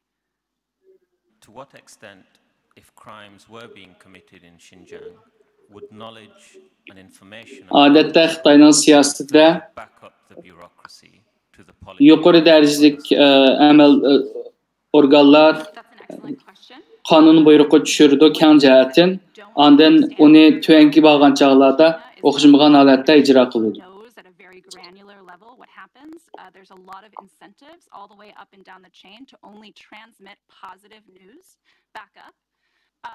However, with a campaign of this magnitude, and one that, again, as we just clarified, is obviously at the behest, at the approval of central leadership, there's no way that they wouldn't know the contours of what's happening.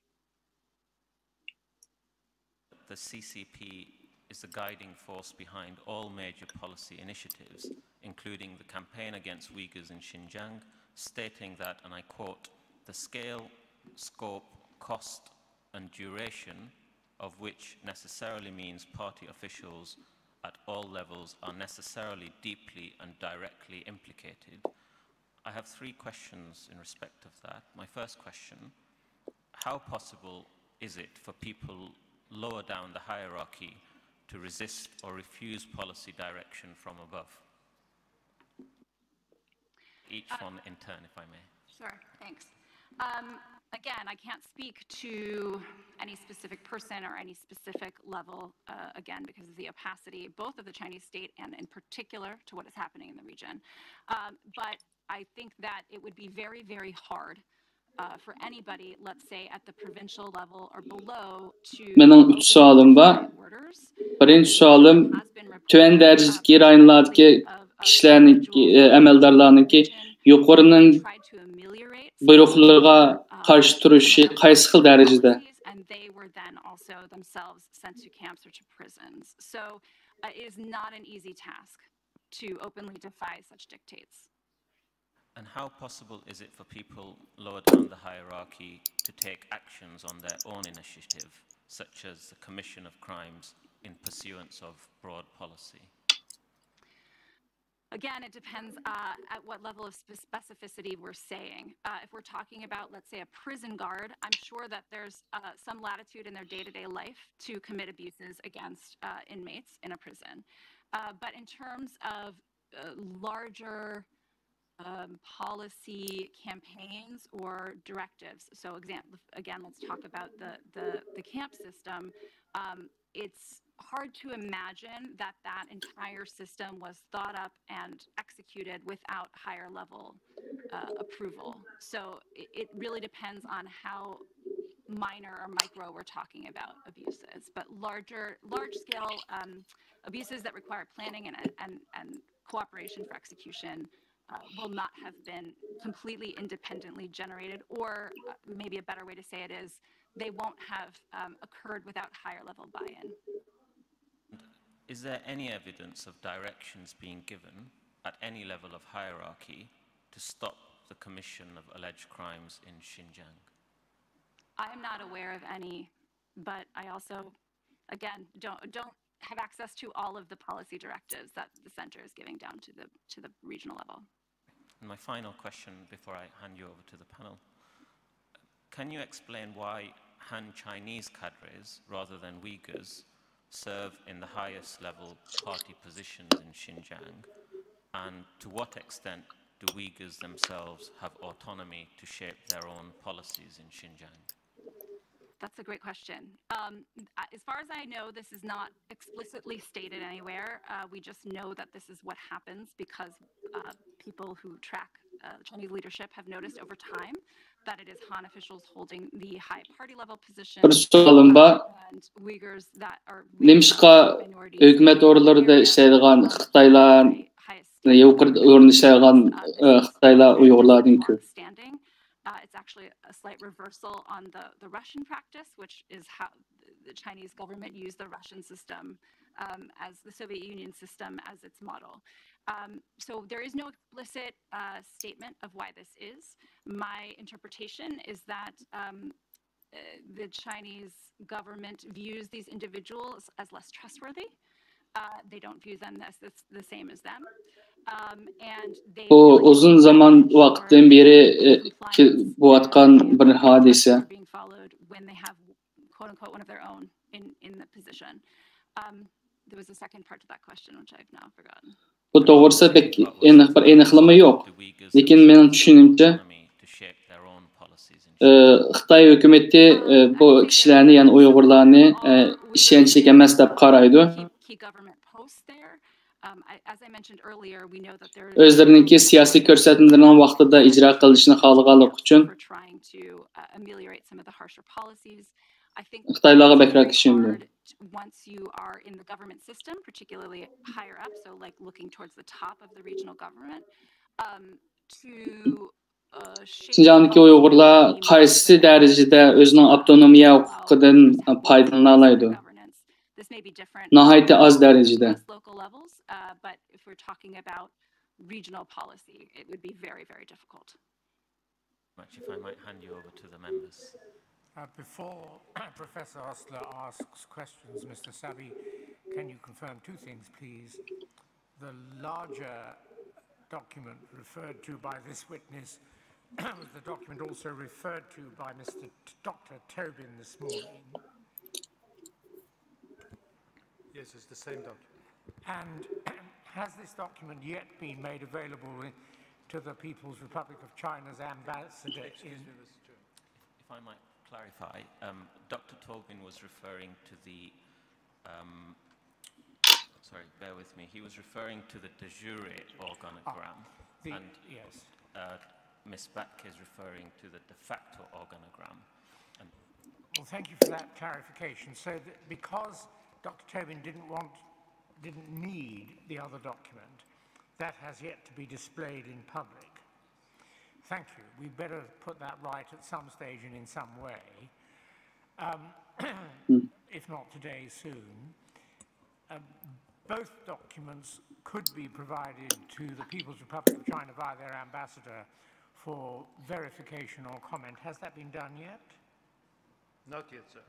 But it can be done so that they can, if they choose to contribute to these proceedings, they can identify error or confirm accuracy in the time between the end of these proceedings and the time when judgment is delivered. Thank you. Ms. Bakker, thank you for your report on policy and power structures and power flow. I'd like to begin by asking you, in your opinion, has Xi Jinping's thoughts on socialism with Chinese characteristics for a new era and the linked cult of personality, has that impacted on policy in Xinjiang? I would not attribute policies currently being enacted in the region directly to Xi Jinping's thoughts on Chinese socialism with Chinese characteristics or to any sort of makings of a cult of personality. They're not completely separate.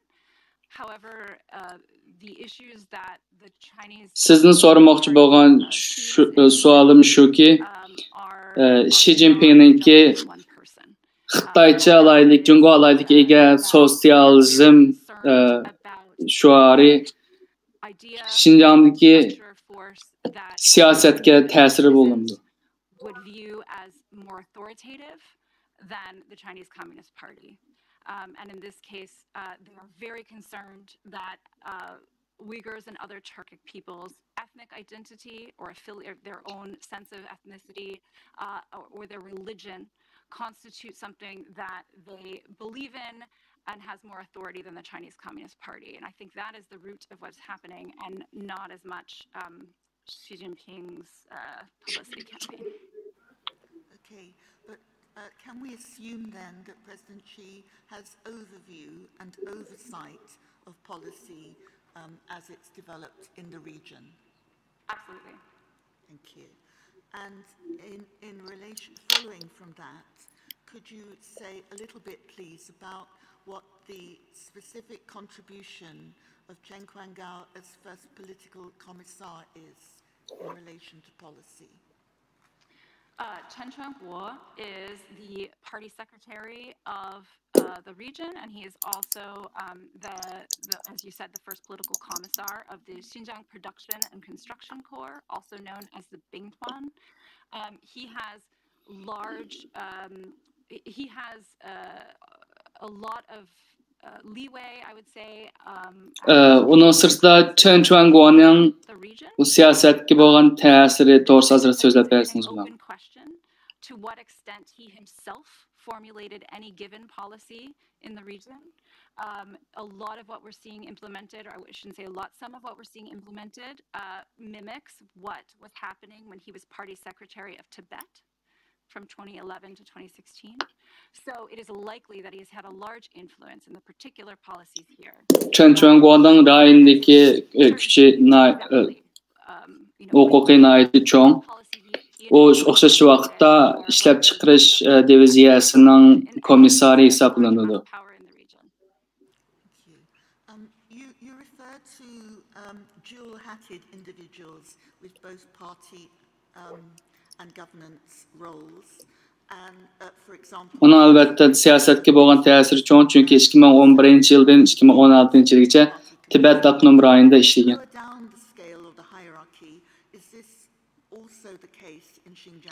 Lekin qanday bo'lishini qat'iy nazar uning rayonidagi huquqiy haqiqatan kuchli. Detention center or other facility, in practice, would these roles be overlapping?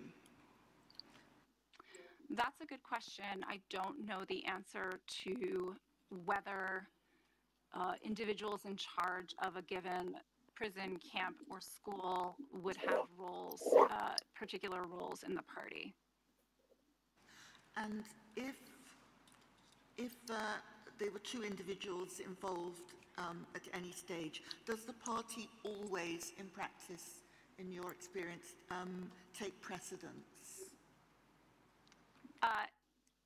In general, yes. I think it would depend on the individuals and what they're, if someone is very high up in the central government, they would probably trump a very low party official. But also that person that is high up in the central government would also likely be a party official. So it's hard to disentangle that question simply because the organization system is such that if you are important in the government, you're also important in the party. Okay. I'd like to turn to the Xinjiang Work Coordination Group. And you refer to multiple organizations addressing counterterrorism and counter-extremism, and you remind us in the report that these terms cover everyday activities being labeled as extremist or as terrorist. In your judgment, is this the criminalization of Uyghur ethnicity in the region or wider in China? Yes, it is the attempt to stigmatize and, in some cases, to criminalize behaviors which are seen as traditionally associated with the Uyghur ethnicity or other ethnic Turkic peoples, and that also includes some aspects of religious faith and practice. And looking at the education, Xingtong, is this the body that is supplanting Uyghur language with Mandarin? Yes. And so the references that we find in documents to bilingual education policy in your reading of policies, is this always a euphemism for actually ridding schools of the Uyghur language? All the cases I am aware of, yes. Okay. And with relation also to young people, you talk about boarding schools as designed to hold children whose parents both have been sent to re-education camps or prisons. Could you say something about how, because we know across China there are boarding schools and an emphasis on increasing boarding schools. So could you tell us how you understand these boarding schools in the region to differ from elsewhere in the country, first of all, and secondly, how they might differ from what are labeled orphanages? Right. I'll first say that this is not my area of expertise, so I may not be able to address to your satisfaction, particularly the second part of your question. But from my understanding, these are different in as much as, first of all, these schools, these boarding schools are for children both of whose parents have been detained in this campaign. And as far as I am aware, there are not boarding schools elsewhere in China specifically set up for children both of whose parents have been swept up in a campaign in this manner. Secondly, again, from what I know, one of the explicit aims of these boarding schools is to break generational transmission of Uyghur language and culture, and instead inculcate a strong sense of identity with China, as opposed to with the Uyghur or other ethnicity, to ensure that the children speak Mandarin first, and that they have fully understood and enact the behaviors that the Chinese Communist Party believes make you a good citizen. You refer also to the 2017 Xinjiang de-extremification with leading small groups. Is this the body with overall responsibility for the observation and monitoring of the population in Xinjiang? I don't believe it is. I don't want to say anything with too much definitiveness because I'm not sure, but just based on where that sits in the hierarchy, it's a provincial level body. These small groups are usually policy advisory bodies.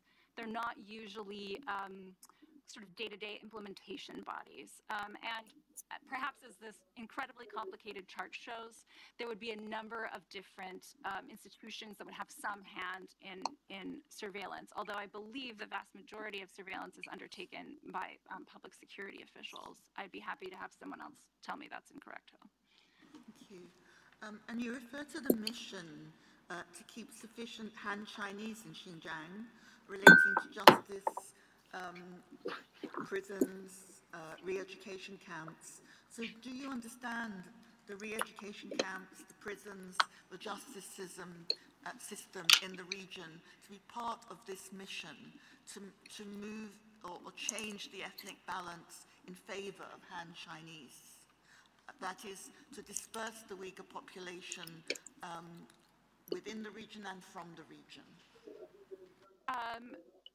I guess I'd like to ask a clarifying question. Do you mean the running of those institutions? I'm confused. Do you mean the appointment of individuals to those entities, or do you mean the way that they are being run encourages Han immigration? Yeah, I mean that you're talking about policy, and that the policy, that the principle underpinning the policy, as you understand it, is more about the ethnic balance in favor of Han Chinese than it is about justice and prison in more general terms. I don't know that I would say that. There are certainly campaigns and institutions which very much try to alter the population makeup, and one good example of that is the Xinjiang Production and Construction Corps, the Bington. They do definitely try to encourage Han settlers to move into the region. I wouldn't say that, for example, the Justice Department in the region is primarily trying to change the ethnic balance population of the region. It is formulating laws and regulations that, as was mentioned before, effectively criminalize some aspects of Uyghur culture, identity, and religious faith. Okay. And the focus of policy implementation in the region, you say it's obscure to find the origins of certain policies, but do you perceive a colonial relationship between the region and Beijing, or do you see the region as having, the regional governance as having any direct say in that? I would say it's much closer to a colonial relationship. I don't believe that, as was hinted at in a previous question, I don't believe that Turkic peoples or others living in this region have any effective say in how the government runs as a group. Okay, so would you say that there's, I'd like to explore the extent to which there is space for regional interpretation of policies. You've talked quite a lot about that. You've talked about one, the formulation of policy, and then secondly, the enactment. And I wonder if you could say the degree to which you think that there is space for interpretation at the highest level in the region. That's a really good question. So you're talking about, for example, the party secretary of Xinjiang. Okay. I think at that level, any sort of quote-unquote interpretation that would be happening will likely not be in favor of greater inclusion or tolerance or respect for Turkic peoples. Any sort of innovation that's happening at that level is likely to make things harsher for people. And there's a number of different reasons for that, but one I believe our previous panelists sort of mentioned is that if you want to continue moving up the chain, you want to be seen as a voracious practitioner of the sort of policy guidance you're receiving from above. So to the extent that there is possibilities for innovation or leeway at the provincial level, it is most likely going to be to make it even harsher than perhaps what people at the central level might have envisioned. And my final question really is, following on from Council, just to be sure that I've understood properly,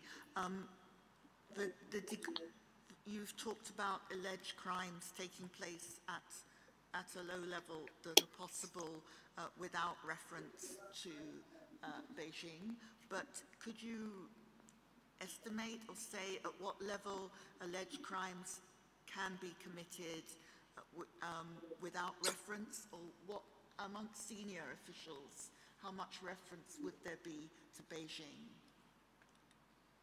I'm sorry, can you please reframe the question? I'm not sure I understand. We've heard details of many alleged crimes in the region, and these alleged crimes can take place at a very low level by local police officers or prison guards and so on, and they can also potentially take place at a very senior level. I'm wondering at what level, at what high level that they could happen without reference to Beijing.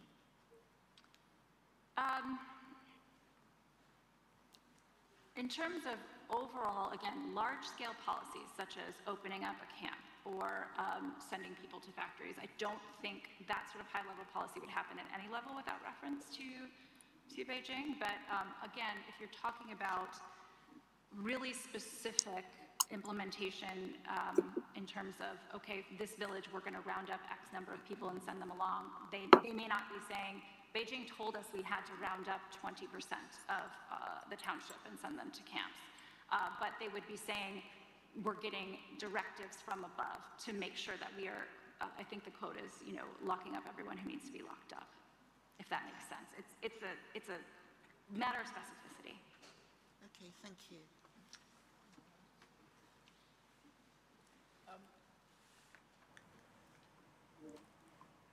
A few questions, please, partly rooted in the second of the exhibits. We don't need to look at it again, but I need your assistance with it for our deliberations.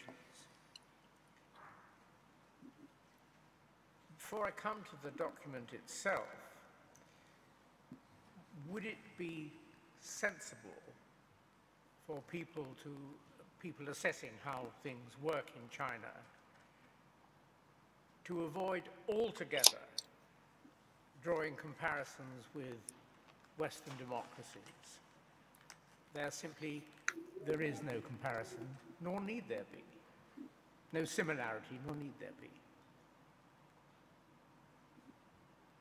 I mean, it's hard to say that you can never draw any comparisons between any governments at all, but generally in terms of how the party is embedded in state organs, it doesn't have a parallel that I am aware of elsewhere in Western democracies. Western democracies are often inheritors of states organized and led by omnipotent monarchs. And the democracies came from that, and they have linear lines of control from a president and a cabinet, or a prime minister and a cabinet, down through the lines of control. And to that extent, are relatively easy to imagine conceptually, visually, or however. And that simply doesn't apply in a communist state like this. I'm not an expert on the history of Western democracy, but no, I do not believe it applies. And so, when that diagram, first of all, suggests there are three pillars: state, government, and party, you accept that there are three distinct pillars of that kind? As specified in the PRC Constitution, yes, that is de jure how those institutions are set up. And the diagram that does not show a conical or triangular line of management to the top and suggests a diffuse management pattern is, in your view, an accurate representation of reality? I would not take the diffuse pattern, as you describe it, of this chart as the be-all and end-all for how power flows through the PRC. The real problem here is that, as you noted, already it's too complicated, and I was unable, if I were to make it readable to any humans at all, I couldn't draw lines between all the different entities in all the ways that they interact with each other and between all the people that they share. So what this was trying to represent was the institutions and individuals that may have had some direct involvement in policy formulation and implementation in the region. This diagram, however, does not attempt to show how power flows. I understand that it's drawn entirely from constitutional and formal documents of the PRC, and sorry, go on. This document is not. So the de jure one that I believe you were mentioning from earlier today is drawn from the PRC Constitution and the CCP Constitution. This document is created from my best estimate of those organs of the party and the state and government that I think are most likely to be involved in policy. So this is not drawn from any formal constitution. That's the first exhibit, and I'm talking a little bit about the second one still. The second one shows how people are common, or people have multiple functions in different parts of the three columns. And we've heard from several witnesses that even if there aren't clear lines that can be drawn in a diagram, the reality is that power concentrates and centralizes in the position of the president. Do you accept that? In the position of the CCP General Secretary, not in the position of the president. Completely my mistake, and I apologize. Yes. President Xi Jinping, yes. General Secretary Xi Jinping, yes. His power derives from the fact that he is the head of the party. Because he is the head of the party, he's also made the president, but he does not derive his key power from that position. My question betrays the danger of thinking of one culture in the terms of another. Thank you very much. I haven't any further questions I think are coming from my communist colleagues, probably stimulated by my failure to understand, but let's see what they are. Can I just ask you one question about the Binh Tuan, which you use that formulation, a state within a state. We heard from another expert today who took the view that since the advent of President Xi, it's actually been much more formalized and institutionalized and clearly under the control of the party. And so Sizga ishlab chiqish diviziyasi to'g'risida bir savol so'rasam bo'lamdi. Uning davlat bilan bo'lgan munosabati haqida. Yes. And the second question is, well, I'd welcome your description of fusion doctrine. I am not an expert on the fusion doctrine, and I can't speak to that. All right, thank you.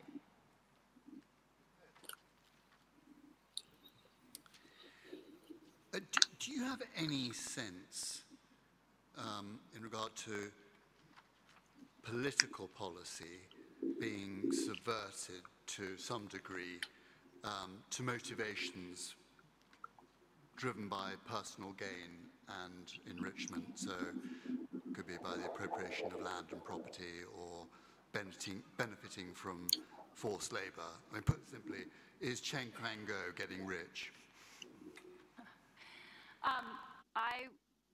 I don't know is the short answer. I do not know if Chen Quango is personally enriching himself from this. I think it would be less likely than in the case of his predecessor. Wang Lequan, who's in power for a very long time, has long been suspected of making a lot of money from what was going on in the region. I think that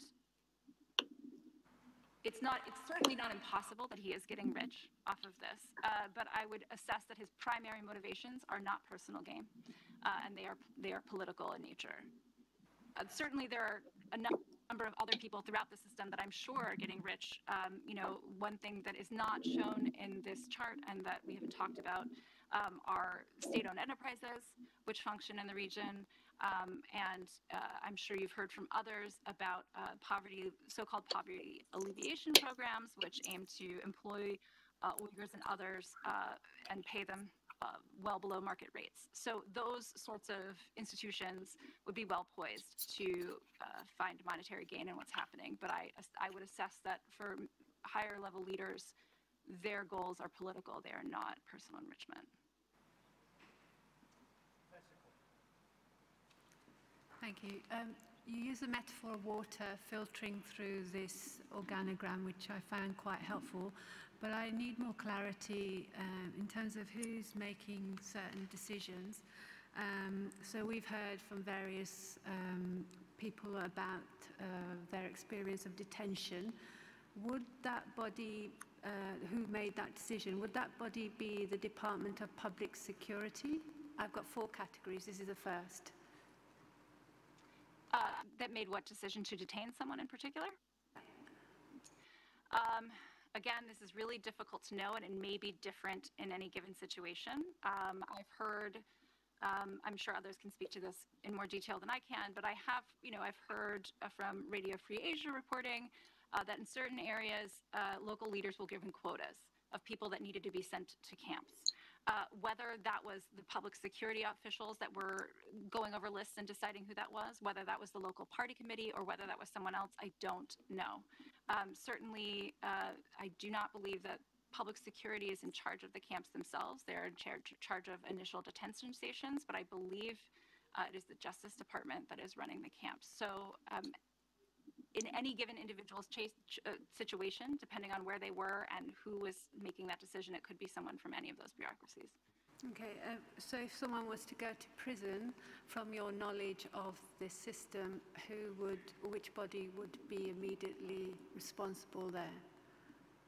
For someone going to prison, that's going to be the procuratorate and the court system, because they're the ones that are trying them and then making a decision about their jail sentence. So they would go to court?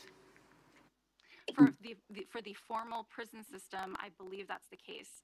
There may be instances now in the current campaign where perhaps people are being sent directly from camps to prisons, but my understanding is that in general, if you're going to a prison, you do have some sort of trial through the formal justice system. Yeah. So third category is who would be, which body would be making a decision regarding labour, whether it's forced or described as voluntary? I don't have a good answer for that. I think that in the case of these poverty alleviation programs that we spoke about, or that I just mentioned, that's a larger government policy, and from what I understand, although I am not an expert on poverty alleviation, the poverty alleviation campaign in particular, work teams go to individual villages and attempt to convince people to go to factories and things like that. That's only one aspect of forced labor. Another aspect is people who were put in camps and then sent to factories. So in that case, it may be the justice officials. I think, again, it really depends on what forced labor you're talking about and where. There's so many ways that it is permeated throughout the system. Would it be a similar answer for my fourth category, which is the death sentence? It's a court, but it could be someone else standing in for the court. For the courts, I mean, if you're getting a formal death sentence from the court, it will be the court. Yeah. Okay, so we've heard testimonies where they talked about death sentences, but there wasn't mention of court. So in the cases that we're considering, is it the same system that's followed in Xinjiang as in the rest of the PRC? So technically, yes. If you are being tried and given a death sentence throughout China, you will be going through the people's court system.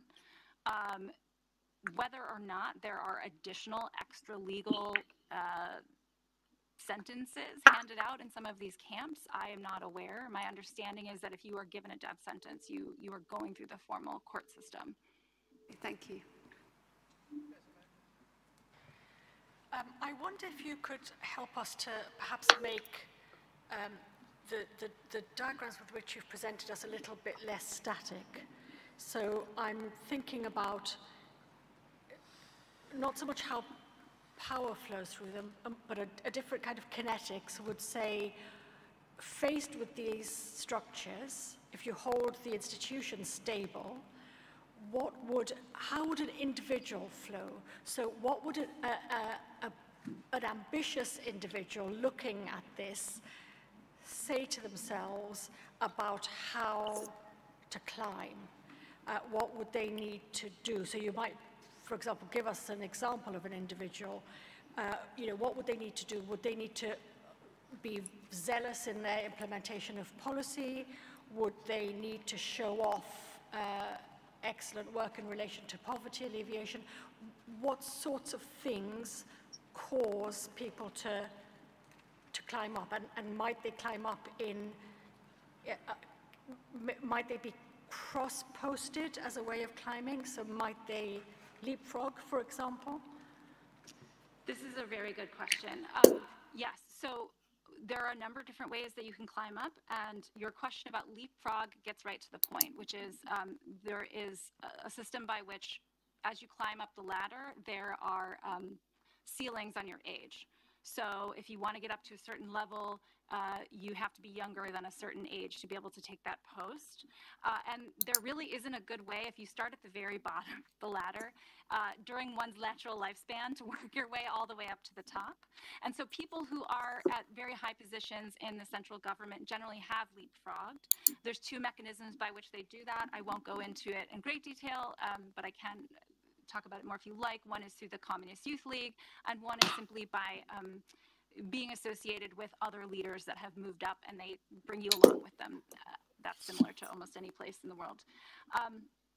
The way that you would get in a position to be able to be leapfrog in such a way is indeed, like you suggested, you need to show performance on measures that the party and state have decided are important.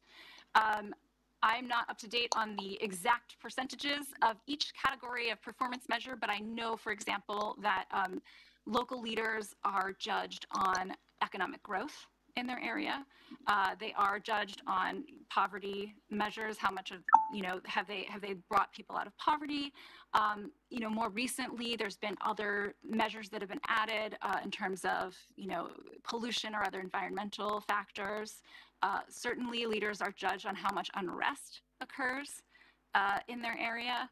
So it's things like that that would mark you out as, being a star. And then, you would basically slowly work your way up the chain. At some point, you would get noticed, and then maybe you could leapfrog up to a higher level. But you would almost never make it all the way up to the top without some sort of leapfrog mechanism.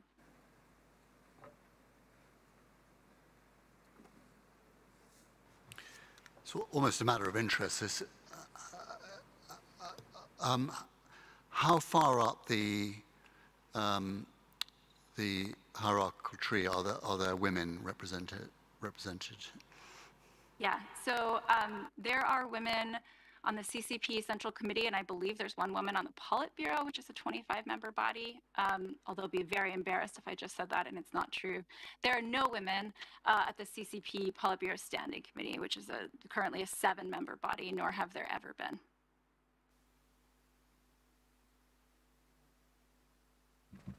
Two other things, make sure I've understood it correctly. The question, looking at your first example of the parallel CCP and, for example, state government entities, if you were hungry for power, would you choose the left hand or the right hand ladder? Yeah, so that's somewhat of a false divide, because the entire CCP organization department exists solely to put people in positions. And usually when you are assigned a position, it goes along with a state position. So if you are deputy party secretary of your province, you are going to be governor of that province. And so you don't, in many cases, you do not choose. You are given positions on both sides. As I was wondering how anyone would choose the left-hand ladder. So they've normally got, I understand that. I'm reminded that at the beginning of your evidence, you may not remember this, and I'm not sure I did, but I was reminded that you said that something you'd set aside and might come back to. Can you A, remember what it was you set aside, and B, would you like to come back to it? We can. I don't know that it's particularly germane here. It was just the point that on paper, the Chinese government is set up so that the party is separate from the state and government structures. And the major exception to that is the People's Liberation Army. The People's Liberation Army is overseen by the party and nominally also by the state, but in practice, it is a party army. Anything further? Nothing from me other than to thank Ms. Fatke for her report and very clear and precise answers. Thank you very much for coming and giving your evidence today. And you're now free, you've always been free, to leave us. But thank you. There we are. Mr. Sabi, before we break, and hopefully before people leave the room, because this affects them, I want to deal with tomorrow's timetable. But before I do, there's something I omitted to say this morning that I think is correct, and you'll correct me if I'm wrong. All expert witnesses giving evidence to this tribunal are doing so pro bono, aren't they? Yes. Not no gain of any kind for them, working on the same principles as the senior members of the tribunal itself. None of the witnesses have been paid except for the costs of travel. Thank you. Now, as to tomorrow, I just want to check on the timetable. There was a slot which was to be filled between 10 and 10:40. It is still vacant, yes. At the moment, it's still vacant, but things may change. Unlikely. Right. Well, I'll have a discussion with you about that privately afterwards, but it's probably not convenient to ask Mr. Dixon, who's coming at 9, at this stage to put back his start time, as he may well have got something to do after 10 o'clock. So, should I warn people? It's Christian Tyler tomorrow morning. Christian Tyler, what time is Mr. Dixon coming? Mr. Dixon is due on Monday. He's gone back to Monday? Yes, it's in the afternoon on Monday. As you can see, I'm well informed. It's my mistake for not having read the documents, I expect. So have we still got the risk of a gap in the morning? Yes. But is Christian Tyler coming in person? Yes. I think we're just going to have to live with the possibility of an extended break, unless anybody thinks otherwise. Risk putting back the start time is, I think, probably slightly risky. Otherwise, the evidence tomorrow includes two fact witnesses, expert witnesses dealing with various matters, including quite a focus on children, I think, and education. Yeah. So for those viewing online and for those here, it's a 9 o'clock start. There is a possibility of an extended break starting at about 10 o'clock. See you tomorrow.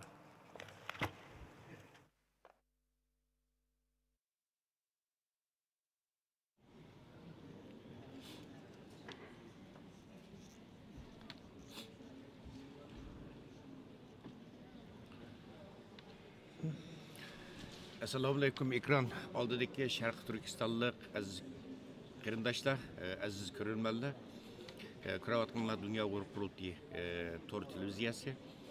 Aziz qarindoshlar, Uyg'ur sud kollegiyasininki bugun atigan London vaqti atigan soat 9 da boshlangan ikkinchi qatimliq sudning tunji kuni bugun nihoyatda muvaffaqiyatli boshlanib, hozir mana muvaffaqiyatli oxirlashgan bo'ldi aziz qarindoshlar. Sizlarga ma'lum, bu ikkinchi qatimliq sud bugundan e'tiboran 4 kun davom qiladi. Ya'ni 9-yan 10, 11, 12, 13 kunlargacha davom qiladi. Biz har kuni Dunyo qurultiyi to'r televiziyasi bu sudninki amaliy ahvolini mushu sud zalidan naq maydondan taqdimiz. Erta yana sud atigan London vaqti atigan soat 9 da boshlanadi, ammo biz Dunyo qurultiyi to'r televiziyasi sotdan bir taxminan yarım saat burun yana sizlar bilan yuz ko'rishtirishimiz, bizning taqmaydan programmamiz taxminan 8:20 atrofida boshlanadi. Evet, ko'rishaylik aziz qarindoshlar, mushu ekran oldida zerikmay, tirikmay bizni qo'llab o'ltirib bergan, buni ko'rayotgan bütün qarindoshlarimizga tekrar minnatdorlik bildiraman.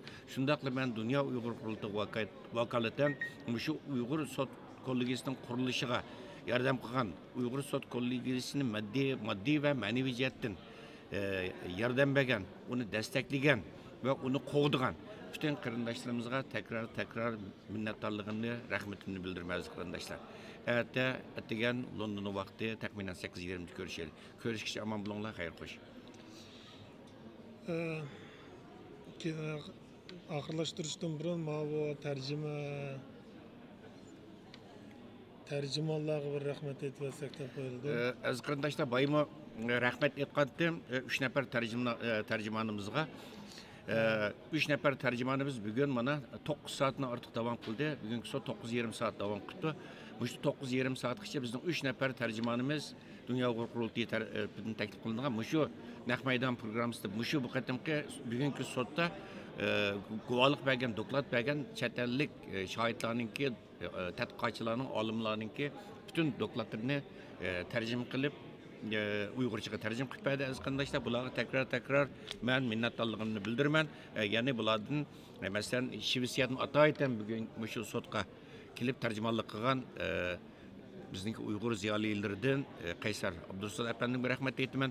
Shundaqla Amerikadagi yosh jangovar fidokor yoshlarimizdan Mustafa Aqsu apandiga rahmat aytaman. Yana shundaqla o'ziga Yusufjon deb Uyg'urcha ism qo'ygan Germaniyalik bizningki do'stimiz Sharq Turkiston xalqining suyumli o'g'loni deyli Runa apandimga tekrar minnatdorligimni bildiraman. Atigan London vaqti taxminan 8:20 ko'rish amon bo'ladi.